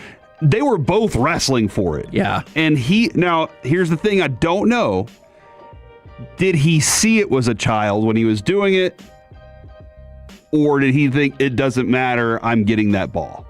You know, like, I wonder if he didn't see it was a child, that's a different story. But I'm going on the presumption that he knew the size of the person that he was going after the ball with was smaller than him by far. Yeah, so I've watched this video back a few times. Are you watching it again right now? Yeah. And the fella, the guy dropped it. Like, he didn't catch it to begin with. And then it rolls over to the girl, and like you said, they started to, position and scuffle for it. It does look like he does not look up at her and then immediately goes back to his seat, and then he immediately jumps on his phone, presumably to... He raised the ball above his hand, above his head, and goes, "I got it! Yeah. I got it!" One of the broadcasters on the game was like, "Give that ball back!" Yeah. And was really upset about it. So first of all, let's start with that, because like I said, there's a couple different facets to this. How do you feel about that? Because I'm sure there's some people, there's one person I can think of that is a friend of mine that unfortunately I think would be like, well, I got the ball. What do you think about that concept to begin with? When it comes, from whoever has the ball, or if it's a kid? Yeah, both. Okay. I'm actually really curious to hear what Mike would do on the broadcast. Yeah. If something like that happened, would Mike be like, "Oh man, we got to figure something out," or would he be like, "Sorry, kid, deal with it"? I think he would try to help. I do too. I really do. But I'm just kind of curious for the future that when it comes to getting the baseball from somebody else, if it's in your hands already, that's your ball.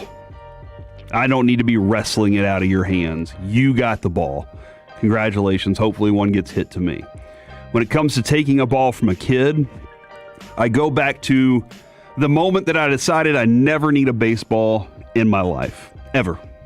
Unless it's let's say Wyatt Langford hits 74 and I catch 74. Man, that'd be awesome. If it was Aaron Judge, I throw it back. You know that.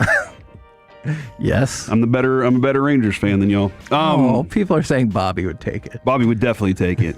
But if in those instances, it was the moment that I saw Kevin, a foul ball got hit at spring training, and he was walking, and he saw it, he tracked it, and it bounced, and Kevin walked over and picked it up and immediately walked out and gave it to a kid. That warmed my heart so much, seeing that moment, dead serious. I'll never need a baseball. Yeah. Because that kid's face, whenever you gave him that ball, you turned around and walked off, but he looked at his friend like that was the coolest S I've ever seen in my life. Oh, I don't even know if I knew that. He thought you were a hero. For just handing him that baseball. I saw a video the other day I showed to Adrian, and there's 5 kids sitting in the stands. It looks like it's a Pirates game. They're sitting in the stands, and all of their friends are pointing to the one friend. They're all telling him, "Throw him the ball. Yeah. Throw him the ball." And that one kid, like what happened to Alec. One kid's just sitting there waiting, and the ball comes up, and he catches it, and then he loses his damn mind, and so do the kids. That right there tells me that I'm an adult. I've lived my life. I've had experiences. That thing will live with those kids forever. I don't need the baseball that much. This is really interesting. I thought the feedback on this first part would be pretty one-sided, but it's not. From the 469, kids aren't entitled to foul balls or home runs, and I have 2 kids. From the 703, taking it out of the hands is wrong. Otherwise, it's fair game. Nice to give it to the kid, but adults are kids who got bigger but still want that baseball for the first time. That is fascinating. Now, the girl started to cry. She was being comforted by, I'm assuming, her mom, and I think it was her mom because she gave another update on social media. But then the in-game reporter got another baseball and gave it to the girl. And her face just lit up.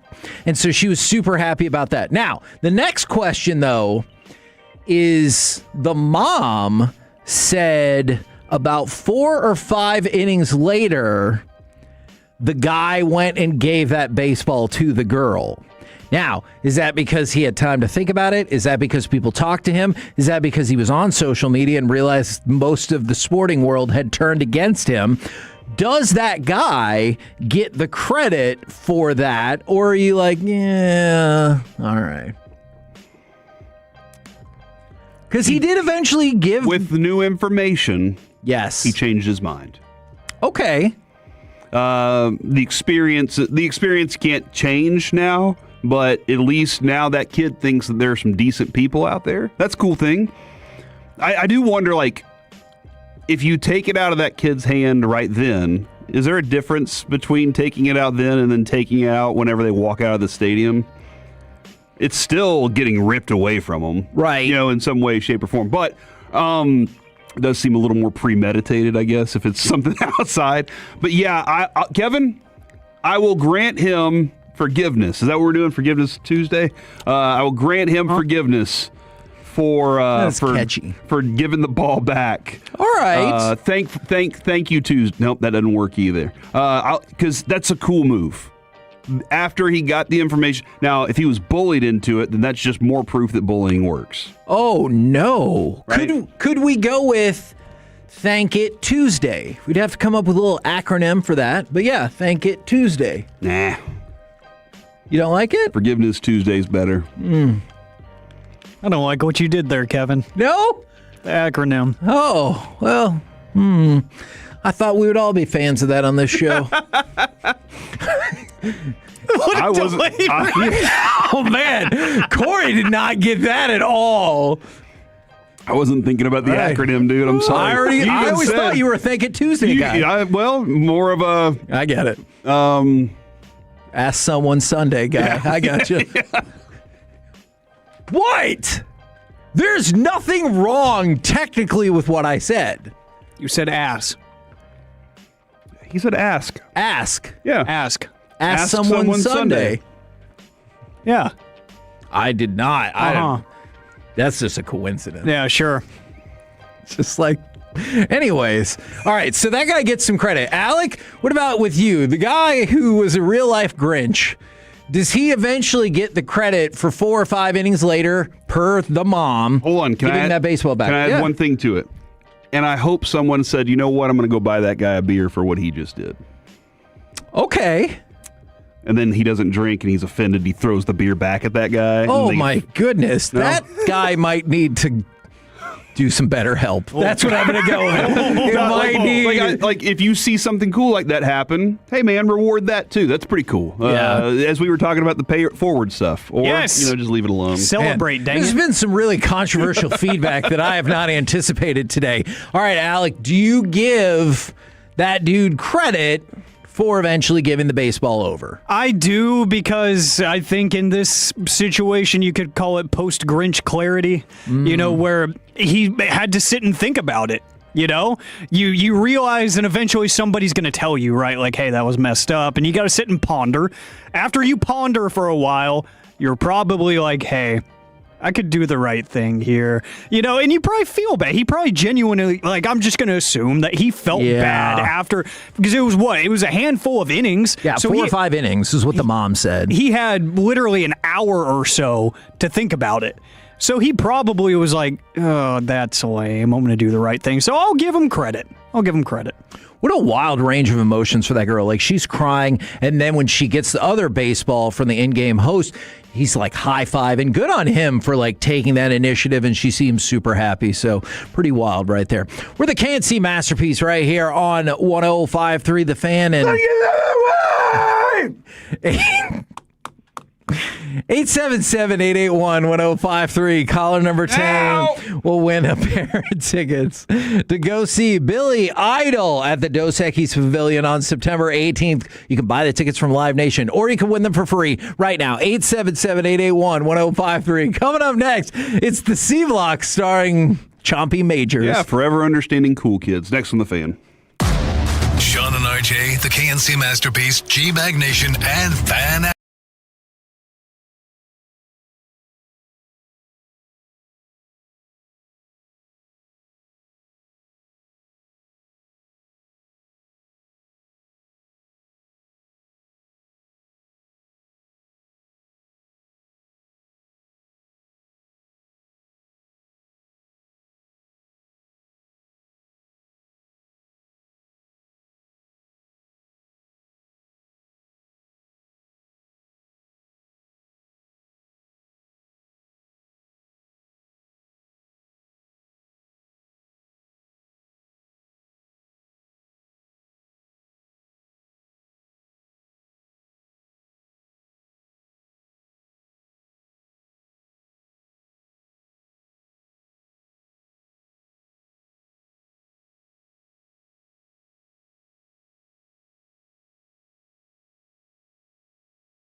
krld-fm.com. This is the exclusive home of Dallas Cowboys football. KRLD-FM and HD1, Dallas-Fort Worth. Let's go, Cowboys. An Odyssey sports station. Driven by our D&M Leasing Studios, it's the KNC Masterpiece on 105.3 The Fan. KNC Masterpiece right here on 105.3 The Fan. And right now, it's time for the C-Block starring Corey Majors. From the 601, I was going to give those Billy Idol tickets to a kid, but Alec ignored my phone call. Oh, man, don't Alec, do that to me. that was awfully rude of you there. But, everything's going to be okay. Kevin, we got a big night ahead of us with this Stars matchup. Are you excited about this one? Hell yes. What do you think is going to happen? I think we're going to win 3-2 in overtime. Another overtime game. Well, hopefully it doesn't go too late, because Corey won't be watching.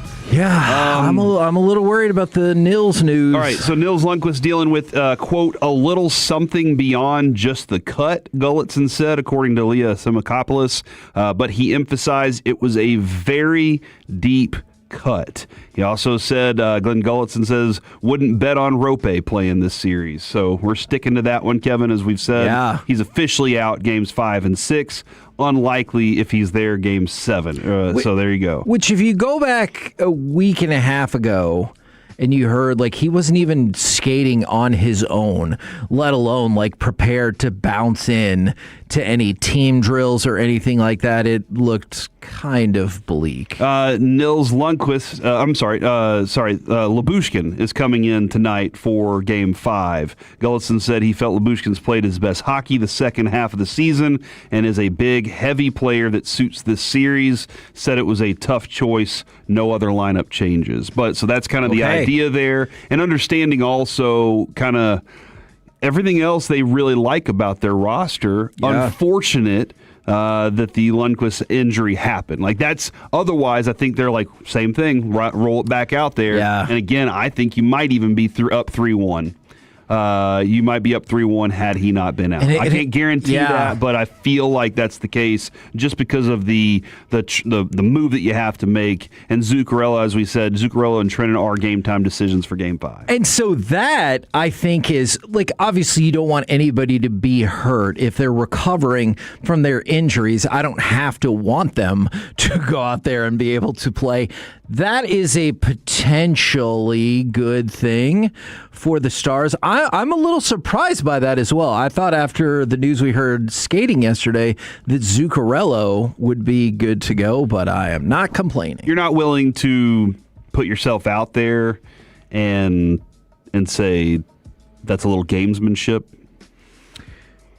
I hear you. I don't think you could rule that out, but I'm not going to say that. Yeah, But I can't. I hear you. I'm not ruling that out. In something like this, there's no reason. Why do you have to tip your hand? Yeah, especially, and you don't want to give the Stars any comfort, especially when they're changing defensively, and they're like, all right, let's make them have to sit with that for just a little bit. No, absolutely, you were right. All right, guys. It is the C Block, and it is time for Tuesday's Level of Concern. Oh, man! And my cord broke. The intro played. All right, so when it comes to your level of concern, one of my big questions that has kind of been pondering, and I ask this a lot, your level of concern with the coaches having as much input on what they want their offenses and defenses to look like with this team.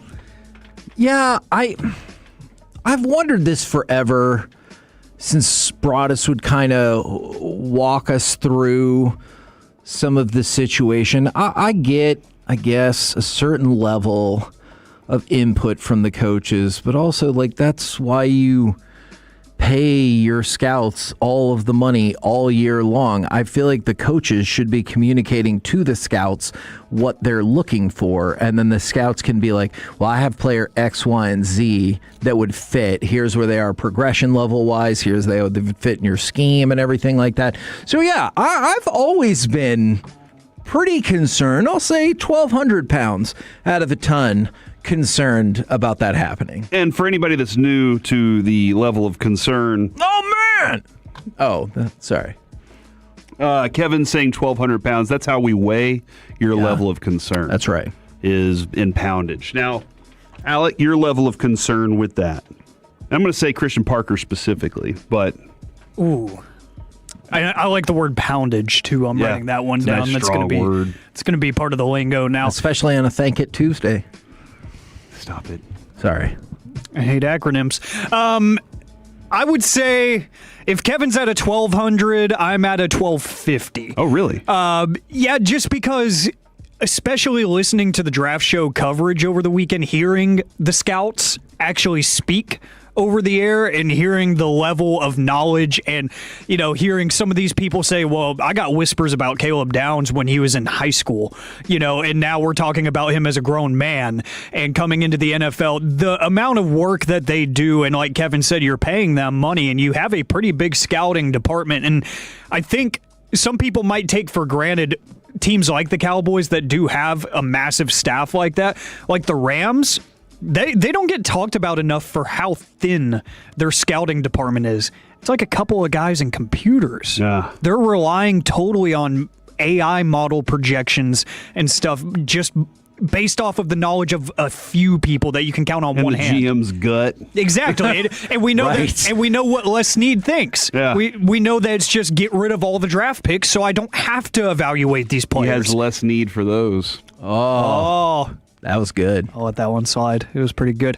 But yeah, if Kevin's at a 1,200, I'm right around 1,250. All right, so here's where the next step to this is. If this is successful, because we all agreed, we were happy, even Jordan Schultz. Kevin, what do you call him? Oh. Even Jordan Schultz is like, I think that was a smart thing by committing to the defensive draft. I'm sorry. The amount of clever responses we got for that, somebody said it sounded in that interview like he was being hunted by the predator, which I thought was really funny. There's some very clever stuff there. The next phase of this is who will get the credit if it's successful?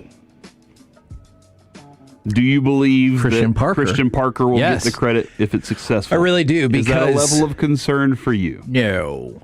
Because I think attached to it is the best kind of Jonesism is, because we hired him.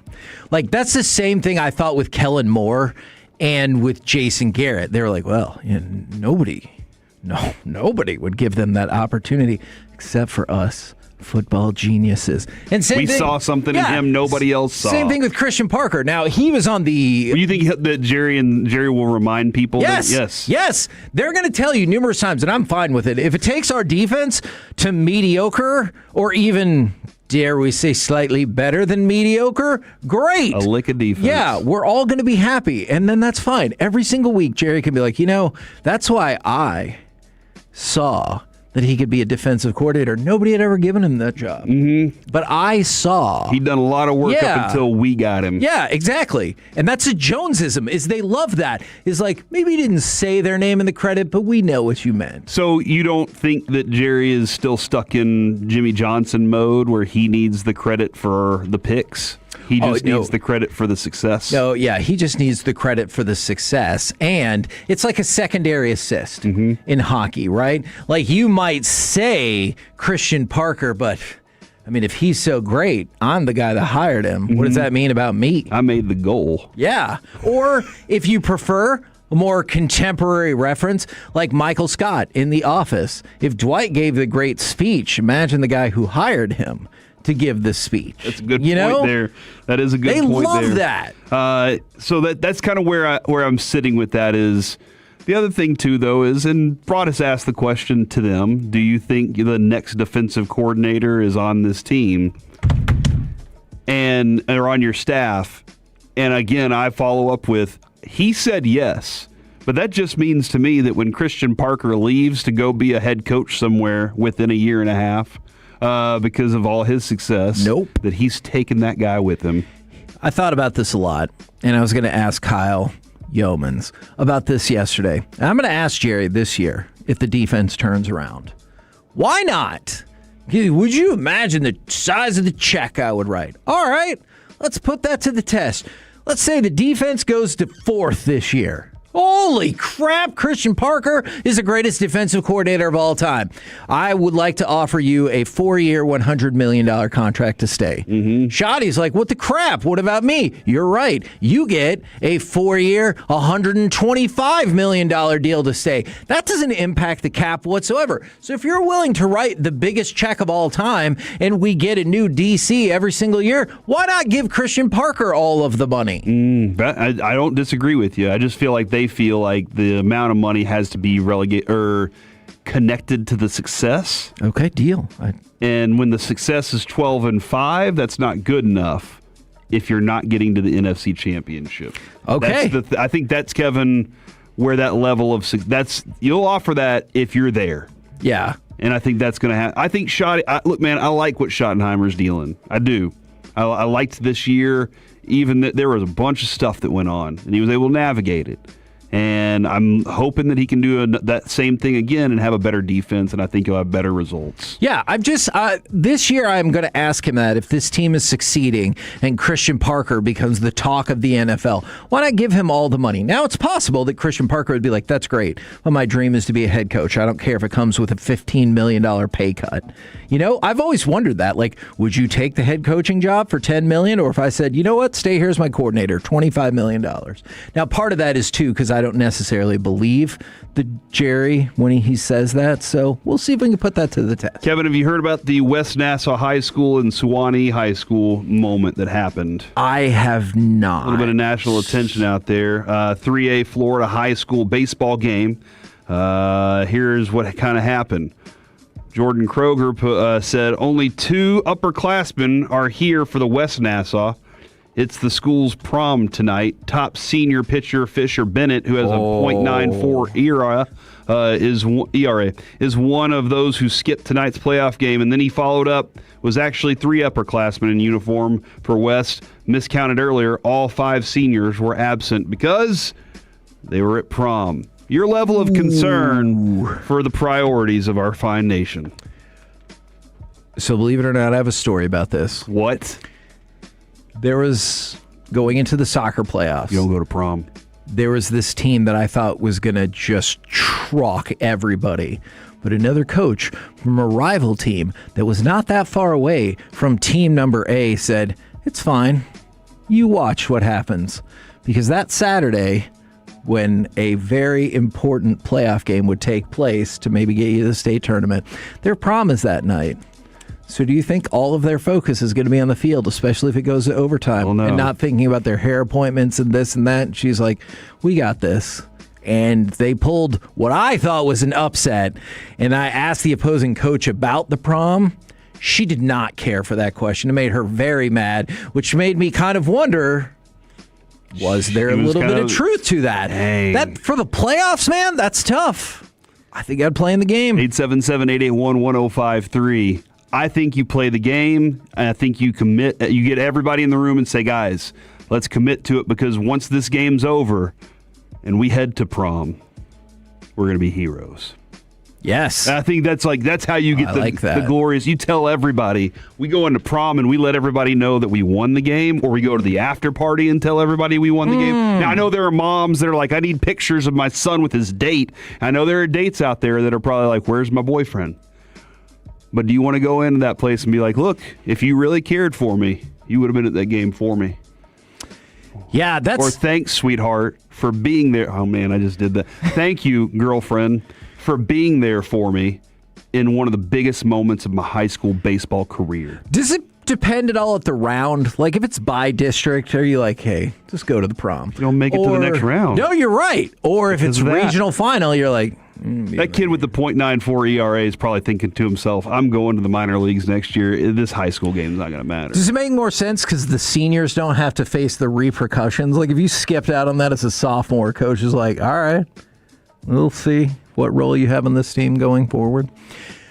We're the KNC Masterpiece right here on 105.3 The Fan. Coming up next, this idea was suggested to us yesterday. If it takes 3 years to truly grade a draft, how did the Cowboys do in 2023? And how did you feel about that class at the time? We'll do that next right here on The Fan. Tolo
Are you looking to earn extra money? Of course you are. When your business partners with Amazon Hub Delivery, you simply drop off packages to Amazon customers in your neighborhood. Get started at Amazon.com/Hub Delivery.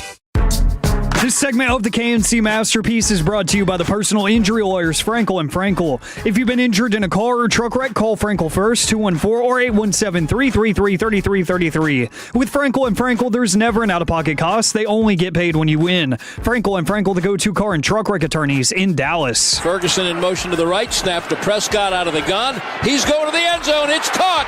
Touchdown for Schoonmaker. KNC Masterpiece back here on 105.3 The Fan.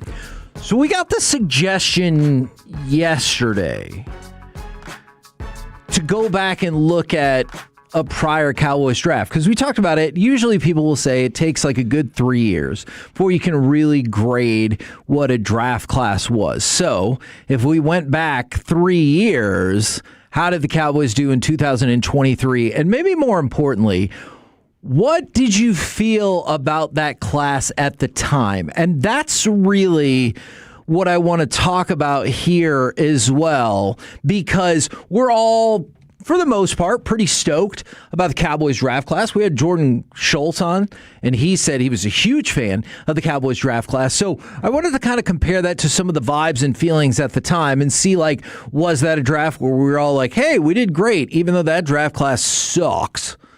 So we go back to 2023. This is an awful draft class for the Cowboys. There is potentially one saving grace, and we'll see if he can stay healthy, and he just switches agent into Marmion Overshone, so we'll see how that goes. And then we'll get to some Steiner math. And if you've never heard this, this is one of the greatest wrestling promos of all time, and I think you'll be captivated by it. So Mozzie Smith, pick number 1. Obviously, that was a terrible pick. And what I remember at the time, I don't remember as much feedback for some of the other picks, but what I remember being at the Pluckers and everyone saying, oh my gosh, it's happening. TJ Watt, go get TJ Watt, right? And then they picked Mozzie Smith. And you know how you guys had mentioned, like, there was a tangible excitement in, or not TJ Watt. Maybe I was thinking of Taco? I'm thinking of the Taco draft that everybody wanted TJ Watt. So not that one, I'm sorry. But I also remember that at Pluckers. There was a tangible, like, ugh, when that draft pick got made. But Mozzie Smith, it was a terrible pick. Luke Schoonmaker, look, man, we can keep hoping for the best, but that was a terrible pick. They're talking really highly about him this offseason. And I hope they're saying that ends up being the difference. They're pointing to him and saying, hey, Shoddy was the one that said it. He was like, do what he's doing. Do what Schoonmaker's doing. I don't know if that's trying to prop him up a little more or what, but I haven't quite seen the results from that I want, but maybe they're seeing something they want better. So, yeah, but so far... Yeah. Bleh. I'm just kind of looking, Kevin, right now at let's look at those first 2 picks real quick before we go any further. I wanted Nolan Smith instead, outside linebacker. I wanted Joey Porter Jr. instead. I feel like Joey Porter Jr. was a name that came up a lot there. I liked Sam Laporta instead. And so there's a few that got picked. Now, Jonathan Mingo got picked at 39, so we have him. So things are fine now. When he has his breakout game, don't worry about it. And then Brian Branch was taken middle second round there. So, like, those are some good players that got passed up on. And it happens in every draft, but I did have 2 or 3 players that I would have rather had back then instead. Here's what I did whenever they said Mozzie Smith. I said, okay, he's very strong. That was pretty much all I had to go on. Yeah. This is a very strong dude that is on Bruce Feldman's freaks list based on strength. And hopefully they can turn him into something. Now, Kevin, do you think they committed everything they could to trying to develop him? Yes. And he just did not. Yes. And I don't know how to project that. somebody out there's got to be better at projecting a dude's work ethic than that. Yeah. So that's kind of where I sit with that one. With that one specifically, and then you just go down a little further. Again, Jaden Reed, Zach Charbonnet. Like, there's some dudes that are further down the list that you're like, dang, that was pretty good. I wanted Osiris Torrance over Luke Schoonmaker at the time. Well, but that for those two picks, it didn't turn out in my favor. And I didn't love the Schoonmaker pick initially either. And we'll come back to Overshown. I had questions there. But after that, Fehoko, Awesome Richards, which, I mean, that looked like that was potentially going to be a pretty useful pick. Eric Scott, Deuce Vaughn, Jalen Brooks. So you're just talking about nothing, close to nothing across the board for production that you got. Awesome Richards showed you something, very much felt like a player that we heard a lot more than we actually got to see. And then there's DeMarvion Overshown.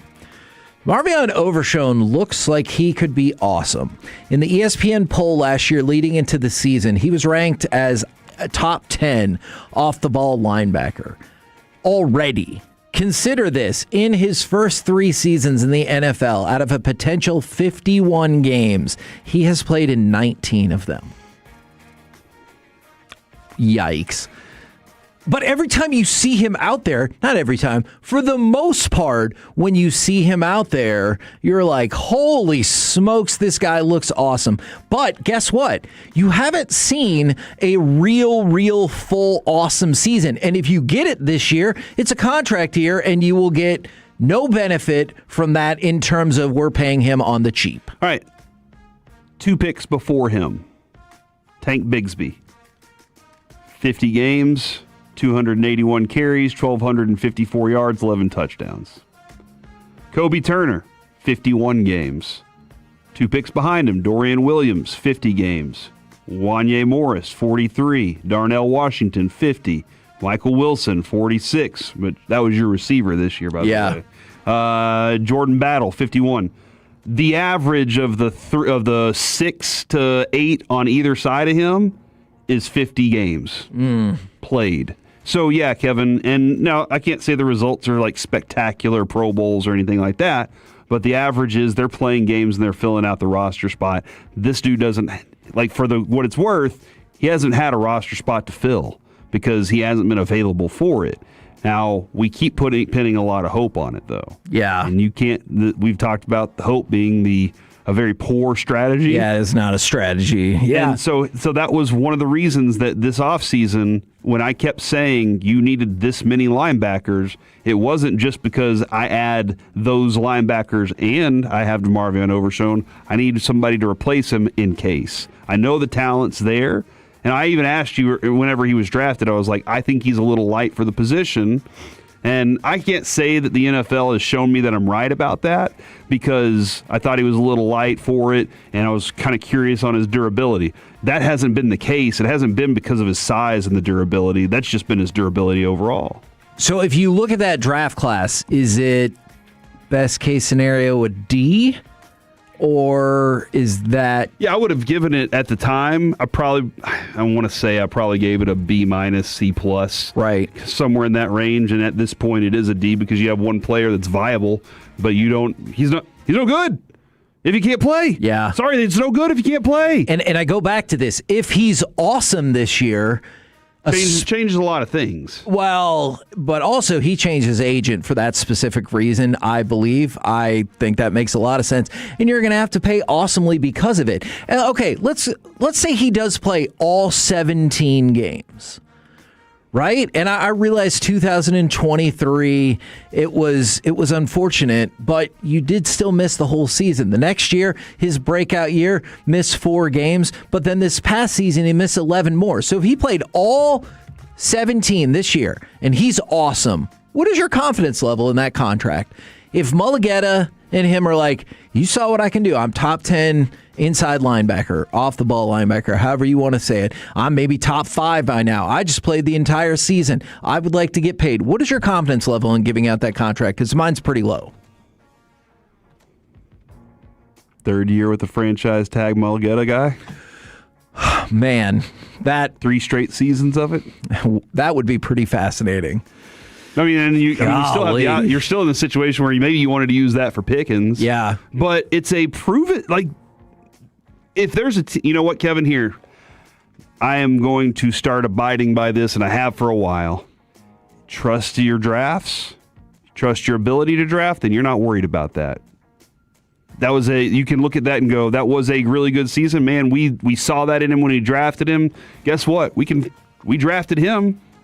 Let's go draft another one if we can find one. That's what I'm going to do. Because I can't trust that I can give him a big contract. That's just where I am right now, and I'll stick with that for the time being. Because I have to, obviously, there's only so much pie. We've learned this over time, Kevin. There's only so much of it, and I have to stick with, is that really going to be what I get for the future? So, I wouldn't be able to do it no matter what. Yeah, I'm fascinated to see how that situation plays out. You say awesome, though. I started thinking, he's making plays in the playoffs that get you to the Super Bowl or get you to an NFC championship game. I'll tell you the same thing as I said before Simeon and Seager got here once you won the World Series. If he's a huge part of a Super Bowl run, that's fine. You can erase all of those concerns that I just brought up because I'd be like, I don't care. Give him the money. All right. Now, somebody said, are y'all just talking bad because he's a Mulligetta guy? What do they mean by that? They're accusing us of saying, well, it's this guy is the agent, so obviously. No, he's a good player. He just has been on the field for 19 games. Out of 51. Out of 51 possible games. Yeah. And we just pointed out how many of the other guys around him have been out there for 51. Yeah. 50, 48. No, I want him to be awesome. No, I said yesterday when he moved to Mulligetta, I was like, oh, no, not because he moved to Mulligetta and Mulligetta supposedly doesn't like the Cowboys. I don't believe that. And y'all said he's top 10. How else is he supposed to prove it in 19 games? The reason, that's the thing that we're curious about. Yeah. Is I can't give a guy money if I can't know he's going to be on the field. For sure. It's not who his agent is. No, I was worried when he moved to that agent because that agent is the best. Yeah. He is the best in football at getting his clients all of the money, which is his job. Yeah, he should be focused on that. Now, we mentioned earlier, Scott Steiner's son has been given an opportunity in the NFL. What is the headline, Corey, that you saw and that will lead us into an all-time great promo? All right, this is one of the greatest headlines of all time. Scott Steiner's son signed a deal with the Titans after the draft, giving him a 141 2/3% chance of making the roster. Now, you might be like, what the hell does that mean if you're not a wrestling fan? So I'm going to take you to a promo from years and years ago. It's about a minute long, but this is a real thing that really happened from his dad. They say all men are created equal, but you look at me and you look at Small Joe, and you can see that statement is not true. See, normally if you go one-on-one with another wrestler, you got a 50-50 chance of winning. But I'm a genetic freak, and I'm not normal. So you got a 25% at best at beating me. And then you add Kurt Angle to the mix, your chances of winning drastically go down. See, the three-way at sacrifice, you got a 33 1/3 chance of winning. But I got a 66 2/3 chance of winning because Kurt Angle knows he can't beat me, and he's not even going to try. So, Samoa Joe, you take your 33 1/3 chance minus my 25% chance, and you got an 8 1/3 chance of winning at sacrifice. But then you take my 75% chance of winning if we used to go one-on-one and then add 66 2/3%. I got a 141 2/3 chance of winning at sacrifice. That's one of the greatest audio clips I've ever heard. Hence the headline for his son, hopefully we'll see, getting a shot in the NFL. By the way, one other side note for somebody that we already know is great. I hope she can continue to be awesome.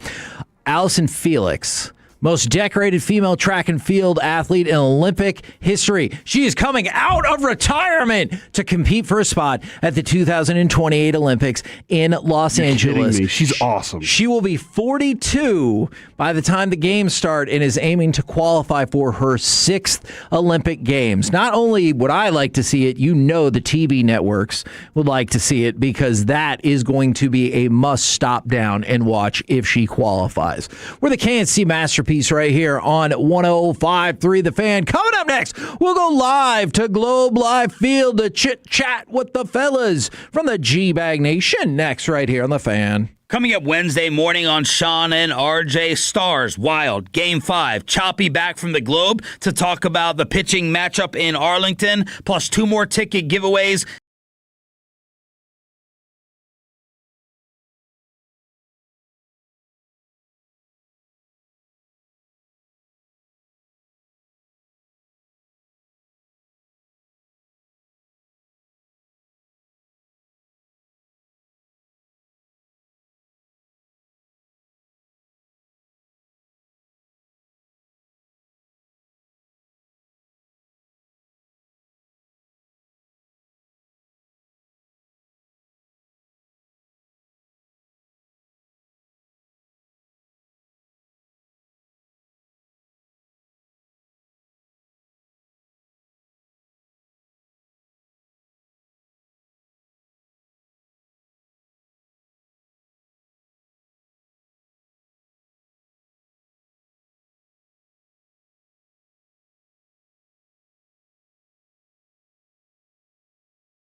wealth.com.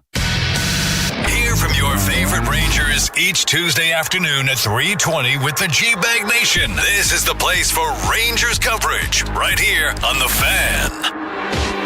This segment is brought to you by Classic Chevrolet. If you're in the market to upgrade your vehicle, get to Classic Chevrolet in Grapevine. The #1 Chevy dealership in the world 3 years straight. They've got more new Chevys than anyone, all priced to sell. Visit ClassicChevrolet.com. This is Texas. This is Classic Chevrolet. Together, let's drive. Based on new Chevy registrations 2023 through 2025. For Sturm. Sturm a shot. Stopped by Ottinger. Located. They score! It pinballs home! Marcus Foligno never gave up! 5:20 left in regulation! Marcus Foligno has tied it! KNC Masterpiece back here on 105.3 The Fan right now. Courtesy of D&M Leasing, it is time for our chit-chat with the fellas from the G-Bag Nation. Gentlemen, how is you today?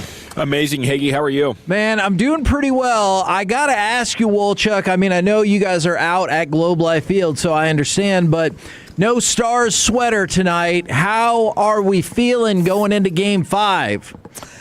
Still crotch first. I considered it, fellas, because I did not actually wear the jersey on Saturday. I was doing the draft work, so I had on our Cowboys draft polo, and we took the L. So what am I doing today? I'm embracing the Rangers. We have a big game tonight. DeGrom on the mound. Rangers are usually always winning when DeGrom's on the bump. So maybe in hindsight, I totally bleeped this up, guys. I'm just going to be vulnerable with you. I probably should have just worn the Stars sweater to Globe Life Field today. Instead, I wore the polo. But I do have it ready to rock as soon as I get back home. Like, I'm not going to stay here for the game. I'm getting straight in the car. I'm heading home, and I'm going to put the sweater on and cheer on the boys to a Game 5 dub. Okay, good. I was wondering, as long as it's ready to rock and roll, still unwashed. It's still unwashed from the last victory. Good. And I even have a stain on it. For barbecue sauce, nacho cheese, ranch. Celebration stain? Mustard. Ketchup. Ketchup. My daughter's favorite food is ketchup, and she started throwing it all over the place that night. Really? Yeah, it's crazy. It's amazing how much. I mean, ketchup's all in the hair. It's insane what happens at dinner time, dude. If it lands on the wall, though, you know how you get those random pieces of artwork that look like someone just completely Picasso. Yeah. Yeah. Like you could get some ketchup splatterings on a wall that you could makeshift into like a nice art museum, touring the guests around the house. Like, yeah, this is actually a really expensive piece of work. We had an outsider come in. You're right. Do some special art for our wall here. Yeah. And we could use some of that. The artist Hines came in. You can actually smell it if you want. It's like a scratch and sniff. Yeah. Just don't scratch it, but sniff it. It's like the wall on Willy Wonka. Oh. Right, yes. You know? Just don't get the snozberry one. The snozberries taste like snozberries. But I did find out after the fact, we went over to a buddy of mine, this is probably like a couple months ago, and Eliza drew all over their walls. Okay. See, did you pin the tail on the positive and say, hey, this is actually going to be good for value? It wasn't permanent marker. Okay. They have like a house kit that like the kids can actually draw on, so they were able to wash it all off. But I felt terrible. And now I can't, you know, obviously you don't want to leave your kid alone, but she is one that is going to try and draw on anything she can find. Yeah. I guess it's going to weaken the blood of another child. That's true. You know, that could be that hasn't happened yet, but I feel like I wouldn't have mentioned that on air. She has tried to step on her sister and drag her across the floor. Oh, no! There are times where she loves her. There's other times where she does not want to share mom and dad, and she lashes out. We're going to see Wolchuk's daughters in a viral Globe Life Field brawl in about 15 to 20 years. What? So they could hook up with your daughters who will be out hunting for wild game. Well, like phrasing there, Yeah. can we, you know, Or just killing. We'll see which one of you is the toughest, and we'll bring you along. We're going to beat the crap out of the Eagle fans, that's for sure. And we're going to fart all over the Astro fans. If we have raccoons anywhere near a turkey hunt and they're killing the baby turkey eggs, then the raccoons are going to pay the ultimate price. Oh, my goodness. I admire the fact that your daughters choose violence when it comes to raccoons. We're taking care of business. They were a little shaken when those dead raccoons got tossed flippantly into the pond. Well, speaking of violence, what do you think about the people that pick a fight in the stands when, as Corey said, they do not have the high ground? Yeah, it's insane. Yeah, it's insane. Unless you have the pull strength to grab that SOB by the shirt and yank them down into now you're in my house and you're coming down to me. You know underestimate my power. It has to be the first move. You can't just stand and throw hands while you're having to punch up. Yeah. You can't do that. You got to get them down to your level. How do we get the word uppercut then? Well, they're on the same playing field. Okay. Right? The uppercut, we are standing toe-to-toe. All right. I'm not uppercutting you when you're a row or two above me. Yeah.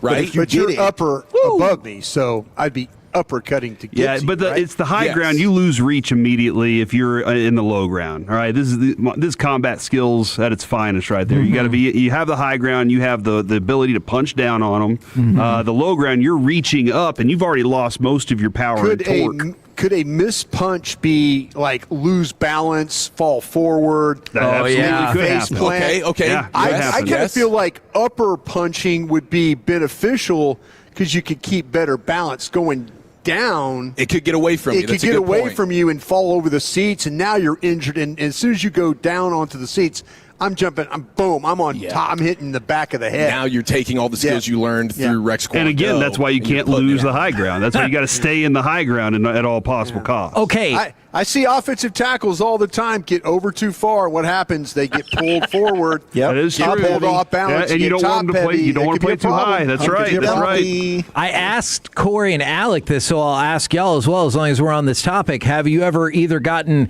into a fight or altercation at a sporting event, or was there an incident where you kind of thought it was about to happen? Yeah, at the bathroom here, I thought Brian and I were about to get into a fisticuff situation. Some guy thought I was trying to cut in line. He was real liquored up. You were. He had. You were liquored up too. I was trying to go find a stall. Okay, I was liquored up, and then he's standing in line for the urinal, and he's like, "What the hell are you doing?" Next thing you know, I thought all hell was about to break loose in that bathroom, and I was going to have to show him. Don't mess with the bully. Is that what you were doing? I think Walchuk did self-to-feces that day. I might have. Okay, I just left that part out, Eric. I thought that was confidential between you and I. I didn't want everybody to know that I crap my pants. It was a heady play. Sounds similar to a shark. Self-defeces, is that what you called it? Because nobody wants to fight the guy that just pooped himself. I don't know. It's like Colby saying just get naked. Yeah, don't fight the naked guy. Nobody wants to fight the naked man. Nobody wants to fight the guy that just pooped in his pants. What about Broadus? I feel like you've told a story about maybe you thought when you were with Hellman, some stuff was about we to were be- at the national championship game, Clemson versus LSU, and we happened to be in the middle of the Clemson section. Hellman had on my 1985 Sugar Bowl jersey that said Broadus on the back. And Hellman literally had about 12 beers, and we were only into the first quarter of the game. That's impressive. And Hellman is challenging every person from Clemson to a fight. He's standing on the chair pointing down at people like, you, and all that. And I'm like... The high ground really got to his head. I looked at the high ground did. And that and the many beers he had. And I looked at him, I said, Hellman, I could probably take a couple out, but we're probably going to get killed in here. And he's like, oh, don't worry about it. We're good. You SOB. Yeah. Take that. Yeah. And so, and I'm like, and finally this guy next to me sitting there with the Clemson thing, he goes, you know what, man? We can't say anything. You guys are kicking our ass, so we're not gonna do anything. I'm like, well, we're just gonna let this go. We'll let this one go. And I was like, hey, cool, But we were literally gonna have to fight the whole state of South Carolina, is what we were thinking about.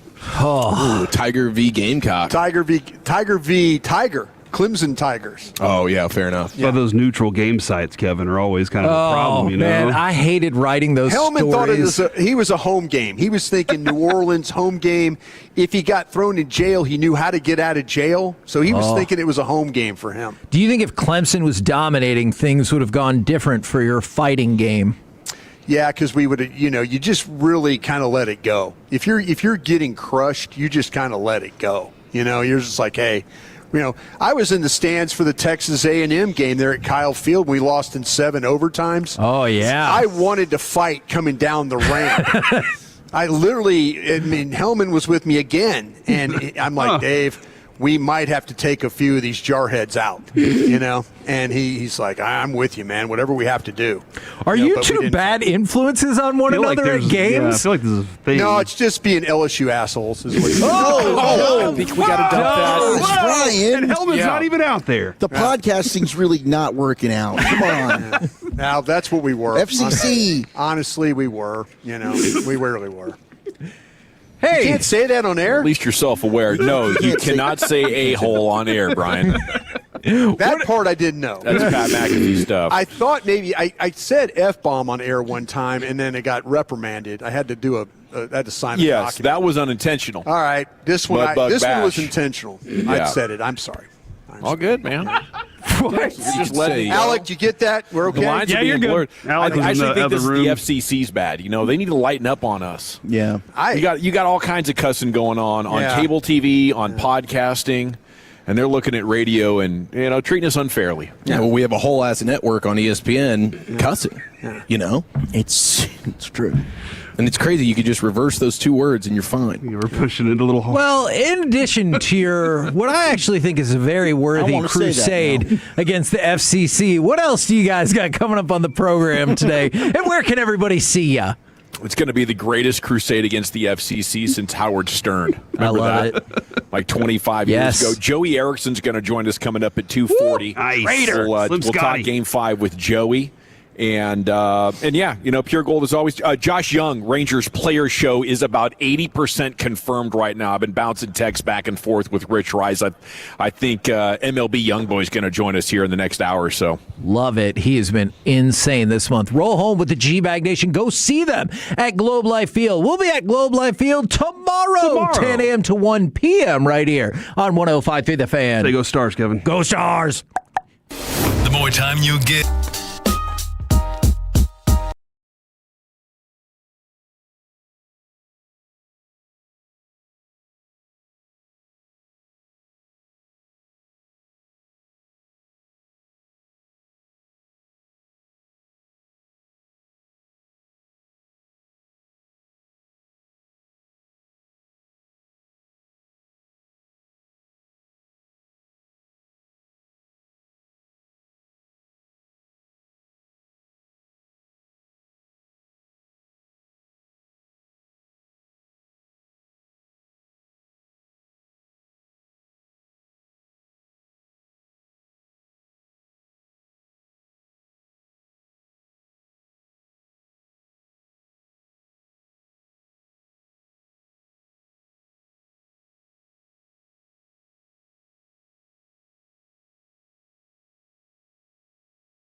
Bleed Brothers, Ross Lubinski, remote engineering at the Globe. And you have Aiden Butler coordinating your video. You could watch us. You could listen to us. We highly encourage you to download that Odyssey app. Gentlemen, we are in a sports paradise right now. We got Rangers baseball. We got post-draft Cowboys talk. We got Dallas Stars. Of course, FC Dallas is playing. And the Mavs draft is coming up. It sure is. It gets no better, gentlemen. Plus, AZ Fudd throwing out the first pitch tonight. It's a big deal for sports fans. Jack Leiter City Connect bobblehead is coming up Friday, presented by Medical City Healthcare. Are you a big bobblehead guy, Brian? Have a couple of them. We've been nice enough. They've given us some, and I always kind of see a kid or something, and I always kind of hand mine off. I'm glad that you do that. That's nice of you. Yeah, Good Samaritan. Yeah, I mean, they're really super nice of giving us stuff like a jerseys or a ball or something or a bat. And I always see some kid in the walking by us, or somebody brings their kids by and they come listen and want to say hello to us. Just kind of hand them the ball or the bat and hey, hope you have fun with that kind of thing. But yeah, I mean, I've got one. The Evaldi one is the only one I have. Every other thing else I've given away. It's a good one. Yeah. This is Dallas Wings Night, actually, out here at the Yard. It includes a co-branded and bedazzled Rangers Wings jersey if you purchased the theme night ticket, special theme night, not giveaway at the door. No. It's a different kind of deal there. But for those Dallas Wings Rangers fans, it's a big night. I think there was we got a Dallas Stars night coming up here pretty soon. Yeah, they usually do one every year. Okay. I don't know what. Did you guys happen to see Did you happen to see the giveaway last night in Toronto?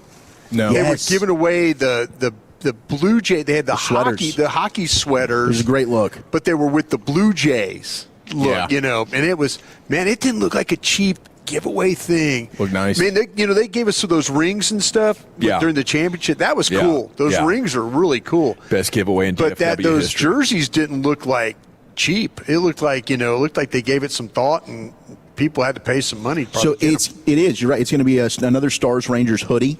It's July 2nd against the Tigers here at the ballpark. So it'll be a Thursday night, July 2nd. So if you're interested in that giveaway item, make sure you get your tickets at TexasRangers.com. We know how much you love your LSU. Got Ranger. LSU night. It's a 2 TV Tuesday is what you got tonight because both these games are starting at the same time. This is after you get home. By the way, possibly dodging thunderstorms and baseball-size hail. Oh, jeez. Man, I saw some videos last night. One of my friends was it was crushing his windows. It was terrible. No. Your buddies? Just getting pelted. Yeah, he lives in Fate. So we didn't get any action in Plano. It wasn't a good fate for him. No, it was not. It was coming down hard in Fate, man. And Fate's not far from Rockwall, is it? No, not That's at all. Like I think the area. Yeah, I think Pepe was saying during PP in the morning today that he was getting a lot of hail in Rockwall. Yeah, he got hit hard. The east side got hammered. My friends at Greystone Roofing and Construction said they've been looking at properties all day. And there's houses with hail damage so bad it's blown through the decking into the attic and blown through double pane windows. Oof. Ouch. So they might need Window Nation. Good Lord. Gnarly. And Greystone. Combo platter, baby. So hopefully everything, is. Do we have an alcohol sponsor we could push? Because I'd be drinking if hail was blowing through the roof of my house. I don't know, but if you need a new truck, you can go to East Dallas Diesel. They'll help you out. I don't know the last time the forecast was like this daunting. I know. Do you? I was talking to Wolchuk. I was thinking about bringing the Masters golf umbrella in. I was thinking, do I need it? I'm thinking that I was. I was thinking I'm carrying the chair already. Do I want to carry the umbrella? It looks weird anyway when I'm carrying a chair through the crowd. Me too. Getting out of here, but I love having it. Yeah. But I was thinking, do I need the umbrella? I think it's kind of classy, especially the Masters umbrella. But you don't want to risk it if there's the potential for that kind of hail. Yeah. You're going to be needing a new Masters umbrella. All right. Can you make the call real quick? Bennett Broadus for graduation is going to play golf in Scotland. Should I let him take the Masters umbrella to Scotland with him? No. On his golf bag? No, you should. Get him a hand-me-down he'll umbrella. lose that, won't he? There's a great chance that does not make it back. He'll start tomorrow's his 22nd birthday. Uh-oh. And so he'll start drinking pints and he'll forget it somewhere. Absolutely. Is that what's going to happen? Yes. Okay. He's going to lose that. So when I don't give it to him, I'm going to say, hey, my teammate said not today. Just don't even bring it up. You won't remember. How much does one run you on eBay? you can't. You got to get them at the. Oh, just a golf umbrella? No, a Masters umbrella. No, you can't get one. Yeah, if I want one, you have to. It's like $150. Ooh, well, okay. So you have to give the money to somebody that's getting, and I have that connection to get him. Yeah. But I guarantee you, I got him a cowboy hoodie one time. He lost it in a day. Yeah. Just a day. Oh, gosh. I mean, this might be part of a graduation present as long as when you're giving it, you don't expect it back. I never expect anything back. There you go. I really don't. Yeah. It's like I give That's him something amazing. and I don't expect it back. It's not coming back. Yeah. It's not that. Well, the hoodie's probably at the ex-girlfriend's house. I mean, that's where hoodies end up. That's where hoodies go to. One day. That's her new He 90. didn't know where it was one day. Probably triple XL, double XL. No, it was something his like that. size. Oh, wow. It was his size. Very I bought him generous. like, Just here you go. medium? It was like a nice one. He's like, oh, Dad, I saw this one. I got it. And what happened? Gone. Well, best we can estimate here, I'm working off of Josh Johns here, local weather guy. He says we have been upgraded to an uncommon but still moderate level 4 risk of severe storms. He says we need to be looking at starting at 3 o'clock. You know, that might be a little bit early. Earlier, the sked was looking like 4 to 7. But I think by the time we get out of here at 6:30, we should be writing the final chapters of whatever this hail storm nightmare is for us here this afternoon in North Texas. Hail-mageddon. I think it has a nice ring to it. Hell's bells. Hopefully, on the other end of that Hail's bells. Hail's bells is DFW Sports Glory. The Rangers are now a sub 500 ball club. Just for a couple more temporary hours. inconvenience. Last night I'm watching the 87-year-old dad. He's like, they might actually have a chance here. I'm like, I don't know, Dad. They gave themselves chances. The 8th and 9th inning, you have it right there. It's Seager at the plate with 2 on. Let's go. Again, they on had his the birthday. opportunity. I thought it was going to be a birthday celebration. We're gonna tie this thing 3 up. strikeouts with a coming up to that at bat. Well, he did get the like, golden sombrero. Yeah, he gets to wear that. Things got real interesting. I was thinking you should just put on the 2023 playoffs for your dad every night. Be like, I told you guys, Dad Game loves 4. YouTube. He thinks A&M wins every game. He does. Watching old He's like, footage. this is one of the most amazing college football teams I've ever seen. Dad, it's April. I'm like, Dad, I don't have the heart to put the Miami game on right now or the Texas game. Yeah. Oh, from this past year, I like that. Oh, yeah. He thinks, seriously, he's like, he could watch a game. He could watch the Cowboys and the 49ers from 94. It's like, gosh, dang, Dallas is moving the ball well here. He's thinking it's like going on. You should play. Wasn't it the South Carolina game from this year where they had the ultimate comeback? He did. Yeah. He Bottom did. 31 points. Yeah, this is the national championship, He bro. did. And he's like, at halftime, he's going, God, they look awful. They look awful. They just play terrible football. I go, I don't know, Dad. Second half, I think they got a chance. Here comes Marcel Reed. I'll bet you $20, Dad. he's sitting there going, No way. Damn, they're awful. God, it's a bad football team. It's like 51st I don't know, dates. Dad. I think in the second half, they kind of find the offense and play a little defense. I just hang in there, man. Good adjustments. Your coach will make adjustments. Damn, son, you really know ball, don't you? I am. That's why I'm on the radio every day. He might be listening right now. Salute. Cat's out of the bag now. I think Dr. Michelle's got him listening, yeah. Dallas Stars game night, the entire Metroplex anticipating this, a pivotal Game 5 after appearing to take control of the series in the second period of Game 4 Saturday afternoon. Had a chance.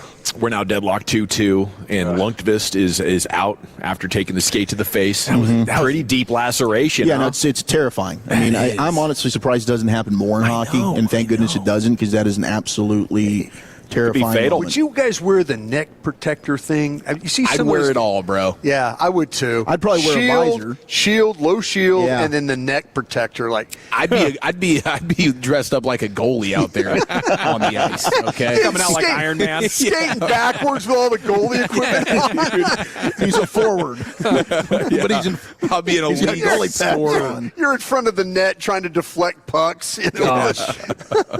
Yeah, it looks like Zuccarello's going to play for a while. Trennan is still questionable, but I mean, hey, Labushkin was looking. He played pretty well last postseason. He was playing well towards the back half of this season since the Olympic break. You got to hope that he's able to step up. But iconic name. The home ice advantage tonight. You know, so I think this is 3-2. Oh, you know the fans will be into it. Just come with the energy, please, players. I've thought this was going to go 7 anyway, but I think the Stars get it done tonight, and then you get Minnesota get the home boost in Game 6, and then it comes back here again for ultimately a Stars win. win in Game 7, but just give yourself a chance to win it in 6 and just take care of business tonight and be up 3-2. I was bullish on the 3 straight. They were close. Like 8 minutes away from putting them away tonight. I know you almost had it. I was hoping. Like, look at Broadus. I was like, man, come on, hockey team. And then the last 8 minutes and then the overtime, Dallas was not the better team. I like that. I like Broadus in his living room. Let's go, hockey team. Yeah. Come on, hockey team. Dad, I do. Dad hate. I drop F-bombs a lot when I'm watching the game. I can't believe it, dude. Yeah, when they scored, my dad looked at me like, that was pretty bad. I'm like, yeah, it's effing bad. You're right. And he's like, so out of character for you. Yeah, I got him. I got him cussing too at the games. Yeah. He told me last night when I was taking him to bed, he goes, I don't want to be stressing these games anymore. I don't want to stress about the Rangers. And I'm like, Dad, when you watch the games, you got to stress a little bit, you know? You got to. And he goes, that hockey, you stress a lot now. I'm like, yeah, it's the playoffs. You got to stress, you know? 90 years later, he's trying to have a change in the way. I don't want to stress about it the way I You know what? He's lucky the Mavs aren't in it, too, because we'd be stressing every other night, you know? Yeah. That was such a great time. All right, it is Labushkin for sure. Yeah. Okay. Joey Erickson coming up at 2:40 to answer our burning questions about this matchup. Rangers, they did make it fun last night late, but couldn't get the game-winning or game-tying run across. They fall 4-2. Could have been worse. Could have been better. DeGrom against Cam Schlittler tonight. Yeah, be careful when you say that one. It's a 6:30 pregame, and Eovaldi against Warren tomorrow in the finale. That'll be a 1:35 first pitch. Rangers averaging 2 runs per game over the last 4. I don't think that's thunder. I think that's a jet. That's a big plane flying over. If that's rain, that's crazy because it's not raining outside these windows. I'm looking at the flags, but the flags are starting to. No, that's got to be a plane, right? That's a big old plane. Yeah, fast one. It's got some heading overseas. Maybe the best thing about the Rangers game last night was was that a father-son combo you think that whooped that Yankee right down here? It's a good question. It's not 50 paces away. You know, maybe a rope swing could get you there in about 1 second from our current broadcast. I feel like it was 2 friends, 2 buddies. They kind of looked. It seemed like the guy on the left was older. Was he? Real quick question: if you had to rope swing from here to where that spot, could you hold on? Is that a serious question? Bro? Yes. There's no way. I could hold on. You think so? Yeah. I don't. There's no way. I'm falling like 3 feet out.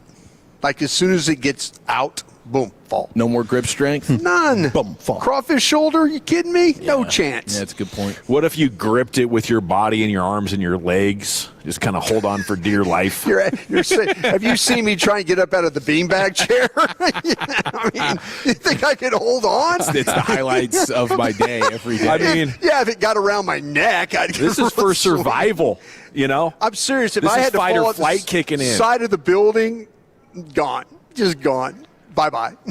I don't know, man. I think he got one. I think he got one in you. No way. With everything on the line. No way. Just I think the hardest thing would be when that rope swing gets to the bottom and starts to swing up and you get a little bit of half G force. Yeah. I think that's when ultimately would pull me off that rope. Yeah. But before then, probably be all right. Yeah, just call Hellman and get the eulogy ready. I mean, I did do that workout challenge about 2.5 years ago, and I got the one pull-up in. You did. I think there's probably some that's we've residuals all left done that. from that. We've all done that presidential thing, the presidential for the badge. You know, as a kid, did you guys ever do that in school? Presidential, No. You never did. Kidding me? Absolutely. Okay, it's very 1970s of me. That was an asthma day. If you did so many pull-ups and sit-ups, you got a badge. From They the were still president. trying to make sure you're ready for the draft. Yeah. Well, You know? anyway, that was the last time I did any serious pull-ups, anything like that. I thought you said they called you Butterball Brian. Yeah. I was not. That was for different reasons. Yeah. 682 says, yes, it was a father and son, and he knows them. So, Really? Okay. Yeah. Can we get him on the show? Yeah, I think They come by tonight. Come by the broadcast position. Yeah, We'll say talk what's to up. I mean, they were about the same build, and it looked like Dad was like, if my son's going to get involved in here, we're gonna make sure, because I would imagine, and I appreciate the win. I would imagine on level ground, I would probably bet on the Yankees fan to get that dub. Okay. But he had a nice response after getting tore up. Yeah. He did come back. What, He did he buy him a beer? He battled. It took him a while before he was like, dang, I'm just leaking battled. too He much held in here. there. Keep going. Okay, we got... and a second wind. We got a bloody shirt? Okay, we bloody got face, and shirt. He was dripping. The possibility of Josh Young joining us. Also, Wolchuk's Top 10, the G-Bag of the Day. Champ, what's in store, Bully? All right, it is National Superhero Day. What are the top 10 superpowers people most would like to have? 877-881-1053. If you could choose any superpower, what would it be? All right, but first, Tolos, you're losing your hair, and you need a simple solution that works. You want the best modern technology with top-rated physicians, something that's guaranteed to work, and that's why, fellas, you need Advanced Hair. They have completely redefined hair restoration, from the experience itself to their unmatched results. Whether you have a receding hairline, a bald spot, or some just general thinning of your hair, you can address them all with Advanced Hair's simple one-day treatment in a calm, relaxed environment with the most experienced professionals. Now, Advanced Hair has performed tens of thousands of these breakthrough treatments, and you need to be next. How about this? Your own natural hair begins to regrow the very next day. Absolutely unprecedented stuff. No one can offer anything like the Advanced FUE found at Advanced Hair, and I highly recommend their team. You are going to love them. It all starts with your free consultation. Call 469-599-HAIR. And just for being a Tolo, you'll get $250 off and 250 free hair grafts. Refine your hairline with the team that's redefined hair restoration. 469-599-HAIR or advancedhair.com. Our goal is to have you winning every sports debate with your buds. We'll do the homework. You just listen and enjoy. Turn it on and leave it on. The Fan and our Odyssey, iHeartRadio, or TuneIn apps. Cowboys fans, the NFL offseason is heating up. Before summer temperatures come on with a full blitz, schedule a first-time $59 AC tune-up and professional cleaning with on-time experts. Proud partner of the Dallas Cowboys. Here's the truth. Dirt, dust, and debris are the number one killers of air conditioners. Most companies do a quickie system check, but at the On-Time Experts, we remove all that harmful buildup. Go to theontimeexperts.com and schedule your $59 tune-up today. The On-Time Experts, a proud partner of the Dallas Cowboys. Indeed presents hires you can't afford to get wrong, like a hospitality manager at a 5-star hotel. So I just checked into room 318, but someone was in there. Room 318. Oh, you were supposed to be booked in 813, which is now booked. So what do we do? How about rock, paper, scissors for who gets the bid? This is time for sponsored jobs. This is what happens when you don't sponsor your job on Indeed. Next time, get matched with quality candidates with Indeed sponsored jobs. Visit Indeed.com/hire now and sponsor your job today. This is Modelo Especial, a full-flavored golden lager with a crisp, refreshing taste from start to finish. Brewed with time, effort, and determination to get the balance just right. Because when a beer is made right, you can feel it. Modelo Especial, the model for everyday beer. Drink responsibly. Beer imported by Crown Imports, Chicago, Illinois. The basketball playoffs are underway, and now you can trade on every game on Kalshi. You can also trade on who wins each series, the conference finals, and the championship. San Antonio is trading at 17% to win it all, meaning a $100 trade pays out $555 if they take the title. On Kalshi, you're trading against other people in a live market. No house, no odds makers, and as the odds move, you can buy in and out anytime throughout the postseason. For a limited time, download the Kalshi app and use code FAN to get $10 when you trade 10. KALSHI. Kalshi, trade on anything. 1-877 Cards for Kids. KARS Cards for Kids. Ready to get rid of that old car? Donate it to Cars for Kids. Call 877 Cars for Kids to reach a friendly live agent. Donation is super easy, and your car can be picked up as soon as tomorrow. Call us now or go to carsforkids.org. 1-877 Cars for Kids. Donate your car today. Did you know you can donate real estate too? Each weekday at 5:30, Gavin, Lucius, and the guys bring you the G-Bag of the Day. The craziest audio sent in from you and all of the Tolos. That's every day at 5:30 and replayed the next day at 2:30. Driven by EastDallasDiesel.com.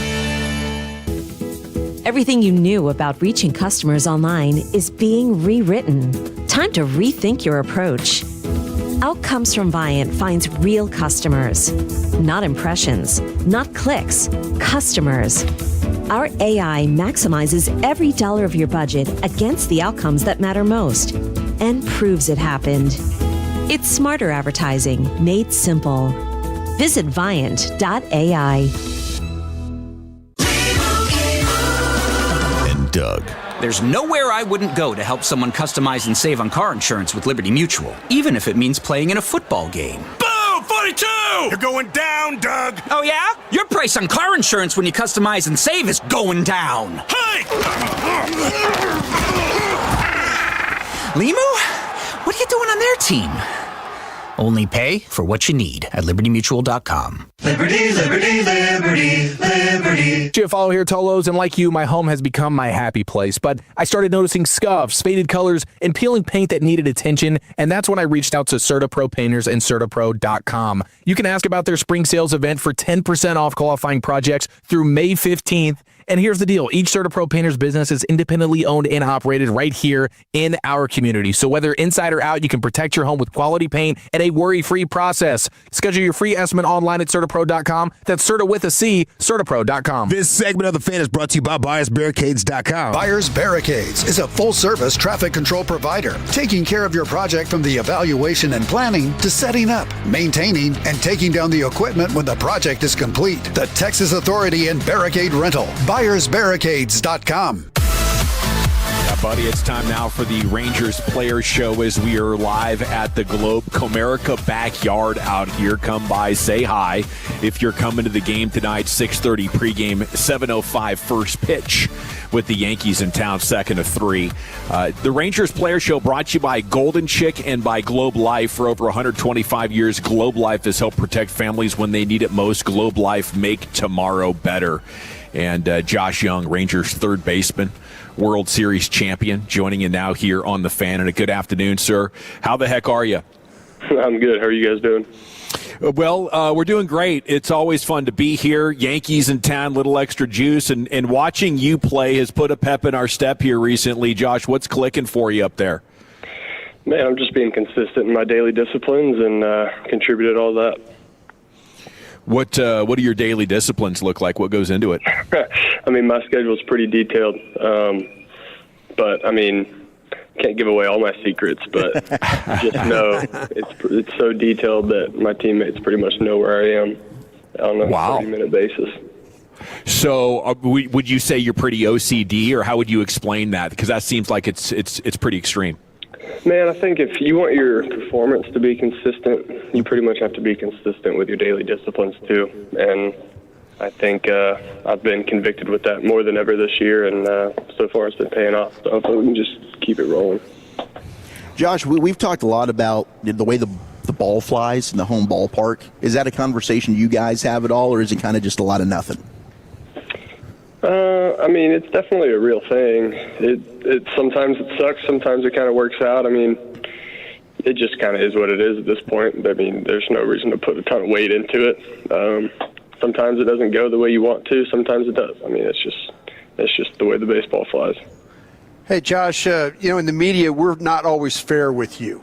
And, and so how do you balance when we not fair to you with now we love you so much? How does that work? Because no, seriously, I mean, you take a lot of heat about the things with, and I'm being serious, but I just wonder how you kind of balance out what we're doing to you. Just don't pay attention to it, to be honest. I don't blame you. That's the biggest thing. I mean, because you start letting that affect you, it can run you down a rabbit hole quick. Mm-hmm. Where would you see that? If is it social media? Is it TV? Yeah, social media for sure. I mean, all the above. Yeah. It's everywhere. Yeah. Are you maybe envious of previous generations that didn't have to deal with it as much? No, I'm happy to be where I'm at now. But I mean, you can't escape it. It's just there, no matter what you do. Even if you try to avoid it, it's there. But you just don't give it any weight, and you just continue doing what you're doing. So how do we get onto Twitter or Instagram or whatever and have the fun experience of social media? Like, do you create a secondary account that has nothing to do with baseball so you can kind of look at your hobbies or interests? Not really. No, I mean, I don't get on social media a ton. So just in general, I'm not on it a bunch. But I mean, when you do, it's definitely there. What goes into hitting a bunch of line drives? Because that's what you're doing right now. I don't care how the ball carries in this park. But you seem to have an understanding of how to hit line drives. That seems like the best way to navigate these things. A lot of doubles in what we've seen from you here lately. Yeah, I'm just trying to just to make contact. I'm trying just to touch it. That's kind of been my thing the last couple of weeks. Is don't go up there and try to overswing. Don't go up there and try to mash the baseball and be the Hulk. Just go up there and touch it and try to win at bats the best I can. And it's been going my way recently. Going to try and keep it that way, but just trying to keep things simple up there, man. Well, it is National Superhero Day, Josh, and you brought up the Hulk. If you could have one superpower, what would that superpower be? I'm a huge Captain America fan, so I think I'd take the serum and run with it. Okay, I've been watching the Captain America movies with my kid quite a bit lately, and I'm a little unimpressed. Like, what did that serum actually do to him? He got yoked. I mean, it made him taller. He got yoked. He's got unlimited endurance. Pretty good. I think he already had the wit, but I don't know. It just made him a powerful figure. It made him a leader because Steve Rogers before the serum was a small, scrawny guy that didn't really have any influence. And after the serum, he's got all the muscles. He's taller. He's faster. And he became the leader the country needed at the time. They made him like a D1 linebacker. I thought it was pretty good, but I think you got shortchanged if other superheroes are flying or like the Hulk, bulletproof skin. I mean, I don't know. I don't know. I think I would take his superpowers every day of the week because no matter who they face, no matter who they go up against, he seems to do just fine. You can tell him he's a schmuck, Josh. It's okay. He was the leader of the dang Avengers. All right, we're crapping on Captain America. I haven't got to that movie yet. I'm just a couple away from that. The first Avenger is the best movie of them all. So good. Even when his best friend ends up becoming Hydra. I mean, how do you deal with that when you see Bucky for the first time and he's got a metal arm and he just wants to kill you and he's your best friend? Like, how do you deal and process with that? Well, I guess I'll have to answer that question if you want to come back on, maybe mid-season. I think the event. Pick this up. Yeah, we'll pick this up maybe a little bit later on. I do understand you have a busy afternoon. Don't want to keep you too long, but got to ask you about your Red Raiders and Texas Tech, man. How much are you keeping up with some of their exploits? You having fun being a fan? Yeah. This year was a lot of fun. Football did well. Basketball did well. Baseball's doing okay. The softball program's elite. Tennis, I think, women's tennis just got into a regional. Yeah. All the sports seem to be clicking there, and that's a lot of fun. Do you have a year left of eligibility so you can play quarterback this year? You know what? If I could go back in time and play at least my senior year of football, I would do it. But that'd be awesome. I think my time on the football field has definitely passed. What position were you? I was a quarterback. Oh, you were a quarterback. Okay, so yeah, you could spin it. What were you, a pocket passer? Dude, those guys are unbelievable at what they do. There's no way I could go step in and do that anymore. My ego says I could, but man, those guys are bigger, faster, and stronger than I am, and there's just no way that I could take one of those hits from a 300-pound dude that runs faster than me on the football field. You stand so close to the home plate, and you talk about, I don't know if I could do this. You do this every night. A little ball versus a 300-pound man, I don't think that's even comparable. But I'm just saying, though, the reflexes that you have to be able to take shots. Ball. You can get out of the way of a little ball. 300-pound guy, get away from that. There's no way. I've seen you take the ball off the chest. Day of the week. Yeah, you could do this, man. You could do this. No question. I'm sorry about my co-host, Josh. It's not their best. They're like 6'6", too. Like, they're not small. They're bigger. Literally, I would look at them, and they'd be way bigger than me. And it would not even be close. One last thing before we let you boogie out of here, because I do want to make sure you get to where you need to be. I've had this question for a while from a listener. The best tacos in San Antonio? That's a great question. I don't know. I mean, I truly don't know. It's been so long since I've been home. I know a place we used to go a decent amount when I would go back in town was Eddie's Taco House. Okay. And that's just where we'd go as a family and eat. So I'm going to say there. There was definitely some little taco joints next to the high school that we'd get breakfast tacos at on Friday mornings. But, yeah, Eddie's Taco House was probably the place for my family and I to go. Well, thanks for your time, Josh. Congrats on your continued success, and give them hell. We'll be pulling for you. I appreciate it. Thanks, guys. Salute. There he goes. The Rangers Player Show brought to you by Golden Chick and Globe Life. For over 125 years, Globe Life has helped protect families when they need it most. Globe Life, make tomorrow better. Yeah, I mean, he basically is Captain America for the Rangers. 6'2", 214.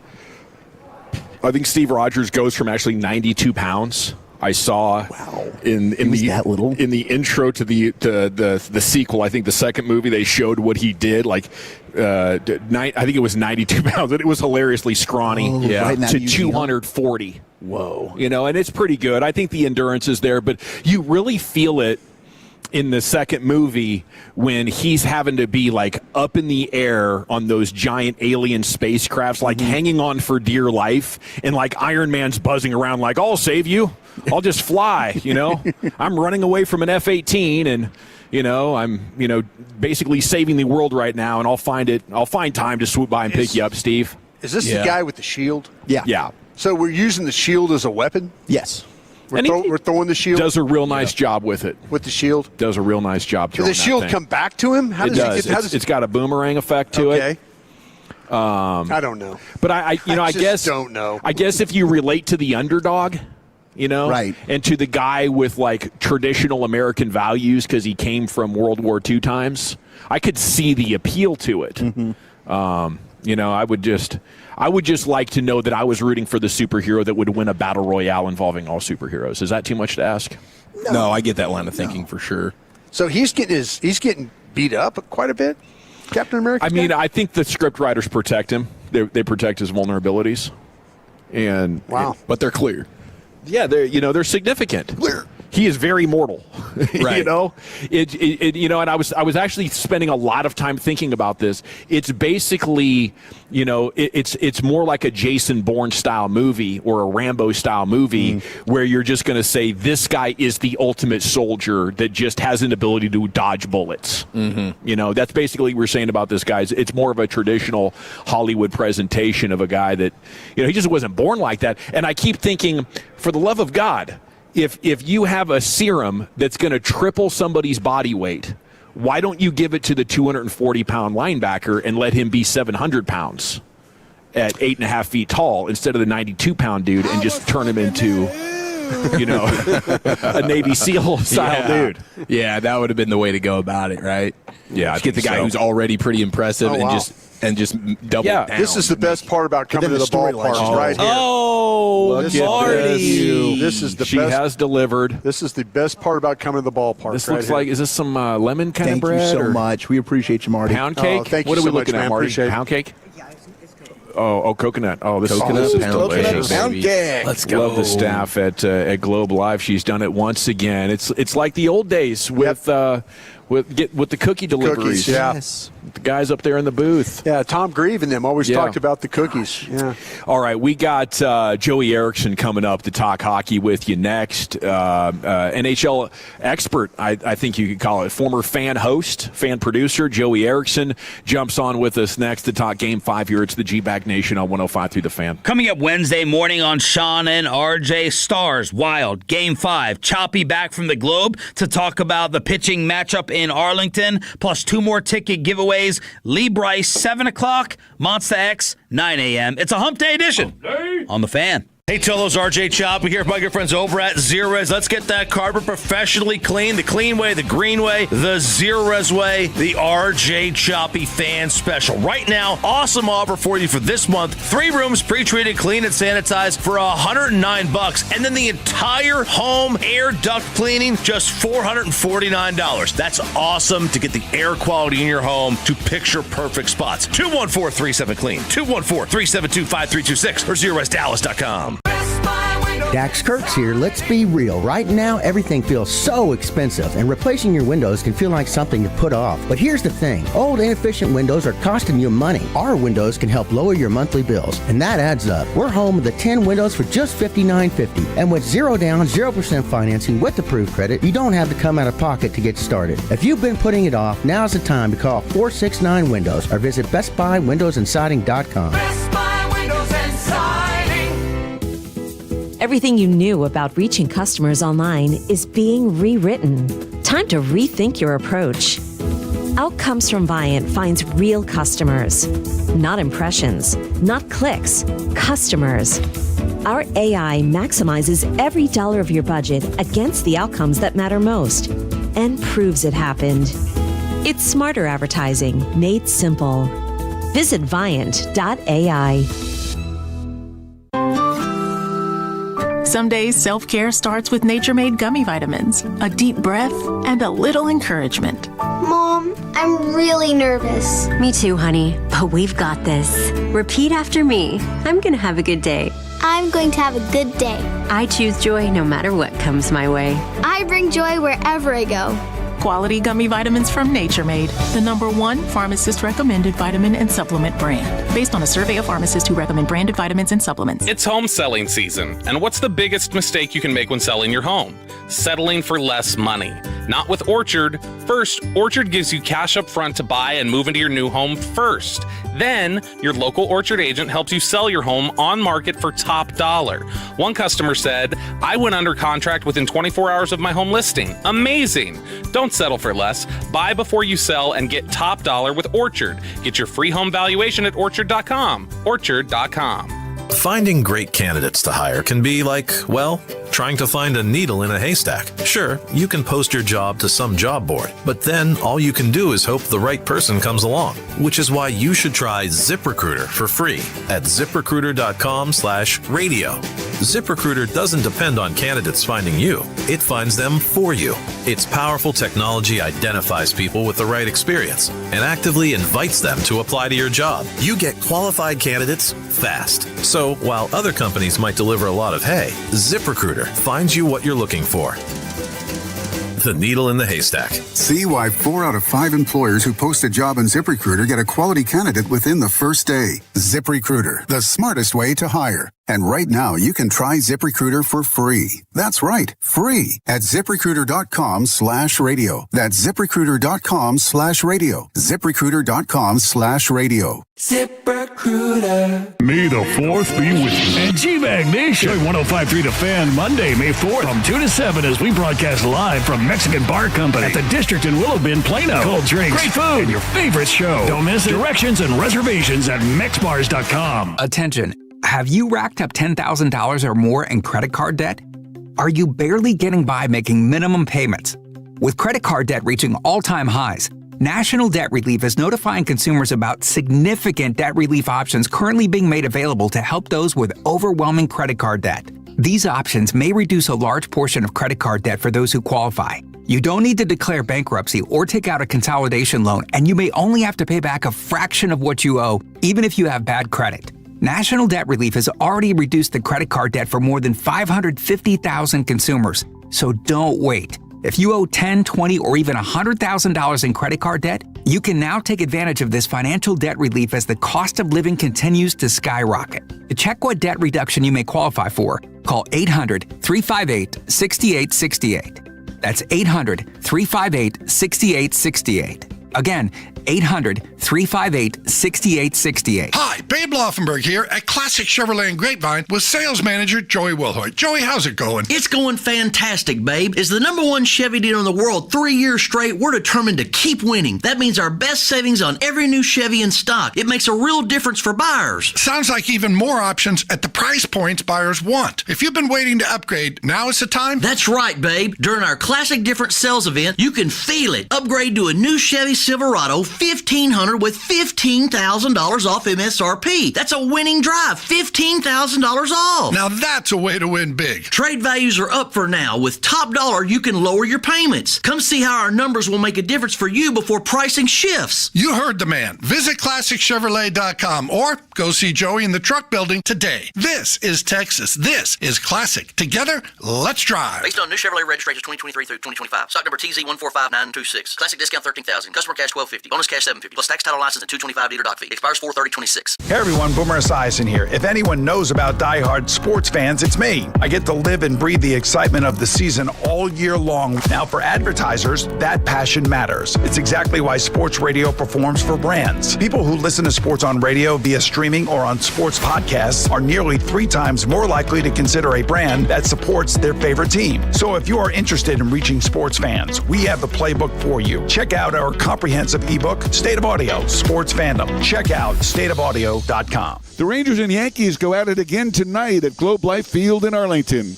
Hi, everybody. Eric Nadel with Matt Hicks and Jared Sandler. Our broadcast begins at 6:30 right here on 105.3 The Fan and the Odyssey app. If you're in the market to upgrade your vehicle, get to Classic Chevrolet in Grapevine. Back-to-back #1 Chevy dealership 3 years straight, and they've got more new Chevys than anyone in the all-price of sale. Silverados, Tahoes, Blazers, Malibus, Equinox, and more. Visit ClassicChevrolet.com. This is Texas. This is Classic Chevrolet. Together, let's drive, relax, and enjoy the difference. Based on new Chevrolet registrations 2023 through 2025. Thank you very much, Lucius. It is the G-Bag Nation here on 105.3 The Fan. We are live at the Globe, where AZ Fudd will throw out the first pitch tonight. Tomorrow, it'll be a dollar dog day in the Rangers-Yankees finale. So looking forward to that as Joey Erickson joins us now here to talk more about this Stars Wild Game 5 tonight, a 7 o'clock start. And a good afternoon, Joey. How the heck are you? I'm doing fantastic. It's great to be back on with you fellas. It's great to have you. Good to hear your voice. Now tell us, how confident should Stars fans be after everything we've seen and having that 3-1 advantage slip through their fingers?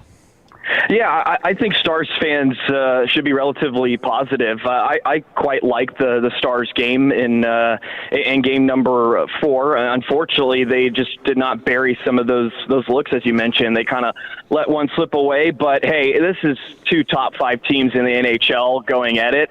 It's been an epic series so far. So much fun to watch these teams just go at it and to really truly have real animosity and some hatred between the two sides. So it feels right that the series is tied at 2-2, and I think the Stars are getting better as the series goes along. You know, Jake Ottinger had a rough game 1, but has sort of silenced doubters since then, and the Stars have just been getting better and better. They have some things, of course, they need to shore up, but I would feel pretty good about where the Stars are at here in the final 3 games now, or at least the best of 3 the rest of the way.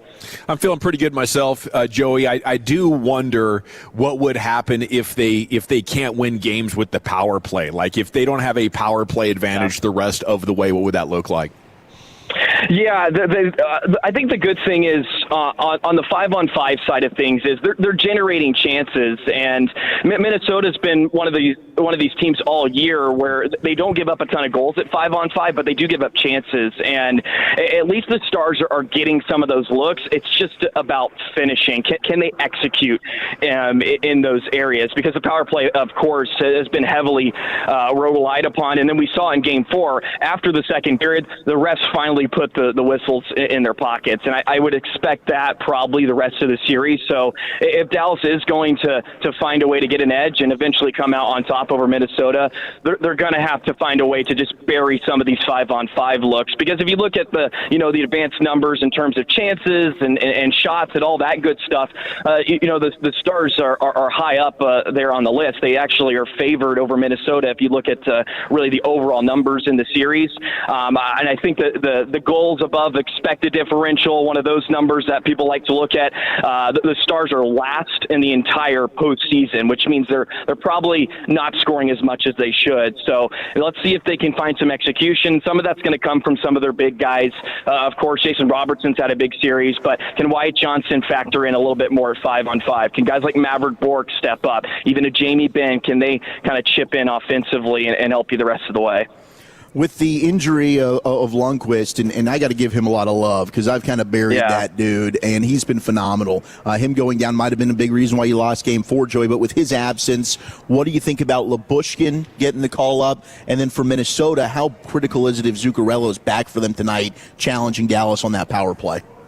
Yeah, well, he's obviously huge because for whatever reason, that Minnesota power play just seems inept without him, and that's shocking with all the talent they have, like a Kaprizov and a Matt Boldy. They just are out of sorts. And a big credit of that should go to Lane Nazardine in the Stars penalty kill, which has been great. But Zuccarello is such a fantastic playmaker.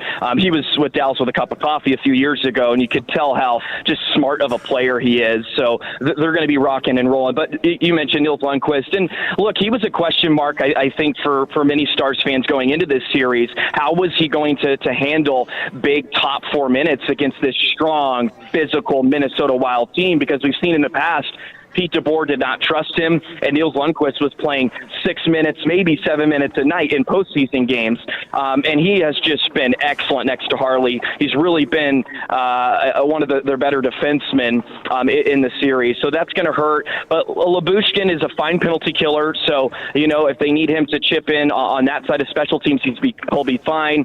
He played some meaningful games, at least in the final couple of, I would say 6 games of the regular season. So he'll be ready to go. And I truly believe that because the Stars have done an excellent job this year. And, I give credit to Glenn Goldson and the staff for having guys that don't play every day come in and have an impact. We saw it throughout the regular season with guys like Nate Bastian, Adam Ernie, guys we haven't really seen in this postseason series yet very much, but when they seem to come in, they have an impact. So he'll have to fill a big role. And the nice thing is, too, Lyubushkin and Harley played, I think, the most amount of minutes together last year as one of the pairs.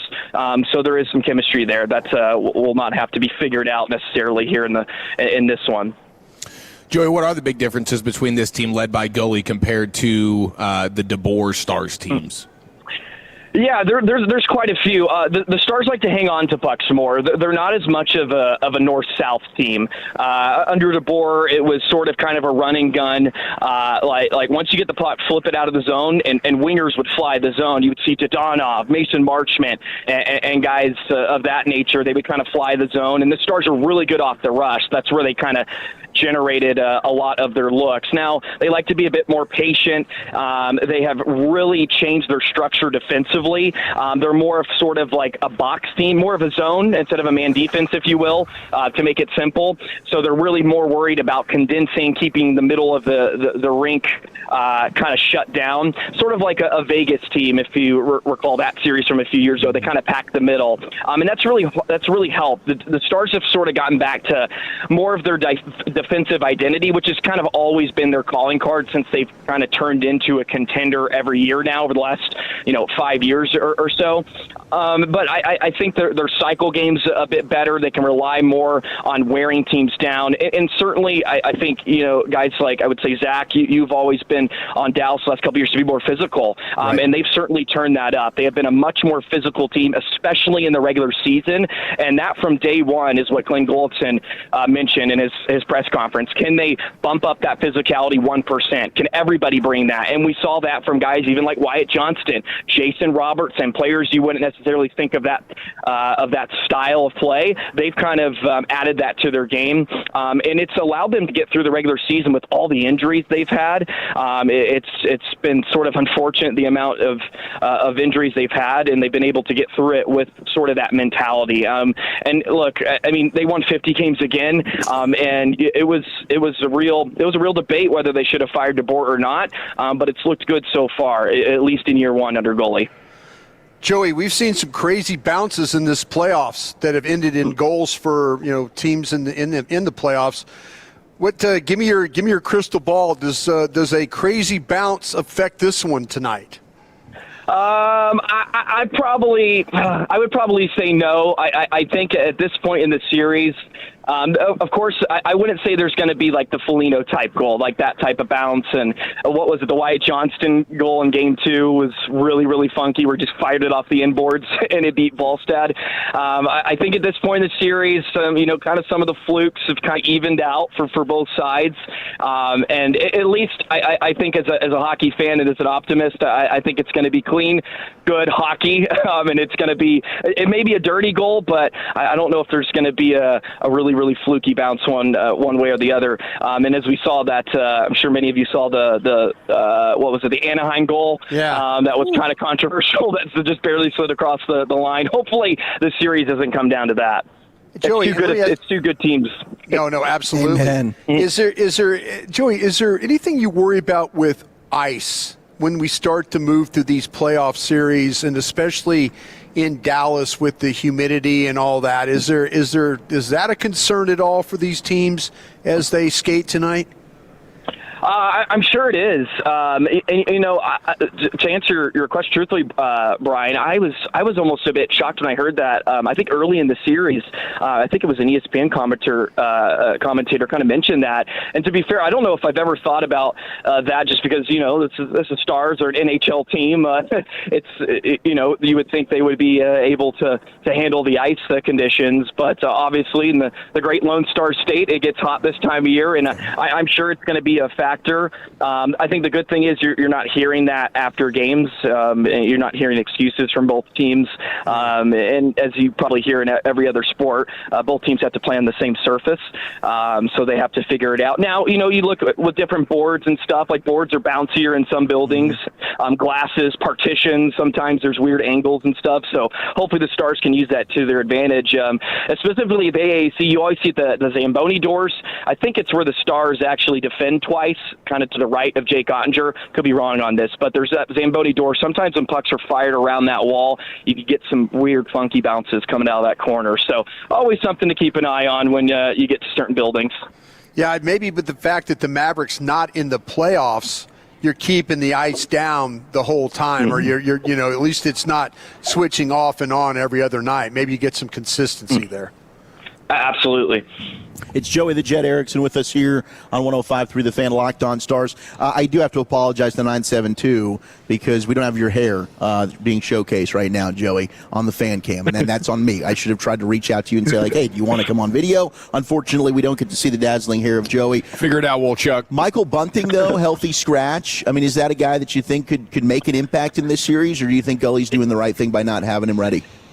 Yeah, I really do believe he could have an impact in this series, but honestly, and that was something I brought up after Game 1 because I thought it was an interesting decision not to have Bunting in the lineup, and they had Adam Ernie in. But he's struggled to kind of find a role or kind of find a fit with Dallas, and it's hard for me to say goalie's wrong because he trotted in Arttu Huru, and he has been really, really good for Dallas, especially on the face-off dots. That's something where Dallas has struggled with quite a bit throughout the season with the departure of Tyler Seguin, who's been out for the year, of course, and just some of the other injuries. Rope Hintz, who has been really good in that bottom six role. He kills penalties. He just does a little bit of everything, and he's been really noticeable.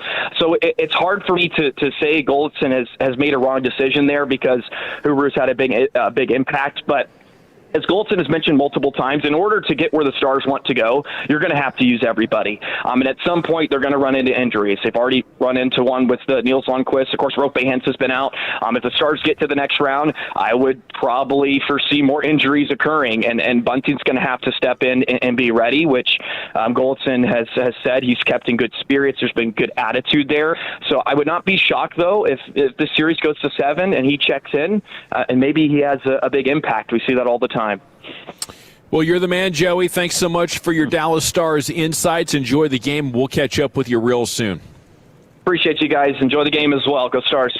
Cheers. There he goes, Joey Erickson. You say he's locked on Stars, yes. Talking it up there, doing a heck of a job. It was very clear, when Joey was working for the radio station, he knows this damn sport like the back of his hand. So it's cool to get 10 minutes of his time on a massive Game 5 Tuesday here on DFW Sports Station 105 The Fan. We got a hodgepodge coming up, Chief. Yes, a shocking sports revelation. Plus, the Patriots apparently have a plan B if the Vrabel fiasco ends poorly. That's next here in the nation.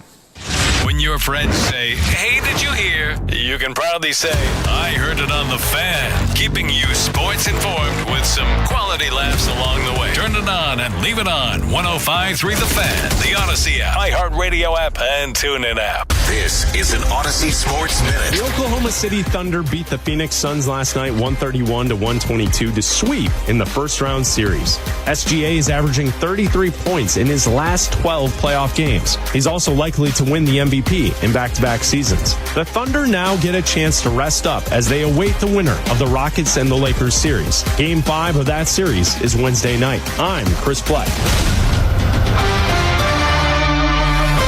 My name is Christine, and I'm a widow. My husband, Ryan, was a healthy 34-year-old, and 3 months later, he was gone. Thankfully, he had life insurance. Ethos made it so easy. You can get a quote in seconds, apply in minutes, and get same-day coverage. 100% online, no medical exam. Life insurance didn't take away the loss, but it did give us the space to just grieve. Get your free quote at ethos.com/game. ethos.com/game. Paid spokesperson. Time spent on application may vary. Online health questions required.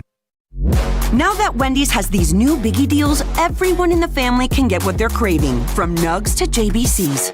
The parental units can get an $8 biggie bundle, the eldest who think they're so grown can get a $6 biggie bag, and the little one who can do no wrong can get a $4 biggie bites. You know, assuming they have a credit card. No, I'm kidding. We take cash too. 4, 6, and $8 biggie deals for the whole family. Only at Wendy's. Price and participation may vary. Single items at regular price. Prices may be higher in Alaska, California, and Hawaii. Thousands of dealerships compete for customer satisfaction every year. For the 11th year in a row, D&M Leasing was named America's top leasing company of the year by Cars.com. Ranked #1 in the Southwest for service and customer experience, D&M makes getting a vehicle easy. No dealership visits, no pressure, just leasing experts who handle it all. Call 817 or 972-35-LEASE or visit dmautololeasing.com today. D&M Leasing, America's leasing company of the year. We make leasing easy at D&M. Red Fridays are back, and when the Rangers host the Cubs on Friday, May 8th, you can score the first ever Rangers bobblehead of Jack Leiter that features the righty in our new City Connect Red Threads. Thanks to Medical City Healthcare, this bobblehead's all yours if you're one of the first 10,000 fans at the ballpark. So make your plans to get there early and in red. Tickets at Rangers.com. All for Texas. Really making a statement. Set off from Texas. T-Mobile has an exclusive bundle for customers 55 and up. I'm Sarah Bowl. Yeah, I'm Frank Bowl. A reliable network is key for us. And with T-Mobile, it's been wonderful. And going to the 55 plus plan saved us so much money.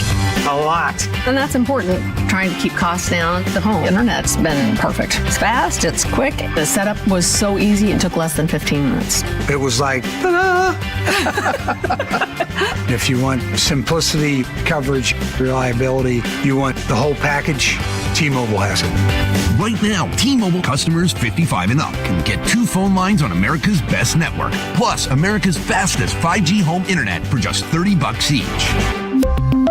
$30 per month each line with autopay plus taxes and fees. Minimum age 55. Pricing for home internet rely on 2 lines of essentials. Choice 55. $35 connection charge per line required. Best mobile network and fastest 5G home internet based on analysis by Ookla of Speed Test Intelligence data 2H 2025. All rights reserved. Why just paint your house when you conceal your home? North Texas summer, it's just brutal. Your house is out there taking hits all day. Meanwhile, you're inside cranking the AC. So we brought in Jason from Rhino Shield. Rhino Shield's a ceramic coating that won't chip, crack, peel, or fade, backed by our 25-year transferable warranty. Rhino Shield's thick, ceramic-based formula reflects sunlight and retains indoor temperatures, reducing HVAC energy. So your AC isn't working like it's double overtime. Plus, you can finance Rhino Shield. No huge upfront hit like paint. Call Rhino Shield today or visit rhinoshieldDFW.com. Never paint your house again. Rhino Shield. Sean and RJ here with the greatness of Base Power. Peak storm season is right around the corner. And for the first time in over a year, Base Power can install in weeks, not months. Thousands of Texans are switching to Base Power to get a whole home backup battery that automatically keeps your home running. For a limited time, get $100 off with the fan while install slots are open at basepowercompany.com/thefan. That's basepowercompany.com/thefan. Take advantage of being a Tolo at Base Power. This is the exclusive home of Dallas Cowboys football. KRLD-FM and HD1, Dallas-Fort Worth. Let's go, Cowboys. An Odyssey sports station. Driven by our D&M Leasing Studios. You're rolling with the G-Bag Nation on 105.3 The Fan.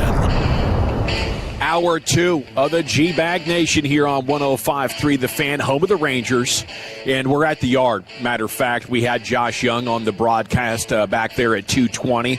Looks like he and the Rangers are about to step in and take some batting practice this afternoon. You have Jordan Montgomery playing some long toss in the outfield, approaching his return. What do we hear? Late May, something like that. But, we got C-Note coming up in 20 minutes. Cowboys News of the Evening. Another very busy day here. Talking Cowboys with you here on The Fan. It's time now for Chiefs Sports Hodgepodge. Here's Eric.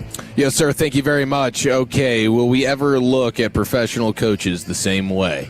Right after this. TJ Hushmanzada, could you just rate my guy here on a scale of 1 to 10? You don't think it's rude what you just did? Who's literally listening to this anyway? Is anyone listening? Well, it to is the home of the Cowboys. Well, no one, exactly. We no have one's thousands. listening. I did a radio show when I first got here, and they told me I was fat. The brisket sando, that is hard to beat. LeVar, do you want to get in on this? I'm not in on that, you rude motherfucker. Oh, he almost cussed. Then they called me the Girthquake or something stupid. I do like the Girthquake. That's a nice nickname. Little shock jock stuff.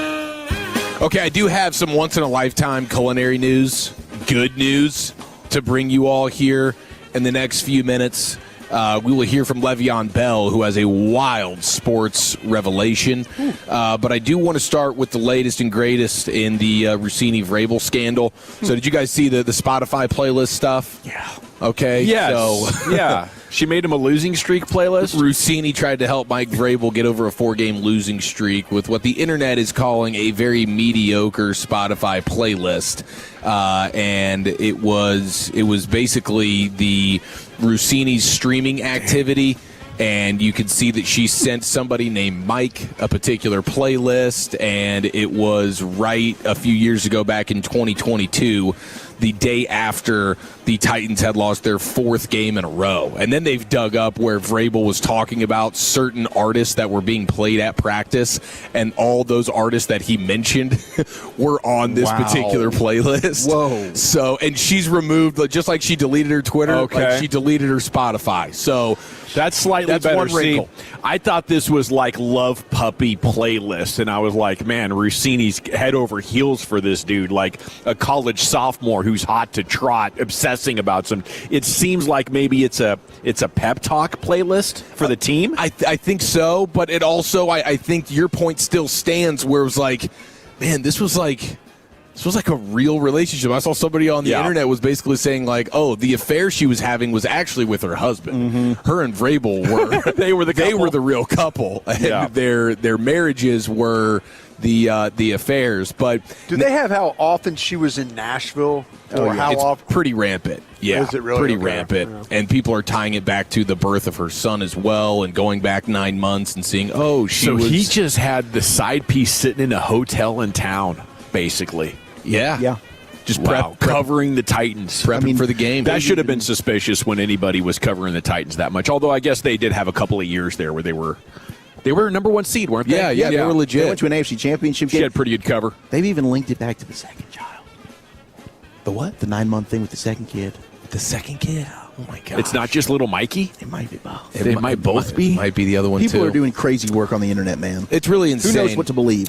But Pablo Torre, I tell you what, he's spawned some active people working on this stuff, right? Yeah, well, Pablo had his little insight where at the NFL owners meetings when Glazer had his big coaches day drinking party, it was she wasn't there, or he wasn't there. Rossini and Vrabel were off having their own drinking party, and that sparked up conversation with the coaches and the coaches' wives that were all there. It was like, okay, this is when Cat came like sort of officially out of the bag a little bit. Do you think they wanted to get caught? No. I don't think they wanted to, but I'm sure they enjoyed the tension that it caused. Made it a little sexier. Made it a little hotter.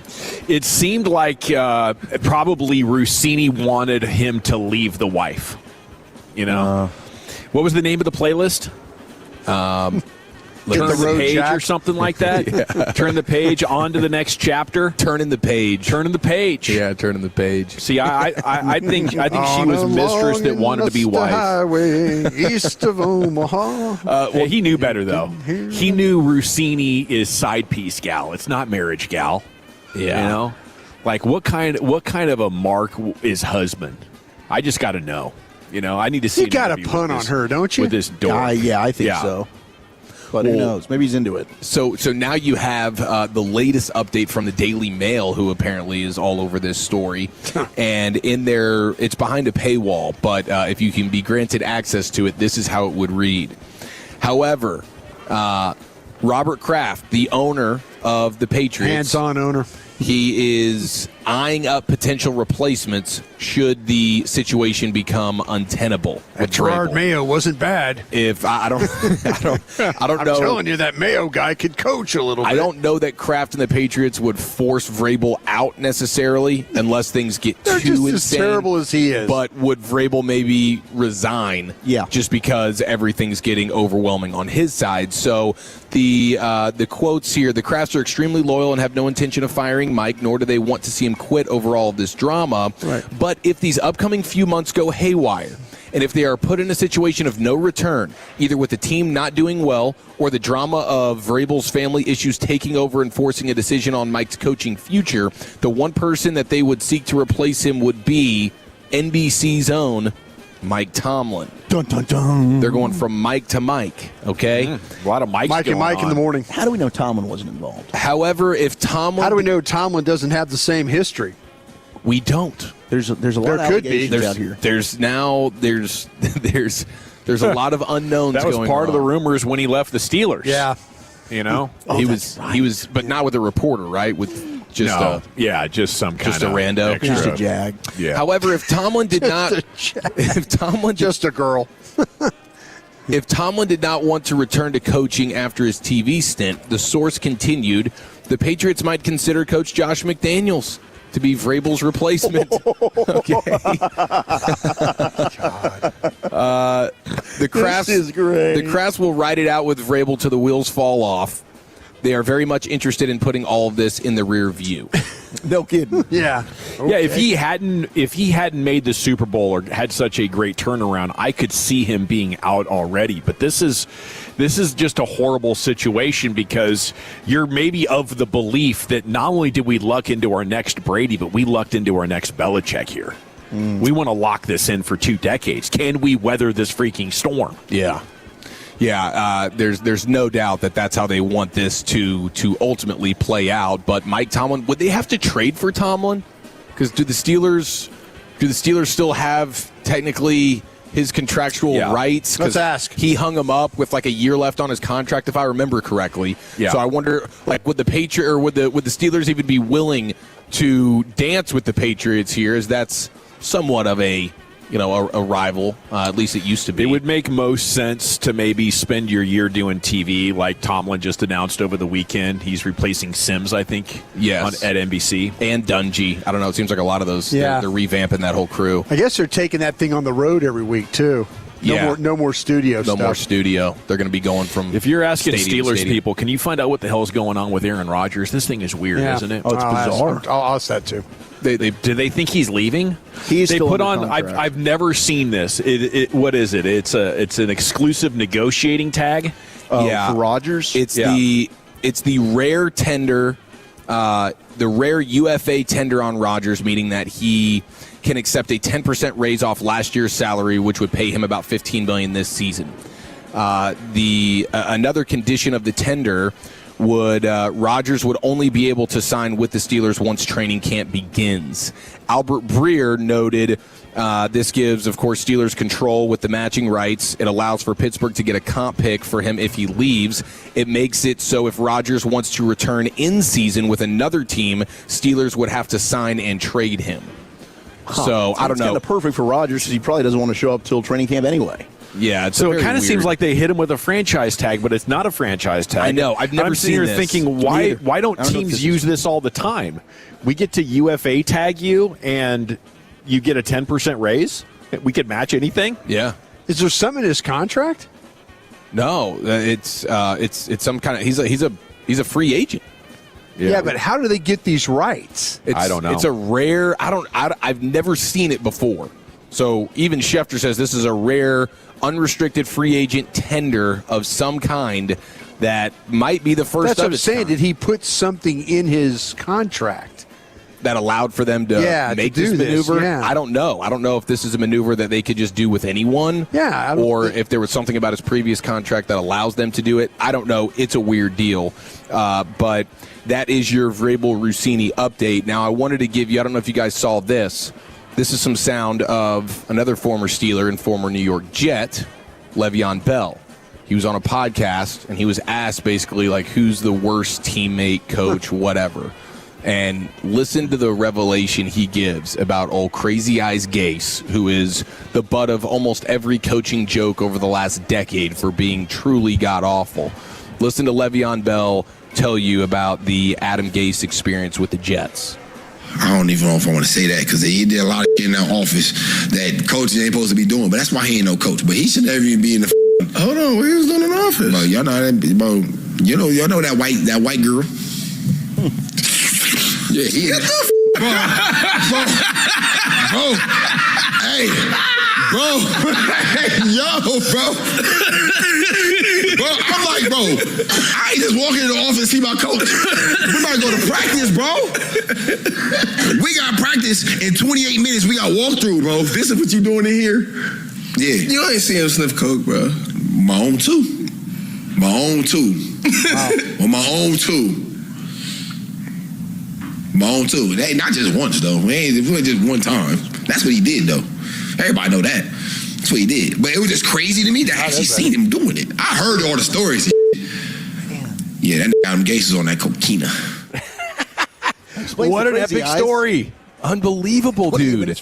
Okay, and then all the videos of him, like, really, like, no one has a more like excited reaction to the smelling salts on the sidelines than Adam Gase. Like, he's like an eyes roll back, like this is a euphoric experience for him as he's jonesing for his next hit of the real stuff, but he's on the sidelines, so he just simply can't. But the other twist to this Maybe he made his own. That instead of ammonia, there was Caconia. Okay, there you go. I like that. Caconia salts. Wow, that just seems crazy. Bad jokes aside, it seems crazy that a coach would do that in front of his players. Yeah. You know? You would probably want to try and keep that private. But I guess there's no way. Chris Forster's making videos and sending it to people. Okay, and Chris DeForest. Or Chris Forster was the O-line coach for the Dolphins, and he was the guy that did get caught for snorting off his desk in Miami. Was he with Gase? The head coach for the Dolphins at that time was Adam Gase. Yeah. Wow. Oh, my gosh. So they were just hanging out, just having a good time. Open. They were in Miami, bro. We get together. Maybe it was the Miami thing that turned him. Because then Gase goes from Miami to the Jets, and he takes his Miami addictions with him. I mean, a truly insane situation. Those super alert eyes, all the memes, all the jokes. Looking wild. It was really blow. Everything sort of adds up. Wow. When you hear that, and there's Le'Veon Bell telling you with his own too. You ever work with anybody in the league? I mean, everybody knows the occasional player that gets wrapped up in that. Never saw one of my coworkers do that. Coaching staff, scouts, never did. Front office. I would you can just look at Andy Reid and know he wasn't. I'll say this though, my man Ray Rhodes, who I was with in Green Bay, he would have an occasional drink at the that's just complex. Old school. But yeah, he would be drinking while watching film. There you go. So I did Scott McLuhan style. Yeah.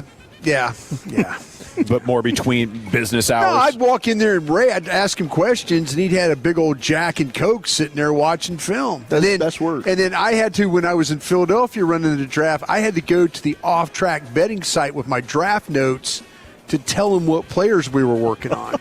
Like, I literally would pull up while he's placing a bet at Bay Meadows. Next to Sorsby? Yeah, Sorsby. Sorsby's like a 5-year-old kid. He's like, what's the over-under? But Ray used to have to, I would have to go to the off-track betting area, and I would have all my notes and say, Ray, today we talked about this guy. So, okay, man, you got this handled. It's good. And he'd be sitting there placing bets. That's power right there. My first-round pick. You guys scout him up. I'm going to go bet the ponies. That's what he did. He knew he was doing. Let me run that draft. He knew. He knew. Okay, your great culinary news, ladies and gentlemen. Prepare yourselves. Is it the Pizza Hut hot dog crust in America? It's finally here. The Cinnamon Toast Crunch dipped ice cream cone at Dairy Queen. and the eye test is being passed here at a high level. So you dip, you know how you can dip it into the chocolate or whatever, and it kind of that's the onto dip the ice cone. cream. That's what it's called. You're dipping that thing into the Cinnamon Toast Crunch. Ooh. And that is what hardens around your vanilla ice cream cone. Yes, at a Dairy please. Queen near you. This is nationwide. And while you're at it, Fascinating. don't sleep on the tacos at Dairy Queen. They're really good. I probably will get that. I'll probably double fist. Try the tacos. If you're not getting taco. if you're not getting the steak finger basket or the Hunger Buster, go for the tacos. Trust me, it's a good deal. You figure you get the tacos, you go sit down, you do your meal, then you order your dessert on the way out of there. That or a dilly bar. I love the dilly bar. I love the dilly bar too. You know, that was one of the DQ originals, and it was my favorite until the Blizzard came out, probably about 1985 or so. I will also update you. I know I've talked relentless trash about the 7-Eleven chocolate chip cookies that they have up there at the counter for you for years. They've been horrible. They've been dry. They look amazing. Today I noticed they had reconfigured them.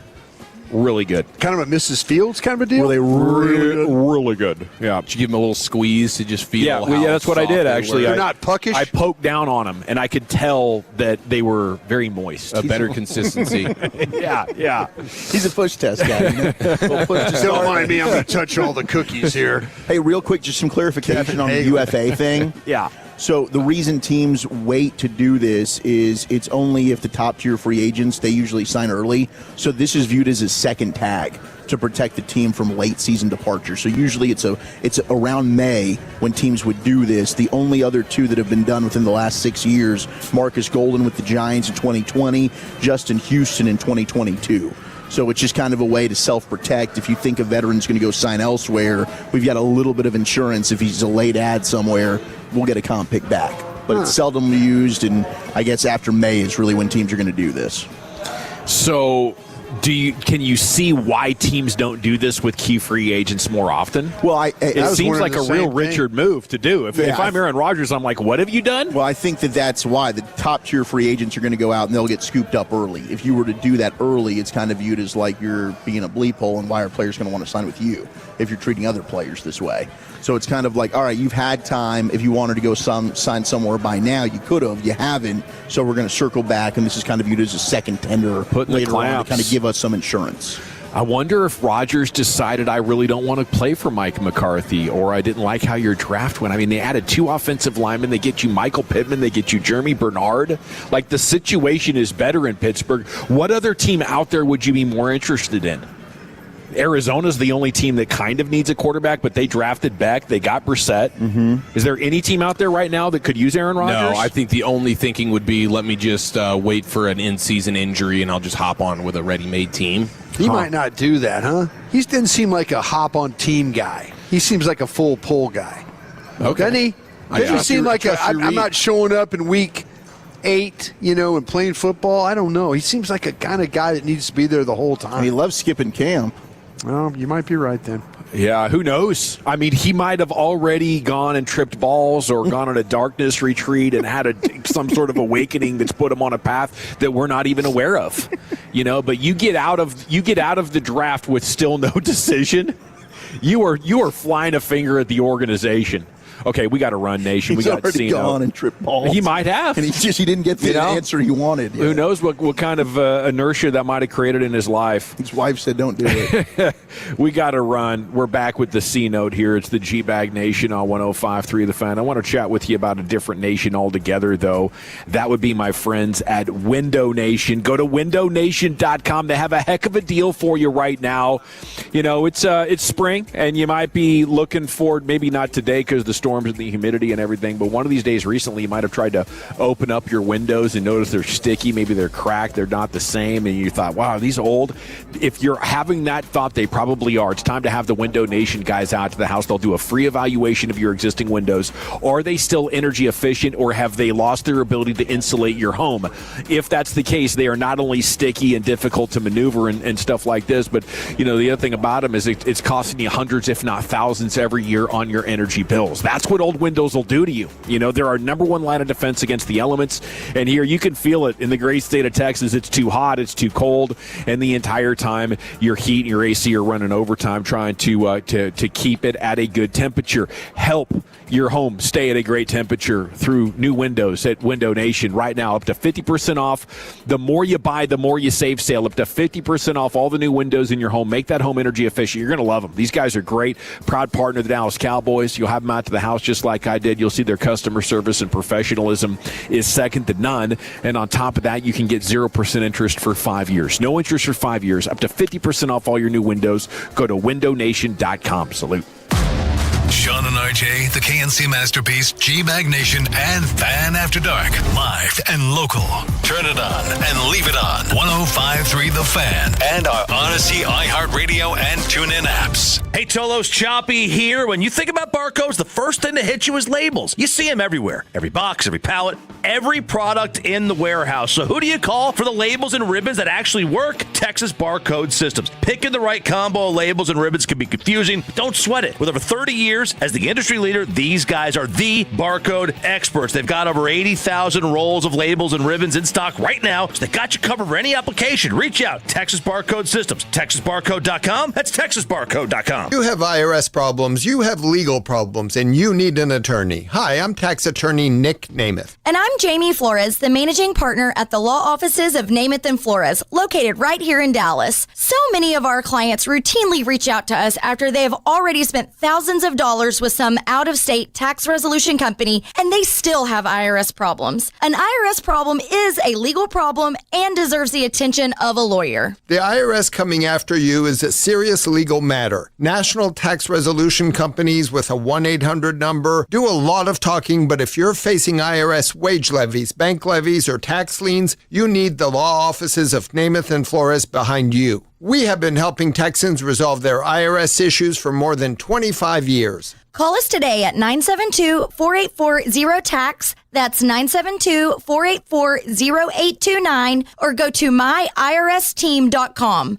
Offices in Dallas, Fort Worth, and Frisco. Texas Rangers Hall of Famer Elvis Andrus. Baseball has given me amazing moments, but what matters most happens off the field. Family, memories, and the future we're building together. As a player, I prepared every day for what might happen tomorrow. That's why I believe in Globe Life. Globe Life helps families feel secure and ready for whatever tomorrow brings. Globe Life is the official life insurance of the Texas Rangers. Globe Life, make tomorrow better. If someone broke in tonight, would your camera stop it, or would you just watch it tomorrow? That's the old way. Record, replay, regret. Remote video monitoring powered by Alarm.com from DFW Security is different. Live agents intervene and, if necessary, issue a visually verified police dispatch, not after the loss, before it. The new way with DFW Security is powered by Alarm.com. Detect, deter, defend. DFW Security, stop crime before it starts. DFWsecurity.com. If you or anyone you care about is facing a family legal matter, call Cordell and Cordell today at 1-855-GET-LEGAL or visit KordellCordell.com to schedule your consultation. There's a lot on the line in divorce. This is Joe Cordell of Cordell & Cordell, the largest family law firm in the country, with over 35 years of helping clients navigate divorce. But being big doesn't mean less personal or less local. Our attorneys live and work in your community, and as neighbors, they understand the challenges your families face. Divorce touches all areas of your life: your home, savings, retirement, and of course, kids. So when you find yourself facing divorce, you need a partner you can count on. Visit KordellCordell.com to schedule your consultation. If you or anyone you care about is facing divorce, contact Cordell and Cordell today. With over 100,000 clients served, we understand the challenges you're facing on a personal level. Call Cordell and Cordell today at 1-855-GET-LEGAL. That's 1-855-GET-LEGAL. Dallas, Fort Worth, and St. Louis. Gather around, Ranger fans, for the Golden Chick Dot Race. Make your picks: red, blue, or green. And they're off. Red quickly pulls ahead with blue and green coming up fast as they round the turn. My stomach reminds me that dinner is also just around the corner. I'm hungry for some crispy, delicious fried chicken. Juicy and tender Golden Chick is a winner in my book. And who wins the Golden Chick Dot Race? It's a photo finish with green taking the checkered flag by a nose. Build Build your cybersecurity skills and prep for thousands of open positions employers are desperate to fill. Attend classes live online or on campus. Go to mycomputercareer.edu and take the free career evaluation today. Financial aid is available to those who qualify. This is the story of the one.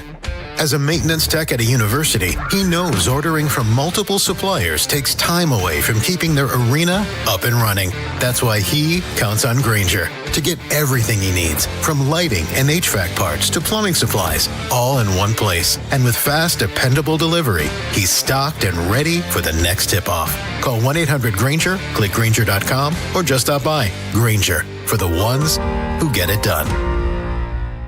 Dell PCs with Intel inside are built for the moments you plan and the ones you don't. For the time you forgot your charger at the gate. Passengers, we are now on our initial ascent. Or when you're bouncing between projects like a ping pong ball. We build PCs with long-lasting battery life, so you're not scrambling for an outlet. And built-in intelligence, so you can stay focused on whatever you're doing. Dell Technologies, built for you. Dell.com/Dell PCs. Staples has hundreds of ways to grow your business this spring, like spectacular signs, brilliant brochures, eye-popping posters, mouth-watering menus, and more. Shop now through June 13th and save up to $150 on all your custom prints. Staples, that was easy. There's a new kind of energy at Starbucks. When your day needs a reset, try the all-new energy refreshers. Strawberry acai, mango dragon fruit, or the all-new mango strawberry. The refreshers you love, now with extra caffeine. New energy refreshers only at Starbucks. Hey, Tolo's RJ Choppy here for one of the best dealerships on the east side of the Metroplex in Terrell. It is Platinum Ford. Owner Stephen Gilchrist and GM Adam Vinci, they're Tolos, taking care of you, the Tolo, each and every day when it comes to the purchase of your brand new Ford car, truck, SUV. I am proud to say that I am a Platinum customer, and I promise you're going to get the same incredible experience that I got. Adam's got everything from Super Duties to full-size Broncos and more. Start the process right now online. PlatinumFord.com, and then drive a little further to save a lot more at Platinum Ford. This segment of The Fan is brought to you by Mexican Bar Company. Enjoy culinary excellence at Knife Steakhouse in Plano, helmed by Michelin star awarded chef John Tazar. Voted the best steakhouse in Dallas, Knife Steakhouse invites you to experience lunch and dinner 7 days a week. Elevate any occasion with exclusive private dining spaces and handcrafted cocktails. Visit knifeplano.com for reservations. All right, welcome back. It is the G-Bag Nation here on 105.3 The Fan. Time to hit the C note as we broadcast live from the Globe in Arlington. Storms are coming. It's not raining here in the area yet, but it will be before too long, and hopefully we're all going to dodge the potential baseball-sized hail that's been in the forecast. Segment's brought to you by the Frankels. If you've been injured in a car or truck wreck, call the Frankels first, 214 or 817-333-3333. There is never an out-of-pocket cost. They only get paid when you win. The Frankels are the go-to car and truck wreck attorneys in Dallas. Okay, could this slow down the Eagles? You never know who's behind the scenes that's helping people make decisions that spell success. Yeah, I think of Gary Patterson at TCU. He lost his quarterback whisperer. Their momentum stopped dead in his tracks. From an emerging college football power to pretty much after, what was it, Casey Paul Hall? That was their last really good quarterback. Maybe there was one more in there. Anyway, after 17 years with the Eagles organization, assistant GM Alec Hallaby is stepping away to start a new professional chapter in his career. Began as a football operations intern and was a key contributor to both Super Bowl winning teams. So this is Howie Roseman's right-hand man, Alec Hallaby. He is stepping away for the Eagles. That's our first storyline in what do you think he's going to do? I don't know. Is he going to be an agent? You think he's going to go be an agent or go work for one of those big agencies or something? Usually when you're stepping away, I feel like you had some sort of an existential shift. Like you became all spiritual, you know? Life. So you're saying he's going to go be a priest? I don't know. You know, maybe he doesn't want to work the grind anymore. He just wants to spend time with his family. You know, he wants to go on some sort of a sabbatical, find himself. Thinking Diana Orsini's free. Maybe go check her out. Maybe. You know, it's hard to say. You know exactly what you would think, because in Philadelphia, I mean, that's the other option. Is on the outside looking in right now, it appears that everything is great. You've been to 2 Super Bowls in the last 7-8 years. But is this also another indicator of just how hard of a time they've had this offseason of getting people to come work for them? And you can certainly hope so. I think if you look at the Eagles roster right now and the improvements that they've made in free agency and the draft and the trade for Grenard, it's possible the Eagles are back. But the thing that really birthed this whole deal was tremendous offensive line play. And last year it appeared that Father Time had finally come to get him. Got their coach. Drug him down. Drug him down. Got their line coach. One of the guys that left. A lot of guys left, and a lot of coaches turned down an opportunity to work there. Now a front office guy. Like, how chaotic is this stuff behind the scenes with Philadelphia? Are they becoming a dysfunctional organization through their success? We can only hope so. And maybe this is just another sign that that's in the process of transpiring. Didn't talk about much about this yesterday, but amongst the notable things from the draft, our guy Malik Muhammad joined the show last week. Bears take him. He didn't even look up from his phone. Have you guys seen this? Yeah. Isn't this hilarious? He's got no reaction. Like, his entire family around him is all giving him hugs, and they're celebrating. Yes, and it's hilarious. He's just kind of like, okay. I mean, you feel for him if he's pissed that he didn't go in the first 2 days. I think that's where he's at right now. He's just numb through the whole process. Like, I expected to be picked somewhere second round, probably get picked in the fourth. Yeah, fifth even. Teams are making some crazy, picks, by the way. There's a lot of guys that slid that I didn't think. I mean, Pregnon, the guard from Oregon, going to the third. Malik Muhammad, Keontae Scott, both those corners. Keith Abney, another local guy. I mean, all those dudes went day 3, and I thought they'd be day 2 picks. It just goes to show you how emotional and how massive this moment is. Yes. It's tough on these kids. Yeah. It really is. They're kind of thinking like, you know what, I'm going to get picked high. I mean, you're kind of thinking about the financial things, and you got everybody telling you, hey, man, you're going to get picked in day 2. Maybe late 1, day 2 for sure. And now you're sitting around for 3 days waiting to get picked. I mean, look at what happened with Nussmeier. Yeah. I mean, he was sitting there the whole draft.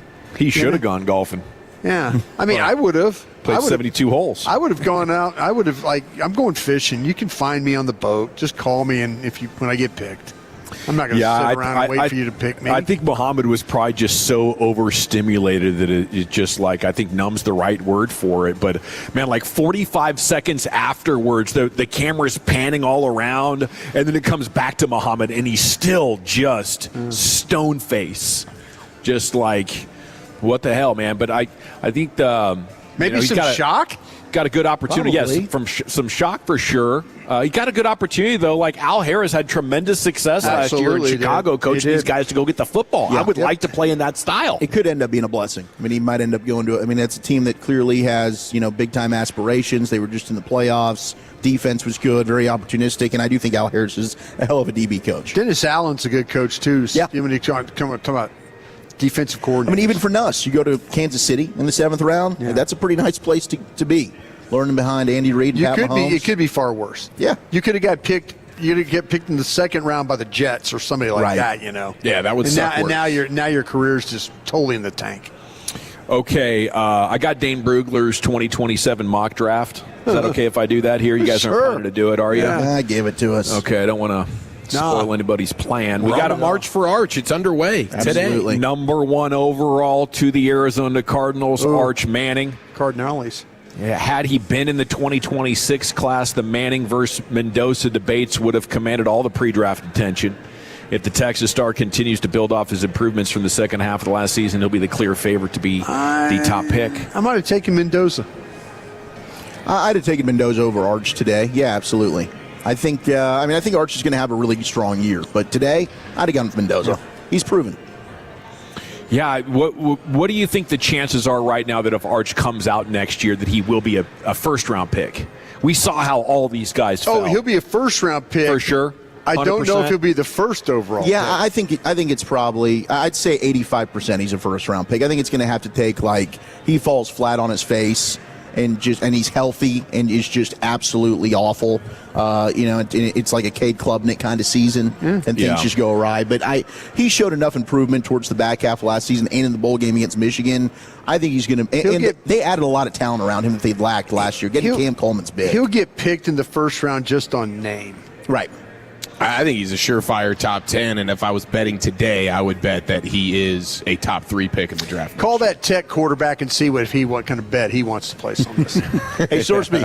He might have Art's top 3. He might have some insight here on. He's busy prepping for the supplemental draft. Okay, he's got a lot on his hands. You know what? I would say that's a possibility. If the NCAA says, "Hey, thanks, but no thanks." For sure. What a bummer. I mean, I probably agree with you, but what is the big difference between him and all these guys that were projected first rounders this year that stayed in college and were horrible? It's the last name. Just the last name? Yeah, last name. It's the family legacy. It's big. Yeah. I mean, it's a strong arm. He's tall and he can run. He's mobile. Yeah, he's really mobile. He's big. He's tough. His teammates like him. They want to play for him. He holds the ball too long, though. He's got the intangibles. Yeah, there is some of that. I agree with you. That's the big problem. I mean, I feel like that's clearly he reads. I think you saw improvement in that area, but he does. I mean, he hesitates. Jeremiah Smith, Ohio State, then Dante Moore, Oregon, then Leonard Moore, cornerback, Notre Dame. That dude's good. Dylan Stewart, edge, South Carolina, then Cam Coleman at 6, then Colin Simmons, edge, Texas, 7. Star. Drew Mestamaker, Oklahoma State, third quarterback off the board, according to Dane Brugler. Go. He's going 8th to the Stillers. We will always claim you, Drew. You are ours. Falcons, Jordan Seaton, offensive tackle, LSU. My man Drew Allard will say something about that over there at Pittsburgh. Amari Washington, defensive tackle, Oregon. Charlie Becker, wide receiver, Indiana. Trevor Gooseby. Well, wait, Becker's supposed to go to the Cowboys. Is that the mock? There's a second Indiana receiver. Yeah, it's the other one. It's Marsh, the kid that got called out by Cignetti a few weeks ago. He's the transfer from Michigan State, and he was wearing gold cleats to practice, and Cignetti ripped his ass. Great. We just drafted a Jaden Blue 2.0. The next quarterback is 15, C.J. Carr, which is the Colts pick going to the Jets. Let me see if there's any other quarterbacks in here before I tie a bow on this thing. There he is, Maava, the quarterback from USC, going to the Lions at 23. So we're up to 4 first-round quarterbacks, according to Dane Brugler. You do got to wonder if the Cowboys are going to be in the market anytime soon with Dak approaching his mid-30s. Could be time to use a somewhat higher pick. Maybe not the first rounder, but somewhat higher. We got Krusty's Corner coming up next as we broadcast live from the Globe. Brian, where are you taking us? I'm going to give you some scouting reports of some undrafted free agents. We'll do that next. But first, Tolos, I know as parents we would all do anything to give our own kids a bright future, but some kids need a helping hand to get there, and that's why I'm here to ask you to donate your old car to Cars for Kids. Here's the deal. It is so easy. Free towing, all paperwork done, a maximum tax deduction, and a $50 gift card as a thank you. Every cent of net proceeds goes to Texans Can Academies, giving at-risk kids the education and hope that they deserve. Listen, if my kids needed help, I'd pray someone would step up. Be that someone today. Visit carsforkids.org or call 866-835-5437 and write off the car, not the kid. Coming up Wednesday morning on Sean and RJ, Stars Wild Game 5. Choppy back from the Globe to talk about the pitching matchup in Arlington, plus 2 more ticket giveaways. Lee Bryce, 7 o'clock. Monster X, 9 a.m. It's a Hump Day edition on The Fan. At AutoNation, we make it easy for you to go. Right now, get 0% financing on your favorite new vehicles. You'll save thousands of dollars in interest alone. Plus, shop a wide selection of fuel-efficient vehicles available now at AutoNation. Hurry, drive the car you want today with 0% financing. Go to your nearest AutoNation now. Less stress, more go. Visit AutoNation.com for eligible vehicles. 0 APR for a limited term with approved credit. Cannot be combined with other offers. Expires end of month. Turn up your radio, Ranger fans. It's time for the Golden Chick Dot Race. Make your picks. And remember, no wagering, please. And they're off. They're neck and neck. Red moves ahead, but Blue's a strong second. Now Green takes the lead at the home plate turn. And speaking of plates, I always add extra rolls to mine. Golden Chick rolls are baked fresh daily and so good, they're famous. Green starts to lag. Blue is nowhere to be seen, but Red digs deep for the win. Golden Chick. When you're hiring, have you ever felt like you're missing out on meeting truly great candidates for your roles? It seems impossible to find them, but they have to be out there somewhere, right? Well, they're not hard to find when you know where to go. And that place is ZipRecruiter. And right now, you can try ZipRecruiter for free at ZipRecruiter.com/radio. ZipRecruiter helps 10 million people with their job search every day. And because these people are actively looking for jobs just like yours, it's easy to find the right person right away. In fact, 4 out of 5 employers who post on ZipRecruiter get a quality candidate within the first day. But if you're not using ZipRecruiter, you're missing out. So see what it's like when the impossible is easy. When you go to ZipRecruiter.com/radio right now to try ZipRecruiter for free. Once again, that's ZipRecruiter.com/radio. ZipRecruiter.com/radio. Never miss out on great candidates with ZipRecruiter. We all hear the radio ads about the IRS. They tell you to be afraid, to be scared, and they try to frighten you into calling. I'm not here to do that. Tax Relief Advocates is different. TRA is here to tell you that if you owe money to the IRS, whether it's $5,000, $50,000, or $500,000, we have a solution. It doesn't matter if you're sitting in your car, at work, or with your kids. No matter where you are, call now. 800-507-9701. Don't lose hope. TRA can eliminate or reduce what you owe to the IRS. Generous programs are now available that can give you a fresh start. Our passion is taxes and helping individuals fix their IRS problems. We have over 1,000 5-star reviews on Google and an A+ with the Better Business Bureau. You don't need to be afraid of the IRS any longer. End your tax nightmare today by visiting us online at TRA.com or call 800-507-9701. That's 800-507-9701.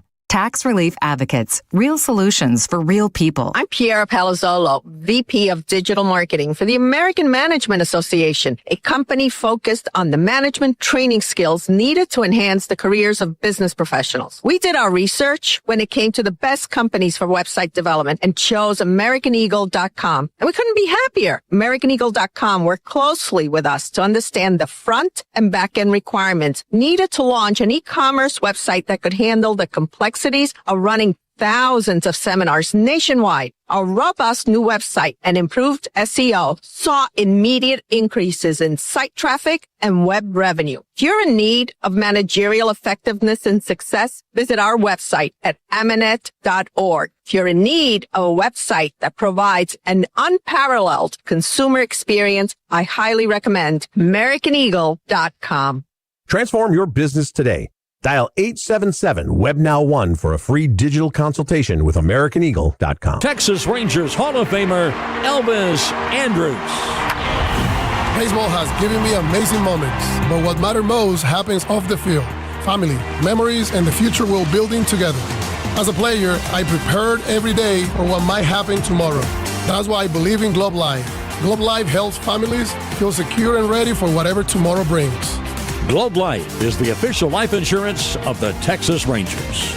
Globe Life, make tomorrow better. Sean and RJ here with Base Power. Don't wait for peak storm season to prepare for it. That's why thousands of Texans are switching to Base Power. With Base Power, you get automatic whole home backup for up to 95% less than a generator. For a limited time, get $100 off with the fan while install slots are open. BasePowerCompany.com/thefan. That's BasePowerCompany.com/thefan and take advantage of the $100 off offer by being a Tolo with Sean and RJ at Base Power. It's Zach Wolchuk and Brian Broaddus for The Fan, and we've been breaking down the best college players for the draft, but thanks to East Dallas Diesel. Brian and I have teamed up with Dallas Animal Services to evaluate some future best friends. Brian, how's Brady looking? Love his name, and like the legend, Brady will thrive in your house. His skill set continues to improve.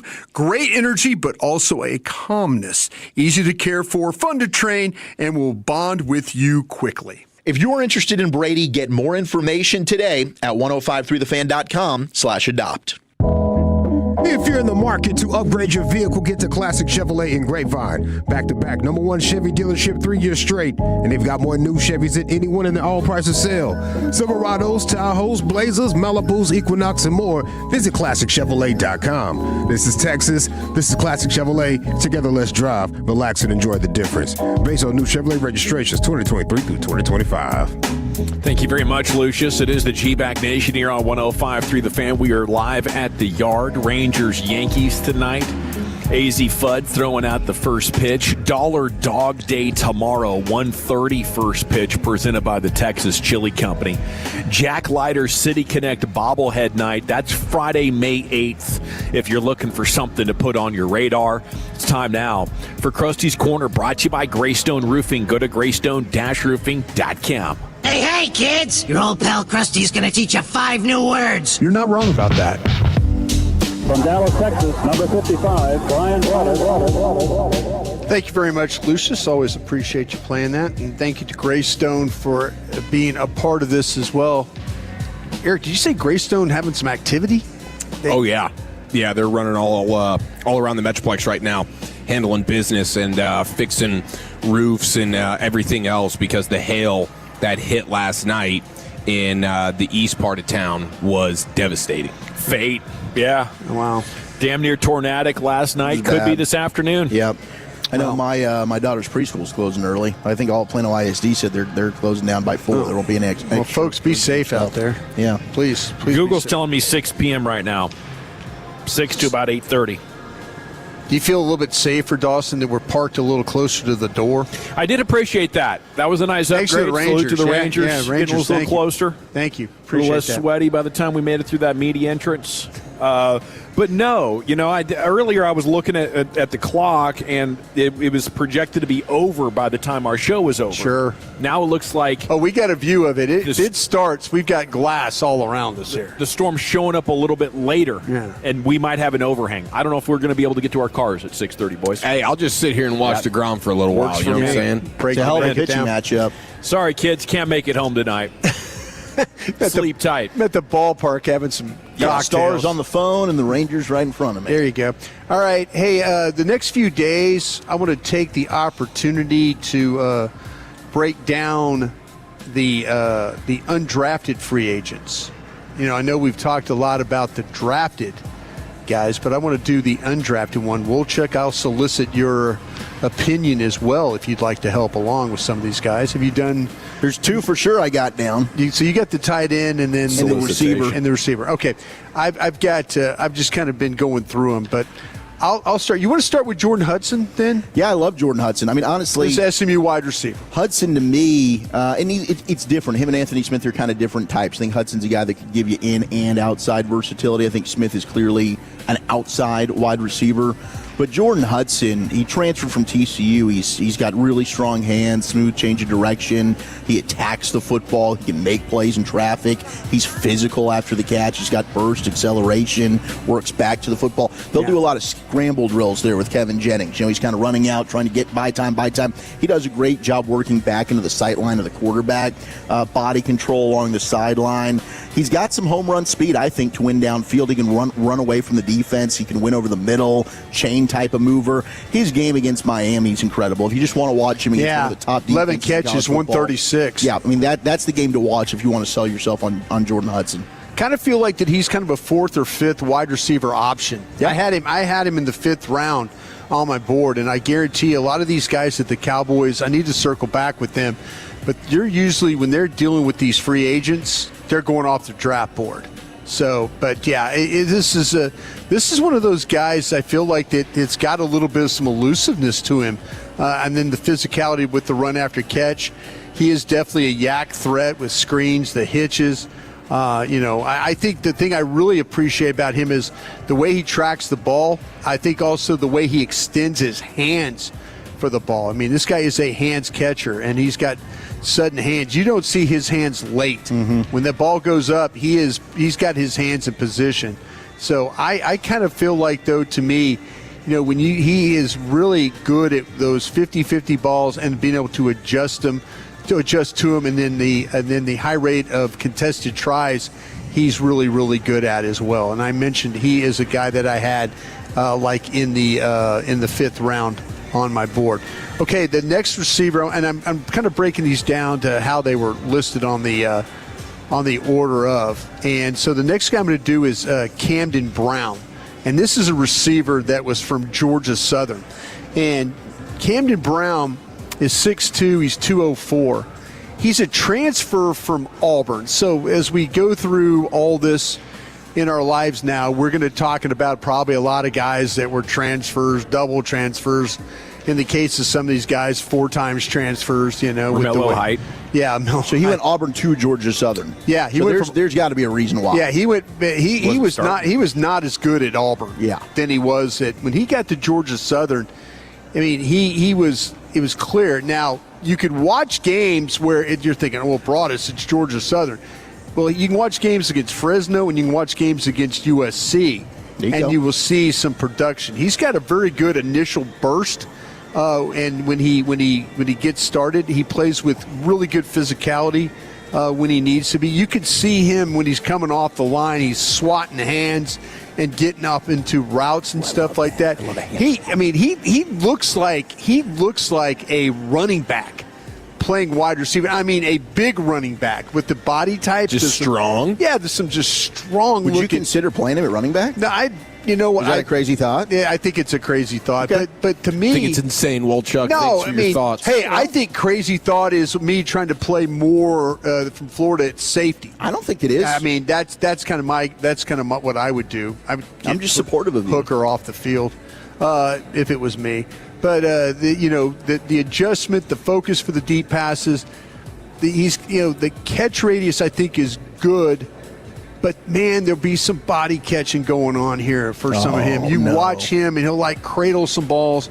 But I tell you what, though, his top-end speed, I think, is good. The routes get a little rounded when you watch him play, and so there's really not a lot of that. The quality, it's more like downfield, catch the ball guy. Not something where you're like, oh, look at him, he's running this crossing route. Oh, look, he's shaking off the line, and you're seeing it the slant. He is a big body guy, but again, watch these guys that tend to be a little bit of a body catcher. Dallas has done a really good job over the years. This is the kind of kid that'll probably end up on the practice squad. He'll probably be in preseason games. We'll be talking about him, but he'll end up on the practice squad because of his size. I mean, his measurables, everything about his measurables look pretty good in that regard. Okay, the next guy I want to talk to you about. Do you want to talk about Trigg? Whatever order you want to go. Go ahead. Talk about Trigg. I loved Michael Trigg just as a football player. He was a redshirt senior. He played his first year at USC in 21. 2 years at Ole Miss. Then he transferred to Baylor.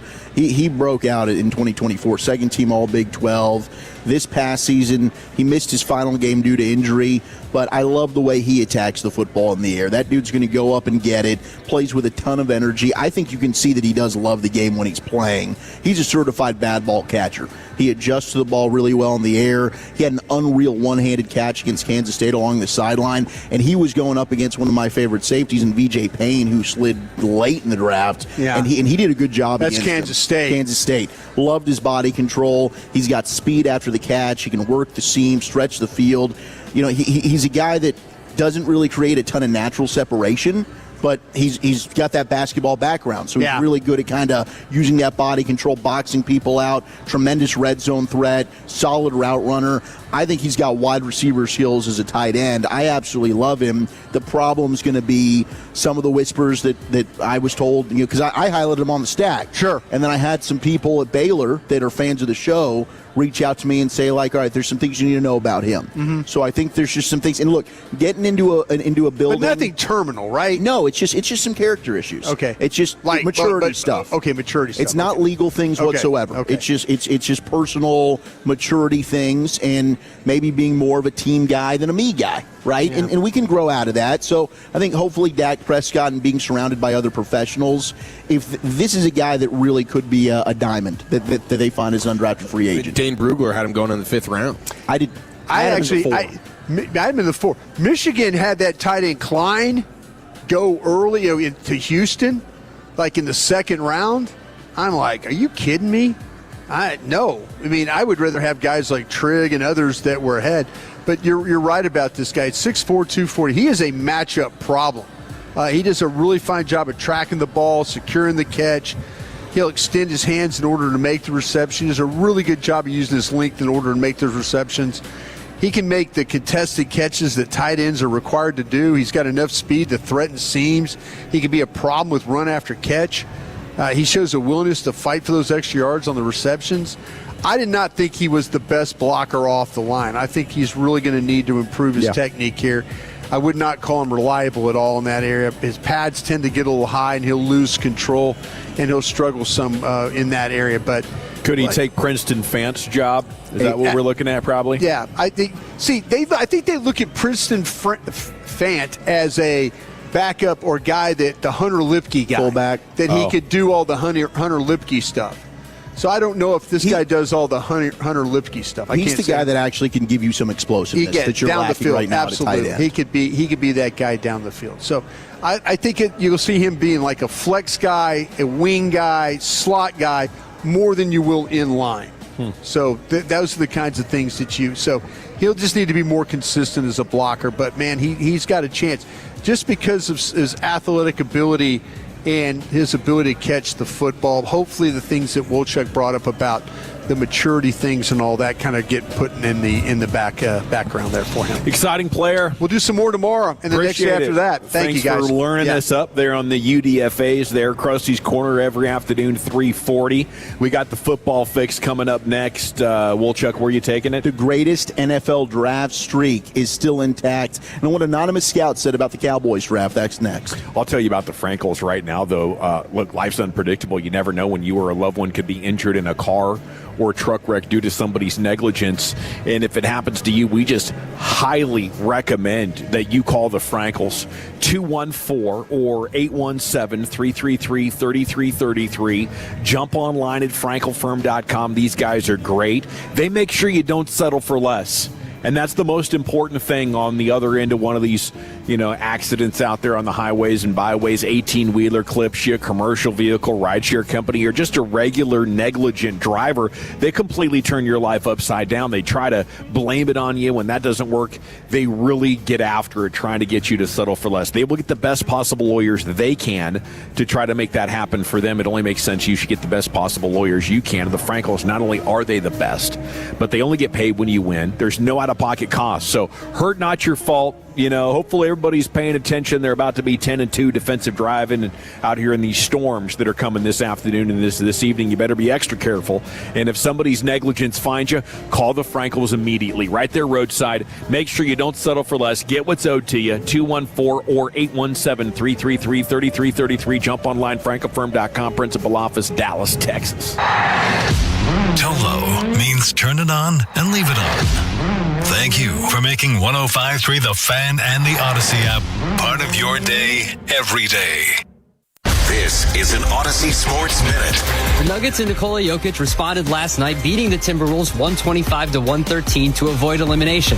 Jokic broke out with a triple-double that included 27 points. Jamal Murray had 24 points of his own in the win.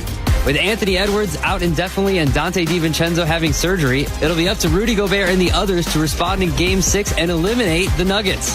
I'm Adam Abdallah. This is the story of the one.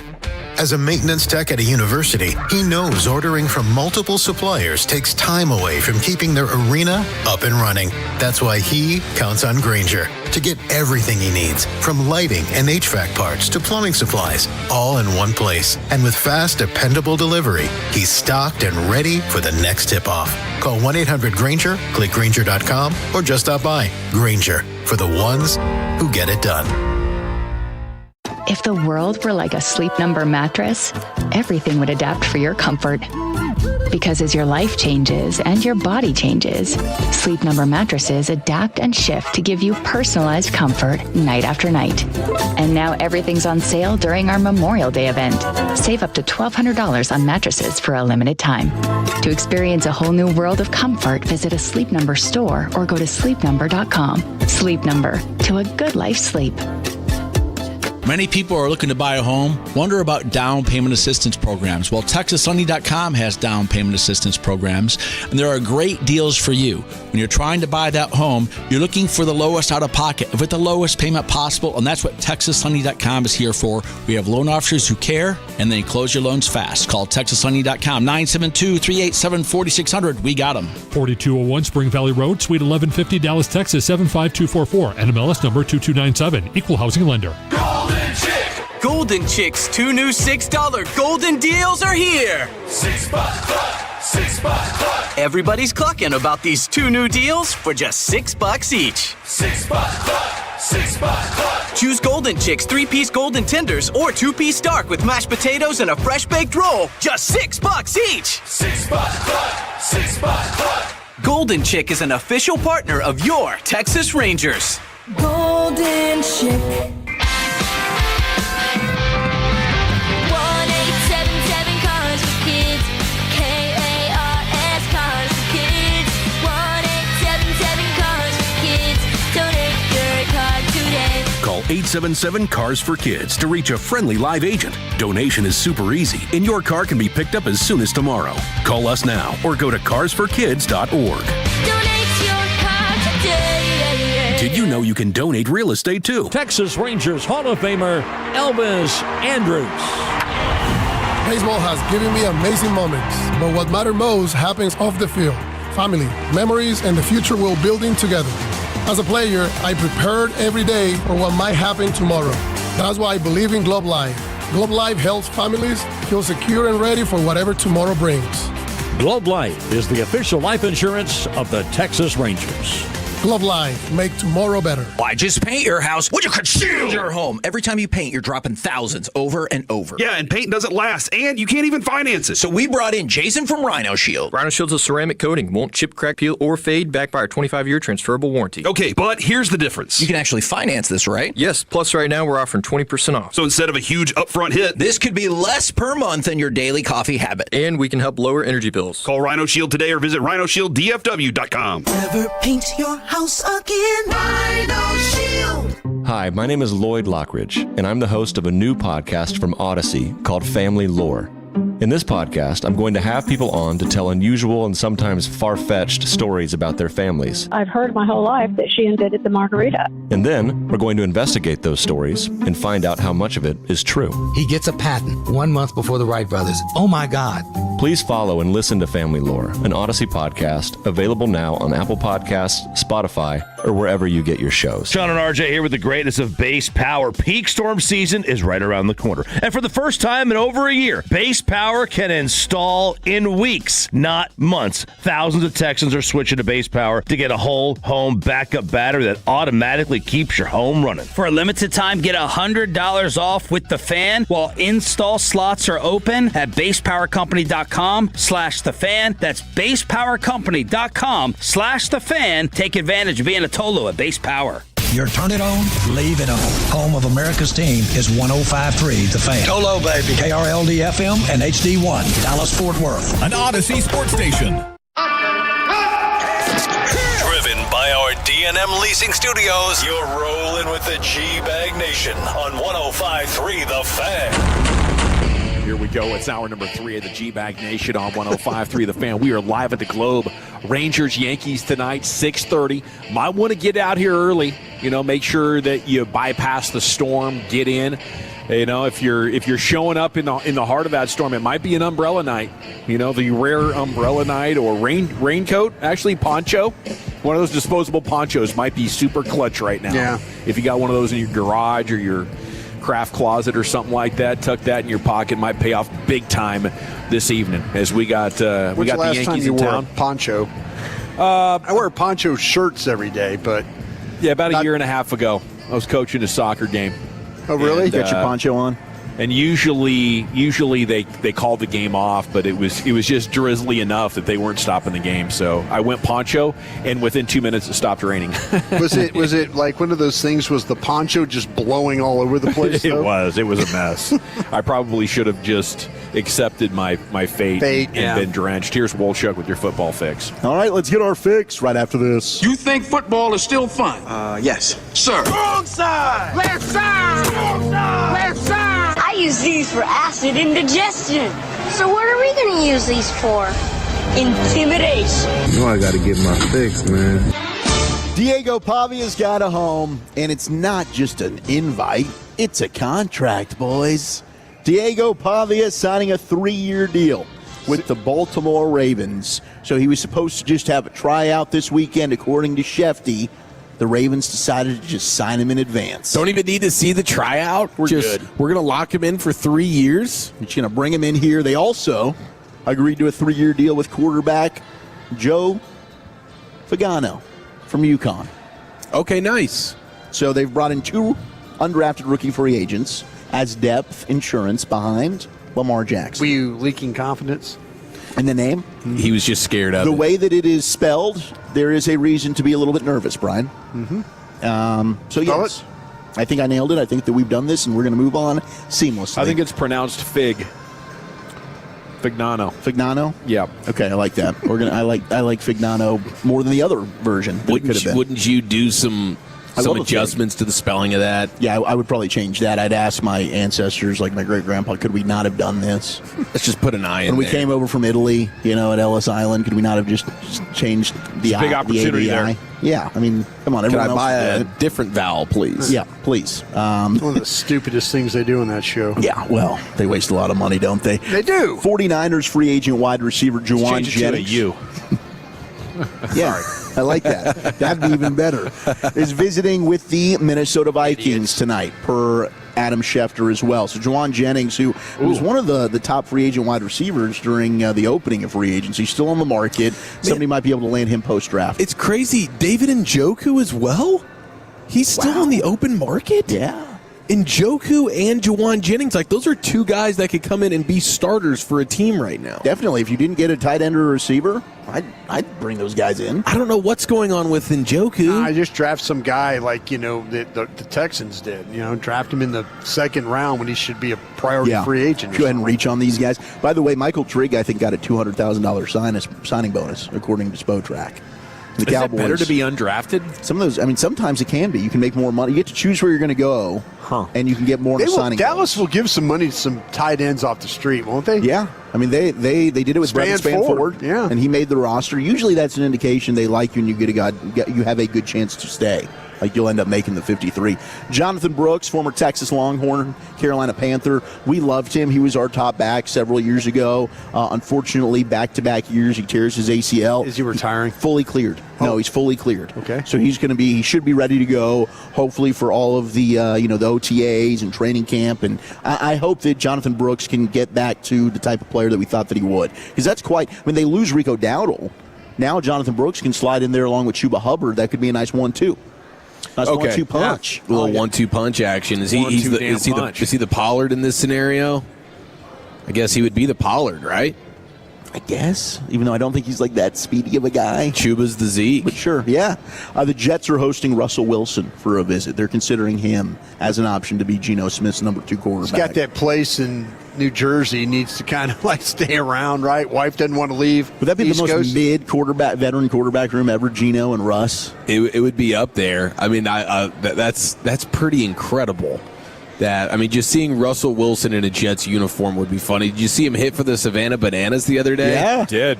It's amazing to see that body. He moves fast. Yes. The body, you look at it. He kind of looked like Willie Calhoun in New Jersey. He did, dude. It looked bad when he was warming up. But he button stretched a little bit. But he ran like Langford, bro. He's quick. The speed is amazing. Maybe he's got a second career. Who knows? He looks a little frumpy, but then all of a sudden, man, there was a burst. He gets to first base pretty dang quick. All right, let's go to the man. Jock to get to first base a little quicker last night. Yeah, well, tonight's the night, baby. DeGrom's on the mound, guaranteed dub. I thought he was in there. Teams. I really thought he was in there, didn't you? Tie goes to the runner, right? There was not a tie. That thing was in the mitt when he. You couldn't tell it was in the mitt. Bassick tried you to had tell to you assume it was heel down, toe up. It was toe down. It was heel down. The angles were a little tough, but it felt to me like that foot hadn't touched bag. I thought he was out, but hey, home cooking, I'm down for safe. In retrospect, I like what you're doing, Gavin. I think Jock needs to go try to get the ball of the foot down. That might have bottomed extra 16th of a second. Yeah. All right, let's go to Shefty's podcast. He had Mel Kiper on, who's still, is the hairline receding? Yes, it is. All right, the hair is still on point. Now, who the hell is Mel Kiper? Only a 43-year draft legend. Right, my neighbor's a postman. A man he'll get to your sister, he'll get to your mother. It's Mel Kiper. But he has. Why'd you pick the fat kid? The greatest draft streak going. Here's Shefty and Mel that hard. letting us know. Oh, it is hard. It is not Trust that me, hard. Brian, it's hard. It's not that hard. Take it away, Mel. Phil can attest I have no bathroom break for the 43rd straight. Oh! No bathroom breaks. Never. You were with me. Never. Hey, am I lying, Field? No, of course not. I mean, Hold on. Down the I got to say something. I've always been impressed by that streak, Mel. But the older I get and the more I have to go to the bathroom every half hour, I cannot. That may be the most impressive streak in all of sports. Forget Cal Ripken. I just want to make it clear. 43 years, 43 drafts. No tinkles.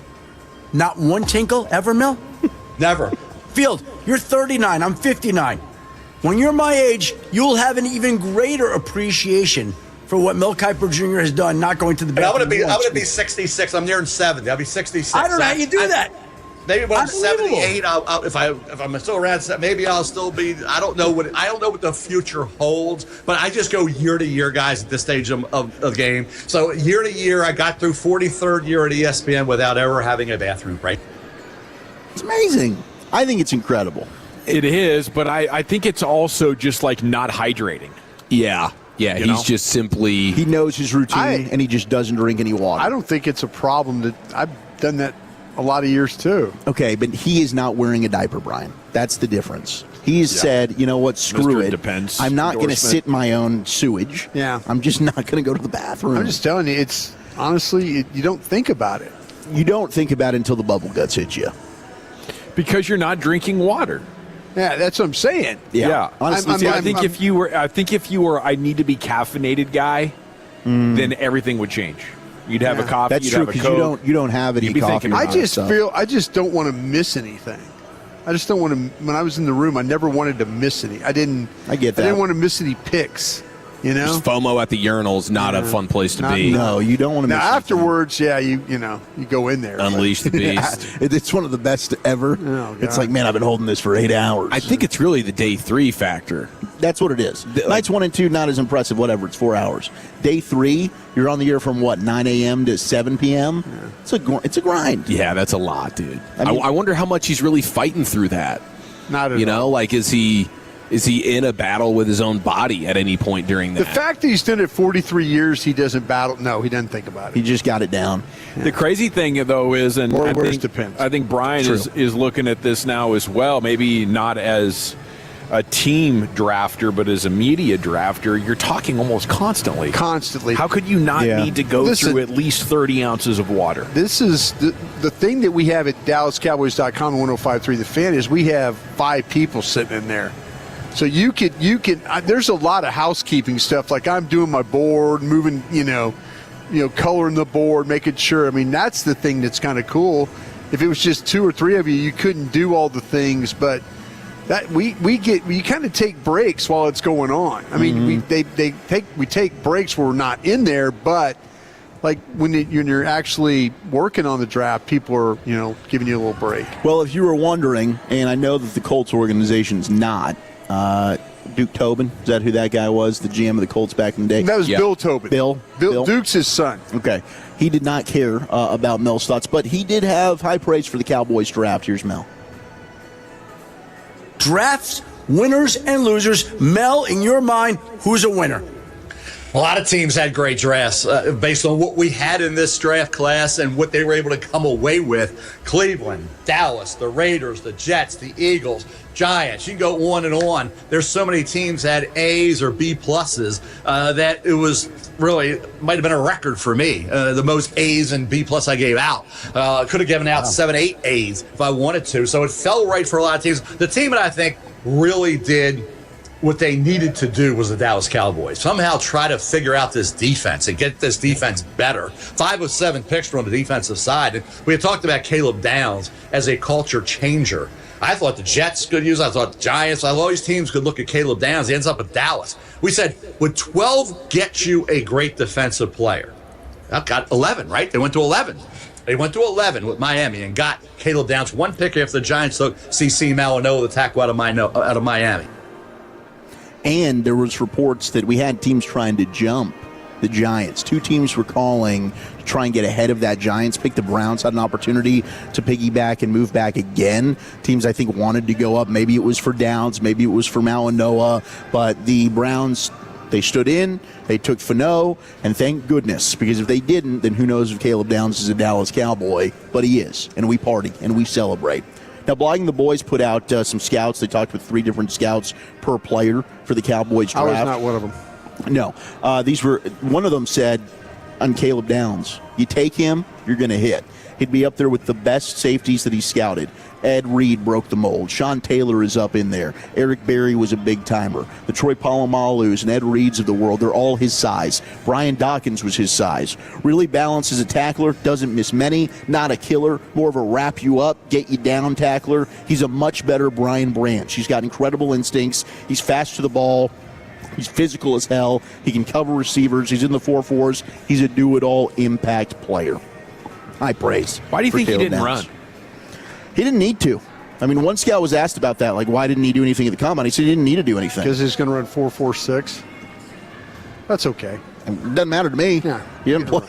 It's plenty fast enough. Yeah, absolutely. Yeah. No, but I mean, everybody might have thought, oh, well, wait, he's going to run 4.3 Now we're gonna knock you even some more. Yeah. But I don't think he needed to do. I mean, you got 3 years of tremendous tape at Alabama, and then 2 years at Ohio State and a national champion. Sure. Yeah, he didn't have to do anything. Run. Malachi Lawrence, a lot of ability, one scout said. He's a guy with that, and he showed up at the combine. He has talent. He ran a 4.51. He has traits and production. He tested really well, another scout said. Now, one did say that he doesn't play the run well. He worked out well at the combine, and now people are trying to make something of him, a third scout said. He's a fifth-year senior who's still raw, not productive, hit-or-miss type. He ran fast, and you see a lot of that in his get-off, but just overall he doesn't have great instincts. He doesn't play the run well. Not very strong bending and breaking with pass rush stuff. I don't know what the hell that scout was looking at. Yeah. That might have been one of the Minnesota scouts. I'm just saying this, though, and, there's teams that had problems with this guy. I mean, there's some teams that had problems with him because of the run. But, man, I don't know. The pass rush stuff, to was one of the reasons why you would consider him in the second round. Saban and thought maybe he was a reach. late one. I mean, why do you think Saban thought he was a reach? I think Saban probably thought about it because old school don't play the run guy. That's probably why. So Saban there's probably plenty of bend in there? Yeah. Yeah, Oh, absolutely. yeah. That's the thing. Because that's the knock on Cowboys Twitter today is people running his highlights and asking where's the bend. And on his sacks, he doesn't have as much bend as Howell. No, but he's a better player than Howell. I thought he has more. Howell only has speed. Malachi Lawrence has speed and power, and Malachi Lawrence is better versus the run than Howell does. You know what? The thing with Lawrence, the thing that was so impressive to me was the pass rush moves. Right. Like a legitimate plan. Like hand, the way to break blockers down. Mm-hmm. That's what I appreciated about his game is how well the playing the run. I mean, listen, ball goes inside. He comes back for the ball. I mean, he's not terrible. He does a lot of backside pursuit. Backside pursuit, get up the field, retrace steps, comes back inside. Did you have Mesidor higher? Yes. I had Mesidor higher. Yes, I did too. I did too. I had Mesidor, Lawrence, and Howell were my three guys in that area. Yeah, and I think most people would just say Lawrence probably has more upside, and he's still scratching the surface, where Mesidor is quite a bit older. And has a little bit more of that injury history. Yeah, it might just be. I mean, I feel like that's how the Cowboys might have viewed him. That this is who he is. And to your exact point, Malachi Lawrence might have still a ways of better football ahead of him, whereas they're getting a finished product. And Mesidor went to pick ahead, so the Cowboys didn't have the opportunity to draft. I mean, they could have, I guess, taken him at 20 if they wanted to, but I don't think they had. They were going to take Mesidor because of the age, is what we had heard, Brian. Yeah. Thank you, Wolchuk. Thank you. It's a full report, very robust. We got some basketball conversation coming up, Chief. Yes, sir. Among other things, we will celebrate our Rookie of the Year, Mr. Cooper Flagg, next year in the nation. Okay, I want to chat about D&M Leasing with you before we do anything else, though, because if you want or need a brand new vehicle, maybe you want something that could handle stormy conditions a little bit better. Maybe your vehicle just needs new tires, and you're like, you know what, instead of getting new tires and doing that expense, I could probably just use a new vehicle right about now. I've been there. Call D&M Leasing. They'll put any make, any model in your driveway, whatever you want, foreign, domestic, car, truck, SUV. The great thing about D&M Leasing is they have access to anything and everything, and all you have to do is call them and tell them what you want. You could know the exact make and model. Maybe you got FOMO about something right now, and you got to be in it. D&M will put you behind the wheel of that vehicle. Maybe you just know a size or a capacity, miles per gallon, something that you and your family need to be true about your next vehicle. Call D&M and tell them what you know you want, and they're going to put the perfect vehicle in your driveway that solves your family's needs and fits your family's budget. The D&M Easy Lease, up to 50% less compared to buying. Right now, there's nothing down and nothing due for 60 days. So it's that easy to get yourself a brand new vehicle that'll make you happy. You know, this stormy weather will blow over. You'll be out rolling around town. It'll be all sunny. You're going to be looking sweet and happy this summer with a new vehicle from D&M Leasing. Any local area code 35 lease. Go to dmautoleasing.com. The more time you give, the more our crush grows. Together we continue to build something special. Keep turning it on and leaving it on 105.3 The Fan and the Odyssey iHeartRadio and TuneIn apps. Pre-engineered metal building made with Mueller is a smart way to expand your space. From workshops to garages and backyard getaways, Mueller buildings are durable, customizable, and made to last. Made with quality materials and backed by people who understand how it all comes together. Make it with Mueller, because what it's made with matters. Visit our team at our Waxahachie or Kaufman location today and find your nearest store by visiting MuellerInc.com. Gather around, Ranger fans, for the Golden Chick Dot Race. Make your picks, red, blue, or green. And they're off. Red quickly pulls ahead with blue and green coming up fast as they round the turn. My stomach reminds me that dinner is also just around the corner. I'm hungry for some crispy, delicious fried chicken. Juicy and tender Golden Chick is a winner in my book. And who wins the Golden Chick Dot Race? It's a photo finish with green taking the checkered flag by a nose. Step into Twin Peaks and you're in the lodge. Warm wood, roaring TVs, and the kind of energy your living room wishes it had. Wings, burgers, and ice-cold 29-degree beer, and a vibe that keeps you planted till the final buzzer. Twin Peaks. Eats, drinks, scenic views. Texas Rangers Hall of Famer Elvis Andrus. Baseball has given me amazing moments, but what matters most happens off the field. Family, memories, and the future we're building together. As a player, I prepared every day for what might happen tomorrow. That's why I believe in Globe Life. Globe Life helps families feel secure and ready for whatever tomorrow brings. Globe Life is the official life insurance of the Texas Rangers.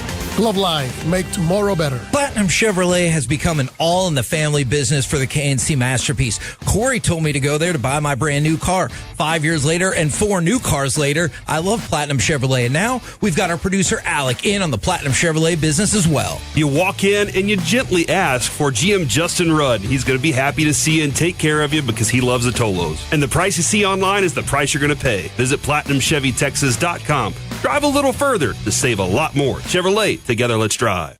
In digital advertising, everyone talks about clicks, but clicks don't pay the bills. Sales do. Outcomes from Viant is a new way to advertise that prioritizes your bottom line. Our AI-driven technology looks past the noise to find the customers most likely to buy your product. It's smarter, faster, and designed for real-world results. It's smarter advertising made simple. Visit Viant.ai. You know that Big Bargain detergent jug is 80% water, right? It doesn't clean as well. 80% water? I thought I was getting a better deal because it's so big. If you want a better clean, Tide Pods are only 12% water. The rest is pure, concentrated cleaning ingredients. Oh, let me make an announcement.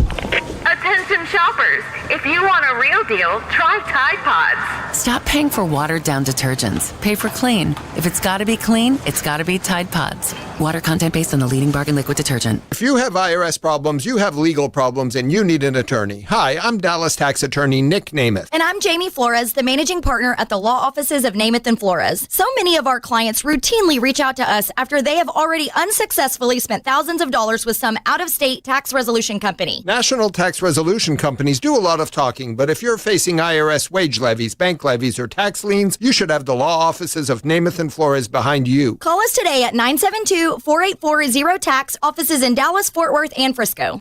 Looking to add a compact excavator to your fleet? The Hitachi ZX35 from Masco Equipment is in stock and ready to go to work. Right now, get this powerful and versatile mini excavator for as low as $39.9, including a 12-inch bucket, 2-year 2,000-hour factory warranty, and 0% interest for 48 months. But don't wait. This offer ends April 30th, subject to credit approval. Visit ASCOEQ.com to learn more. Masco Equipment and Hitachi, built to perform, backed by the team you trust. Do you owe the IRS $10,000 or more in back taxes? Penalties and interest are piling up every single day. Wage garnishments and bank levies could hit any moment. If you've been avoiding it out of fear, you're not alone. But waiting only shrinks your options and ramps up the stress. The truth is, the IRS settles with taxpayers every day through legitimate programs, and many qualify to reduce what they owe, in some cases by up to 99%. That's why thousands turn to helpwithirsdebt.com. They've guided over 120,000 Americans, resolved more than $2.3 billion in tax debt, and back every case with their ironclad resolution guarantee. If there's no real path forward, you get a full refund, no fine print. They even randomly select one qualifying client each year and pay off their entire IRS balance. Terms apply. Don't let another day pass. Go to helpwithirsdebt.com right now. It's fast, easy, and confidential. Find out what's possible today. helpwithirsdebt.com. Once again, that's helpwithirsdebt.com. You follow here, Tolos, and I love CertaPro Painters. Each CertaPro Painters business is independently owned and operated right here in our community, and you can ask about their spring sales event for 10% off qualifying projects through May 15th, and you can trust them to get the job done right. That's why I love them, because they take pride in what they do. The process is worry-free, starting with your free estimate. When you choose CertaPro Painters, you're not just hiring a service, you're partnering with trusted local professionals with over 70,000 five-star reviews to make your house feel like a home. Do what I did. Schedule your free estimate online at CertaPro.com. That's Certa with a C, CertaPro.com. This segment of the fan is brought to you by DFWSecurity.com. If your cameras only record crime, that's the old way. Record, replay, regret. DFW Security has the new way with remote video monitoring powered by Alarm.com. Detect, deter, and defend. Stop crime before it starts with DFWSecurity.com. DFWSecurity.com. All right, welcome back. It is the G-Back Nation here on the fan. We're live at the Globe. It's got that stormy look out there where it's super gray. It's getting dark, but there's no clouds. You know, that's a very ominous look here for 4:26 in the afternoon. We're getting ready for Rangers-Yankees. Hopefully the Rangers offense can get kick-started. We're doing 2 runs per game here over the last 4. It's time to get some runs. It's time to talk some ball with you, though, and it's Eric Chiafalo with a Rim Session brought to you by the Frankels. If you've been injured in a car or truck wreck, call the Frankels first, 214 or 817-333-3333. There is never an out-of-pocket cost. They only get paid when you win. The Frankels are the go-to car and truck wreck attorneys in Dallas, and here's the Chief. Yes, sir. Thank you very much. Let's go ahead and cut the lights out here at Globe Life Field. We put the kids down for that afternoon storm snoozer, and the G-Bag Nation goes all 56 inches around that rim. Let it ride! Rain dance! Rain dance! I gotta join here, man. I've been saving for a special occasion. It's always a special occasion when Cooper Flagg receives 56 first-place votes for the 2025-2026 NBA Rookie of the Year award, winning a very close race by just 26 points overall, making it one of the tightest Rookie of the Year votes in recent history. And, of course, he edged out his former Duke teammate, Con Knippel, despite a strong late-season push from Knippel. It is Cooper Flagg that ends up winning the Rookie of the Year, and it is, I think, unequivocally the right decision. I understand the conversation. Yes. I understand the conversation. Con Knippel deserved to have this be a bit of a race here. Wasn't a foregone conclusion. I think most of the time, NBA Rookie of the Year is usually a relative landslide. There's usually one rookie that is clearly above the rest, and it's not much of a conversation. But this year, it was different, though. Cooper Flagg ultimately coming away victorious, and I think that is the right move. There's a part of me that wanted him to be snubbed here. Give something to bitch about, and he could have a little bit more of a hungry dog chip on his shoulder. Now, I do think the competitive spirit of Cooper Flagg is always going to remain right up there with like a 99 overall rating in terms of toughness and competes. Broadus, I know you love competes in a prospect. Cooper Flagg has that, okay? And now he gets the hardware to show that he is the latest and greatest NBA rookie. And we can appreciate that. We can. And if anybody voted for Con Knippel, look, I understand. I don't need to take your press pass. Although I think you've committed 3 pretty big sins. Number 1, East Coast bias. And we're used to that in basketball. I think you bought into, well, this guy's team made the playoffs, which is lazy, and this guy set a record making threes, which is another lazy thing to do. If that's your criteria, like you Google Cooper Flagg and Google Con Knippel and just kind of scan the stories and make your decision, I think that's what you did. That adds up to me. That math is mathin', right? So go ahead and look deeper, you know. You probably don't need to watch any more than 5 quarters of basketball with both these individuals, maybe 5 minutes before you're like, holy crap, this guy's giant and is unstoppable. This guy is just like a good team basketball player who's a good outside shooter. Yeah, one's the best player on the team, the other's the third best, maybe the fourth best player on this team. Yeah, I think a lot of it comes down to what each player was being asked to do. And for Cooper Flagg, it was like, you are on a terrible team. You are going to be the focal point. You are going to run the show offensively. Every team defensively is going to be gearing up to slow you down. And you still scored more points on average, more assists, more rebounds. And you were the focal point, and you were commanding the defense's attention in a way that Con Knippel just simply was not. And I liked some of the notes here from Kevin O'Connor, who was talking about the defensive side of things, because I think offensively the only thing for Knippel is just the true shooting percentage and the three-point percentage. Everything else is advantage Cooper Flagg. The highs, I mean, you're putting up a 50-burger. You're following it up with the 45-point stuff. Like, this is, you're in that realm of the Michael Jordans and the LeBrons. Like, you are doing things that we rarely see. That's the highs that Cooper Flagg reached. And then the defensive side of things, Knippel, of the 100 players to defend the most isolations this season, Knippel ranked 65th in points allowed per play, which is in the same neighborhood as Luka, same neighborhood as Brandon Ingram. He says he's not a stopper, not a liability either. But he's not a certified stopper. Cooper Flagg is a different tier entirely. He racks up chase down blocks, can strongly contest shots on ball, has the awareness to get in the passing lanes, and has the strength and quickness to switch across positions. Of those same 100 isolation defenders, where Knippel was 65th in points allowed, Cooper Flagg ranked 15th. One shot behind first-team all-defensive candidate Chet Holmgren, and in the same statistical ballpark as Evan Mobley and Derek White, two certified defenders. That's a 50-spot gap between Flagg and Knippel, and it shows up on tape every night, and he's doing it with no defensive help around him. So the degree of difficulty factor for Cooper Flagg was just head and shoulders greater than that of Knippel in the two-way aspect. I think it was a no-brainer. Calendar year younger. I think Cooper Flagg's inexperience on the defensive side, like, he's way better, but you can see massive room for improvement just because the game is moving so fast, and he's doing that with, his athletic gifts and his determination and, a decent amount of basketball IQ, but it's going to go way up. Right. Like, I think Cooper Flagg's going to be first team all defense before it's all written, said, and done here for him. Now, Kyrie got the call to narrate the Cooper Flagg Rookie of the Year video. Here is Kyrie.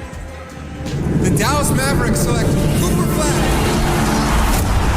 Greatness isn't forged in the spotlight. It's shaped in the quiet, in the rhythm of showing up every day. They counted you out too early. They even questioned if you were built for it. He's going to be a great secondary.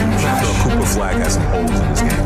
But even with the weight of expectation, we've never finished. The first teenager in NBA history to score 50 or more points. Pressure, a place where doubt lives and most fold. But you found peace. Are you kidding me?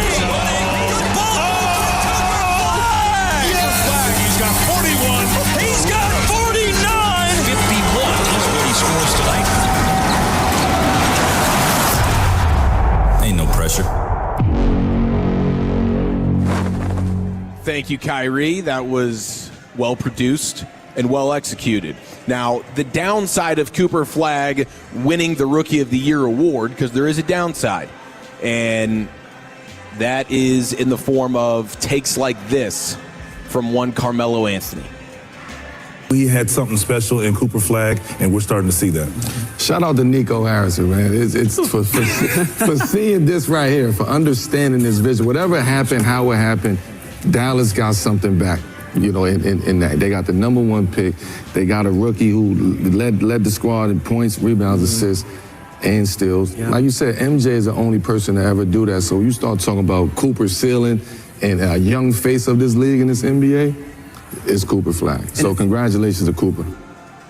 That's sweet. Shout out to Nico Harrison for seeing this right here. Now, he did have a smile on his face, and it did garner some chuckles from his co-workers there on the desk with him. Could he have been a little tongue-in-cheek when he said that? I don't know. It's not super apparent here.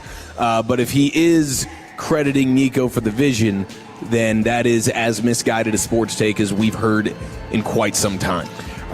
So my interpretation is going to be that Carmelo Anthony was a Nike superstar right at the height of Nico's powers. Yep, they have 20 years working together. Nico probably means so much to Carmelo Anthony that there's no amount of worst trades of all time Nico could make that would make Carmelo think anything other than what tons of players from that era think of Nico. Yeah. Like he is a god to them as far as building your brand and becoming business savvy while being one of the top athletes in the game. Yeah, it's caping for his guy because in no way did Nico have anything to do with getting Cooper Flagg. Unless by sending Luke to LA, we might have got the first pick. Yeah. It might have been the trade. It might have been Anthony Davis wasn't really the prize. If they ever want to say we just traded this Luka, is what really happened, then we can give Nico credit for that. But until that happens, never. Is that the number one sports mystery you'd like solved? Of like all the things that we just don't know exactly how they came about. I feel like I'd like to know how the Patriots cheated. Maybe I'd like to know how the Astros cheated. Okay, I think we kind of know both of those. And do we really? I mean, right? I get what you're saying. You want a deep dive on exactly. I want to know exactly. Details. I want to know exactly how it was birthed. I want to know exactly who first came up with the Astros cheating thing. The buzzer and the I want to know it all. The nipple buzzers and trash cans. I want to know it all. Yeah, 30 for 30 on that would be great. The Spygate stuff for sure. But I think locally here in Dallas, that might be the number one. Even though it would unfortunately, I guess, end up giving credit to Nico if it turns out this was the whole ploy. And be like, okay, you're for sure getting the number one pick. Sure. Yeah, but that would be right up there. It's still not enough in terms of sports mysteries. It might be. It might be. No.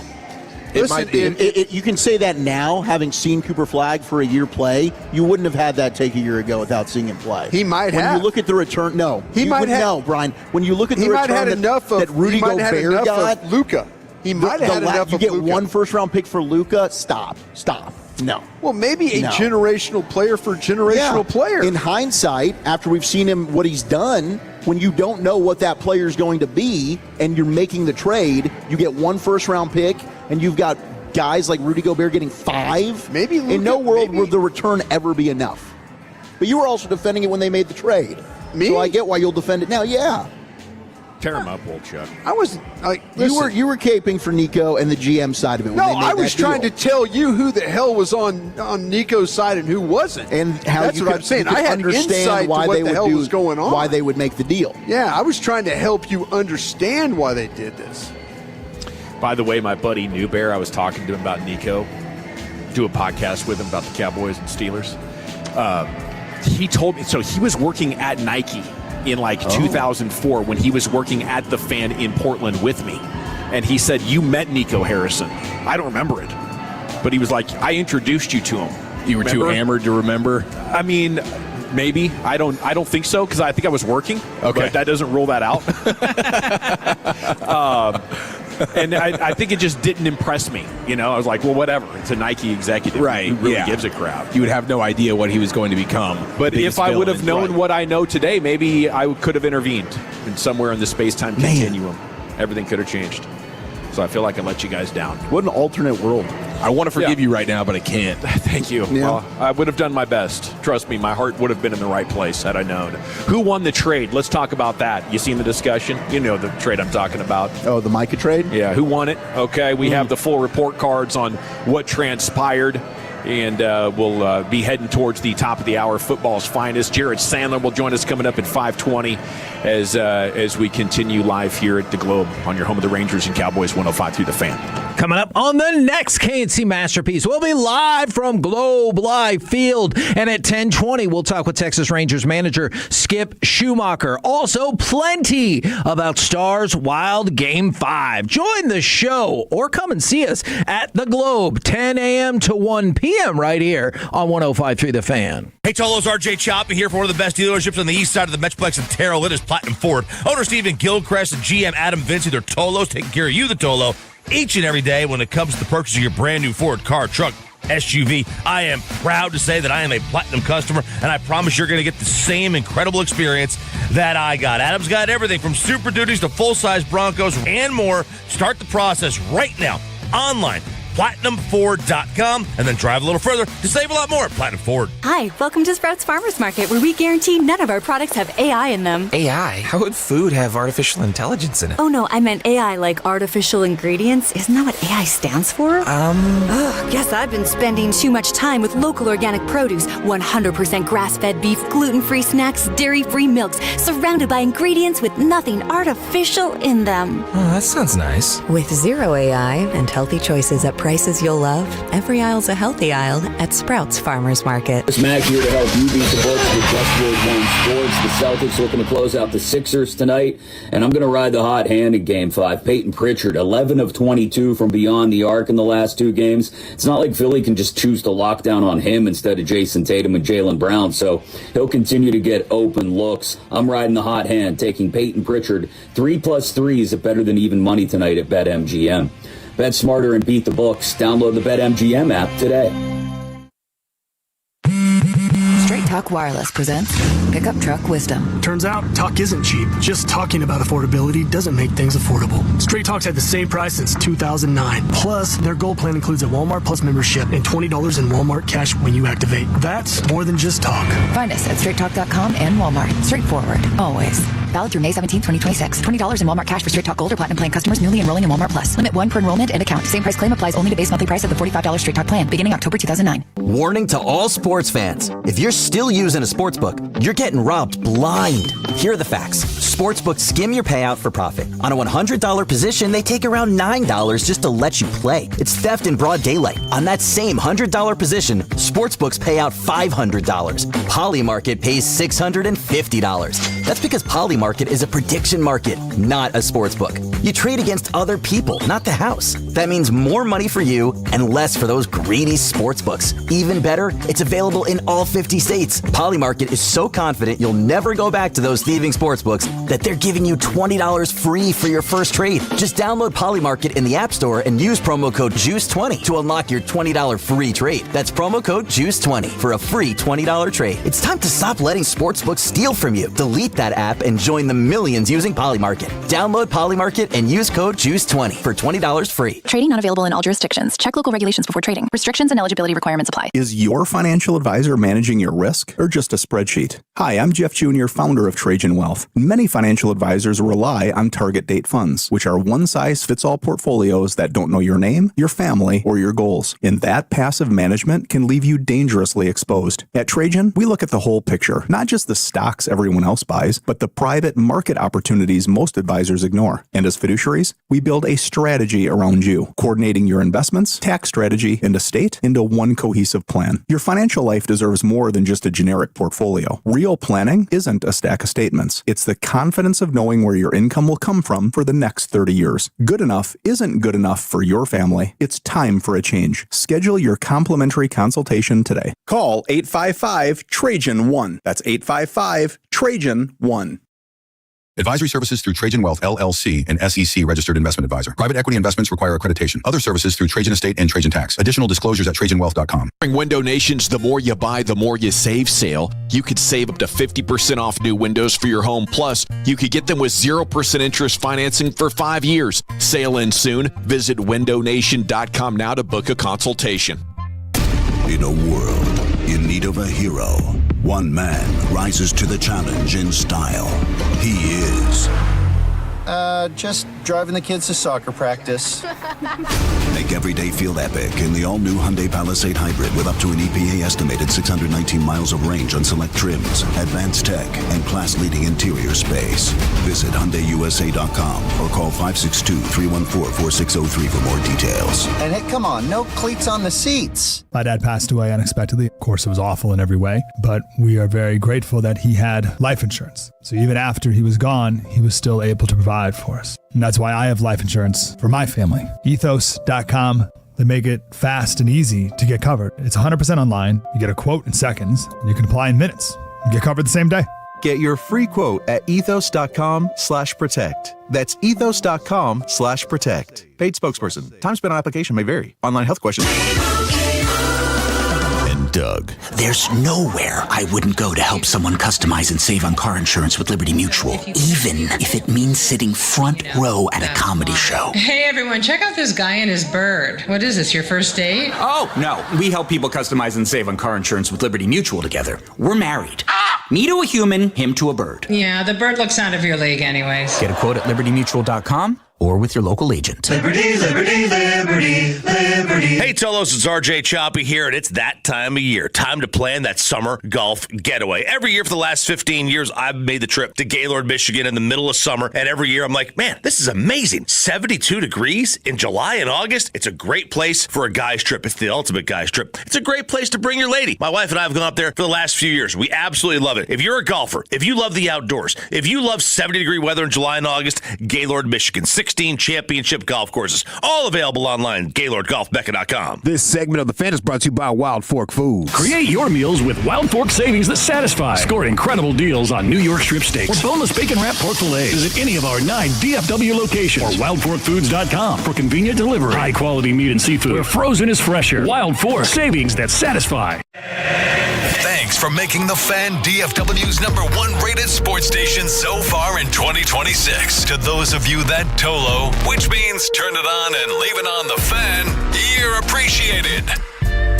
If you're in the market to upgrade your vehicle, get to Classic Chevrolet in Grapevine. Back-to-back #1 Chevy dealership 3 years straight, and they've got more new Chevys than anyone in their all-prices sale. Silverados, Tahoes, Blazers, Malibus, Equinox, and more. Visit ClassicChevrolet.com. This is Texas. This is Classic Chevrolet. Together, let's drive, relax, and enjoy the difference. Based on new Chevrolet registrations 2023 through 2025. Well, thank you very much, Lucius. It is the G-Bag Nation here on 105.3 The Fan. It is Dallas Wings night here at the Yard. AZ Fudd is here in Arlington getting ready to throw out the first pitch. There's a co-branded bedazzled Rangers Wings jersey, apparently, if you have the theme night tickets. And, of course, it's Dollar Dog Day tomorrow. That'll be a 1:30 first pitch, a 1 o'clock pregame. I believe KNC Masterpiece is going to be out here in the build-up to that. All right, so we're excited. Hopefully the Rangers get some runs tonight and get even with these Yankees here setting up a rubber match tomorrow. And Max Fried's a pretty good pitcher, huh? Yeah, that was tough. He's pretty nasty. Chances of scoring increased significantly once he got out of the game. Yeah. We got DeGrom tonight, so feeling pretty good about that. All right, you got Micah for Kenny Clark, Quinnen Williams, Malachi Lawrence, Devin Moore, and LT Overton is what it turns out to be. Plus, they added about $7 million in payroll, more than what Micah ended up getting. You know, I think the one big win is you diversified your injury risk. You got more starters, and your culture, right? It's a big win there. Okay. And if Malachi Lawrence blossoms into an 8 to 12 sack guy, this is a completely different conversation. A couple of the guys you've gotten so far are rookies. But, I would say, based on how last year went and how 2024 went, I think the most impressive the defense has looked has been over the last 2 years. Over the last 34 games combined, it was games in which you had Micah Parsons and he could rush the passer. So I would say at this point in time, the Cowboys could end up winning this trade, but I'm leaning more Green Bay as the winners of this exchange. How would you guys vote? The Franklin Frankel injury attorney text line is open. If you'd like to text in, leave your name and city you're texting from. What do you guys think?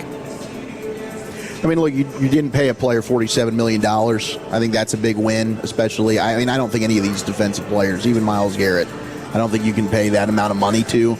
We haven't seen an edge rusher impact a Super Bowl winner since Von Miller. It's been 10 years like that. So, I mean, you obviously want good edge rushers, but I think it's going to it's probably going to take more than one guy. You know, you got to be able to carve that around. And to me, Micah just wasn't the type of player in terms of what you needed him to do to earn that amount of money. Like, he's never had more than 15 sacks in a season. He's phenomenal. He's incredible. But at the end of the day, he's not breaking the sack record like Myles Garrett is. And you did Jerry kind of was right in terms of getting like 5 players for him. Like, that's a haul. Yeah. I mean, Quinnen Williams is a hell of a football player. He's one of the best at his position. And really the key will be, Malachi Lawrence. He's like these rookies that you're able to get, that's the big question mark. Like, do those picks hit?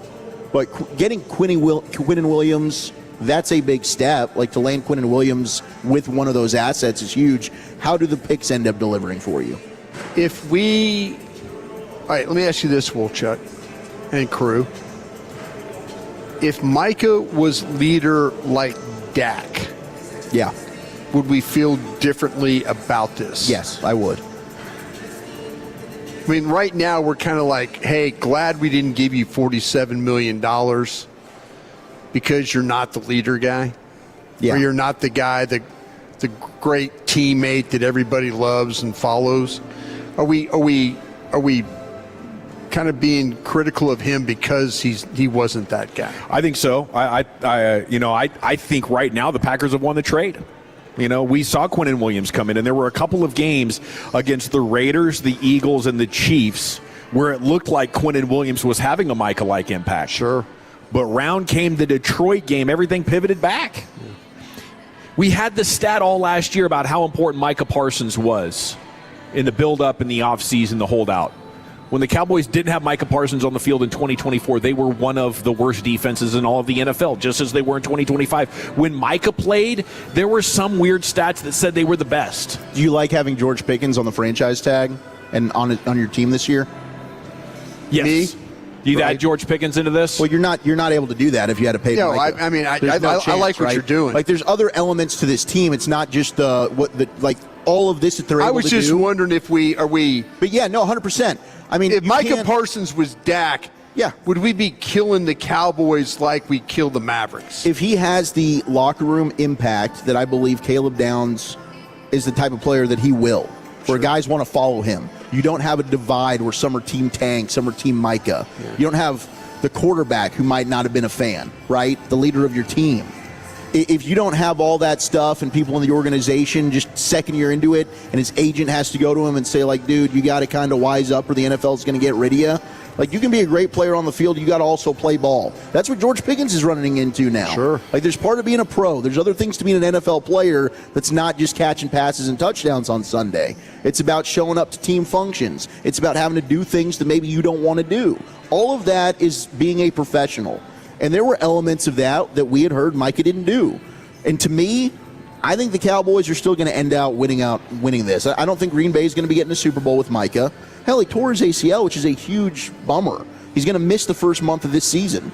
I think getting all of those players plus a Quinnen Williams, the defense you did not see take the rise that I think ultimately it will have with Quinnen Williams on this team. Hugh couldn't do it all by himself. But I think you've seen the impact defensive tackles like Chris Jones, like Aaron Donald. What they're able to have for teams making runs to championships has been greater, at least in the last decade, than the premier edge rusher.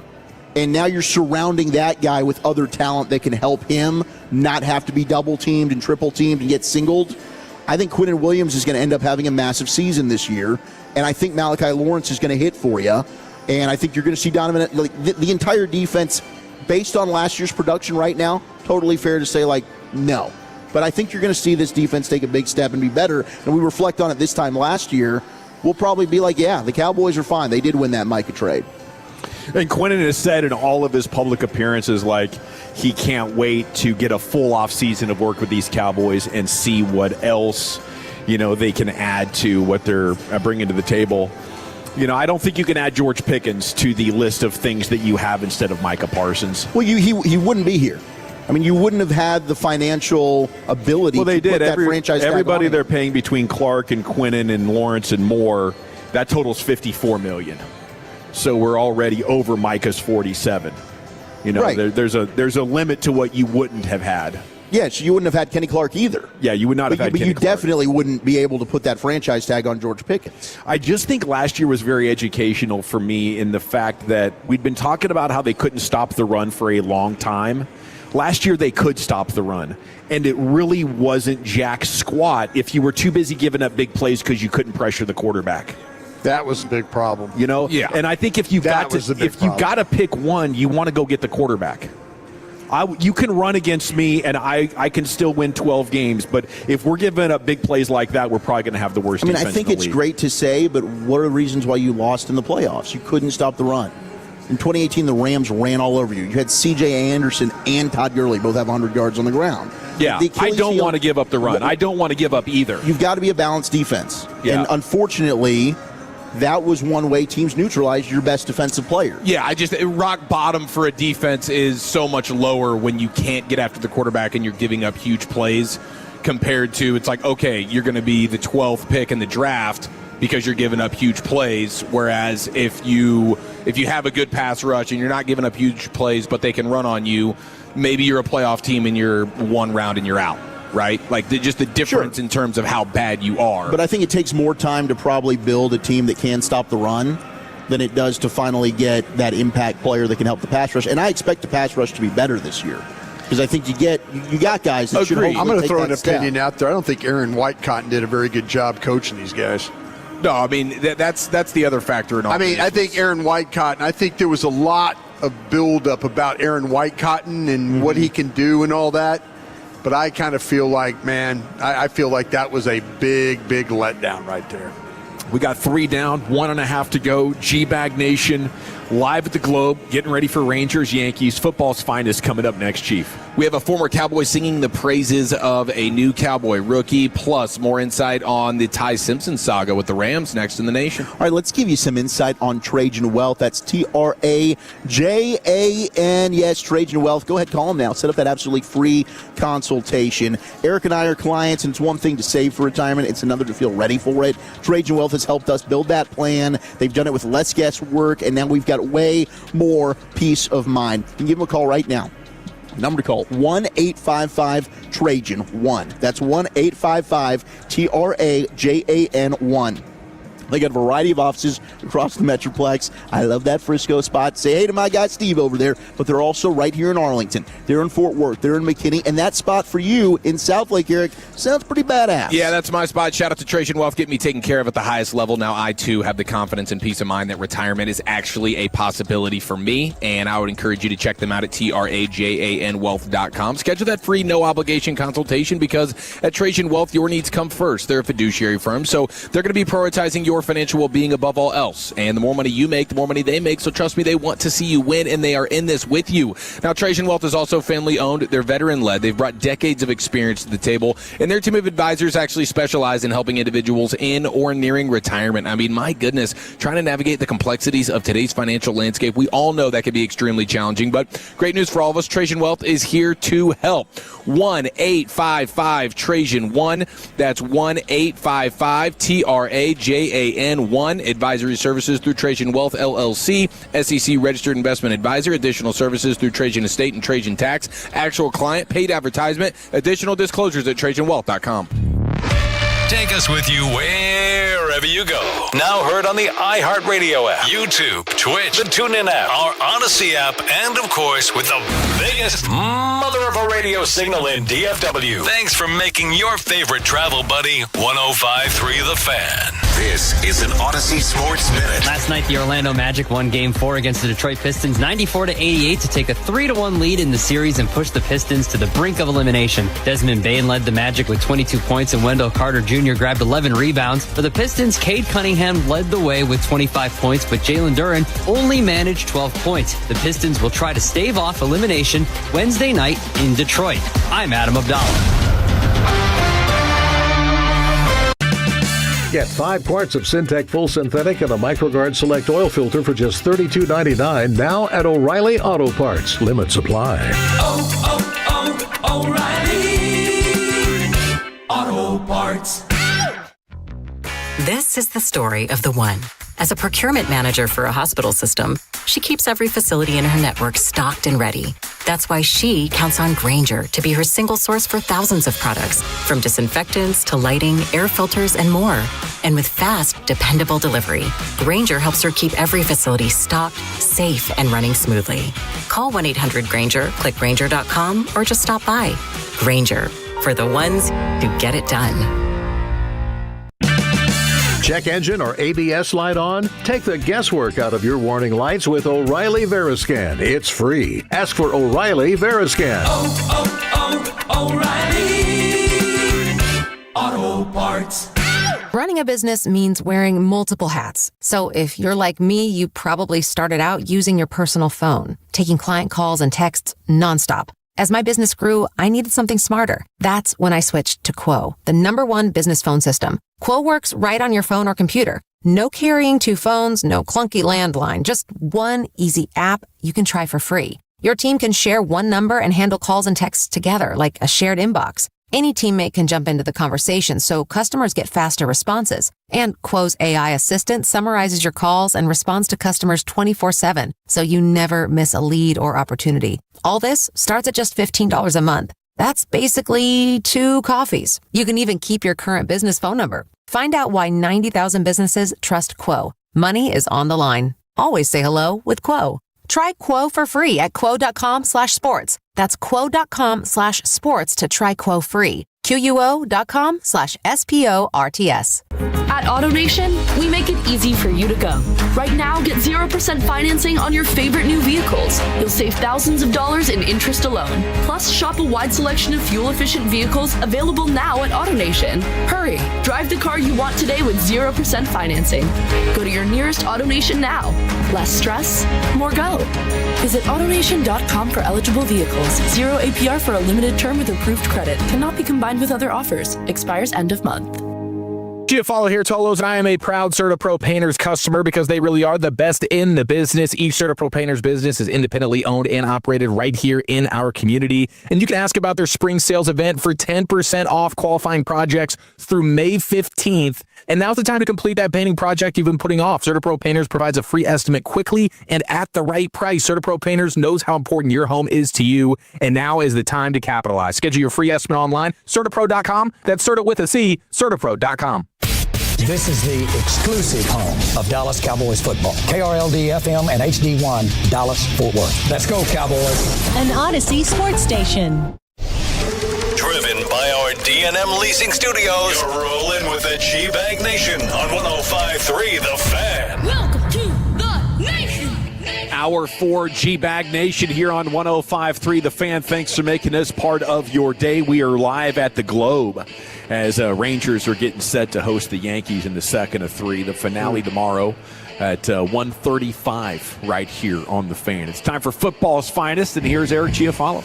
Yes, sir. Thank you very much. Lots to get to here, including a former Cowboy singing the praises of one of our rookies right after this. But at the end of the day, it's about taking it a day by a time, a day and a day, just continuing to do that. You cannot lose games in the NFL and still win. To win games, you have to win the game, not lose the game. It doesn't matter. He pulls another rabbit out of his head. Living in North Fort Worth, my wife just texted me saying that there is no pause in the thunder at all. It's just constant thunderclaps where she is at. We can see it approaching us here in Arlington. And the thunder rolls. But that's how it was on Saturday night, where it's like the lightning was constant. It's like it wasn't just like a random jolt and then you wait for the next one. It was just like constant peppering you with it. And maybe today or tonight will be no different. Now, we got word here. It looks like the Detroit Lions declining the 5th-year option on all-pro linebacker Jack Campbell. They declined it? They declined it. Oh, wow. Jack? I think it's because are they going to get it goes back to your least favorite phrase, Broadus. Positional value. Positional value. Yeah. Because the 5th-year option here was going to be $22 million. Oh. And there's not an off-ball linebacker, from my understanding, that currently makes that much on a yearly basis. So they would be resetting the market at a position. Even though, Jack Campbell that's been a hit. Yeah. That's been big time. Yeah. That's been he's a pain in the ass for the Cowboys. Everything you would have wanted in your first-round pick at linebacker, and they are doing the thing where it's like it's going to cost us too much money, and now you're going to have him, I guess, potentially hitting the unrestricted free agent market. It's kind of like what happened with Linderbaum, I think, with the with the Ravens. Oh, yeah. Sure. You know, where you're at center and on the offensive line, he's going to make X amount of dollars with that 5th-year option. It's like, I don't know. Now, the Raiders ended up coming up and just blowing everybody out of the water with what they ended up giving him. But for the Ravens, it was too much. And it wasn't that Linderbaum wasn't a good player. He's been a really, really good player for the Ravens. But they decided that financially it just didn't make sense for him. Now the Lions are doing the exact same thing with their off-ball linebacker, Jack Campbell. And that's great for the rest of the league because this dude's going to be able to hit the open market and somebody will snag a really good young player. Yeah, I mean, any chance? That's crazy. Any chance you call him and offer a 2 right now? Oh, I would. Absolutely. Any chance? That's fun. Any chance? I mean, okay. So Warner's making $21 million. That's the highest paid right now. And that deal was done 2 years ago by the time Campbell was going to get done. So he's probably going to end up getting that. Yeah, I mean, like on the open market. You just saw with Linderbaum, it actually worked out for him financially in a huge way because you get an aggressive team that's like, we're so desperate for this particular player, this particular position, we'll reset the market at a high level. So I think for Campbell, it very likely could end up working out. These free agent dollars go crazy sometimes. And the Lions might have to choose, I guess. Like maybe they can't. Did they also pay Jamison Williams, their wide receiver? Because they paid St. Brown, they got Aiden Hutchinson done, they gave Goff a deal, they paid Gibbs, right? Or are they waiting to pay Gibbs? I don't know if they've paid Gibbs yet. Gibbs is supposedly going to get paid, though? Yes, for sure. So, I mean, they might have to sit. And so positional value, they're about to pay a running back? They're going to pay the running back. They are going to pay the running back. But maybe they have to choose. Maybe it's like if we're going to pay Gibbs, we can't keep Campbell. Because they got him in the first round of Montgomery go already. Yeah. In the same draft. So they're having them both, Gibbs and Campbell, coming up at the same time. It's a tough one. I don't know. Crazy deal, but that's going to be a really good young player hitting the market. I like what you're doing there right there, Broadus. It's like, if we need a linebacker, would you flip him a 2? I mean, Detroit... Well, if I'm the Lions, I'm going to him and saying, this isn't we want to move on from you. This is just that we're not starting a contract at 22.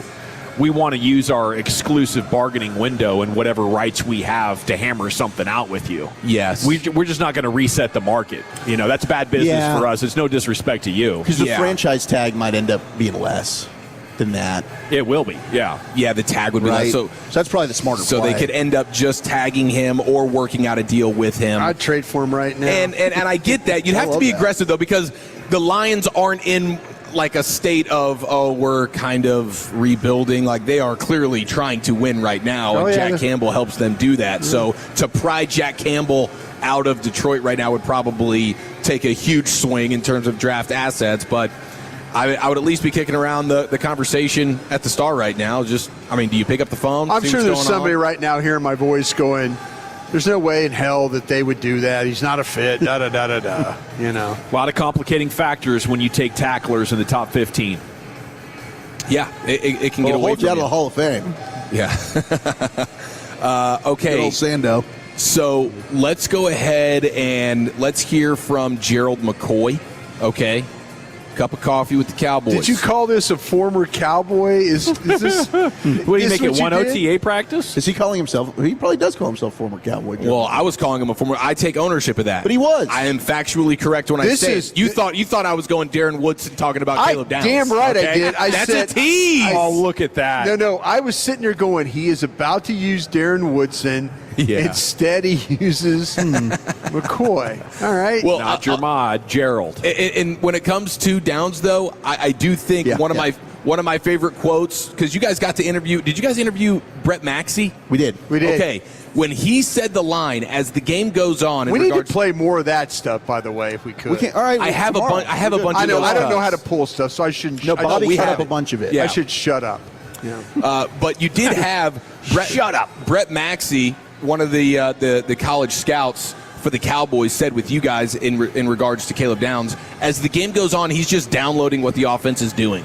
I thought that was just like a really cool sentence. These to scouts describe are actually pretty smart. Caleb Downs. It's amazing how far they've come since you were there. And they actually enjoy talking to us, believe it or not. They were great interviews. Yeah. It's the best time of the weekend.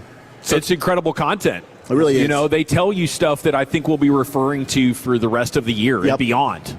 You know, it's just a different perspective that we rarely get. I love the scout interviews that you guys do around the draft. And Brett Maxey's like super insightful. Yeah. He thinks about the game. And his dad was a coordinator, right? And he said his dad was a safety too. Yeah. And he was the guy that kept asking you guys, can you ask me that question again? Yeah. He's thinking. I'm really trying to figure out how I want to answer this. But it is cool because you get the perspective of the exact fit. Hey, this is exactly how we view the player and how we imagine him looking in our defense, offense, whatever. And so I liked that line about Caleb Downs. But let's get back to Gerald McCoy. He is a former Cowboy, whether you like it or not. That was a great tease. And he is. I was expecting Darren Woodson. He's talking about the Michigan guy, Jayshon Barham. He's a linebacker, edge rusher guy. Got him in the 3rd round. Steal the draft, baby. Now remember, Gerald McCoy played at OU, okay? He did. He's referencing Michigan versus OU in a particular game that he was asked at him watching. the question about the game, too. He asked him the question about the Michigan. Asked Barham about it? Yeah. Yeah, because I think Barham had a monster game. Yeah. Listen to Gerald McCoy talk about Barham here. Jayshon Barham. Yeah. I'm telling you, man, a lot from Michigan. Yeah. A lot of people, I don't give a lot of people just praise like that especially when they play in OU. Yeah. But he was suspended for the first half versus OU a couple years ago because he had a targeting situation where he had to sit out the first half.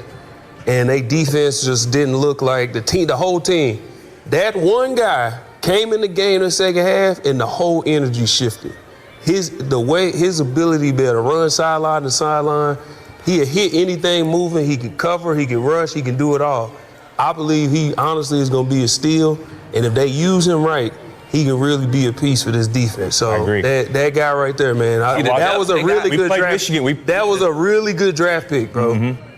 Okay, Gerald McCoy giving the stamp of approval there for Jayshon Barham, a guy that we're all pretty excited about there. It's Downs, it's Lawrence, it's Barham, 3 rookies hopefully making immediate impact here for the Dallas Cowboys. Now, one of the big night 1, round 1 conversations was, of course, Ty Simpson, the Alabama quarterback, going 13 overall to the Rams. Everybody felt like Sean McVay was not happy about this. Yes. Okay? And I got to tell you, this might have been my number 1 player that I disagreed with people on. You know, we talked about the Blind Scout Society. Yes. Ty Simpson was my guy. Okay, so you like him. So I take this as validation. Right. That maybe I actually might have something when it comes to looking at these QBs. You and Orlovsky on that hill, and you're not dead yet. Me and D.O. So let's first hear from Sean McVay, who heard all the criticisms about his reaction, was on ESPN. They asked him about it. Here was McVay. This is a safe space. What was going on with you that night? Well, there was some other things I was grumpy about that, you just navigate normally. But I think the main thing, Kyle, was you just wanted to make sure that I would have been stoic by nature anyways, just based on the respect for Matthew, because it's a unique situation. You get a chance to be able to, take a player that you like at a really important position, but you don't want it to be minimized or misunderstood in terms of what this means in terms of our investment and our commitment to Matthew for as long as he wants to continue to play. And so you're kind of teetering that line, and clearly, I came off a little grumpier than normal. Okay, so that was my read. Like, we're putting a lot of projecting into what McVay was probably thinking at that moment, right? But I had to acknowledge that my critics, were saying this is a Les Snead pick, not a Sean McVay pick. Sure. So in the aftermath of the draft, I was like, you know what? We don't know. We don't know if McVay is pro or anti Ty Simpson. But it sounds like we know now. Yes, because then you got even more. Ty Simpson was talking with our buddy Ian Fitzsimmons on ESPN Radio, and he described a secret meeting that he had with Sean McVay before the draft. Yeah. So we were wondering, okay, was McVay in on this at all? Apparently, Simpson says, we tried to keep this under wraps as long as we could. It was something to where I knew they were interested, but they wanted to make it private and didn't want people to know that they were interested. So I had some secret meetings with Coach McVay, and I was just trying to be on script and do what everybody told me to do and not tell anybody. Yeah. So he was told not to say anything because they didn't want anyone to know about their level of interest, because any team could sneak up and trade ahead of them and nab them. So, and Les Snead was talking about how they don't do the 30 visits thing. Yeah. They are a secretive operation as it pertains to the draft, something we have to really start to consider here moving forward, especially when it comes to the Rams and how many other teams will be adopting this. But instead of having it just out and about and reported, oh, these are the 30 guys that we had to our facility that we're clearly interested in, Les Snead, the GM, was saying that they like to privately go, and they'll go on campus to visit the player instead of having the player come to them. So he said we had 66 on-campus private visits with different prospects, and that's how they go about it to sort of knock the scent off of who they're interested in. Yeah, they got an owner that has a big plane. So they could load up in that plane and go anywhere they want in the country and do these interviews, for sure. But what happens is if you have a media group that cares about the team and the way they cover the team, you will get people to figure this out. You'll get people to figure out their visits and stuff like that. You know, I think I will, like I said, I will put our Dallas-Fort Worth scouting group, what we do, ahead of any group in the country that covers the draft. And because I think we'll go the extra mile to try and figure out who they visited with or who they talked with, you know? For sure. I mean, I don't think, like, there's some groups that just, they're just let them draft. I think people in this market really respect and care what we do because we do try and go that extra step. Yeah, and I'm saying that in a way of maybe the Rams beat people don't care about their 30 visits, but we do. Well, the Rams are also going the extra mile, though, to hide it. I mean, that's the other element. And that's to the this. challenge. That's the challenge of trying to figure this thing out. So it was interesting listening on McAfee with Les Need and explaining it all. He was like, last 30 visit we had was Kobe Turner, and we took Kobe Turner. And so now, when he talked about working the logistics, and you probably have more insight in that, Brian, when, like, you kind of have to work with the other teams with these 30 visits. Yeah, you have to make sure. Sometimes they're coming from another destination and all this stuff. So everyone kind of knows who's visiting with who. No, you feel responsible. You feel responsible setting these up because you don't want to give a kid, you don't want to make him miss a visit. Yeah. You want to make sure that he gets to the airport, he gets on his flight. If there's some kind of delay or whatever, that you make sure you help them get that player to the next city. You know, whatever you have to do, you help the other teams. It's just a common courtesy that we had with each other. And the 2027 NFL draft heading to Washington, D.C. Ooh, okay. That is where we'll be drafting them up next year. We need to go.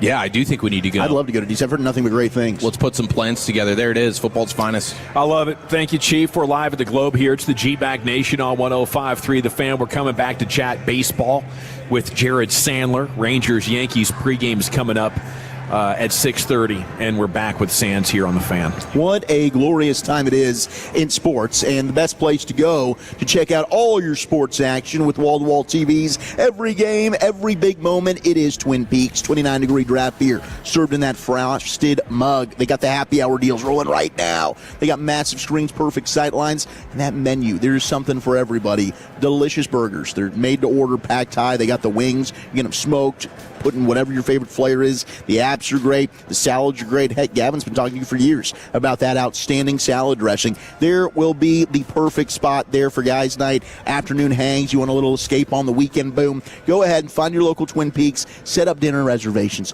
Go ahead. Go to lunch. Hey, whatever the occasion might be, you just want to step in there, get yourself a nice 29-degree draft beer.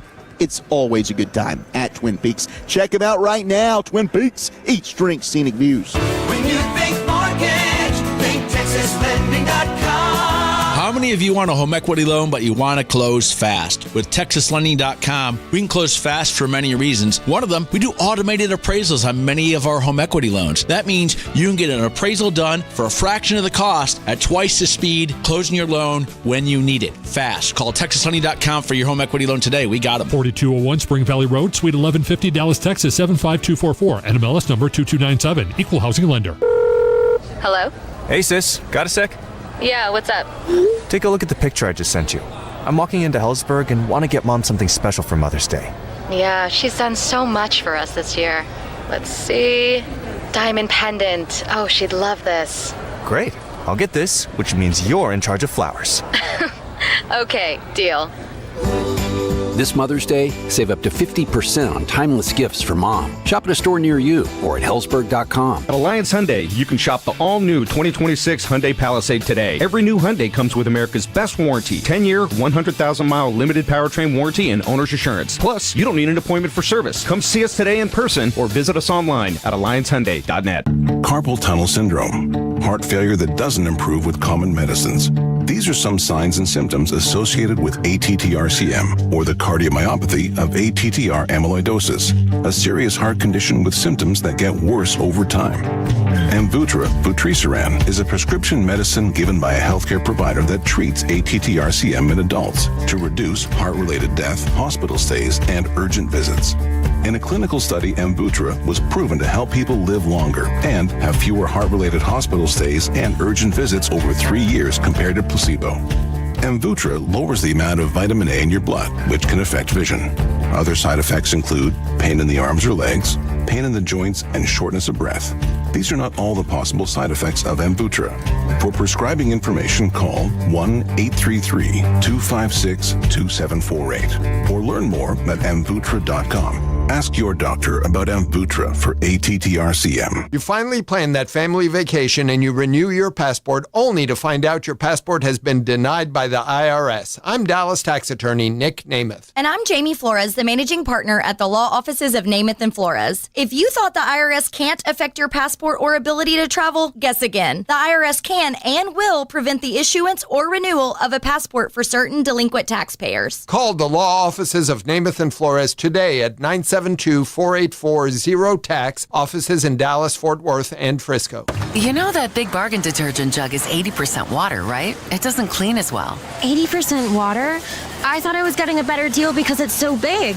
If you want a better clean, Tide Pods are only 12% water. The rest is pure, concentrated cleaning ingredients. Oh, let me make an announcement. Attention shoppers, if you want a real deal, try Tide Pods. Stop paying for watered-down detergents. Pay for clean. If it's got to be clean, it's got to be Tide Pods. Water content based on the leading bargain liquid detergent. I need a little ranch, step to the ranch, come on, meet me at the Introducing the new Chick-fil-A Jalapeno Ranch Club Sandwich. With that juicy Chick-fil-A chicken on a buttermilk ranch bun, jalapeno ranch sauce, and pickled jalapenos, it's a little ranch with a lot of kick.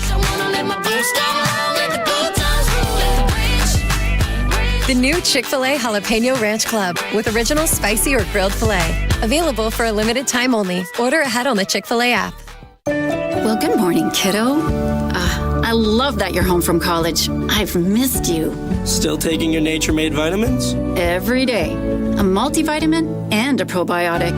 You better be taking yours. Still looking out for me, Mom. I'll never stop. Made to care for you every day. Nature-Made, the #1 pharmacist-recommended vitamin and supplement brand.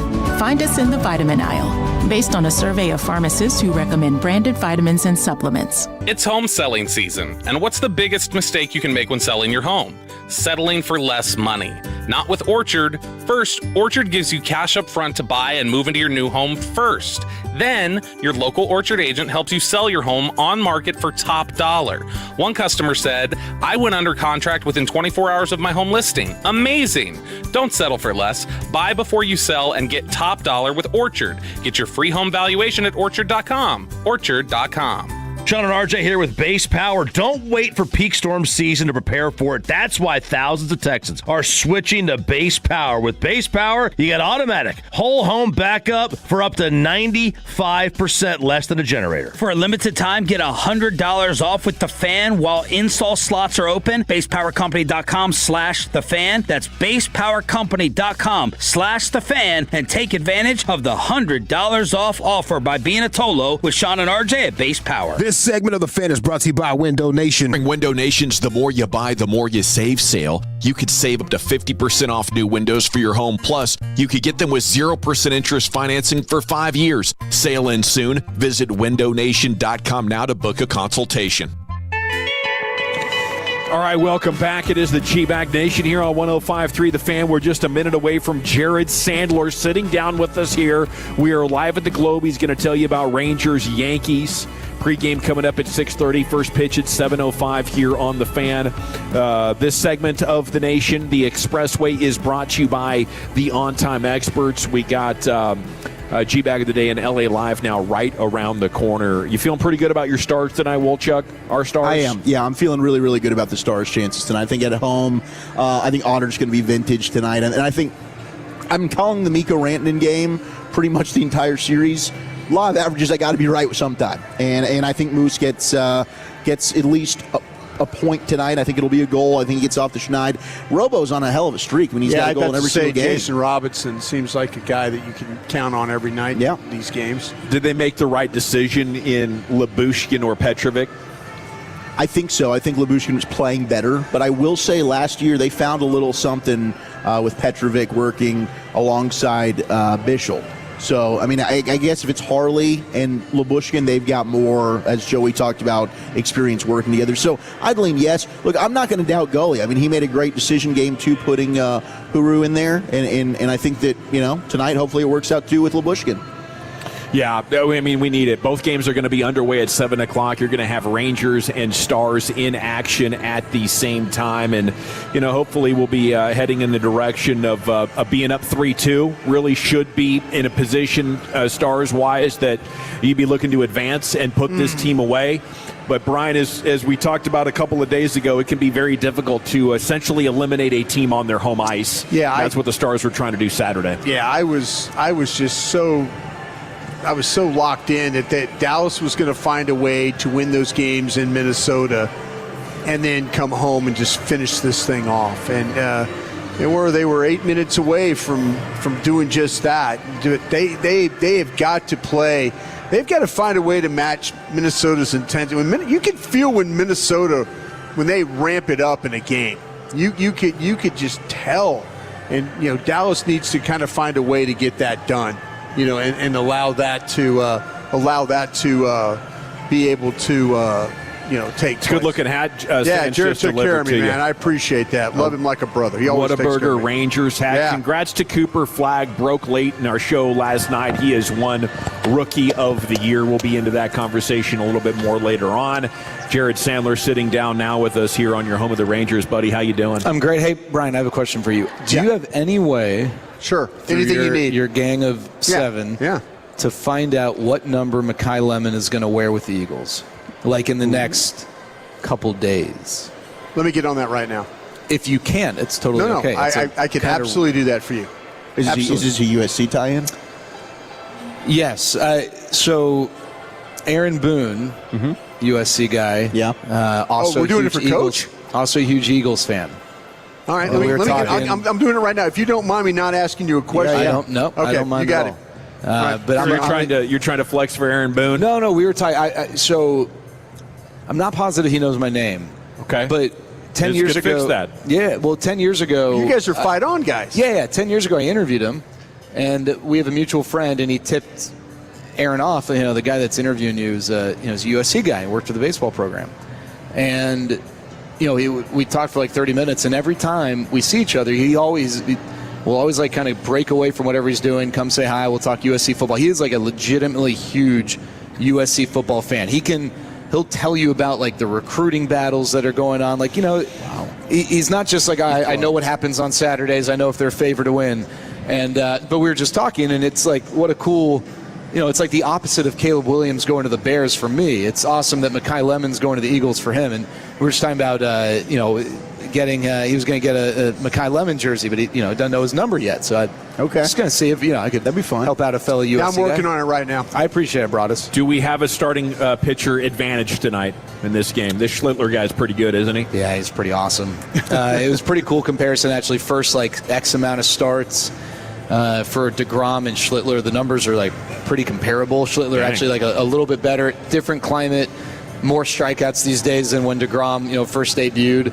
Cam Schlittler is really good. He's he burst onto the scene last year, and he's made 22 starts, including the playoffs. He's only allowed more than 3 runs twice. So we're talking about a stud. I don't know that the Rangers. It's tough to say that anyone doesn't have the advantage over Jacob DeGrom. Yeah. I would say this one's it's toss-up. Wow. Interesting. How about Josh Young? And we had him on the Rangers Player Show 3 hours ago. He was good. It was He was in awesome. good spirits. 220. Talked about how he committed to his routine, I guess. And he's kind of like he does the same thing almost obsessively day in and day out. He is an incredibly meticulous guy. I think when you get off to a slow start like he did last year, maybe it's easy to try and search for things. he obviously didn't get off to a great start this year. He didn't have a hit in March. It was 0 for 17, something like that. But, yeah, I don't get to observe the routine, behind closed doors, right? I will tell you that last year I would have told you, he does a great job of sticking to his routine. There are probably things like from a hitting preparation standpoint that I don't see. In terms of kind of knowing where a guy is going to be every day at a certain time because they're doing this or doing that. Josh is one of those guys. With Josh, work ethic's never been an issue. So, I think some guys, when it's about sticking to the routine, maybe it's developing a routine. I think with him, he's always, it's finding the right routine probably. I also think with Josh, there's a difference between being healthy and playing. And I feel like Josh is able to play and he's healthy as opposed to like last year when he played, but he missed so much time the last year plus because of injuries, and he's just kind of fighting that. He just looks like a guy who's healthy and swinging the bat, and it's been a lot of fun to watch. I mean, nobody's going to hit 350 for an entire year, but to what extent is this sustainable with how much he's improved his approach? If you look at that last word's key for me, Gavin. If he strikeout walk numbers are the same, he was just getting hits. If the chase discipline metrics were the same, but he's getting hits, I'd be like, I don't know. I'd probably figure out a more eloquent way to answer it. What I like about what we've seen from Josh Young is that the discipline is a lot better. So I'd say this. If he can maintain or come close to maintaining this discipline that he's demonstrated, where he's not swinging as much, he's not chasing as much, he's walking more, he's striking out less, I think he could. Here's what's interesting about Josh. We've heard about BABIP, right? Batting average on balls in play. Well, league average in the post-shift era, you're looking around 290, 300, I think. So the thought is that anyone who's over that, maybe getting a little lucky, anyone who's under that from a hitting standpoint getting a little unlucky. Then there are exceptions, right? A faster guy's BABIP probably going to be a little higher because they're going to beat out a ground ball that a slower guy might not. Well, Josh Young's not fast. No one's mistaken Josh Young for any kind of a pinch runner. Josh Young's career has always had a BABIP well over, like 310 plus, right? When it's over that, that many years, at some point, he's an outlier. When he puts the ball in play, he has success. That's what that number tells me. He hadn't been putting the ball in play the last couple of years at a rate that allowed him to take advantage of that. Well, he's doing it more this year. And so it's not a surprise that, I shouldn't say it's the fact that he is having the success he's had tied to a lower strikeout number makes sense when you look at the fact that consistently throughout his career, he has been quite a bit better than the league average player at getting on base when he puts the ball in play. Terrific stuff, Sands. We got to run. Pre-game in 1 hour. Have a terrific night. We'll catch up with you tomorrow. See you guys. After the finale. Rangers and Yankees tomorrow at 1:30. Sands will join us about 4:30 or 5. We'll recap the series and look forward to what's next. It's time now to go back into the Pimp Cup where Lucius Alexander. Back of the day. Check. How do I sound? Sound good? Amazing. Great. All right, cool. G-Back of the day. We do it every weekday on the Fan 530. My name is L.A. Lucius Alexander. Now, how about it? It's LaPaul today. It's LaPaul Alexander today. Yeah. G-Bag of the day is brought to you by EastDallasDiesel.com. Going for two today. We have a NFL triple stack. NFL draft right here. Let's get it started off right here. Let's see. Former Kansas City Chiefs running back Jamal Charles made the pick for the Kansas City Chiefs, and this is how it sounded. I'm happy to be here with a back-to-back Kansas City Chiefs. That's hilarious. Hold on one more time. I'm happy to be here with a back-to-back Kansas City Chiefs. Listen, if he did that on purpose, that's a talent. If he could do that again, that's a talent. All right, I'll let it roll. I'm happy to be here with a back-to-back Kansas City Chiefs. It's a trade. The San Francisco 49ers have traded a 63 pick to Kansas City Chiefs. With the 63 pick in the 24 draft, Kansas City select Kinsley Suamaiya from BYU tackle. Let's go Chiefs!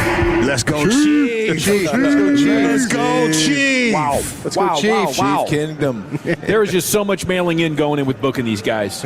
Can we call them and talk to them about football for 10 minutes and vet it? I think they live for these viral moments. You think this is intentional? I'm like so that. giving up on this. There is some entertainment. I've had enough. I've had enough of fan guy doing it, fan gal doing it. The Bills fan that was like trying to cut a promo and saying, Pat McAfee, you're not the only one that can cut a promo.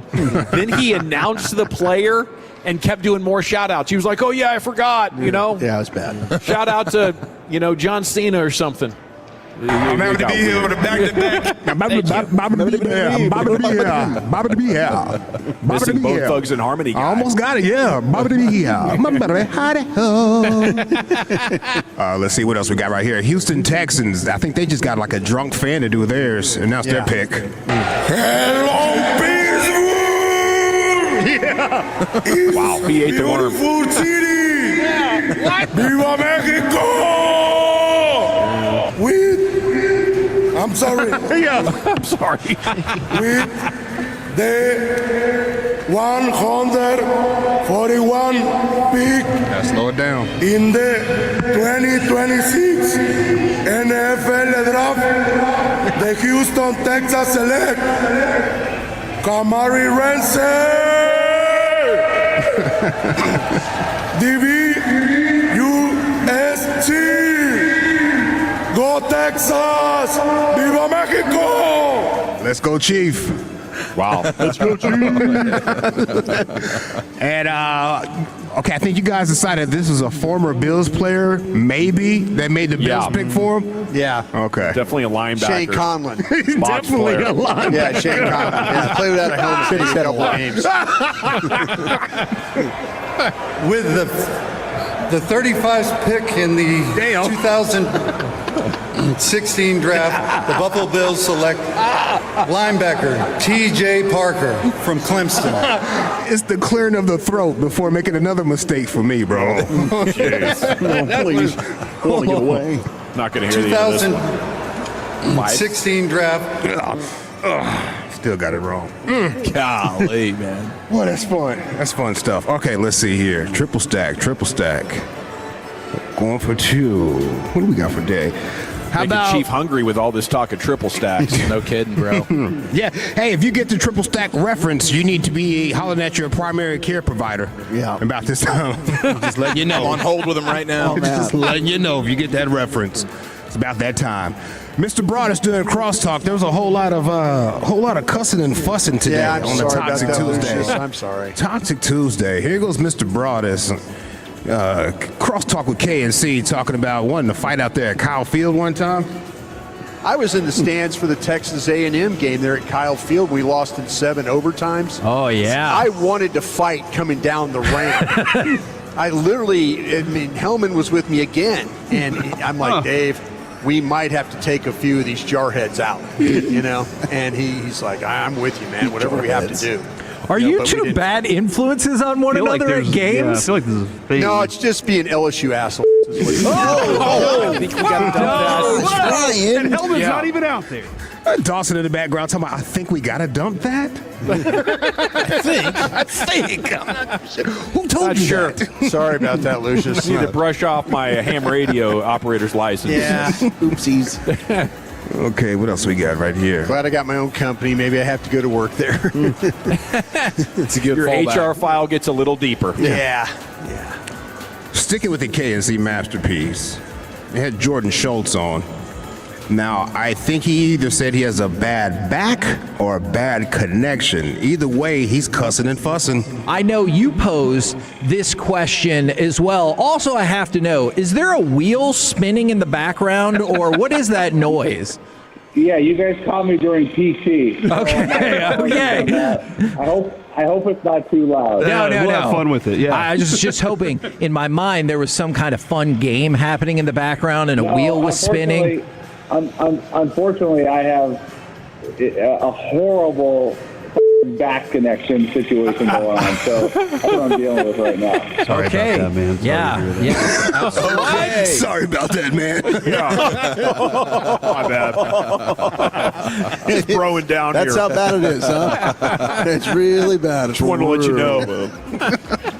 Oh, they apologized to him. Sorry about that, bro. A horrible back connection situation going on. So that's what I'm dealing with right now. Sorry about that, man. Sorry. Yeah. Yes. Absolutely. Oh my gosh.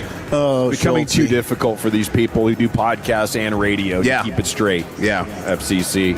Yeah, they didn't even let them know enough. And just go and get through it, bro. Let's get through it. Jeez. Last one. I hope you can hear this one. There's a foreman giving his crew a warning before they start some work on a project right here. It's a pretty fun crew. Laying in the master bedroom. Now, before anybody takes another step, not a step. Understand something, cards. This door cost $10,000. Okay, card. Hold on. It took 6.5 months to get. If one person one thing up, that hammer is going in your hand. Told you he'd be bitching. Giving everybody fair notice.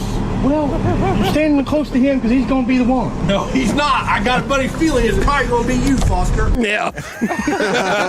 Probably going to be you. It's probably going to be you, Foster. Jeez, Foster, not again. You shut your lip. Your reputation precedes you, Foster. Sounds like he needs the weekend warning while the boss is at it. Yeah. He called them R words. Yep. That was tough. Oh, man. Let's go, Chief. Is it Let's go, Chief. Is it the champ or NFL draft triple stack? Is it Broadus cussing and fussing on a Toxic Tuesday? Was Hellman with you that day too? Yep. Wow. You guys are rampaging. Yep. Jordan Schultz had a bad bleeping connection, or Foreman giving a warning to his crew. It's hard not to vote for Broadus. So oh, jeez. That's what I'm going to do here, Chief. How about you? Give me the Foreman. Oh, my God. Yes. Yeah. Yes. Lucius? I hate when he takes mine sometimes. Pause. Yeah. That's me too, Foreman. 2-1, we'll check. I like the Foreman as well. Dog it. Yep. Foreman by a score of 4-1. And your new G-Bag of the Day champion, it is the Foreman with a warning to his employees. It's time now to stay in the Pimp Cup, where Lucius Alexander has a Toxic Tuesday edition of LA Live. It sure is, and it's hella toxic. We're going to get into it right after the great Rick James. Well, all right, square. It's time to smoke. Fire up this phone. Let's have a It'll make you dance some everything. Everybody get high. Why is it that one particular group of people gets prioritized over every other group? We have to cater to them. You can't say anything about them or everyone freaks out. You guys know who I'm talking about. They're ruining the country. Go ahead and say it. Jews, dude. Whoa. Whoa. I was talking about the Dallas Cowboys, bro. They are ruining football. That's a risky joke. Yes, it is. That is a very risky joke, and it's very risky to replay. Hey, what's up? This is LA Live for Tuesday, April 28th, 2026. It is a Toxic Tuesday edition of LA Live. Welcome in. Hey, shout out to the first time, last time, and long time listeners of this here station. Salute. I usually say that because I might play something or say something on a Toxic Tuesday to make you say, all right, I'm done with him. Never again. Yeah, we're done here. So shout out to the last time listeners. And do you know what's toxic? Our news. Yeah. Yes, our news is very toxic. I know we're living through the apocalypse, so the trending stories are kind of wild already. But what's toxic is we don't know what's real and what's not. That's true. Yeah. Very true. Every news entity out here is gaslighting us in some way or another. Every one of them. Yep. That's why you have to have some trusted sources. And then you have to double check those trusted sources, if you know what I mean. Yeah. So Facts. I'm going to need some fact-checking help from you boys today on a Toxic Tuesday. Whew. All right. Okay. Use your No Googles, half-cocked opinions. Use your AI. No half-cocked. Please throw those in there as well. Okay. I got the assignment. All right. What's you guys, Woolchuck, Eric, what's your segment? butt crack or ball sack? Yeah. Yes. Yeah.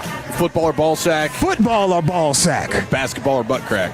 Basketball or okay, so it's not butt crack or ball sack because that is kind of confusing. I think that's a good segment, Lucius. Like, I don't Where do you prefer the butt crack? I think you're onto something, Lucius. Where am I going? Close relatives. I need to talk to Fred and Blake about this. I think they're close. I don't know the answer. Whoopsies. All right, so we go to our first story here. NBA playoffs, Minnesota Timberwolves versus the Denver Nuggets. Minnesota leads the series 3-2, I believe, still. They do. Yeah, okay. Speaking of, do you think Denver can bring the series back with Anthony Edwards out? No. Absolutely. Helps their cause for sure. Yeah, Jokic is going to have to go scorch, and he's very capable. Very capable. This has been a very scrappy series. Yes. Mr. Joker. Yeah. But I seen this story, and I need to know if this is a butt crack or ball sack, or a football or ball sack, or basketball or butt crack.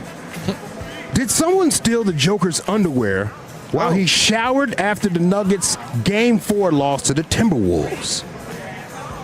That was 100% a headline in the New York Times. Someone stole the Joker's underwear while he showered after the Nuggets' Game 4 loss to the Timberwolves. Are we still in underwear now? He thought, according to Google, that somebody stole his underwear. The outcome, the underwear was not actually stolen. It was found draped over the closet rod in his locker. They mistook it for the shower curtain. Momentary mix-up, or is this somebody pulling a prank? I'm going to steal his undies, and then while he's naked and frantic and cold and vulnerable, I'm going to slide him back and be like, dude, you're a schmo. They were right here the whole time. Yeah, dude, I think somebody steal your undies. It's a pretty funny prank if it's a weirdo. That's a great theory. I just can't imagine anybody in his sphere that would actually think he's a good guy to prank. Yeah. He seems so grumpy. Is there a Shaquille O'Neal on the team? Yeah. His brothers will destroy so you. damn. Yes, and his brothers, dude. Yeah, I'm not going to mess with him. If he's mad at you, he could tell his brothers after the game. Now they're side-eyeing you in the family section. No. We're not pranking Joker. You have to get an all-time class clown to be like, this is the forbidden fruit. This is my specialty. Watch this. Or as the 817 says, maybe Marv Albert was involved. That's Marv. Well played. Was he calling the game? Undies. Yes. That's pretty good, Lucius. Or like a European reporter who's going to put him on eBay. I could see that as well. Those go for top dollar. Yeah, because maybe somebody's fooled into thinking these are like the Mike shoes. You know, you put on the Jokic underwear. Next thing you know, you're the giant polar bear that's putting up MVP caliber numbers. Ain't that the Mormons? They do that already, right? It's a thing. Some type of I think they do the magic full body. underwear? Yeah, they do the full body undies. Okay. I think it's like a suit you step into damn near. Damn near. Full body undies? I really don't know the Mormons. Yeah, but I think we're- there's some suit you step in, you know. Some freaking onesies. They're actually pretty comfortable. Yeah. Wear them around Christmas time. It's called long johns down here. But Exactly. Goes up to your breast. You ever watch the Beverly Hillbillies? All right, so his underwear weren't missing, but they were missing for a second, and whoever this writer was wrote that as the headline to catch us our attention, gaslighting us to make us believe that actually happened when you go inside the story. The underwear were right there the whole time. Yeah. See, you can't trust these entities, man. You can't trust them. Hey, I see you on the fan text, bro. This is for you. Snap the Cooper. I see you, bro. I see you, bro. Hold on. Let me get my vibe right real quick over here. I know you got some music in the background, too. I don't want it to clash. They're playing thundering songs. You guys, they were playing Rick James in there earlier, and I was singing my behind off in here. Yeah. DJ C-Stats, he's got it on lock here, man. Super freaky. Hey, there's been a lot of hot takes and think pieces about Klay Thompson and Meg Thee Stallion's breakup. A lot of hot takes. Oh, that's a shame. A lot of think pieces. People have been talking. Stephen A. Smith is getting beat up right now for saying something I said yesterday was, you didn't have to put it online, girl. Nope. Because now you complaining about everybody talking about you. But we didn't know. We didn't know. Yeah, that's your own fault. Yeah. Playboy magazine said Klay losing Meg was the fumble of the century. Oof. His rebound numbers have been pretty good. Are you kidding me right now? The fumble of the century is crazy, Playboy magazine. You're talking about a splash bro. Come on. Are you kidding me? Yeah. This guy's going to be fine. Kind of in the name. Yeah, sure is. But here's the thing that caught me off guard. Did Klay Thompson have a cheating diary? Oh. Cheating diary. I see this as a headline. Seemed like he's kind of prolific. Cheating diary. In 2019, Klay Thompson's ex-girlfriend exposed him for having a cheating diary. In the diary, Klay talked openly about his off-court lifestyle, especially his relationships, partying, referring to his sex life as the savage sectors of his life. He even questioned whether he's becoming too promiscuous and self-centered. Did Klay have a cheating diary like a 16-year-old girl, bro? Wow. Seems like it. He's going to write a book.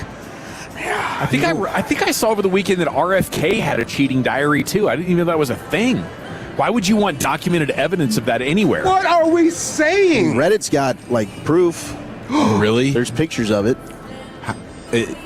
Is he handwriting these Leaked, things? Yeah, it's written down. And I don't know, we need somebody to confirm that it's his handwriting, but there has been leaked evidence from his journal from his ex-girlfriend that posted these pictures, apparently. So this one could be up for debate.